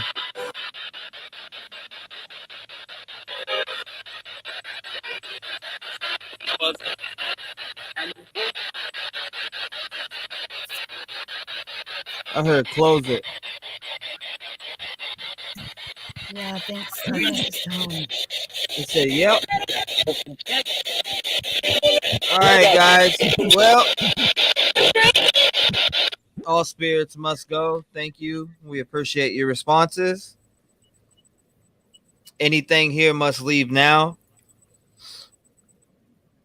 Nothing may attach to me or anybody on my panel or anybody in my chat. You must leave. Amen. Amen. Thank you so much for letting me join in and ask questions. I really appreciate it. I'm going to send you an email. Yeah, send me an email for sure. I'm gonna have to do another session when did you see the one with me and Mama D? I've seen quite a few of yours, but one night, y'all were recapping and I was getting confused, so it kind of like ran together. Oh yeah, wait till if you go back and watch the one with me and Mama D, we got some crazy shit on Jeremy. Soon as we talked about him, it started going crazy. Yeah, but that dude. Okay, I'll go back and watch that. The dude, Michael, the one with the strong voice that kept coming in over the girls, you know, he seemed to like want to cut everything off, but he didn't really say much. Yeah, I And don't then know. when Something definitely stopped them from know, talking. well, I asked if the killer was dead, and then he backed off. The guy with the deep voice backed off. And what was there said? What was there said, Rev? He's dead. Said he's And dead. they said something about they're coming. Yeah, they're coming, and then something else after that. I forget exactly what it was, but I wonder if that means they're gonna find him. yeah, I'm not sure. But it said they're Deceased. coming, right? Yeah, definitely. They said they're coming. Yeah, I definitely heard that. Yeah, I'm gonna go back and listen to that. It was over and over because it said it 3 times. Yeah, it did say it was. One time when the first time I was on here, no, I don't know when it was. I wasn't on this one. Yeah, that was wild. But I kept having a feeling that the guy with the strong voice, because I listened the other day, and he just seemed to be overpowering the girls from speaking. Like, I thought at first maybe it was Ethan still trying to protect the girls, and that's why I said, "Are you protecting them?" But that name Michael kept coming up. I'll show you guys some shit that'll blow your mind. Hold up. Let me here, look, before I shut this down, I'm gonna show you guys something real quick. Listen to this. I'm gonna go to my studio and I'm gonna go to my shorts. Now this goes, I killed Kylie Rodney. It's a male voice. He comes through, he's strong. But he goes, I killed Kylie Rodney. Here it goes right here.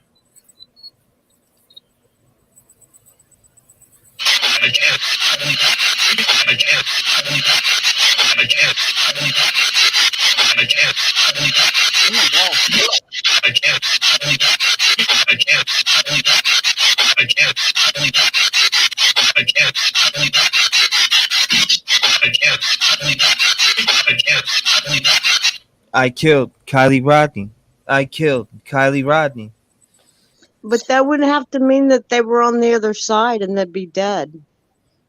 Oh, I know. No, I'm not saying that that's who did it, but I'm just saying it was weird that it came through. I killed Kylie Rodney. I killed Kylie Rodney. And then there's another session that I did. Here, I'll show you another crazy one that I did that I actually posted. I think that dark spirits try to get in there and cut them off. Oh, they do. Oh, they most definitely do. That's a fact. Because after I said that, that guy just got quiet, and he was like in the back, and the girls was like in the front. This one right here. Listen to this one. Swear to God, I heard that shit. Listen. Swear to God, I just thought I heard it say Ron Logan. Ron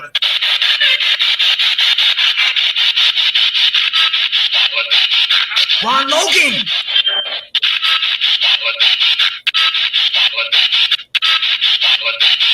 Ron Logan!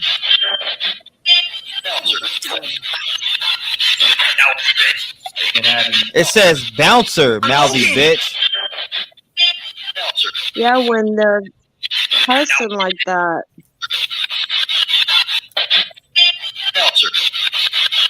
Oh my gosh! So I wonder if in my session, when I picked up on Ethan's having words with somebody, if it was the bouncer. Not sure. It's weird, but listen to this. It says Abby. Richard. This is about the Delphi case. It goes Abby, and then it goes Richard. I was there for that one.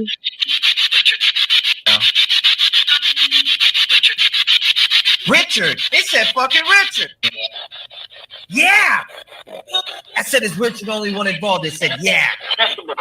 Clip that shit together. I don't think you even asked a question at that time. I think as soon as you came on, it said Richard. Listen to this.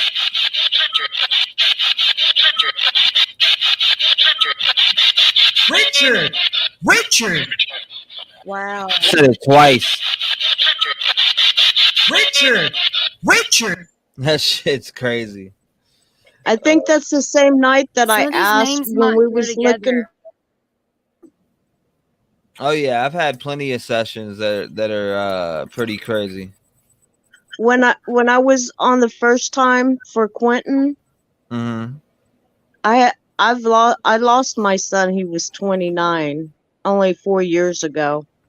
So Oh when wow, I'm sorry to hear that. when I asked for Mark to come up, remember he goes, Mark, Uh-huh. I'm pretty sure I remember and that. yeah, you go, Mark, and I said, yeah. I said, Mark, can you help us find Quentin? And then he said something. Mark said something after that, like, do y'all know where he is? Right. Yeah. Yeah, that shit was crazy.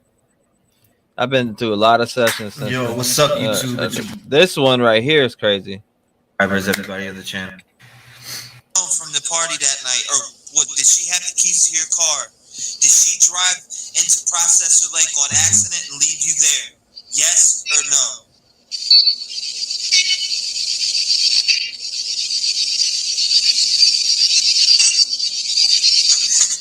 What? Kylie, I'm gonna turn the channel to you and see if I can. That's what I'm trying to do, bro. I'm trying to channel her, channel my energy for her. Kylie. What? Energy for her. Kylie. Kylie. What? She said what? Bro, oh my God. Kylie, did you say that you should have never went to that party? It goes death. Yes, yes.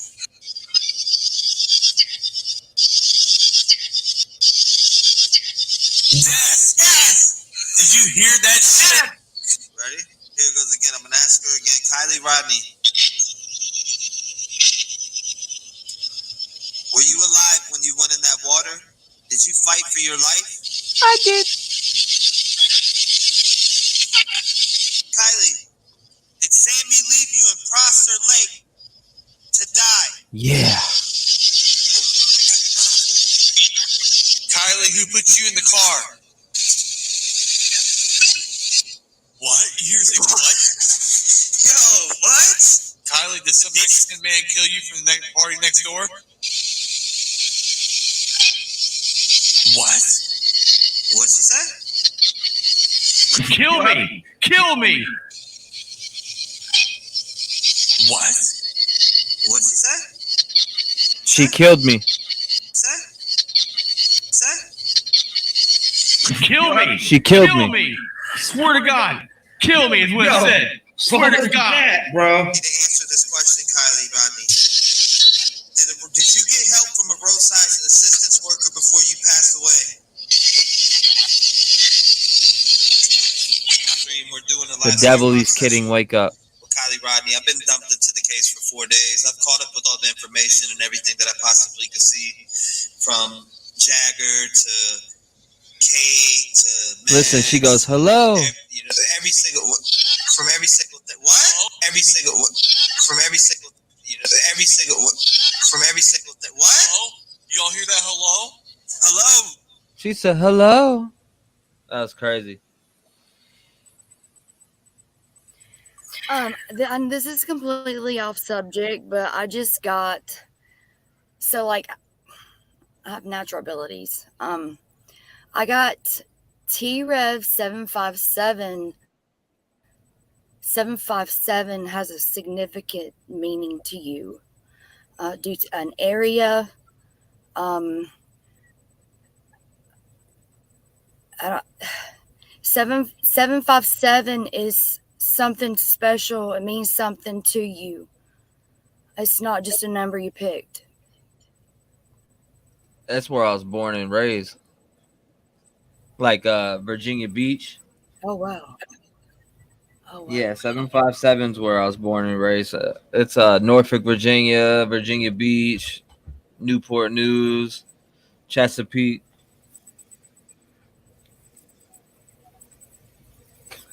Oh man, I'm picking up on stuff, but I don't know if we should do this. This might need to be private. What is it?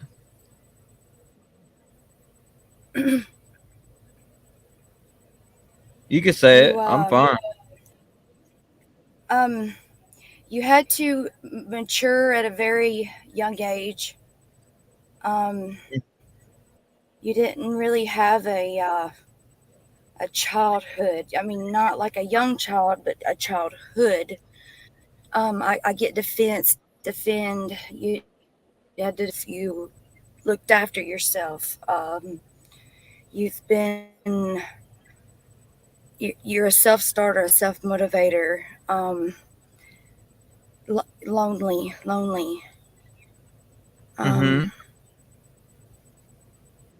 Something. Your mom. I hope she's better.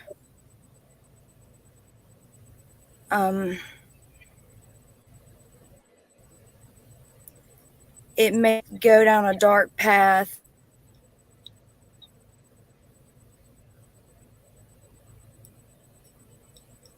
Did you raise yourself? Yes, I did raise myself. I'm getting that you raised yourself from an early age. 13. Wow. Yep. 13 I raised myself. I lived with my girlfriend from 13. I was in Don't the tell street. me, don't tell me. I'm just saying, don't tell me, because I mean they could tell me more. You said I'm not gonna be like them, but things went a different way. You were able to make it right. And you have the mindset of never again.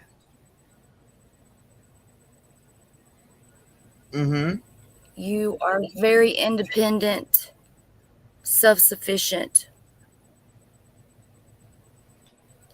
very domesticated. I get that you are very organized. Like I see shoes lined up, or What could that mint mean? condition.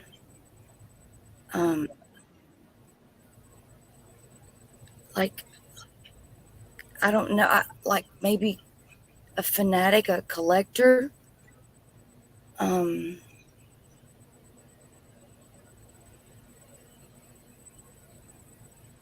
Shoes lined up. Shoes, hats, cologne. Hats. I got about 50 of them in the closet. You take care of yourself. Unlike most people, like you spend money on yourself. You see your worth. You know you're worthy of having nice things. And I get a lot to do with the never again. I'm never gonna live like this again. I will have what I need. Yeah, I said that's accurate. Were you left alone a lot? Were you left alone a lot? Yes. I get that you were left alone a lot. Yes. That's accurate. Very accurate.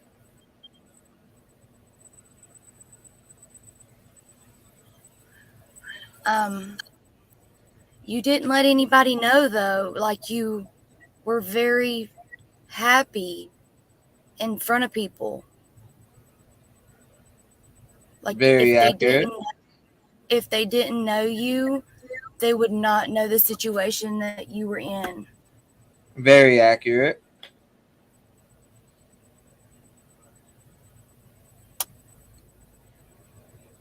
That's very, very accurate.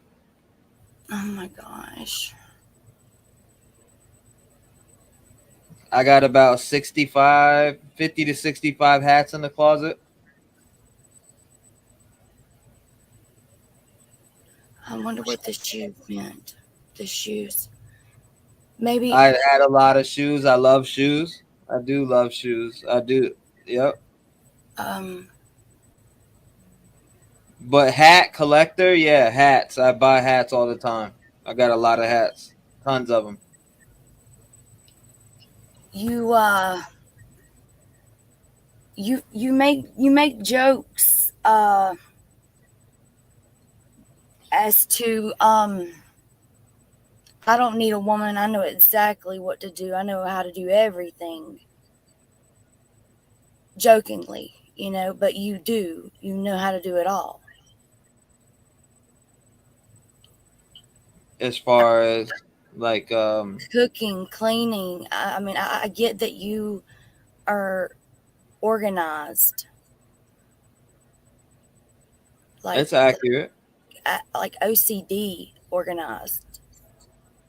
Yeah, I do have OCD for certain things, yes. I get that your bathroom is one. Your bathroom, you have to have a clean bathroom. Yep. Or I don't like it.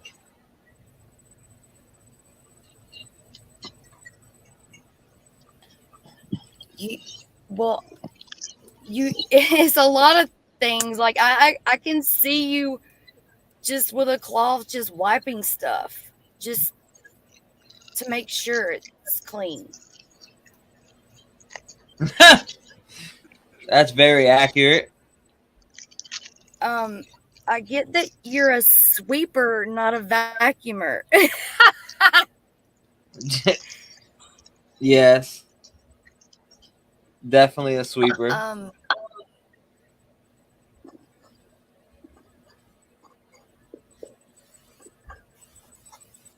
That's funny because I was sweeping you don't earlier. like someone to come into your house and make a mess.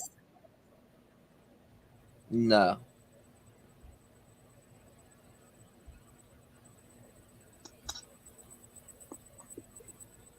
You don't like your stuff being touched. No. I do not like my stuff being touched. That is a very big pet peeve of mine. You know where it's at, where you put it. That's At where it all should times. be when you go back. Exactly.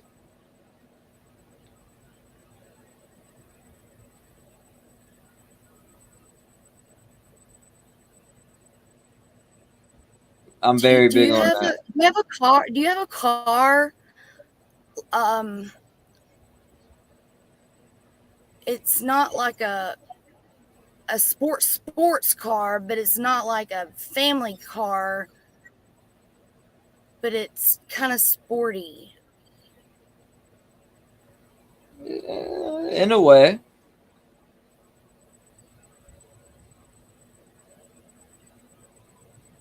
It's not super sporty, but it's newer. Something about lights. Lights. Do you like have to have a light on?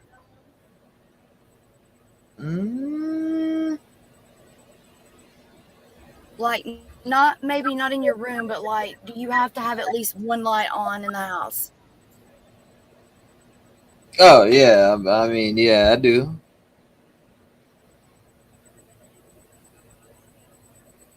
Not when I'm going to bed though. I mean, if TV counts, then yeah. I know. I'm sorry. It's just going all over the place. It's just there's so much energy. It's just coming at me. This is gonna sound crazy, but like, Oh, you can keep going. Go ahead. I get that you like cereal. Oh yeah, I love cereal. Like, you could eat cereal for dinner. Absolutely. I ate cereal for dinner last night. Seriously. Golden Grams? Cinnamon Toast Crunch, but close enough. Oh man, close. I could see it. Dang it. That's funny. Yeah, that's true though. Wow, man, I'm so drained. I wish I could keep going.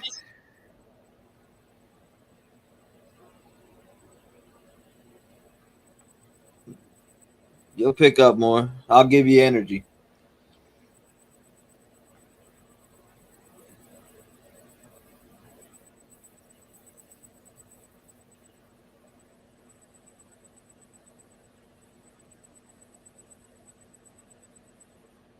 You like basketball.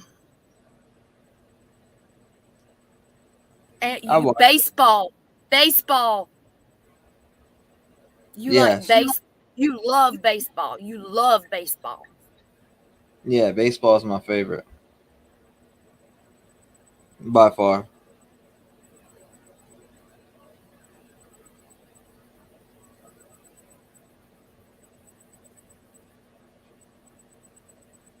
I like all sports, but baseball is my number one.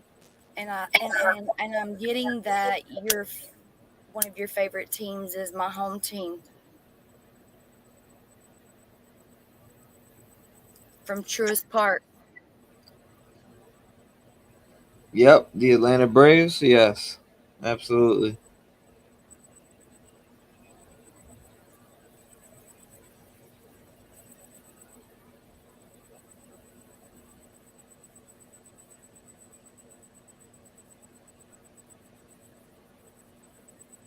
I loved the Atlanta Braves ever since I was a kid.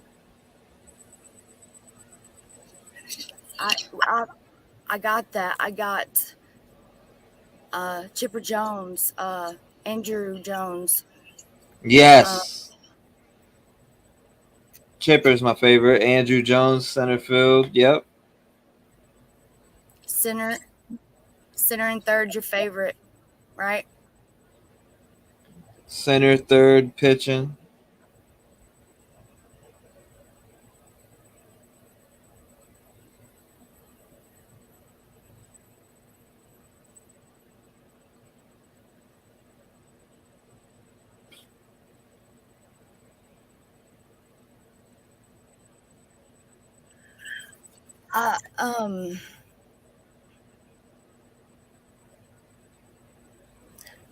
I feel like you couldn't really go out as a kid. Like, when you got out of school, you had to go home. Like, where I live, kids come home and they go outside. Mm-hmm. But you had to go in. And you were alone. Sometimes not physically, but emotionally. Yes.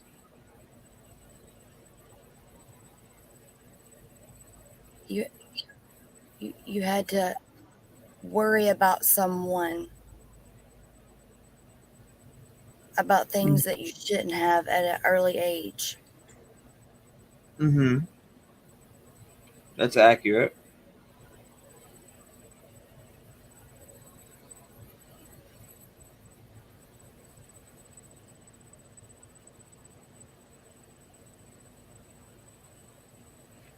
You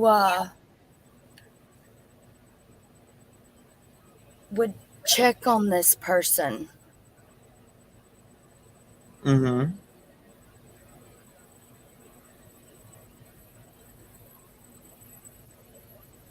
Oh, God bless your soul.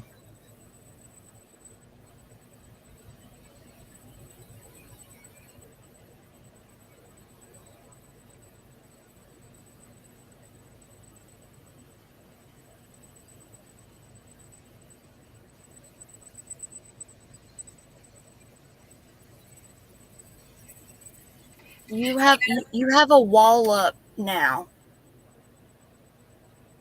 This YouTube is like it is your family. Yes. You have a wall up to people that are around you, like that could touch you. It takes a lot to get close to you.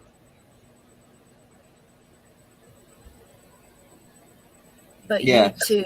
YouTube's your family. Like, you feel the love, you feel the support. I mean,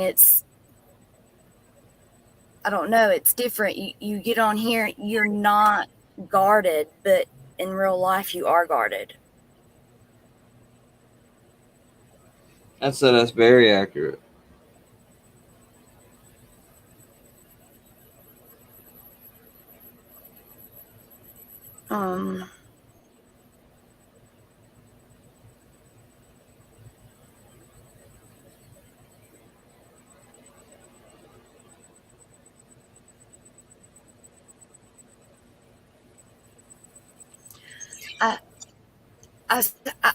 I see you as a boy, like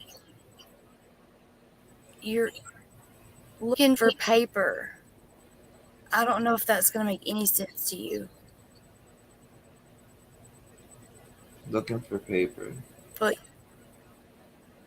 yeah, I don't know if it's to draw or you needed paper. What?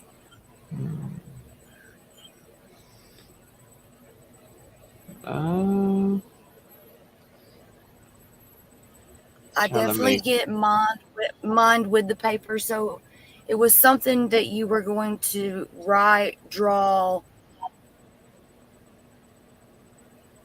Like, I can see you writing on anything you could write on. Like, if you couldn't find a piece of notebook paper, you would just write it on whatever.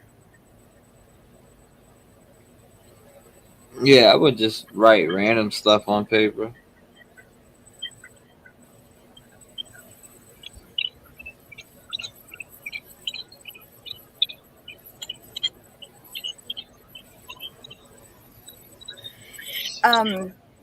Did I don't get it now, but I get that you used to like to read a lot. Yeah, I'd read the newspaper a lot as a kid. Wow, see, that's sad. I don't think I touched a newspaper until high school. Yeah, I read a newspaper when I would read the newspaper and like the People magazine or whatever the hell it was when I was young. I don't even think it was the People's magazine, but it was something. I'd read that. But the newspaper all the time. Every day I got home from school, I opened the newspaper.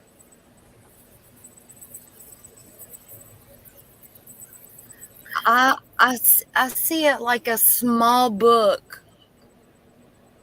It's like, it's not a book by an author.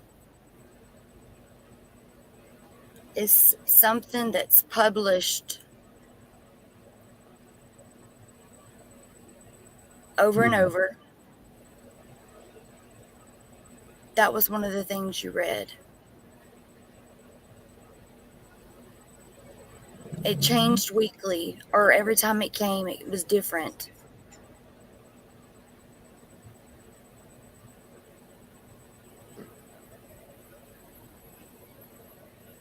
The Goosebumps series. I remember reading that.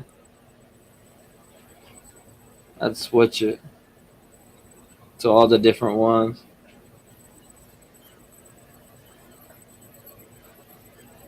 Okay, so definitely crazy.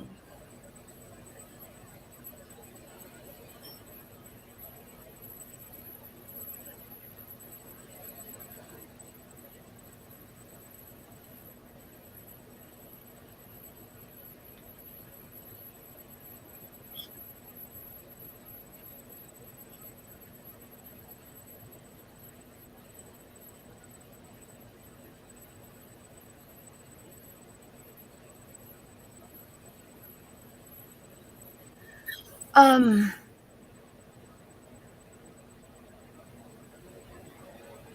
I get that you have done this your whole life.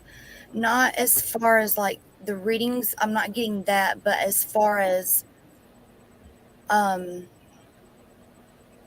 cases, OJ,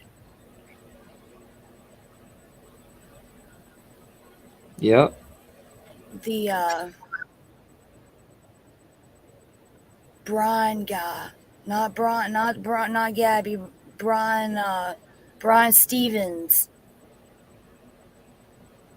I used to watch them all.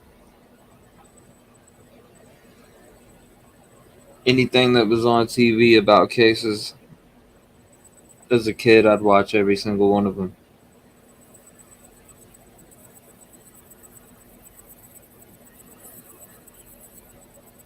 The Ramsey case, a bunch of different ones.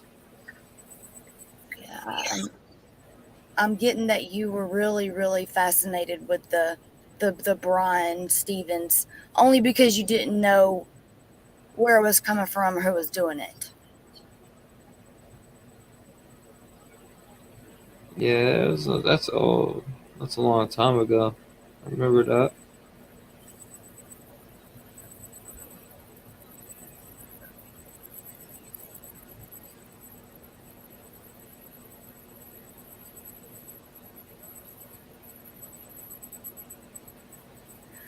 Are you the only child, or do you have? I feel like you're the only child, or if you have siblings, you're not close. I got 2 half brothers. Okay. We're not very close at all. I sense that you're the only child.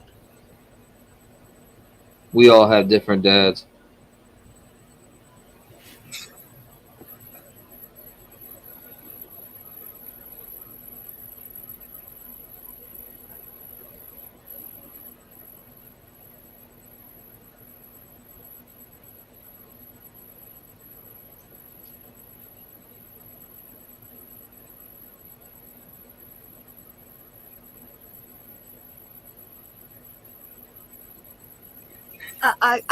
I sense that something happened to you that validated that the other spiritual realm is there. I don't know if you saw something, you felt something. My mom and them used to play with the Ouija board, and the house was very haunted. Yeah, you've always known the other realm is very real. Mm-hmm. I've seen a cabinet door open and smack somebody right in the face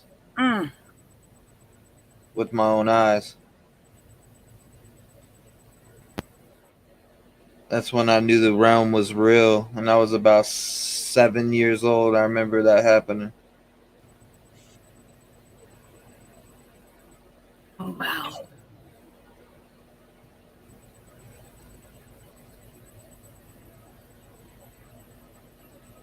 Also, my grandmother used to sit in the rocking chair next to me after she passed. When I was going to sleep, and I could see her rocking back and forth, sitting there protecting me. Okay, let me ask you this. Okay, so I got something about your grandmother earlier, but I wasn't sure. And when I'm unsure, I don't really want to say it. Especially on YouTube. I mean, we're live. I get that you got your love of baseball from an elderly woman. Yeah, she built all the banners for my when I was young. Before she passed away, she built all the banners for my baseball teams. Oh, wow.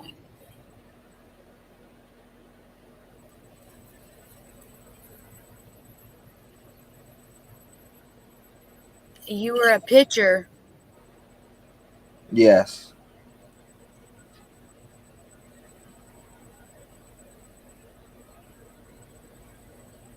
With a mean arm. Yes.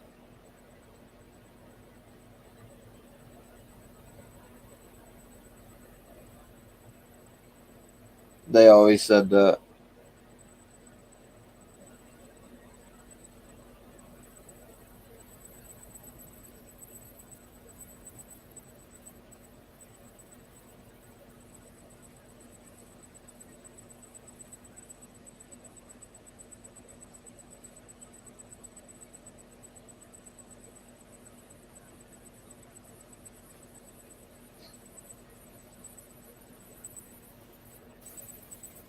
You were known. You were known through sports. Your name was known. Mm-hmm.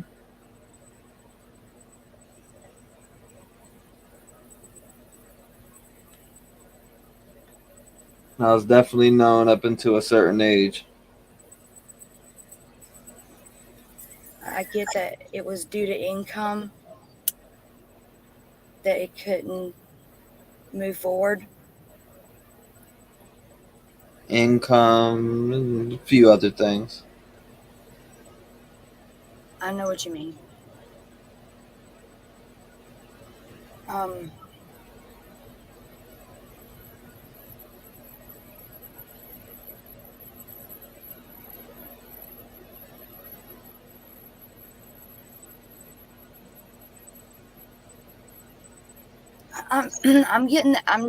getting that you're the type of person, if you want something, by golly, you're gonna get it. Mm-hmm. You'll get it. It may take some time, but you'll get it.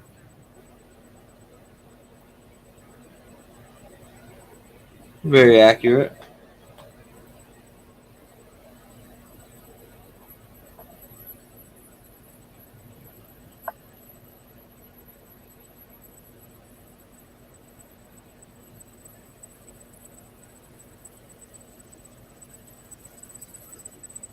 I'm trying to keep going. My head's killing me.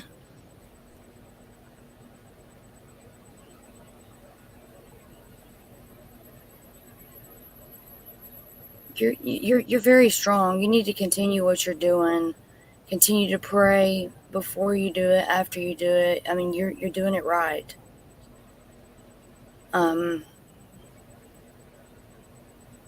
They say your name a lot, so I mean, you've definitely got some energy. I don't know how long you've been doing this. I just found you not too long ago.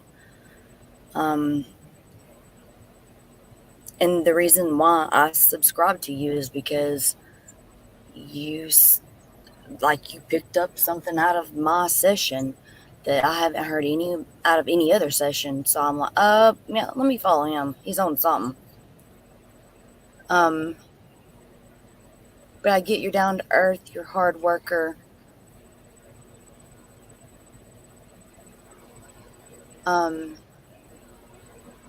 You judge a man on 3 things: his word, his character, and his work ethic.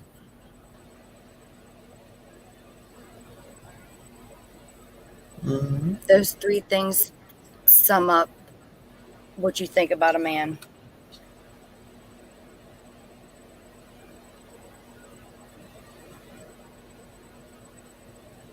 That's accurate.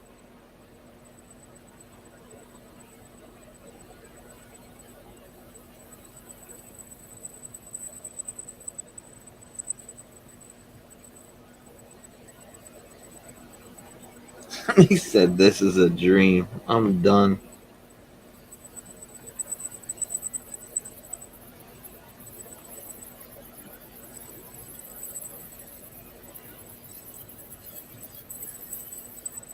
So, I guess something happened to you when you were 6 years old that changed your life forever. Mm-hmm.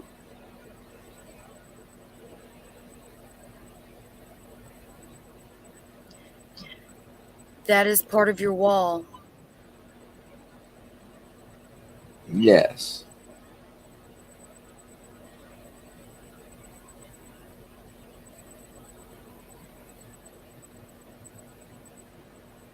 That is my wall.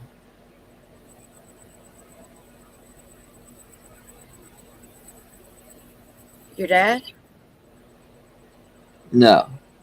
Your mom? No. Well, kind of, but no. But she played a part. They both did. Yeah, I guess you could say they both did, but I was under my mom's care. Yes. But not really. Yes, but not really.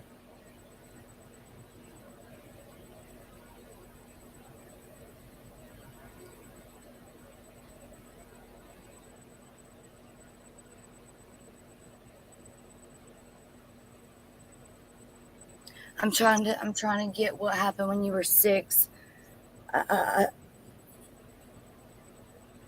It traumatized you.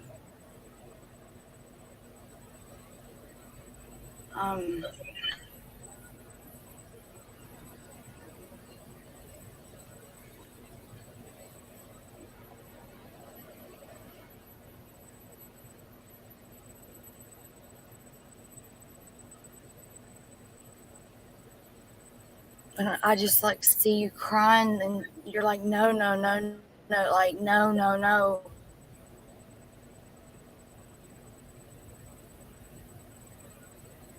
Mm-hmm.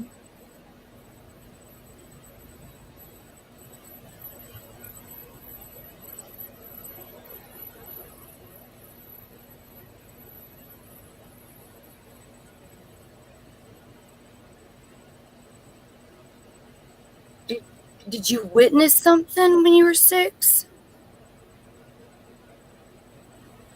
I witnessed a lot of things. Okay, but this particular, like, this is a life-changing something that, you have those days that when you were younger, you remember everything about the details. Mm-hmm. Well, that's when something started.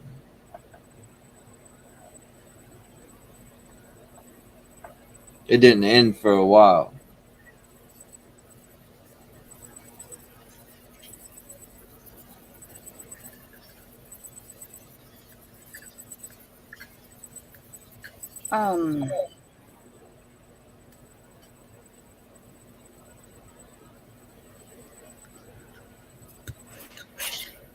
Look, let's see here. I gotta do this. Look in private chat.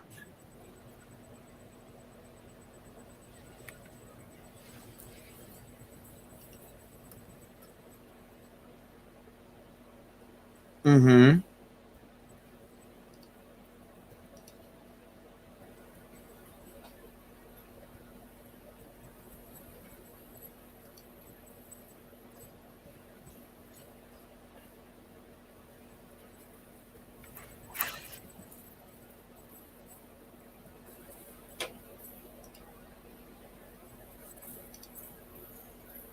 Yes.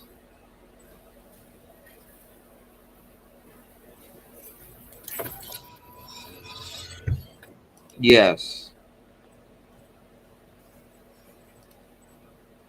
Yes. Okay. All right. That's it then.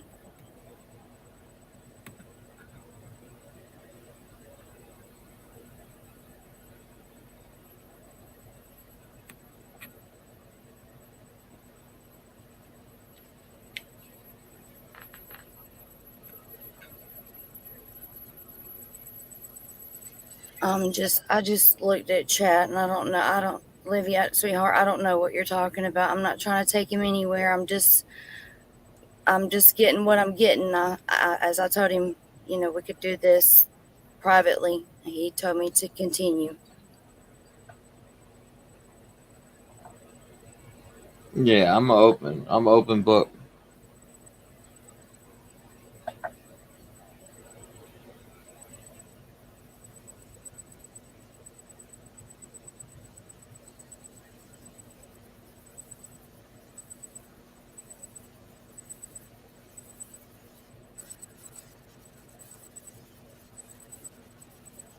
Yeah. Okay. So now I'm feeling negative energy now, as if I am not, whatever. But we could pick this up some other time. I could shoot you email, give you my phone number, Discord, whatever. Okay. But I can't wait till you go live again for another session, whatever. I'm glad I was able to come up and ask some questions.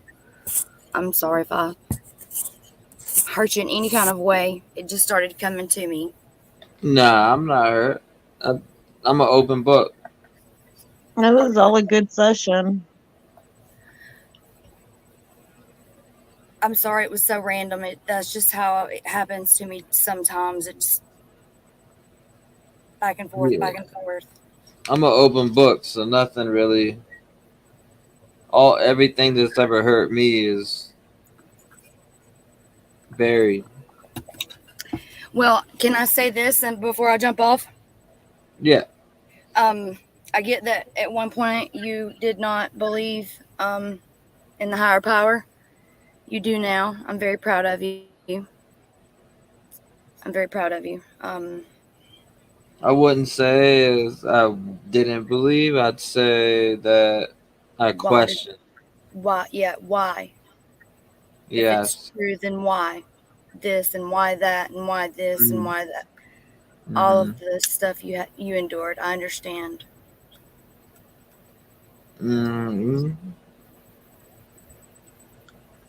Well, again, thank you so much. I am completely drained. I'm probably going to sleep until noon. Yeah, it's 3:41 here. It's almost 5 here. East Coast. Carolina? Nope. Atlanta. Oh, Atlanta, Georgia. All right. I don't know what time it is right now. Atlanta. I love Atlanta. I do too. But yeah, we'll pick this up again if you want to. Yeah, I'd like to get deeper. Okay. Dig deeper. Yeah. I mean, I'm on live, so I just can't. But I can, and I don't mind you digging deeper live either. yeah. Well, I mean, I'm already feeling the negative energy from the chat. I don't need any validation from anybody but from you. So, on that note, I can't wait to see you go live again. I hope your head stops hurting. Thank you for what you do. Yeah, I do have a damn headache smashing right now. I do too. But thank you so much for allowing me to come up and share what I was getting from my higher power. Oh, well, thank you. I appreciate it. You're welcome. You have a great night. You too. Bye, Rebel. Bye. All right. Well, that was cool. Yeah.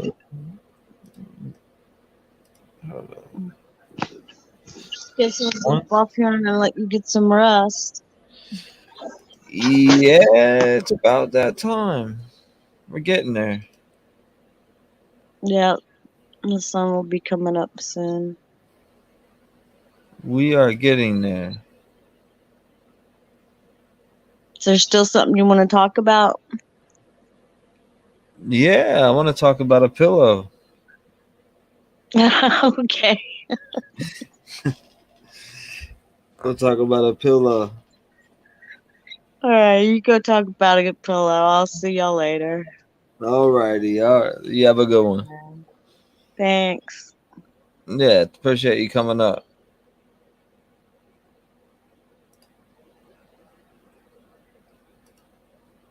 Hold on, let me see something real quick. Where we at? Damn, this only got. Let's see. Hi, this is Dave Jackson with YouTube News, and I wanted to report on a few artists here by T-REV. T-REV was calling them out. They're definitely buying views. We went and looked at their social blades, and it's 100% fact. They're really doing it. Look. Unique. Listen to me when I get on these beats. I put you to sleep with the pillow for free. I say what I say and I live what I speak. I don't give a shit about none of your beef. Ride with the heat. I'ma show you what it be. Evidently, you came around fucking with me. I'm talking to peace. I'm not trusting the streets. Everybody is a thug till they get put to sleep. Definitely moving ahead of these. I got the energy. I got the remedy. You will eventually see that I'm mentally on another level that you will never see. I got the legacy. This is the better me. Give him the beats like I'm swinging the enemy. He's swinging a friend of me. You just pretend to be. Give him a Grammy. He's acting tremendously. Why you gotta fake shit? Take a hat guy, give your ass a facelift. You dumb man still stuck in the basics. Want flow and you never really say shit. Don't maybe drag your ass out of basement. Me this Timberland boot, I'm in to shake shit. From the streets, I had to hustle just to make it. Flipping packs on the first when we pay rent. What you know about it? At 13, I was taught how to make sense. You were in school playing with a pink pen. I was on the block really serving many men. By the way, I think you owe me like 50 cents. I am your boss, cause I got the sauce. Hop in my way, then you stick to a dog. You're taking this loss. I'm in the field, snagging this shit like my name anymore. Back at it like a crack addict, gotta jump it like a jack rabbit, cause I'm that savage. If you ever wanna stab at it, take a pass at it. I run the tracks like school, cause I'm fast at it. Vividly sick of your history. I got no sympathy. You live in misery, lacking consistency. Fuck the publicity, exposing your history. You was a bitch of me, come and get rid of me. You don't really wanna try that. Fuck around, you be stuck to the fly trap. Uppercuts make you wiggle from the contact. We ain't from the Bronx, but you know I got a bomb that. The humidity, I got the chemistry. This ain't a trilogy. We got the victory. Fuck all the industry. I'm independently signed to myself, and I got all the infantry. Been ahead of my prime. I really think it's about that time that I take one of these rappers and put them in the back, cause they literally buy views from online. People respect this. I'm gonna neglect it and tell the whole world you're faking your checklist. I'm eating my breakfast. I bet you regret this. Every single one of you gonna regret this, man. You're disconnected from reality, and that's a fact. You need to get back in tune, but it's too late for that. Buying views and bots for clout like it's gonna make a stack. You would really let your tonsils get poked for a couple racks. You're the type to buy 100,000 views and share the news to your people like you're making big moves. Or some psycho motherfuckers probably posted by school. I bet you shoot the bitch up to see your face on the news. Is my face on the news yet? Oh my god!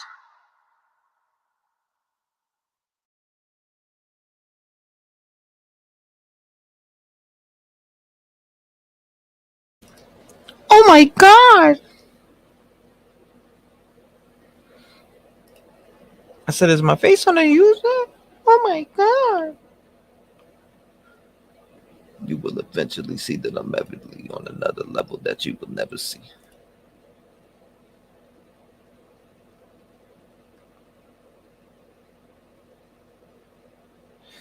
Alright, homies. I'ma roll out. It's bedtime. My eyes are burning. I appreciate y'all rocking with me though, everybody. I appreciate y'all.